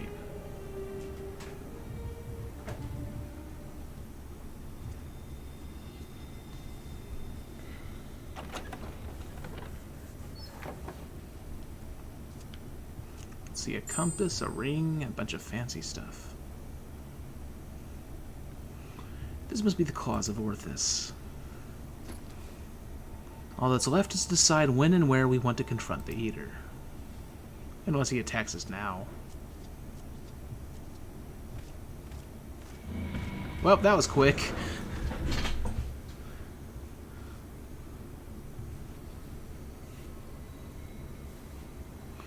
Or we could deal with it here and now. Speak of the devil and he shall appear.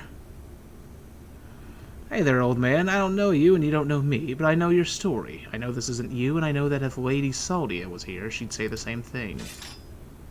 It'll all be over soon, I promise you.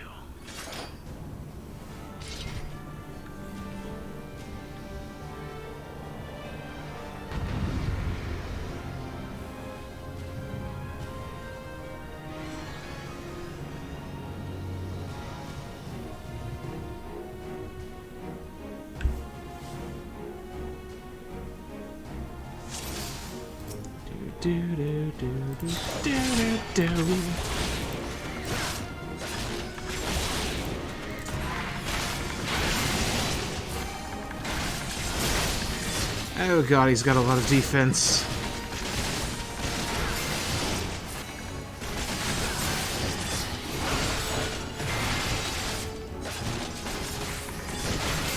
Now my question would be, how am I supposed to heal during this fight?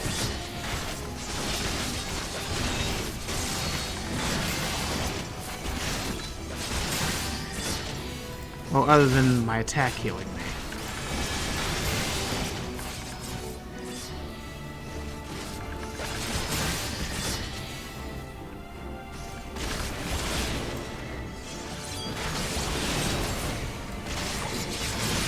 Oh, that would have waited.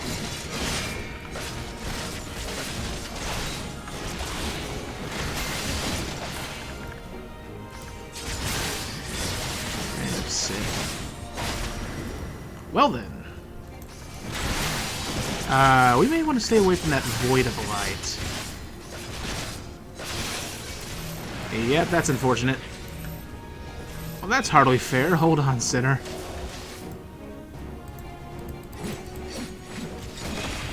Ow.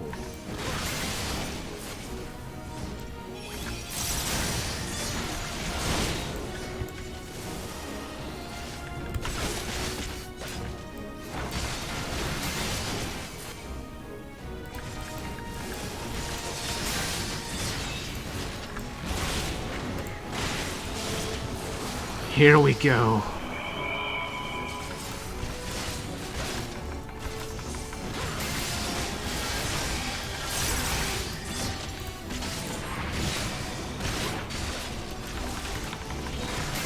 Beat him up, Frey.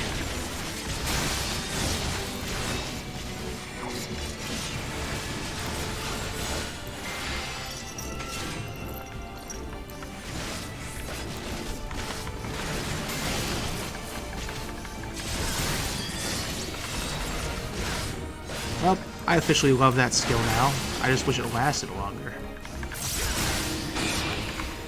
Oh, bollocks.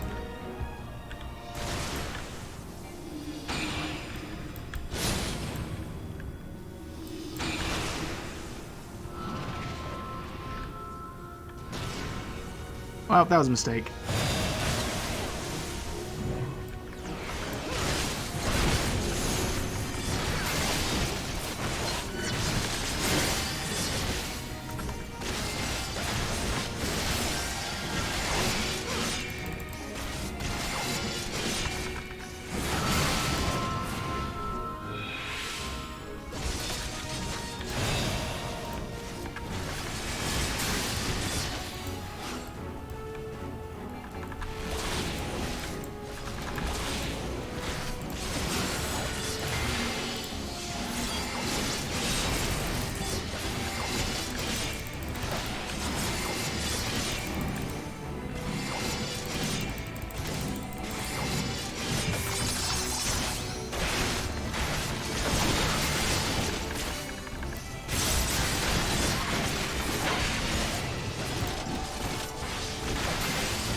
Sorry if I'm quiet, I'm just trying to focus.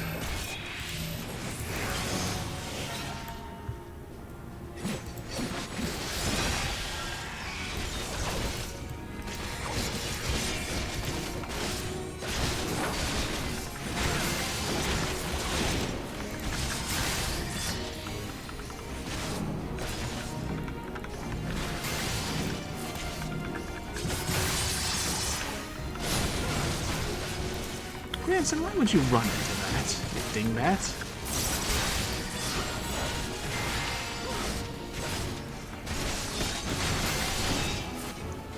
Move, Granson.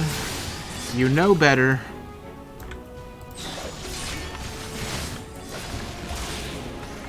Granson's being incredibly stupid all of a sudden, and I don't like it.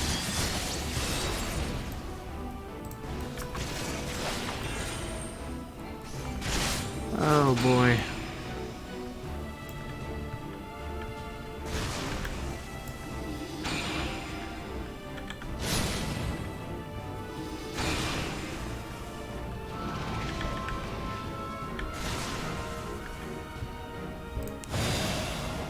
Alright, didn't screw that up.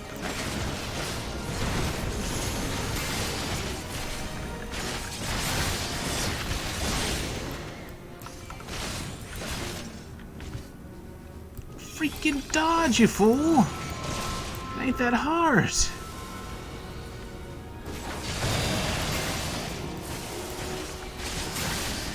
It really isn't that hard to dodge. He's being reckless as crap right now, and I don't like it. Oh, now he decides to move. About bloody time.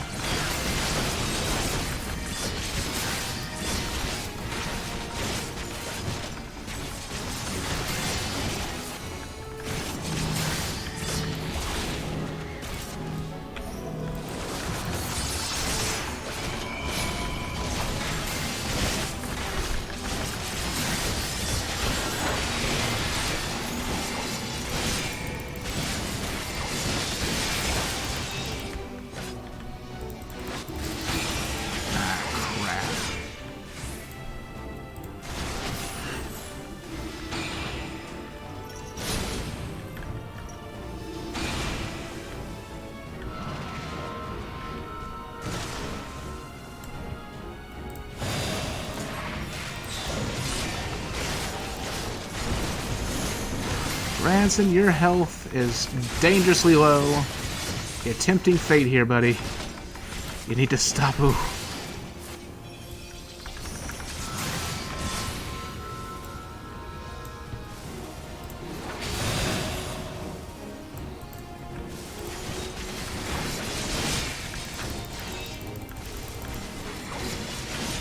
There we go. Thank God. Whew.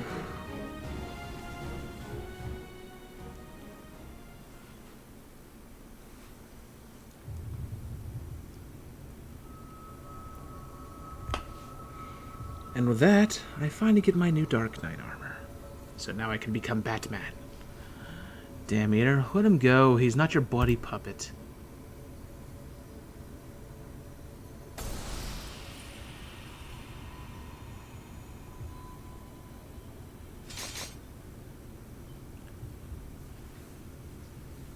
Thanks.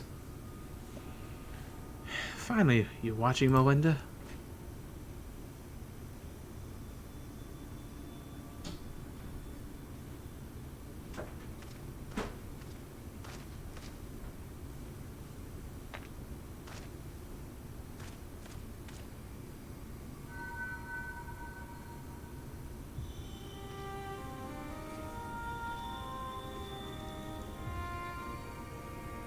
Alright, let's see what he says this time. Now and ever after, my lady Saldia, my sword is yours to command. Brandon, he's still in there. Oh, memories of him. I'll not hesitate again, no matter the cost, no matter the sacrifice. Wait, is he trapped in the memory still? You're wrong, Brandon. That's not what she would want. Let go of your anger. Let go of her.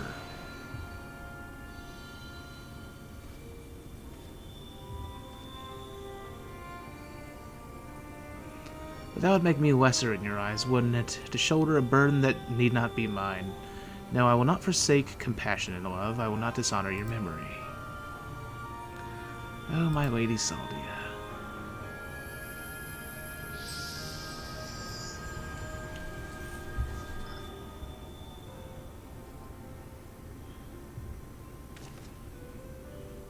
He's gone.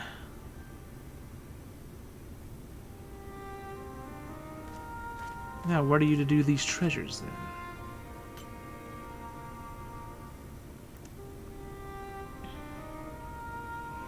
And with that, the three treasures of the royal family are reunited. I've just got to find a place to stick them so that no scavenger ever stumbles upon them again. Least we can do for the princess and her knight, am I right?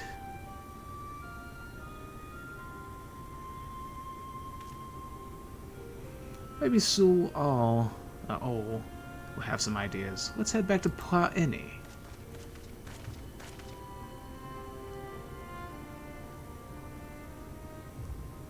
Fairies!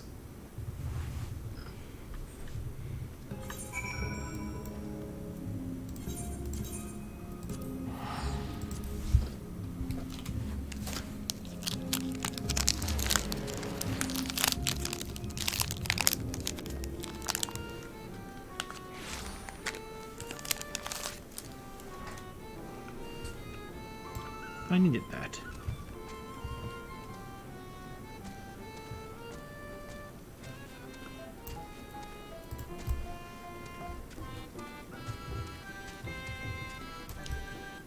Oh wait, let me repair really quick.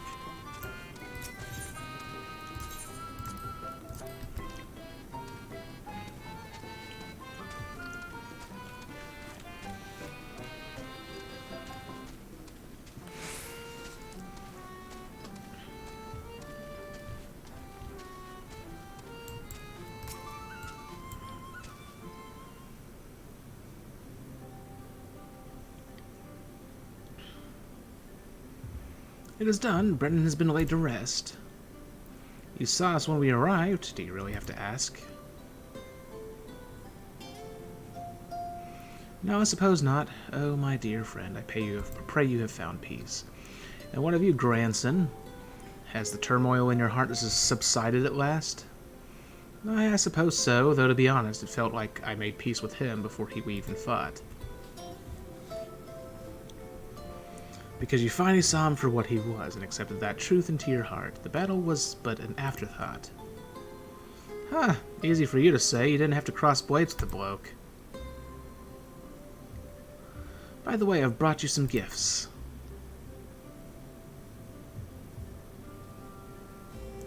The 3 royal relics of Obert. And Brandon was safeguarding both the bracelet and the choker. And now it's your turn to look after the whole lot. That's what Lady Saldia and her knight would have wanted, I reckon.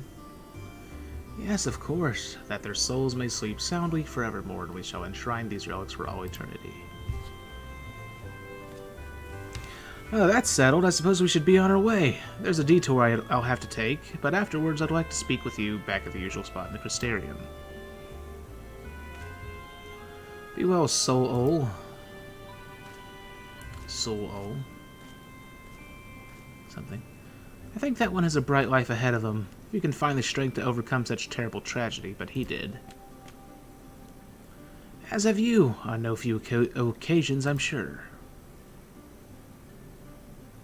It's like, yes, there's a lot of dead people in my life. It's been a pleasure. Do visit me should you ever yearn to hear an old fool prattle on and on. Mr. Dog Ears. Alright, back to the Crystarium. Let's see, I've got a bunch of materia now. What is this mana? What does the mana trigger of the Forgiven look like? I want to see.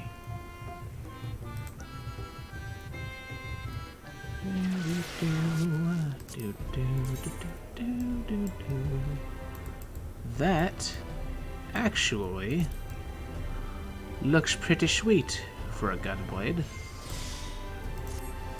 Kind of, anyways. Anyways, now I need to go to independence. But yeah, sorry for the detour. I just wanted this gear finally. And I was planning to do the role quest either way. Also, this way I'll be stronger for what's coming. Because I'm under geared as crap right now. Still wearing like level 40, not 45, god, freaking 75 gear, stuff like that, in certain pieces. And still with some level 70 gear for that matter, I think. Maybe. We'll see.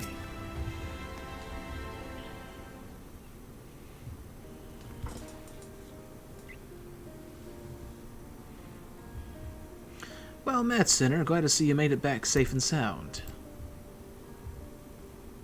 Having returned to where it all began, I can't help but think back to when I first came here, thinking only of Dakaio's sign of my revenge. I was so wrapped up in my own personal affairs I didn't realize I was only pushing others away. Gwynard was the only one who saw through the facade. He's a perceptive one-eye. Took one look at me when I got back and broke into a smile. But enough about him. I have yet to thank you properly. I owe you so much for sticking with me to the end. So what's next for you?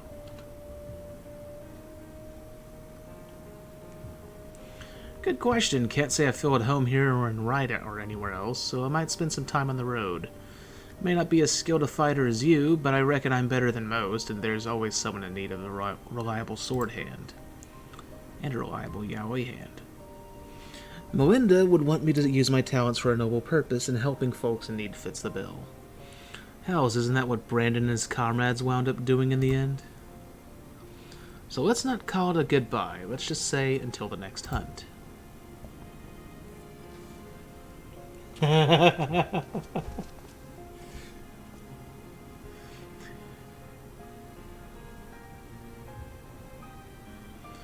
Wheresoever you go, may you find shade, Sinner.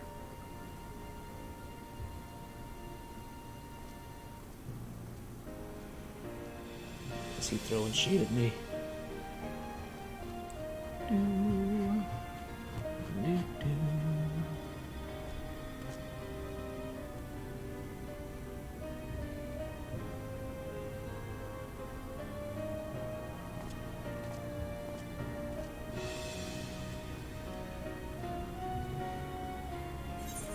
I never miss when they are throwing shade. Oh god.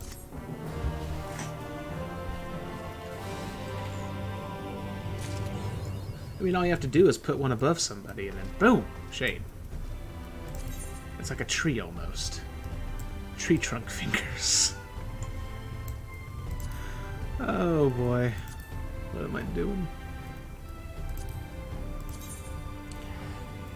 Anyways, let's go back to the Tempest.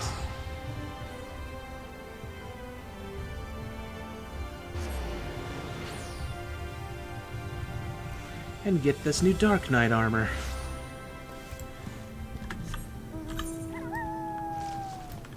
Although the only problem is that I have to be on foot, so... I forgot I can't fly! Although I'm at least faster here now, so that's at least good. Can I please exit this place? I can't seem to find the exit. Oh wait, it's on a high cliff, isn't it? Well, shiitake mushrooms. Guess I'll have to go around.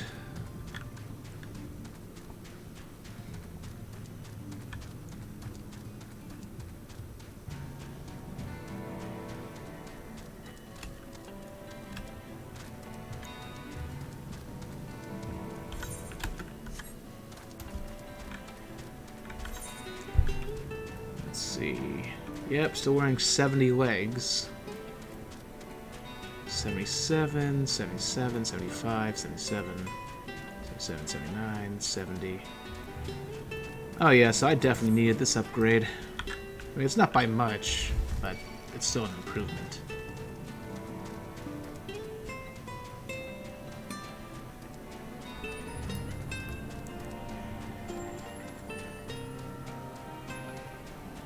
Oh wait, I went the wrong way. I'm a dingbat. Where was this fool again? Oh, he's to the south, right. My mistake.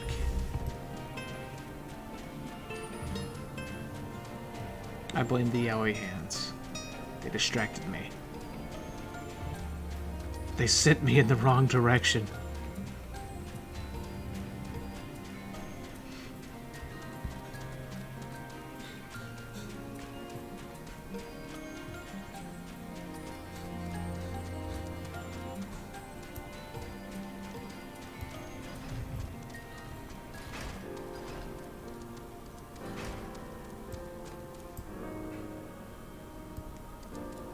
Right. Alright, Grinolt. Give me my shadow. Oh, the weapon's actually called Shadowbringer? That's funny.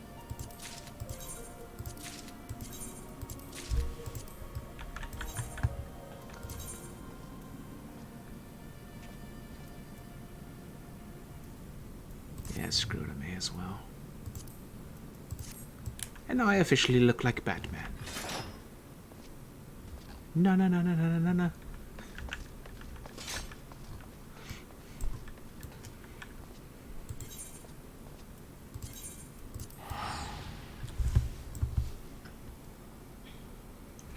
Now the question is, should I switch out the helmet for glasses for cutscenes, or should I just wear the helmet? What do you think? Actually, what about slash visor? What does that do with it? It does nothing. This helmet does not have a visor.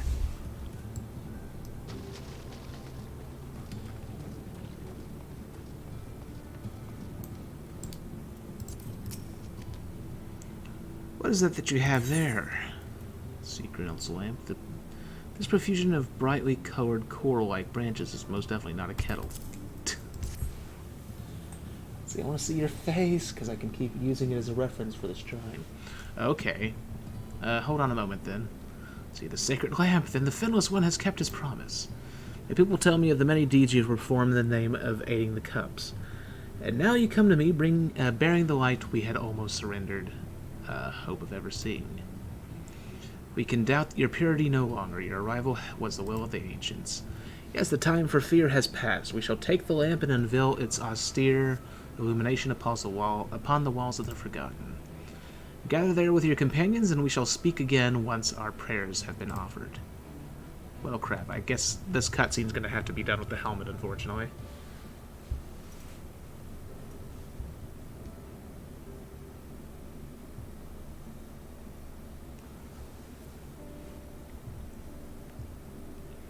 O stewards of the Ondo, we offer up our light in answer.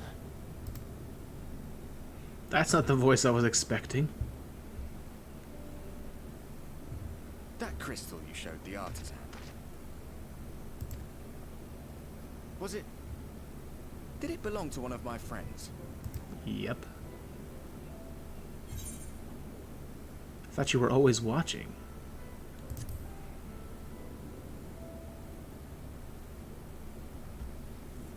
I tried to give you a measure of privacy. No one wants a spirit looking over their shoulder every moment of the day. So tell me, if you would, how did you come across that crystal? Well, he's not going to be too happy to hear this, I'm sure.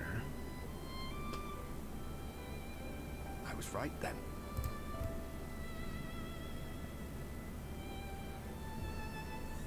It's strange that I should learn such things now, after they're long gone. They were fine friends, every one of them. I didn't expect death to teach me so much. About them, about Seto, about you, about the hope that hides at the heart of this world. I've never been one for idle chit-chat, but if by some miracle I could see them all again, I doubt I would ever stop talking. I'm grateful I got to bend your ear at least. And just for that, I reckon I'll stick with you. To the very end.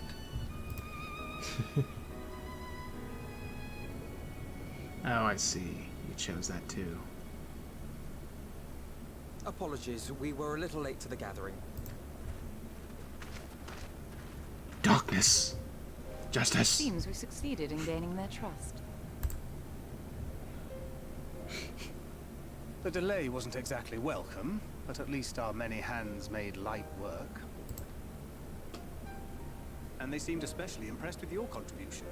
Our hero indeed.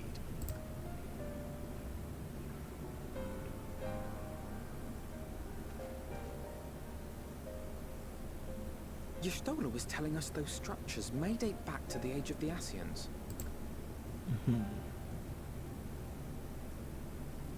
An Ascian homeland. Despite his many protestations, I never quite believed Emmett Selk was telling the truth. All right. But there is no denying the evidence before our eyes. Clearly this was once a great city. A home they would see restored, no matter how many tens of thousands of years it takes. It's a hollow dream when you think about it. Even if they manage to rejoin all the worlds, they'll never bring back the ones who were lost. But would I have done any different?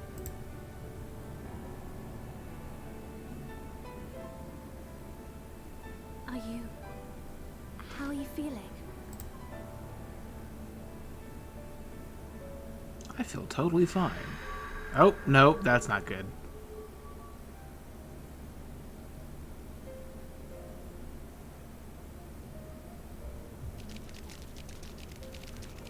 You know, I'm half expecting there to be some... You have completed your devotions?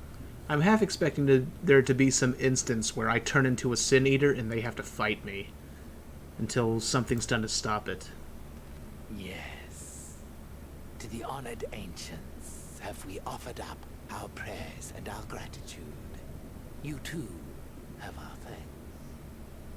He sounded evil as crap right there. Might we trouble thee then to tell us more of the illuminated land of which thou didst lately speak?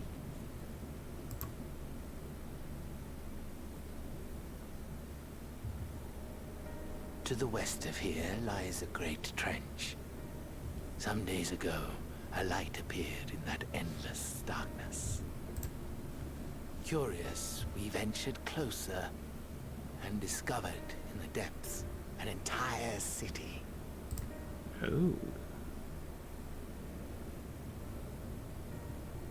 The buildings we spied were akin to our own everlasting abodes. Impossibly so.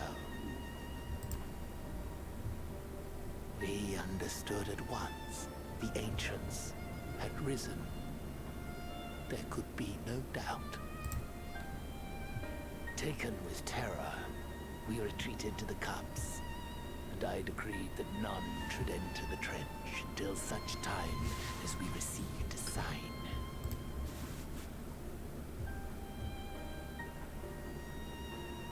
Might it still be possible to reach this city of the ancients? Excuse me. With no water to drown your finless one, could now travel there. Yes. I am convinced you are the sign for which we have been waiting. My people will show you the way. Will they show us the way?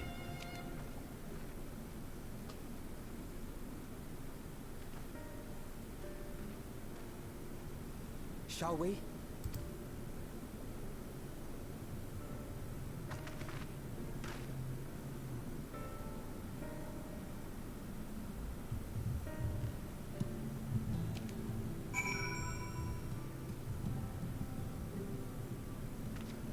Alright, give me 1 second and I'll switch this out for glasses. Go back to my house. Unfortunately, you can't glamour here.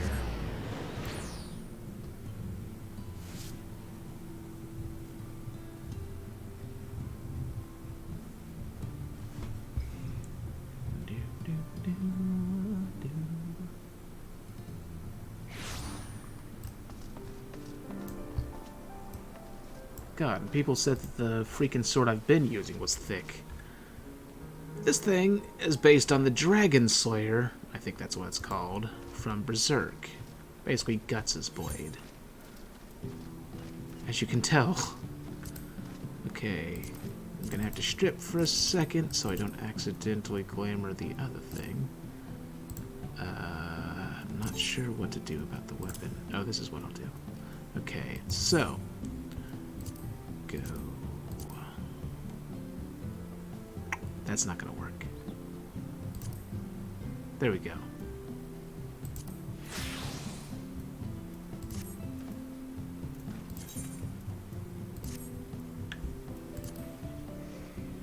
All right. Onwards to the Tempest.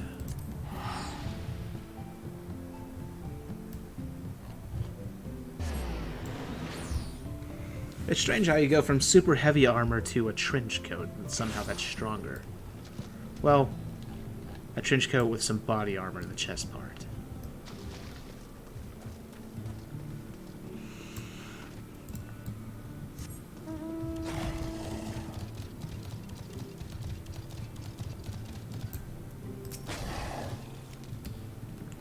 The chieftain has bid me guide your steps to the illuminated land. Come, the way lies downwards. Follow the path of coral and rock and join your comrades below.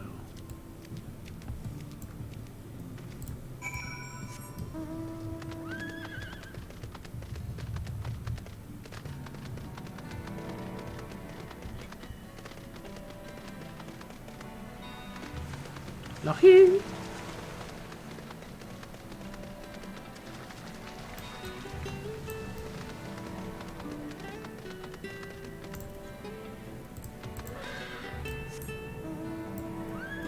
That was a mistake.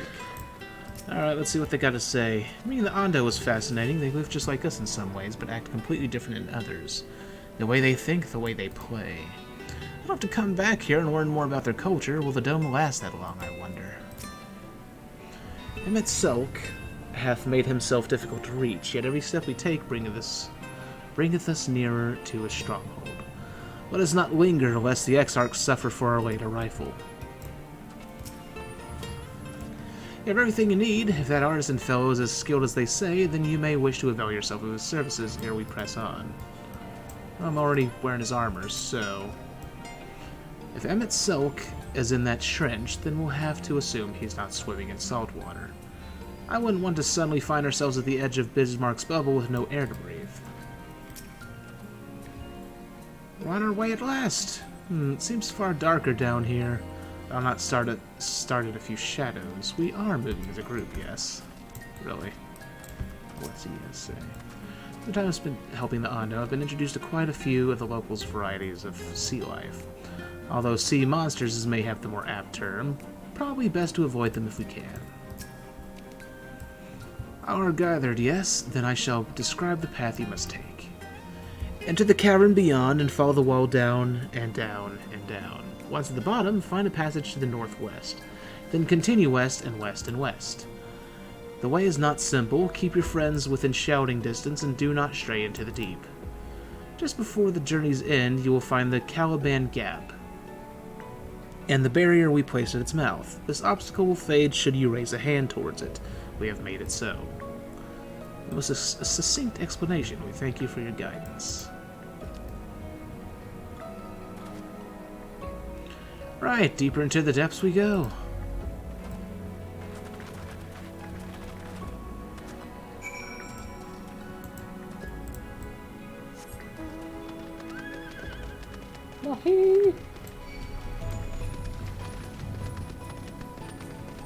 I don't know, he's just become a thing now. Let's see, the rocks and coral bunch up by the cavern wall like a staircase of sorts, but be careful, you wouldn't want to slip from up here.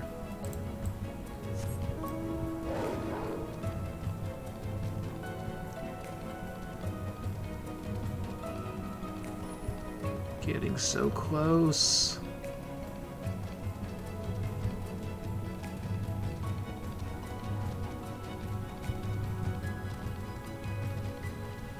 Alright, Thancred.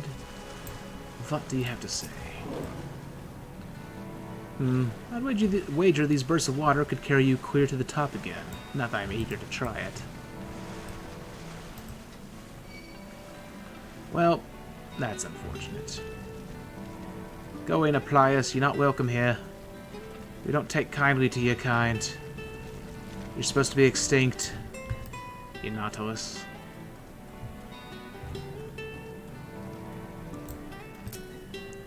Alright, let's see here. Our guide bade us travel to the Cavern 4, thence to the west.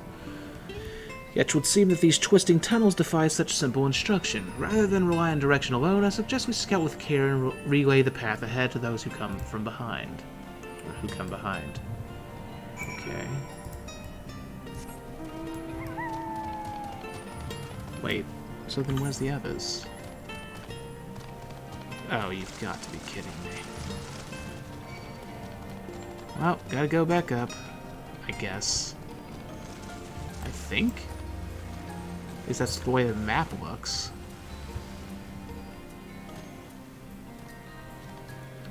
I could be wrong.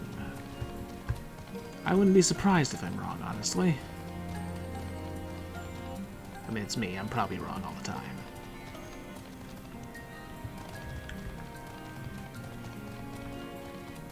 I'm so confuzzled.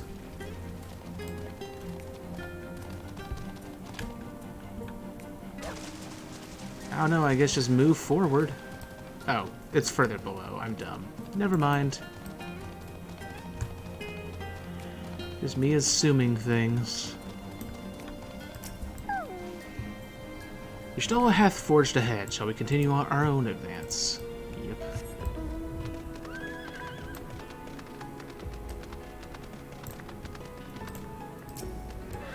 Let's see. The rocks drops off sharply here, but I think this coral is thick enough. This coral thick enough to serve as a bridge. Yeah, but it also looks incredibly dangerous and slippery. It even makes watery noises when you run across it.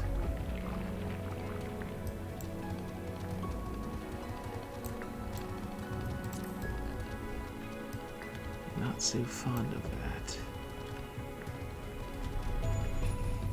Alright, here's Alphino, but where's Alice? Oh, found an Aether Current. Let me grab that really quick before the quest decides to screw me.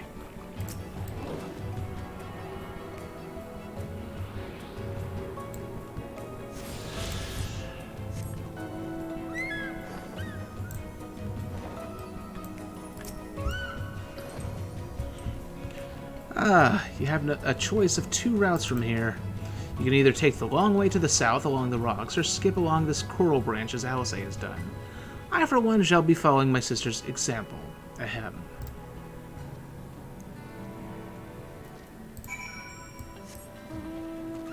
Alright, he's afraid of heights too, isn't he?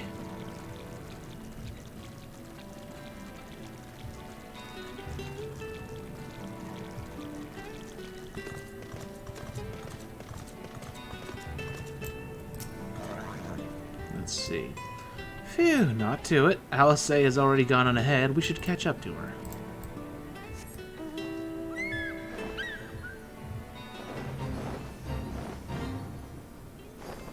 Oh, we're down where those net cutters were.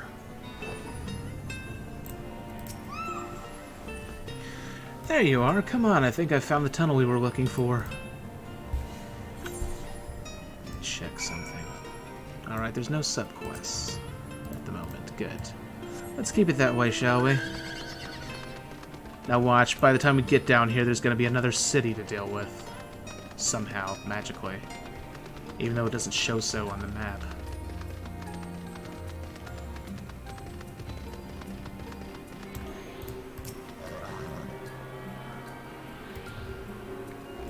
At least I'm finding these.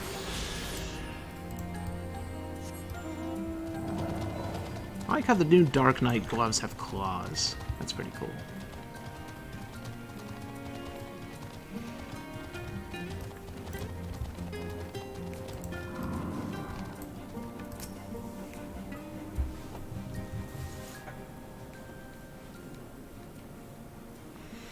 Here, this must be the barrier that Ando spoke of. Well, that was rather more arduous than expected. I feel a sudden rush of gratitude for the smooth roads our ancestors cut through the wilderness. It was a treacherous path indeed. Now I believe one of us needs but raise a hand to banish this next obstacle. I'd like you to do the honors. It's always me. What could go wrong?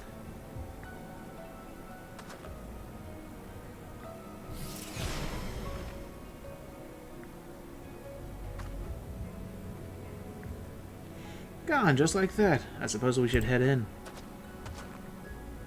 And then now I suddenly start exploding. Like as not, this tunnel will be just as perilous as the road we walked to get here. Let's all stay aware of our surroundings, shall we?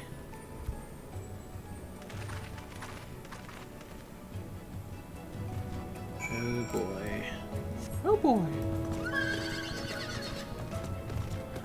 So I discovered a new location. I discovered a new recipe. Oh god, oh god, oh jeez. Oh jeez, Scope. Wait, down? Go down, please. Very go down. So down. All the down. Let's see. Where thy footfalls, my friend, our road taketh us ever onwards unto deeper darkness. Into ever deeper darkness. Son of a muffin. Oh, another aether current. It's like they're all down this path almost. It's the third one so far, I think.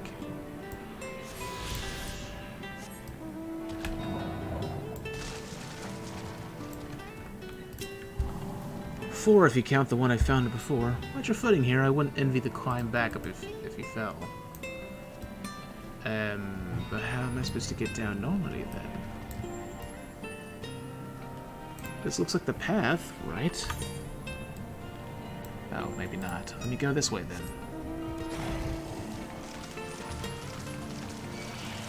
Don't you touch me!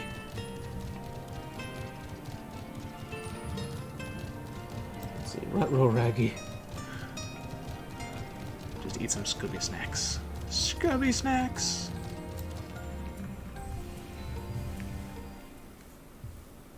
A cutscene happened before I even have to talk to someone? That's weird.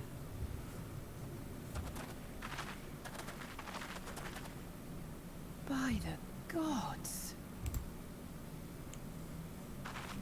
Welcome to Atlantis. What the hell? Is it me or does that look like a modern city almost?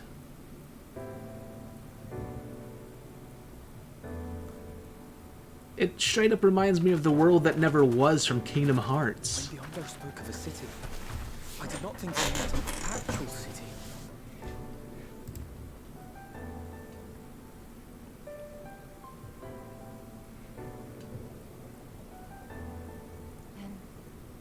We are seeing the same view.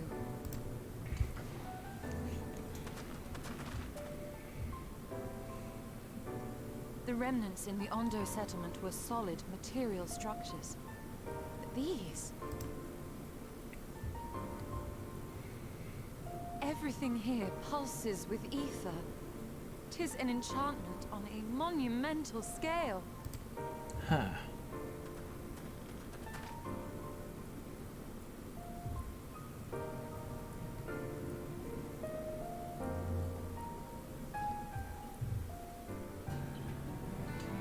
Yeah, this place looks like the freaking world that never was, which is awesome.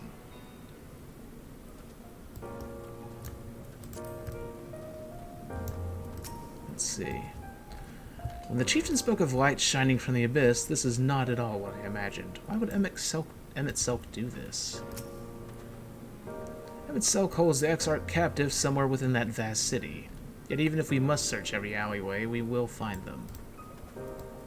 This is gonna be weird. It's like we're going into a modern city all of a sudden. It's big, I'll grant you, but cluttered city streets are far more conducive to infiltration than wide open spaces. This will work to our advantage, trust me. You'd think all those tall, dark buildings would be frightening, but for some reason they make me feel sad. Let's see, one cannot blame the Ondo for fleeing the spectacle of these brooding edifices. We, however, have not the luxury of fear.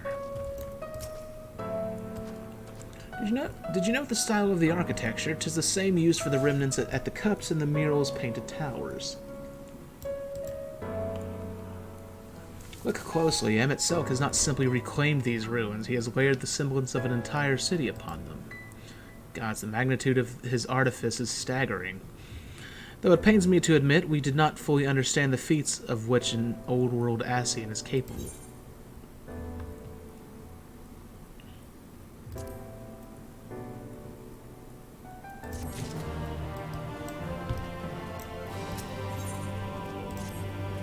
Let's see.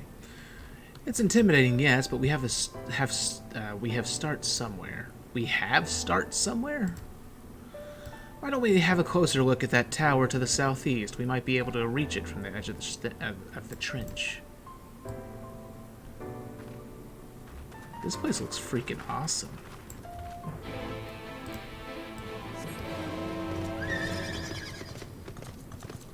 I bet people were going to use this place for a lot of screenshots. Oh, there's almost no ground in this place either. That's gotta be weird. It's just a mist. Like a void.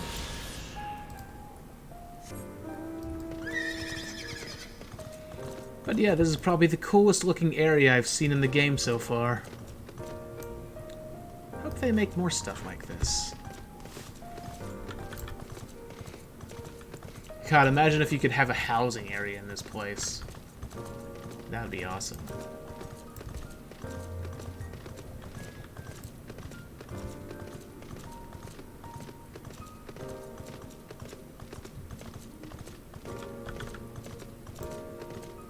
Let's see, investigate the imposing doors.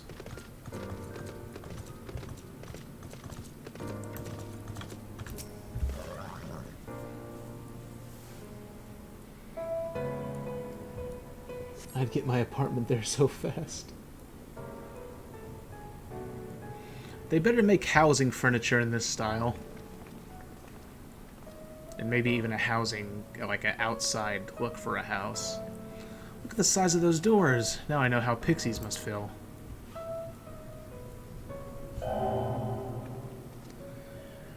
Ikeda Kamori recognized. Welcome to the city of Amarat. Will you be riding the lift? Amarat? What? Did the building just welcome you?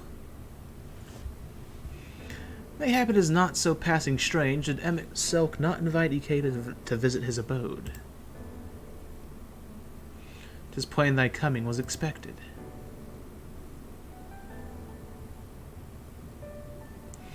And where will this lift be taking us?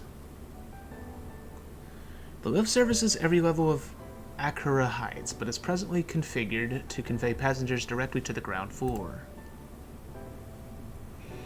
Well, there you have it. In the absence of some few hundred yalms of rope, we have little choice but to accept the offer. With emphasis on the we, I'm not about to let you walk into that place alone.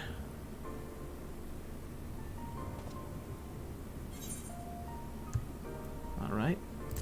I wish to ride the lift. Actually, I kind of wish I chose ground floor now. As you wish, the lift will arrive shortly. God, now the Batman-style armor even looks more fitting for this area. It's like Gotham. Harvey did, can he be trusted? Next up, ground floor. Facilities include the Bureau of Administration, the Bureau of the Architect, and the Capitol. Please tell me there's an Aetheryte here. And please tell me this is a functioning city. Of some sort. Like one that we can actually use. That would be awesome. Let's see. I just can't believe how tall everything is. Seems peaceful enough. He said tempting fate. Each of these towers seems a veritable city in itself. Even a Gigas would feel inadequate in such surroundings. Just a moment, I thought I saw something. If mine eyes do not deceive, we stand in some manner of communal square. Alright.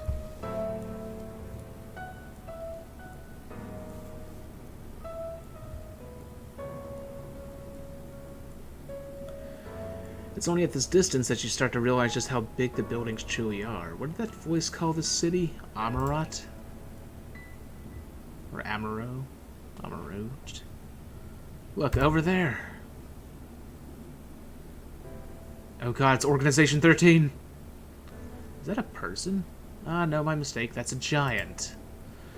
It doesn't seem to have noticed this yet.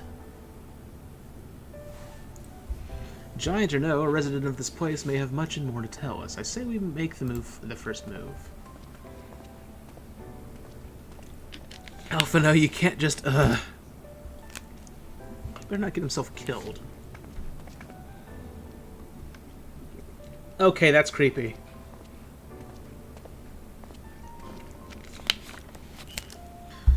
Pray excuse my boldness, but might I ask you a few questions?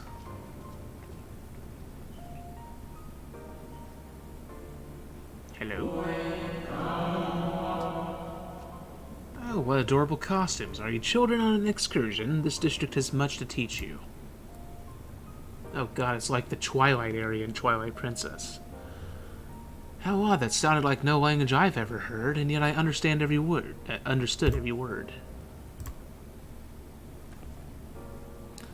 Just as he understood us.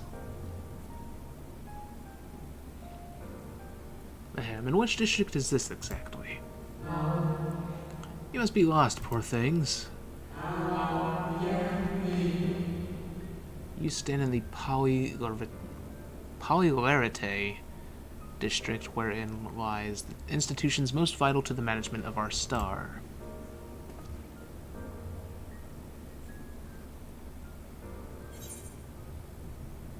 Okay. Can you tell us who rules this city?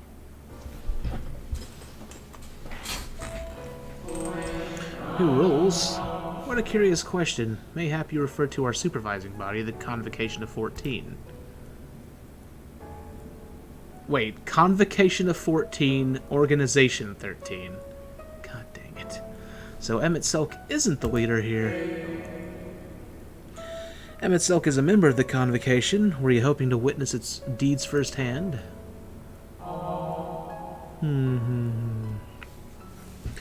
Hardly surprising, I suppose. The whole world holds its breath as the final days draw near, and our brightest minds race to implement their plans.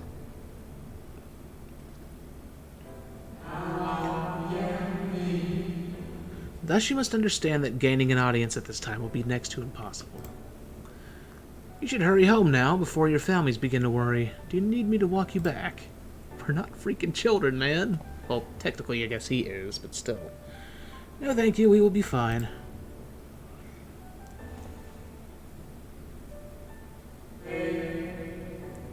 Very well, take care, little ones. So what, the Ascians were originally giant? Maybe. Well, no, because Emmett Selk is unaltered. He wasn't split. What was that all about? To my eyes, these people appear as arcane entities. I suspect Emmett Selk wove them from ether, much as he can reconstructed the rest of the city. The final days.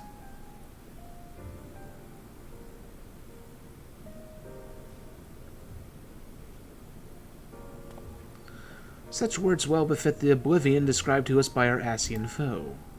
A catastrophe of unprecedented scale which did set in motion the summoning of Zodiark, and thence Heidelin herself. But that happened centuries and centuries ago, didn't it? That man spoke as if they were rushing to avert a disaster here and now. Is he going to recreate that here? Unless for these people the distant past is the here and now. Oh, they're based on a memory, maybe. I believe thou hast the right of it, Master Alphino. This ethereal Amarat and its residents appear to be phantoms of a different age. Emmett Selk hath resurrected a memory, a moment in time from before the star was sundered.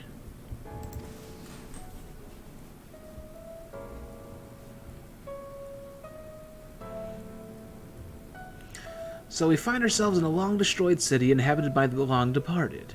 An unusual situation, to be sure, but at least we're able to parlay with these ancients. In fact, they seem downright eager to chat. I'd say we use this to our advantage. Split up, strike up some conversations, and see if we can't learn the location of our quarry. And while we're at it, it wouldn't hurt to wheedle out a few more details regarding this convocation of 14 and their impending disaster.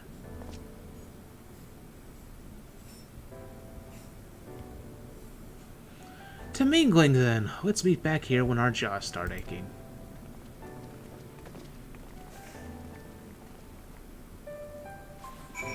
Will your jaws start aching on the yaoi hands?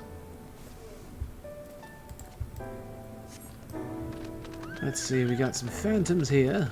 We got some phantoms there. Got a lot of places to look. Oh god, so many places. Actually, wait, maybe this place isn't as big as it looks. Or maybe it is, if you fly. But I love this place already. And consider the late implications of this latest calamity, you must admit. Trust in the scholars, they will find a solution. Huh. So you know what to talk to over there, probably someone in this door. That's a little creepy. Let's see, Loquacious Amarotine. One can never be too young to take an interest in the rhetorical arts. Welcome, little one, welcome. Debate facilitator? Which would seem the hall is host to a most precocious visitor this day. And what, pray tell, shall be the subject of our discussion, young one? The convocation and their handling of the coming peril. 'Tis only natural that you should have questions. Shall we begin with the members themselves? As all know, the 14 are the wisest and most puissant among us. They are the stewards of order, responsible for decisions which keep their star turning season after season. Be it the speaker La Habrea or the emissary Elidibus, each seat is occupied by an elected sage of surpassing intellect. La Grief, Mitron, Emmet Selk, their individual titles have, as a gesture of respect in a matter of tradition, become synonymous with their incumbents. Thus, it is with great incredulity that I greet this recent rumor that a seat in the convocation is soon to be left vacant. If proven true, 'twould be an unprecedented development, and testament to the immense pressure under which our saviors are toiling. In any event, I for one am confident they shall deliver our star unto salvation. It faded. That's weird.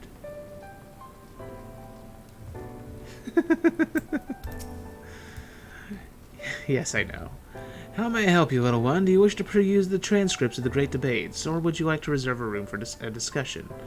We are here to serve your needs. I don't know about any of that, but I'm gonna write a dog in your house.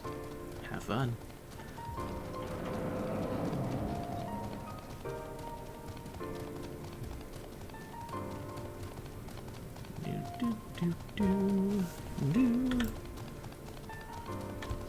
The End of a World. That's the name of the quest. Just now noticed. Alright, Anxious Amarotine. Good gracious, child, where is your family? You should not be alone at a time like this. Run along home. Quickly now. Have you not heard, though yet confined to the lands across the sea, a terrible phenomenon afflicts our star. They are calling it the Final Days. To set it starts suddenly, a cacophonous keening from beneath the earth. The sound distorts all living things within earshot and wrests from us control of our creation magics. Once that happens, all is lost. Fear, pain, despair, every dread impulse is siphoned from our minds and given substance. An eternal fall of fiery rain, an incessant spawning of nightmarish beasts. None could point to the source of the phenomenon. 'Tis as if the star itself has fallen ill, as if a force inimical to life now festers and spreads. 'Tis only a matter of time until Amarat, too, resounds to that discordant squall. You should stay with your loved ones, child. Stay with them.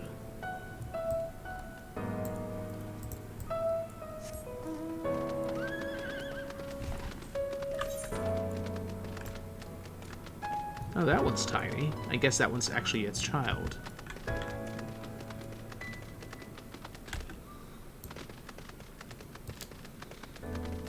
Oh, there's an aetherite. Yep, there's an aetherite here. Well, crap. I guess this is a place I'm gonna be coming to often, just for the looks of it. This is the Bureau of the Architect, little one. If you require assistance, I should be glad to assist you, but are you certain this is where you should be? Oh. Concept clerk. Let's see. This is your first time here. Take a number if you haven't already, then settle in for a good long wait. Welcome to the Bureau of the Architect, little one. I should be glad to assist you in locating the concept you seek, after I have finished assisting those ahead of you in the queue. Right. An audience with Emmett Selk? I'm afraid you have the wrong office, little one, and besides, he will be far too busy to field the questions of curious children. Surely, if you've been told of the looming catastrophe, every resource available to the convocation must be spent upon ensuring our world survives. They have yet to make an official announcement, but it is said the 14 are moving forward with a plan of scarce credible proportions, one which promises to grant will to the very star itself. They will invoke our mightiest spells of creation to birth an entity of all-encompassing magnificence, and then they will rewrite the laws of existence. 'Tis a huge undertaking, and it must be completed ere the corruption spreads this far. Thus I say to you again, do not hold out hope for an audience. Well then.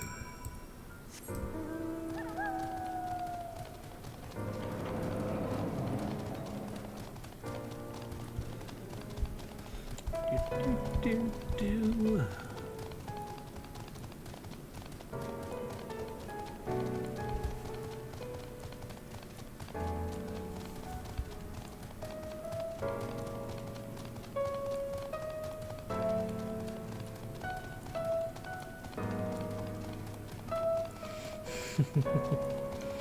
Oh god, we're on to 9 hours already. I think at most I've got 30 minutes left in me. Well, actually more like 20 minutes. Alright, let's see what they have to say. Well, that was an experience. I was never very fond of being treated like a child, but it did make asking questions less suspicious. If I was not certain before, then I am now. The people of the city believe they face the end of the world. I cannot imagine what purpose compelled Emmett Selk to recreate this ancient Amaranth. And yet I fancy I hear his words to us echoing throughout this ocean trench. He would have his story known.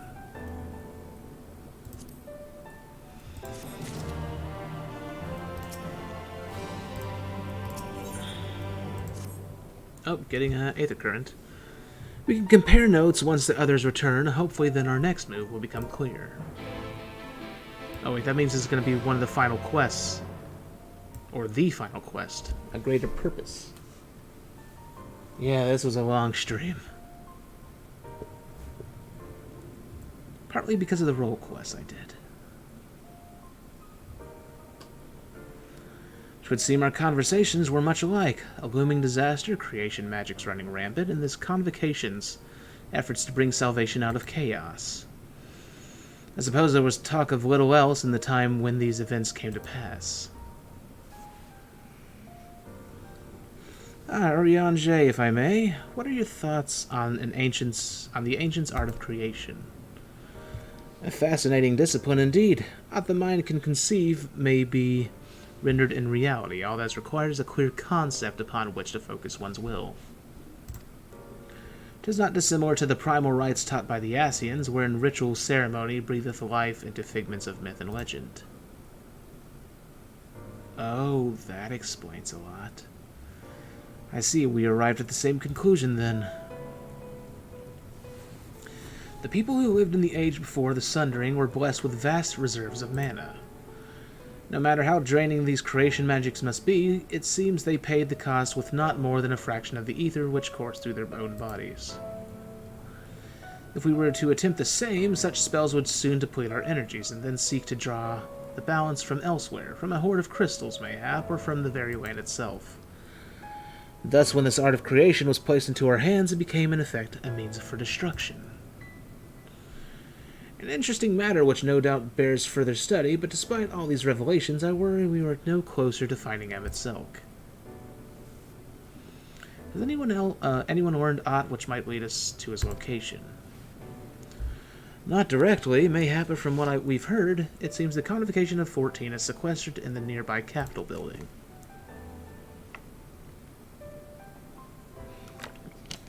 When we went to see for ourselves, the attendant wouldn't let us through without a writ of permission.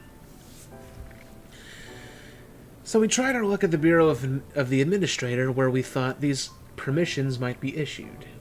But the clerk there said he couldn't help us since our names didn't appear in the registry.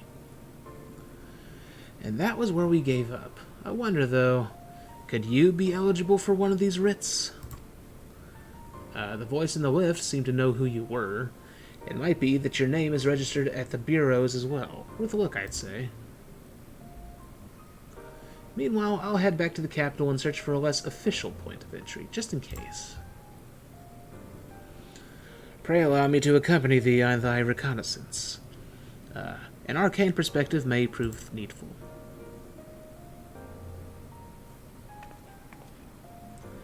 Ahem.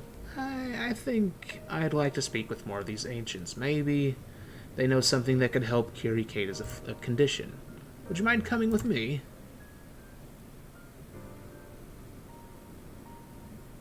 Of course I don't mind. Just lead the way.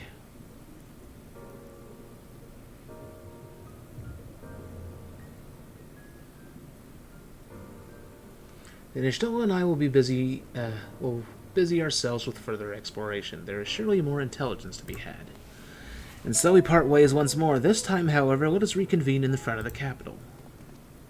Which means there's probably about to be a bunch of sub-quests all of a sudden, which is going to be very freaking annoying. I'll bet that's exactly what's about to happen. Oh, what do you know? There's 3 side quests right now, all of which probably give Aether Currents. Based on the size of them, or the shape of them, I should say. Let's see. Level 70? Guess I'll switch to, Red Mage really quick. May as well do these for some XPs. At least there's only 3 of them, thank God. Lightning Cluster. I must say, little one, those garments you're wearing, they're your own original concepts, I take it. Clearly they must be, given their rather singular flamboyance. I would never dream of stifling a fledgling creator's creativity, but to parade about in your cultivated individuality is hardly praiseworthy. An Amarotine of characters shares their creations with the community. They do not hoard them for their use alone. To delight in disparity is a mark of the morally deficient. Disparity engenders feelings of want and resentment, which degrade the bonds of fellowship. Thus do we encourage creators to share and share alike. Else we risk kindling the embers of covetousness and violence that ever smolder in the hearts of all. Therefore, I must implore you, little one, to cast aside your original trappings and don the communal robes, that you might acquit yourself as an equal among many. In so doing, you will be afforded greater respect and autonomy. Worry not, for this will be a simple affair. Recall seeing a gentle soul outside the Hall of Rhetoric, carrying robes perfectly suited for one of your diminutive stature. I'm sure they will be glad to share their wealth with you. But do hurry, little one. The eyes of the collective are ever watching and weighing your worth. Am I actually going to get these robes? That would be kind of cool, but... I mean... Really? It didn't look like the quest was going to give that to me. It just showed a lightning cluster.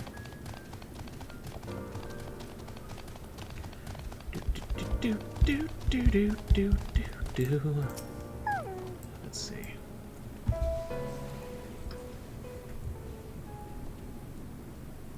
It's like, how dare you look different?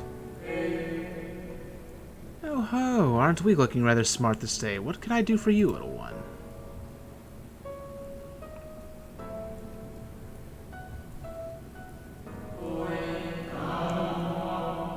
Robes to serve in lieu of your ensemble? Oh, how prudent. Alas, I have nothing I can offer you at this present time. The ones your associate saw me carrying earlier were a failed experiment. I never intended to make them so small, so I disposed of them shortly thereafter. Failed experiment?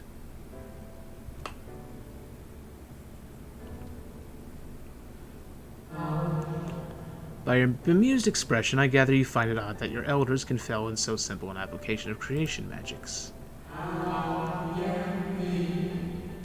It is more common than you may realize, little one. In this instance, a gaggle of children was passing by as I held the image of the ropes in my mind's eye.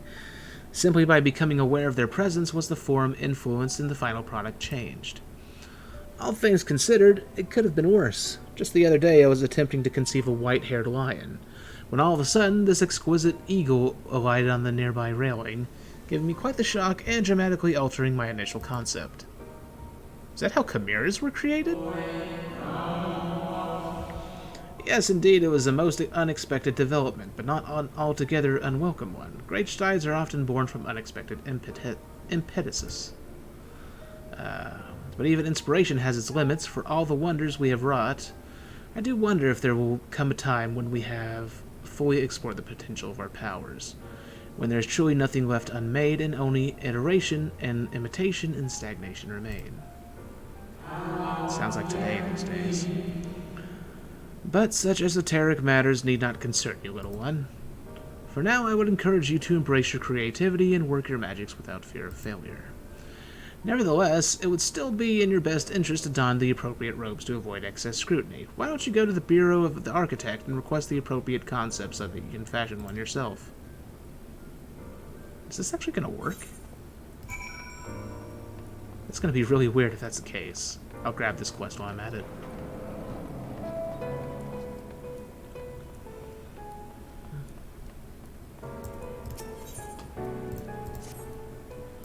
Let's see. Greetings, little one. Come to debate, and at so young an age. How wonderful. Shall we retire to the benches and settle on a topic? Oh, my apologies for jumping to conclusions. My friends are not quite as fond of the Hall of Rhetoric as I am, so I have a habit of chatting up any potential conversation partners. So if you're not here to debate, I presume you are here to learn about the mysterious and esoteric goings-on here. It would be my pleasure to act as your tutor in these matters, if you will indulge me. The Hall of Rhetoric is, as its name indicates, a place where citizens may freely gather to discuss and debate all manner of topics. This central forum is ideal for open discourse, but smaller rooms are available for those desiring more intimate conversation. Oh, and there is a wealth of reading material concerning rhetorical techniques and history penned by the greatest minds on offer as well, should you wish to refine your techniques through self-study. So this whole city is like just nothing but creators.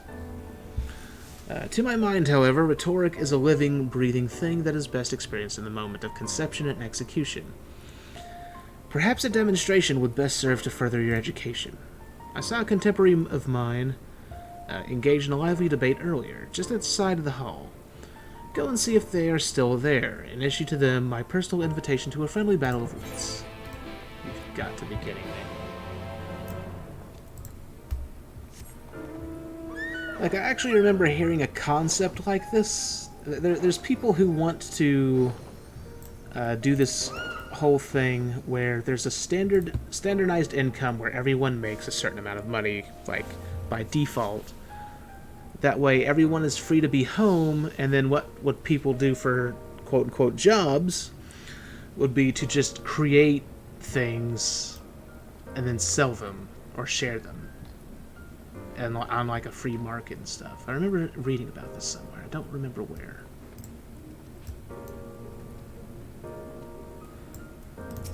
I mean, technically you could say that. Let's see, but that's precisely my point, that their obsession with this so-called mandate to approve only the most beneficial concepts for wider distribution, never mind the ridiculous subjectivity of their criteria, has led the Bureau of the Architect astray from its original purpose. Have you business with me, child? Regardless, I'm in the middle of a heated discussion with my partner. Come back later. Okay. No. My position has nothing to do with the intrinsic value of unique identity and whether or not it is retained. Rather, I posit that the reproductions of a given concept are inherently imperfect and thus they are themselves unique, albeit in minor but significant degrees. And most importantly, this variance is not to be condemned but celebrated. Better that than to strive in vain for an impossible standard that, even if met, would leave us lesser for lack of diversity. The Amroteens appear to be engrossed in their debate, utterly deaf to you and your pleas for attention. Okay. My, aren't you a stubborn little bugger? It's strangely endearing, I must admit. But we have all the time in the world. Why are you so insistent that I speak with you this very instant? Ah, you are acquainted with that, chatterbox. I suppose I do owe them a debate or two, and now is as good an occasion as any. So be it.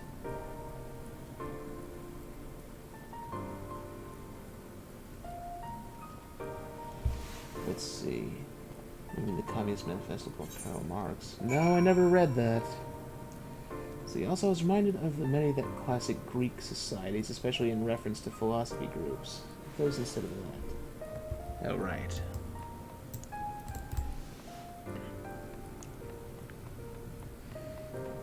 But yeah, I didn't read the Communist Manifesto, so that's not where it came from.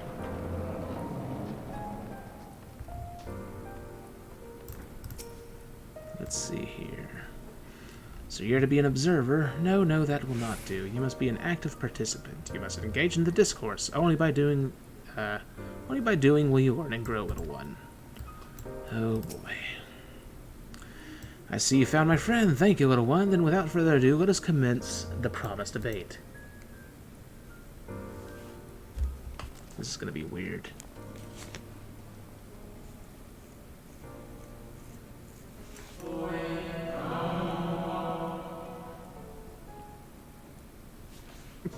Okay. As to the matter of what subject we shall debate today, I propose the recent calamity which has befallen our friends across the pond. What say you?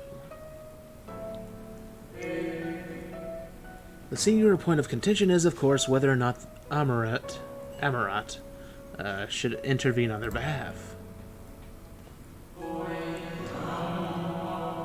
I believe we should. The scale of the disaster which threatens that distant metropolis is of a scale heretofore unseen, and so equally considerable resources must be committed to counteracting its effects. I disagree. The scale concerns me less in the nature of the proposition itself. Who are we to unilaterally intervene in the affairs of those half a world away?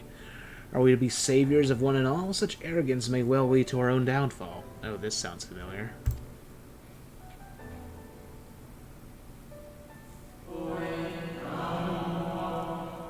Well, I understand your concerns from a philosophical standpoint. I fear you are too quick to dismiss practical considerations out of a desire to maintain an unassailable moral authority.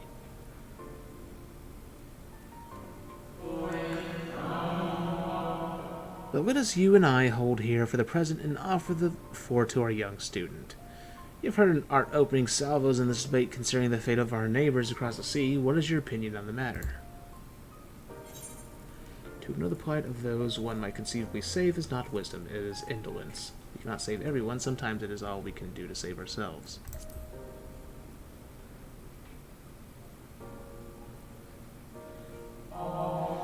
Indeed, the same can be said regardless of one's opinions on the morality of intervention. There is a clear and undeniable benefit to Amarat in using this situation as a test bed for our newest creations, that we might develop and refine our defenses against a potential threat to our own fair city. Oh, it's going in that direction?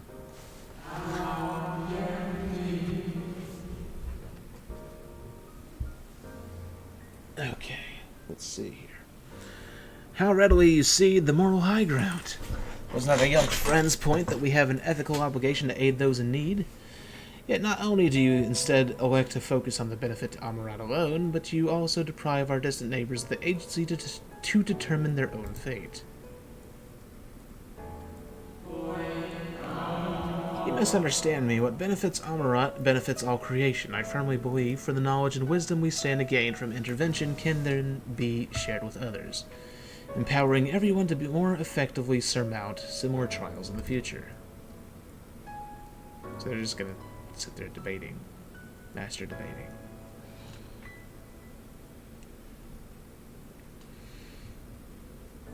With their Yahweh hands.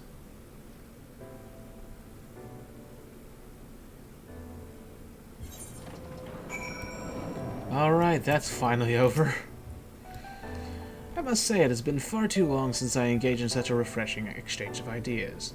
My colleague was equally delighted by the opportunity, you may be assured. Some decree it as little more than an academic exercise, after all. We failed to reach a meaningful consensus, but I dare say they missed the forest for the trees. Are we not more enlightened by the experience? Have we not been exposed to a greater variety of viewpoints? Is there not value in this alone? I truly believe we are blessed to be part of a society that exalts the free exchange of ideas and that encourages active participation in the public discourse. This may have been no more than your first foray into the exciting world of rhetoric, but I sense you have the soul of a debater in you. You may well have the potential to change Amarat in ways no one ever thought possible. I shall be watching your trajectory with great interest, my young friend. Alright. Good lord.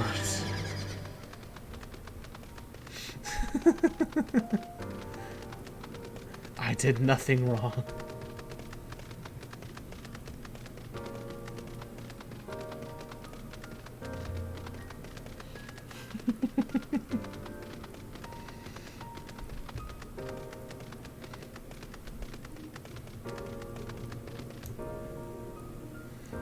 The final point of the creation process.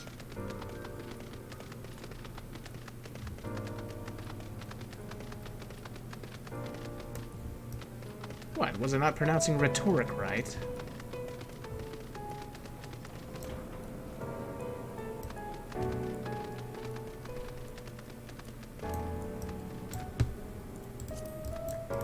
Could have sworn I was.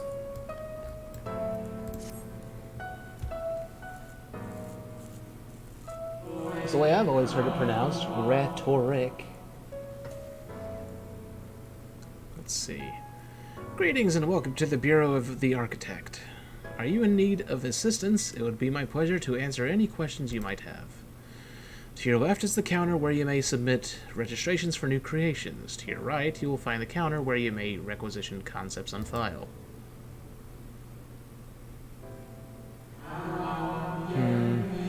Am I correct in assuming you are not familiar with the services we provide? I see. A more detailed explanation is in order, then. You understand that by harnessing the powers of creation, we can give physical form to all manner of concepts, yes? This is hurting my brain. That's right for rhetorical, but rhetoric as a slightly different beginning. Oh, I see.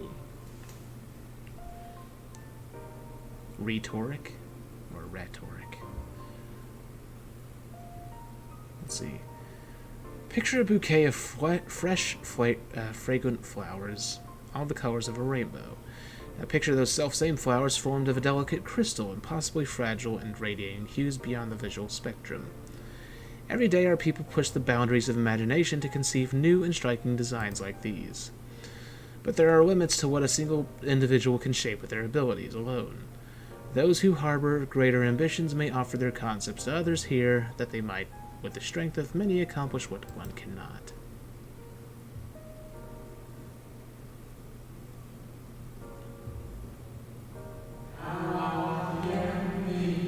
Not all concepts are approved for wider distribution, of course. Dangerous, subversive creations pose a risk to everyone, so it is only after a comprehensive evaluation after a concept is judged to further the greater good that we permit it to be shared with the community.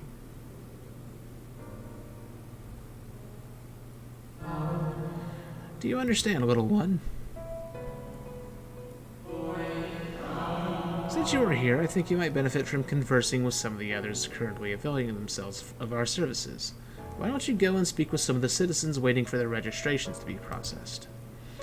Much as I would like to believe my explanation was more than sufficient, I expect that you may gain greater insight in this way.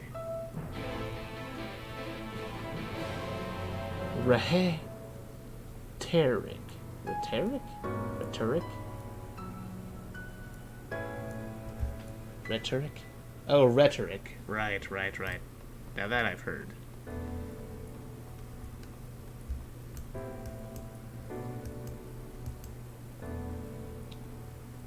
Rhetoric. I think that's right. I hope. I can't. If I open up my browser, it'll kill it. It'll kill the stream. Okay. Alright, let's see what these people have to say. Welcome to the Bureau of the Architect, little one. Are you here to request a concept for personal use? If so, what sort of concept did you have in mind?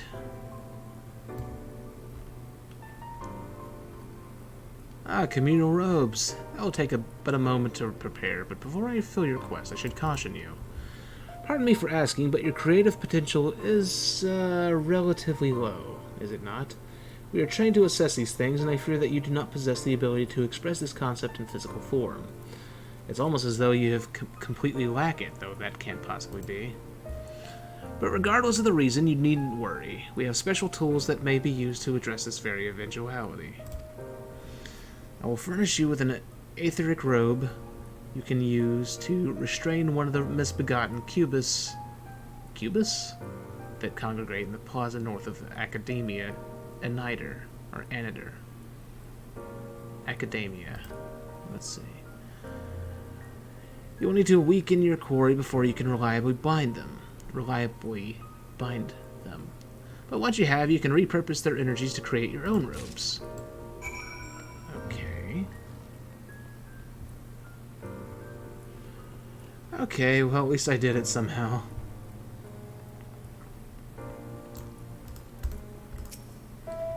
Let's see. It's so weird for them to just kneel down to me. Hello, hello, little one. So rare it is to see one of your size roaming about here. Come to learn about the Bureau, are we? I'm here today to register a new creature, boneless and with semi-translucent skin. It drifts through the air like a dancer on a summer breeze, its tentacles trailing behind. It utilizes gas bladders to propel itself from place to place, you see. I'll admit it's not the most elegant of designs, and not shed a tear if it were rejected, quite frankly, but what can I say? I take pleasure in conceiving unorthodox designs. A beginner like you shouldn't take after me, though. If you're looking to pick up a few tips, you should probably ask someone else. Ah, is that my number they just called? If you'll excuse me. Okay, so that was from a different quest. Oh, passionate armor routine. Let's see. You the child I saw speaking with the attendant earlier? I thought so. So young and already so eager to learn about concepts and creations. That curiosity will serve you well, little one. I've been credited with a few popular concepts, I'm proud to say. I'm hoping that my latest will be equally well received. Autonomous figures. I say my latest, but really it's the product of many others' efforts and individual insights, but such is the case for every masterwork, I reckon. Autonomy notwithstanding, these creations know no fear. They are wholly devoid of emotion and will, without hesitation or resistance, engage in any dangerous activity, even if death is assured. There's a beauty in that, I think, and I hope the officials do so as well. I tell you, there is nothing more nerve-wracking and thrilling than the waiting period before you receive the result. I love it and hate it in equal measure. Anyway, that's all I've got to say about it. If you're still keen to learn more, why not pester that warrior over yonder? Come to think of it, I think their particular creation was designed to appeal to children. Again, I'm not a freaking child, but okay. See, it's heartwarming, and I think it's sweet that they kneel down to speak with you sometimes. It's heartwarming, I think this shows interest and respect by speaking with you at eye level. Well, yeah, that's the way you're supposed to speak to a child. It just feels awkward when you're an adult and that happens to you. You there, an aspiring creator come to learn about the Bureau and its inner workings, I trust. That's all well and good, and since you're here, perhaps you can help me with a little something. I've been refining a concept of mine for some time now, adorable little creatures designed to be the perfect plaything for any young citizen. But I'm still terribly unsure if it's ready to be submitted for approval. Which is why I was hoping you might first put it through its paces and tell me what you think, your honest opinion. I'll have no flattery from you, young man. This matrix will allow you to summon my creations, but don't use it here. Take it outside first, and don't be afraid to play rough. It's all part of the fun.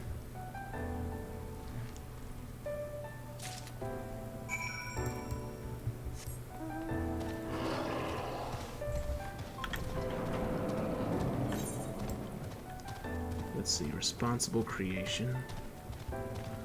This is gonna be strange. I'm assuming that the robe quest is gonna be a multi-parter.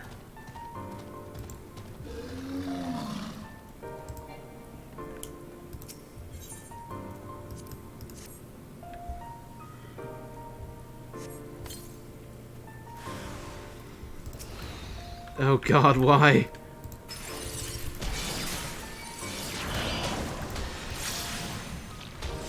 It had to be slimes. Why did it have to be slimes?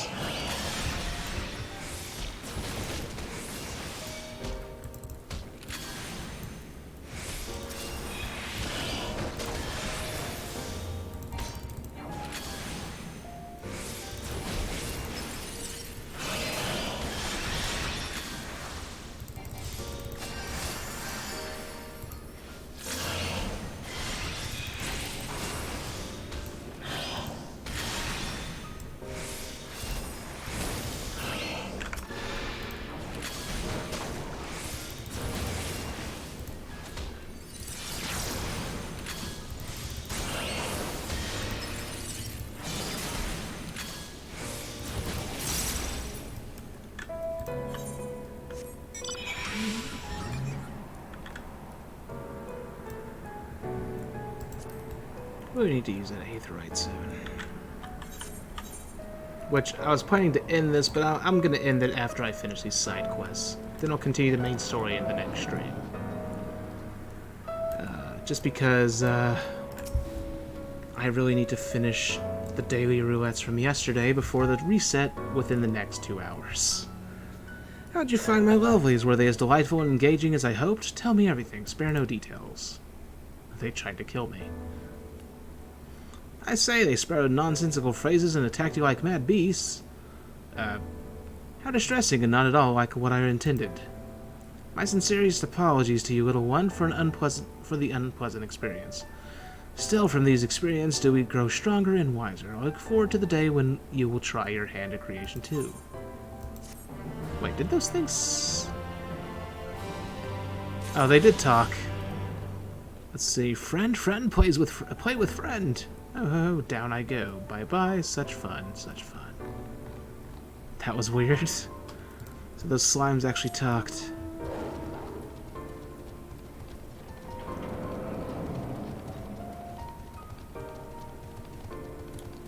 Yeah, you may want to hurry and get that main scenario roulette out of the way really quick while you have the chance. Since that's going to be the most time-consuming one.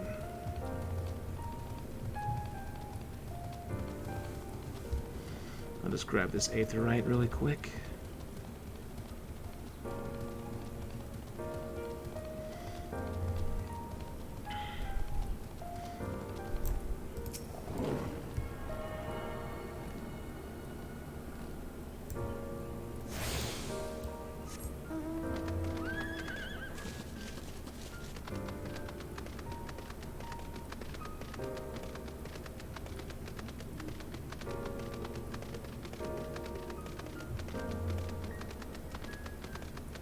So you know what I'm doing right now? I'm designing! Oh, right. Still working on that picture, huh?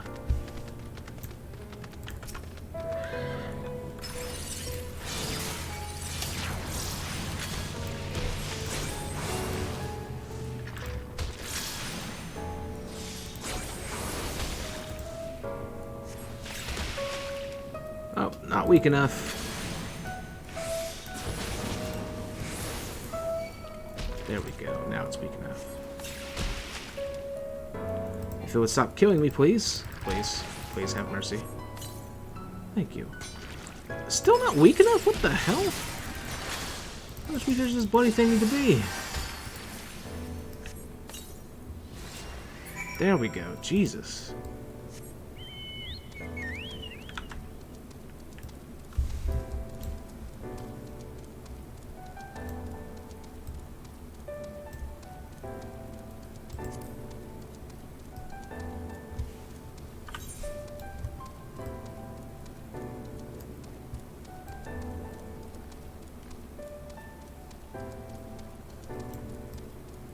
I didn't realize the city takes up so much room of the area.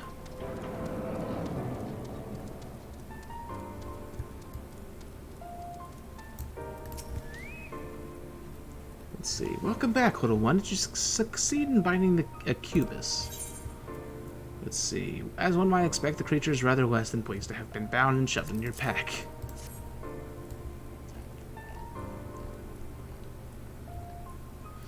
You've done well, little one. Allow me to siphon its energies and prepare the matrix for you. It should only take a moment. Here you are, a creation matrix that you may use to generate your own robes. The concept is inscribed upon the crystal, which has been infused with the aether of the beast you brought me. Wasn't that just a lightning cluster? But why are you looking at me as though you do not know how to channel the powers of creation? As natural as breathing. Even a newborn babe has that instinct. Even if your potential is lacking, as one of our people, you must surely know what to do. Oh, right. So I got boned. I guess no robe for me. That's unfortunate. You know what, screw it. I'll at least turn in this main story quest and then we'll end it. See what happens. I don't want to end on a cliffhanger, but I need the XP for this red mage. The sooner I get this done, the sooner I can do the role quest for magic DPS. And then I'll have to focus on raising white mage, and then I'll have all the role quests done. And we'll be able to see what the special 5th one is. So hopefully I can have that done by the next stream. I'm not sure if I'm going to be able to stream tonight or tomorrow. I might not. Because Thursday I'll be busy like usual. Unless something happens. Let's see, a visitor's writ. Yes, I can assist you. Full name, please. Keita Kamori. Please wait near the counter while I confirm your details. Okay, right here. Oh wait, this is a main story thing. I can't finish this as that. I need to switch to Dark Knight, don't I? Maybe I don't need to. We'll see what happens. Okay, Kimura, your application is ready for collection. As your residency was approved by Emmett Selk himself, further forms of identification will not be required. Here are your application documents. Submit them at the Bureau of the Secretariat, and the clerk will issue you with a visitor's writ for the capital. Let me switch back to Dark Knight, I guess.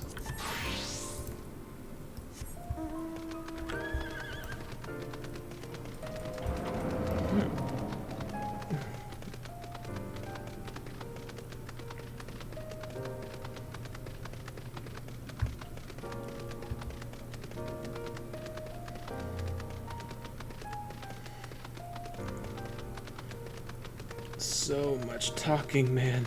So much talking I have to do. I'm not used to it. Wait, now a Cubus is a hunt target? What the deuce?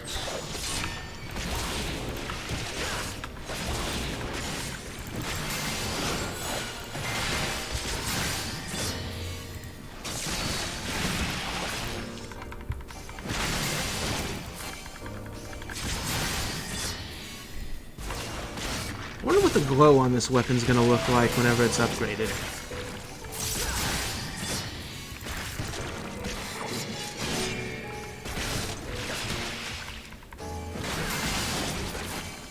Hopefully it'll look awesome. Alright, got some nuts. Oh wait, I should have killed that as red mage. That way I would have gotten XP for that hunt. That was my bad. Was not thinking at all. Although, at the least, now I can kill every hunt target now. Crap. I just wasted a little more XP right there. That's what I get for not thinking.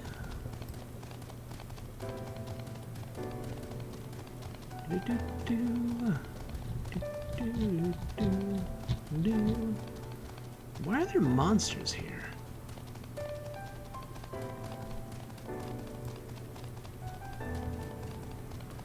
Just little slimes.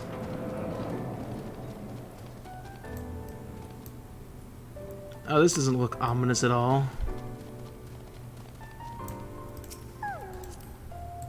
Next, please. Let's see.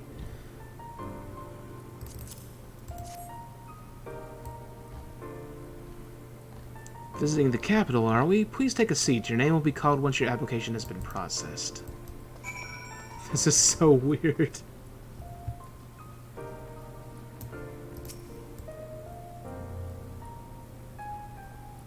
I'm barely tall enough to reach the seat. Can't imagine what a Lalafell would have to go through in this place. Lolly ho! Oh my god, the seating position. Oh no. Now is not the time to be turning into a Sin Eater. May I? Oh. Oh, this music's back.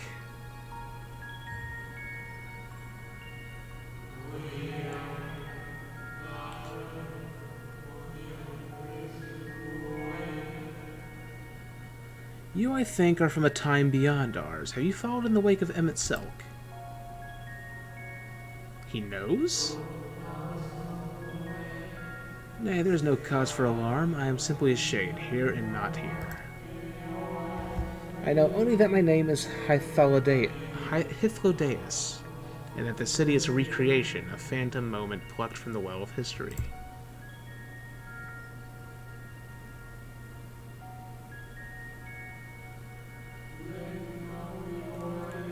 These others seem unaware of their pale existence. I wonder if Emmett Selk's mind was distracted when it came to my reconstitution.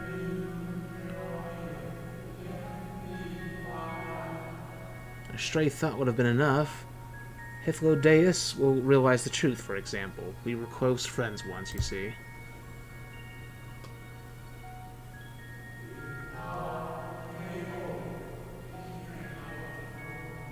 Yet, in spite of my perception, I play the same role as all the rest. A bit part, meant to bring color and noise to this well-crafted stage.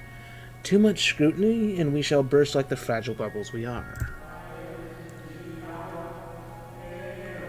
Thus I tell you again, my presence is not to concern you. I wish only to share your company whilst we wait.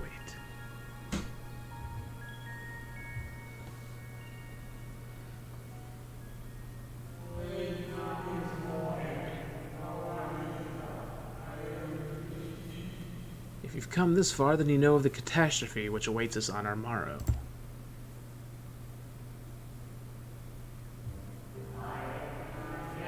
In the final days, what began as isolated incidents soon swelled into a world-spanning threat. The Convocation of 14, well, it was 13 at the time, endeavored to create a will for our star. It would repair the fundamental laws of order and halt the spread of destruction. But creation on such a scale required an immense source of power.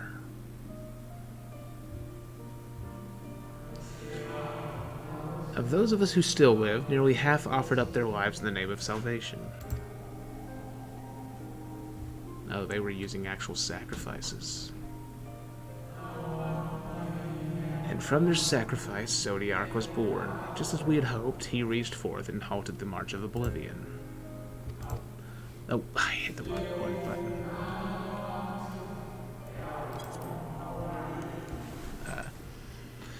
Yet, oh how the star had suffered, so many species lost, the land was blighted, the waters poisoned, and even the wind had ceased to blow. Once more did our people give of themselves to Zodiark, another half of our race sacrificed to cleanse the world, to ensure that trees and grasses and myriad tiny lives would sprout and grow and flourish.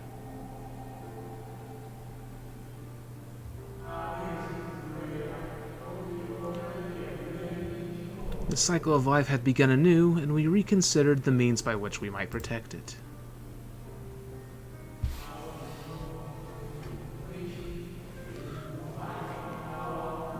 The Convocation decided thus: we would nurture our world until it was bursting with vitality. Then, when the time was right, we would offer some portion of its living energy to Zodiark. In return, he would restore to us those brethren whose souls had fed his strength, and together we would resume our roles as stewards.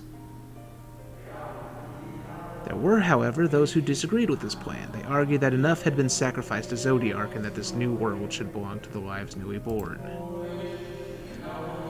These dissidents surrendered their life energies in the creation of Hydaelyn, an incarnation of their opposing belief. And for the first time in history, our people stood divided. Know you then and how this conflict ended?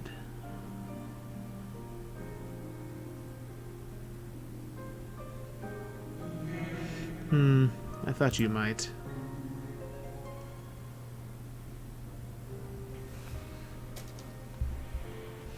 I was scratching my ear.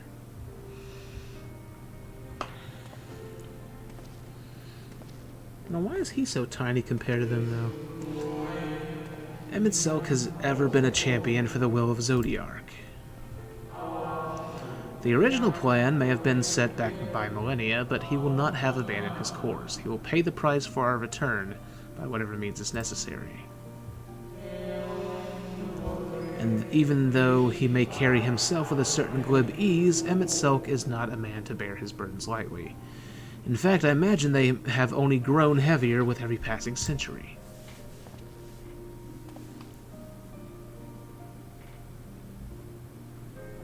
That was a long cutscene.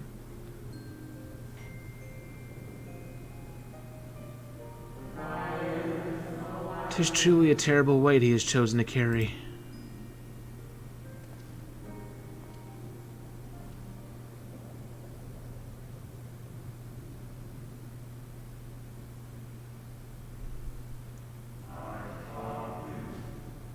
Alright, they called me. Let's see what happens. What could possibly go wrong? It seems your turn has come. Pray do not let me keep you.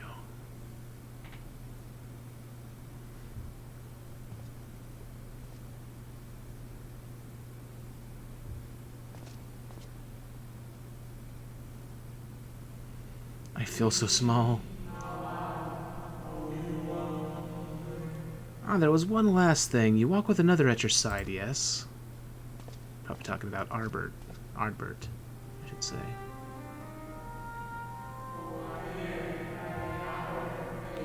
Nay, I see no definite form, just the faintest suggestion of a second soul. I doubt it visible to anyone but me. Otherwise, I assume only you can see and hear this ethereal companion.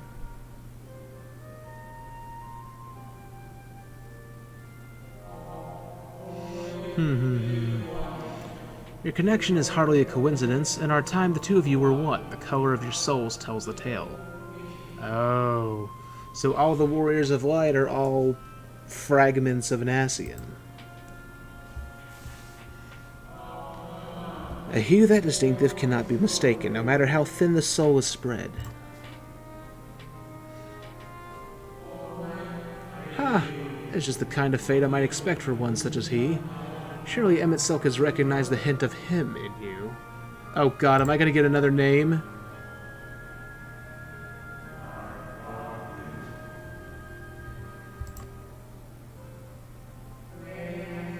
Very well, my new old friend. May you find what it is you seek. So then, I'm a fragment of an Ascian. And Ascians, also, some Ascians worshipped Hydaelyn. So it all makes more sense now. Your visitor's writ as requested. When you wish to gain admittance to the capital, simply present the document to the attendant within. Alright, let's turn this quest in, and then I'll probably end the stream and hopefully be able to do that stuff before the time runs out for the day.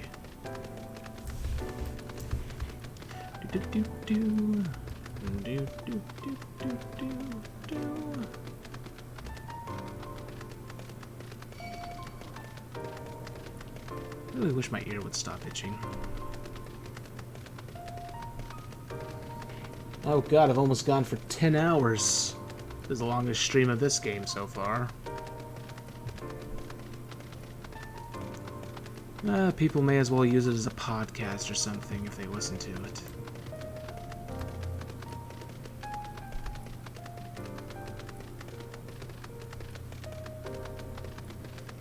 that's probably what it'll be treated like anyways.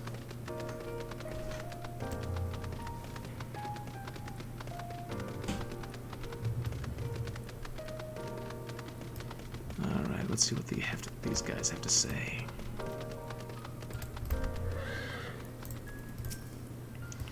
Master Thancred can best describe our chances for infiltrating the capital. I only hope thy efforts to secure permissions were successful. Ah, good, you're here. Everyone seems to be present and accounted for. Ystola and I have just returned from an institution the locals called Academia Uniter. Well, from its public offices at least. We thought an Ascian place of learning the ideal spot to research your condition, but it seems we lack the credentials to enter the Academia proper. Well, crap. Ah. Oh. Well, they seem sad for some reason. Finally, you were gone so long I was on the verge of mounting a rescue party. How fared you in your bureaucratic ventures?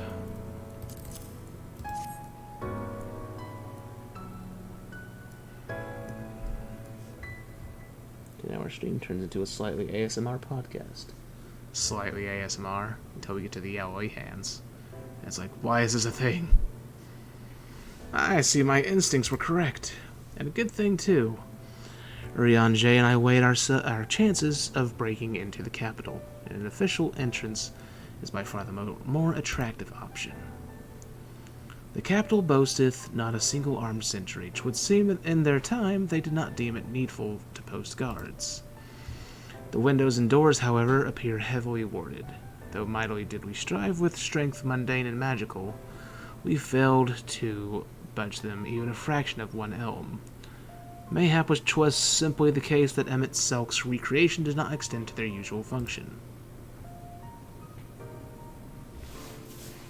We didn't try everything, of course, but we thought it best to conserve our time and energy for more pressing matters. Speaking of which, Reen and I tried asking about a cure for you. The problem is, these agents didn't exist beyond Amrat's today.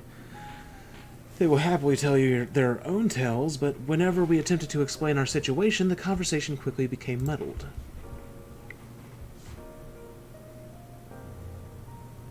What of you? Was aught worthy of interest said during your efforts to obtain a writ?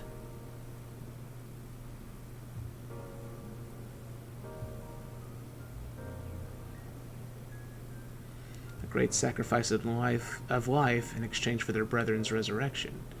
You say all the Ascian scheming has been leading to this? All this time, but if they still mean to enact this plan, then things won't end with a rejoining. Aye, I thought we knew their intentions in full, restore the world to its former glory, and in turn empower Zodiark to reclaim his throne as the will of the star. Yet that was merely a step along the way. I hesitate to put it into words, but we have to assume that following the final rejoining, the Ascians mean to draw on the lives of the Source to make their sacrifice to Zodiark. That does seem the most likely scenario. Mayhap those who ally with the Ascians would be spared that fate. But what value is there in surviving when all of our history, all our struggles will be erased? I cannot conscience such an act. Of course not, and that's not to say not of what Emmett Selk's plan for the Exarch's power. Plans for the Exarch's power. Do we stand by and let him threaten our future as well as our past? Oh, he's gonna screw around with the past too.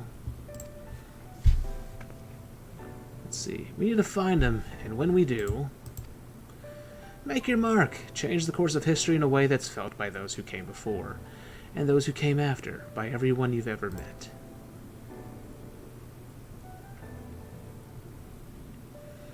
Change things so that even my other self, dying somewhere in that future calamity, will smile and say, I knew you'd win. I knew you would win.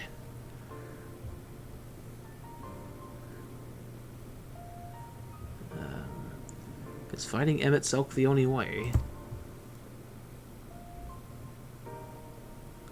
He created an entire city. It will take everything we have to defeat him, if we even can. And if you push that hard in your current state, the light will break free.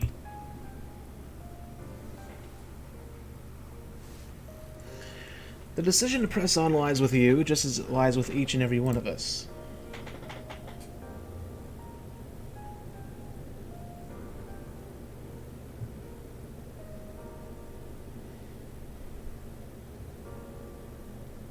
blank stare.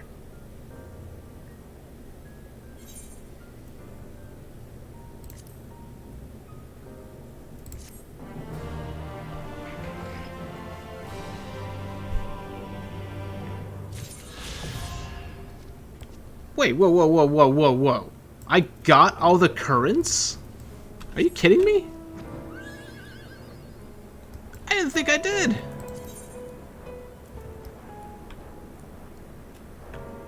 Oh, that was a happy accident. I was about to go back and look for the rest off stream or something, but, well, that makes things much easier, doesn't it? But anyways, with that, I will unfortunately have to end this stream.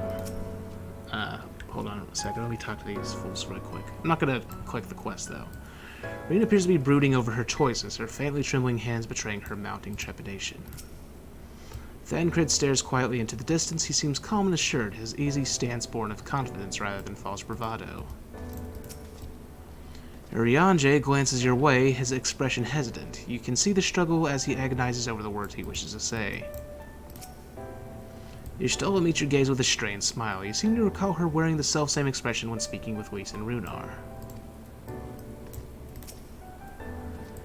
Alphino is lost in thought, his eyes downcast. There is, however, no sign of self-doubt which once assailed him at the falling snows.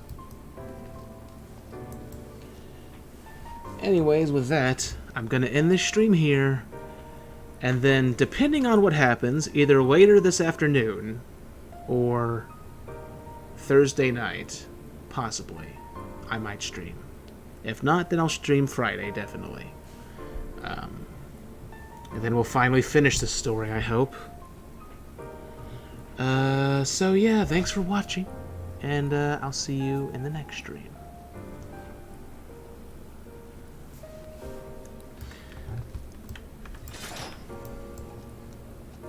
Yeah, thank you. Have a good night, everybody.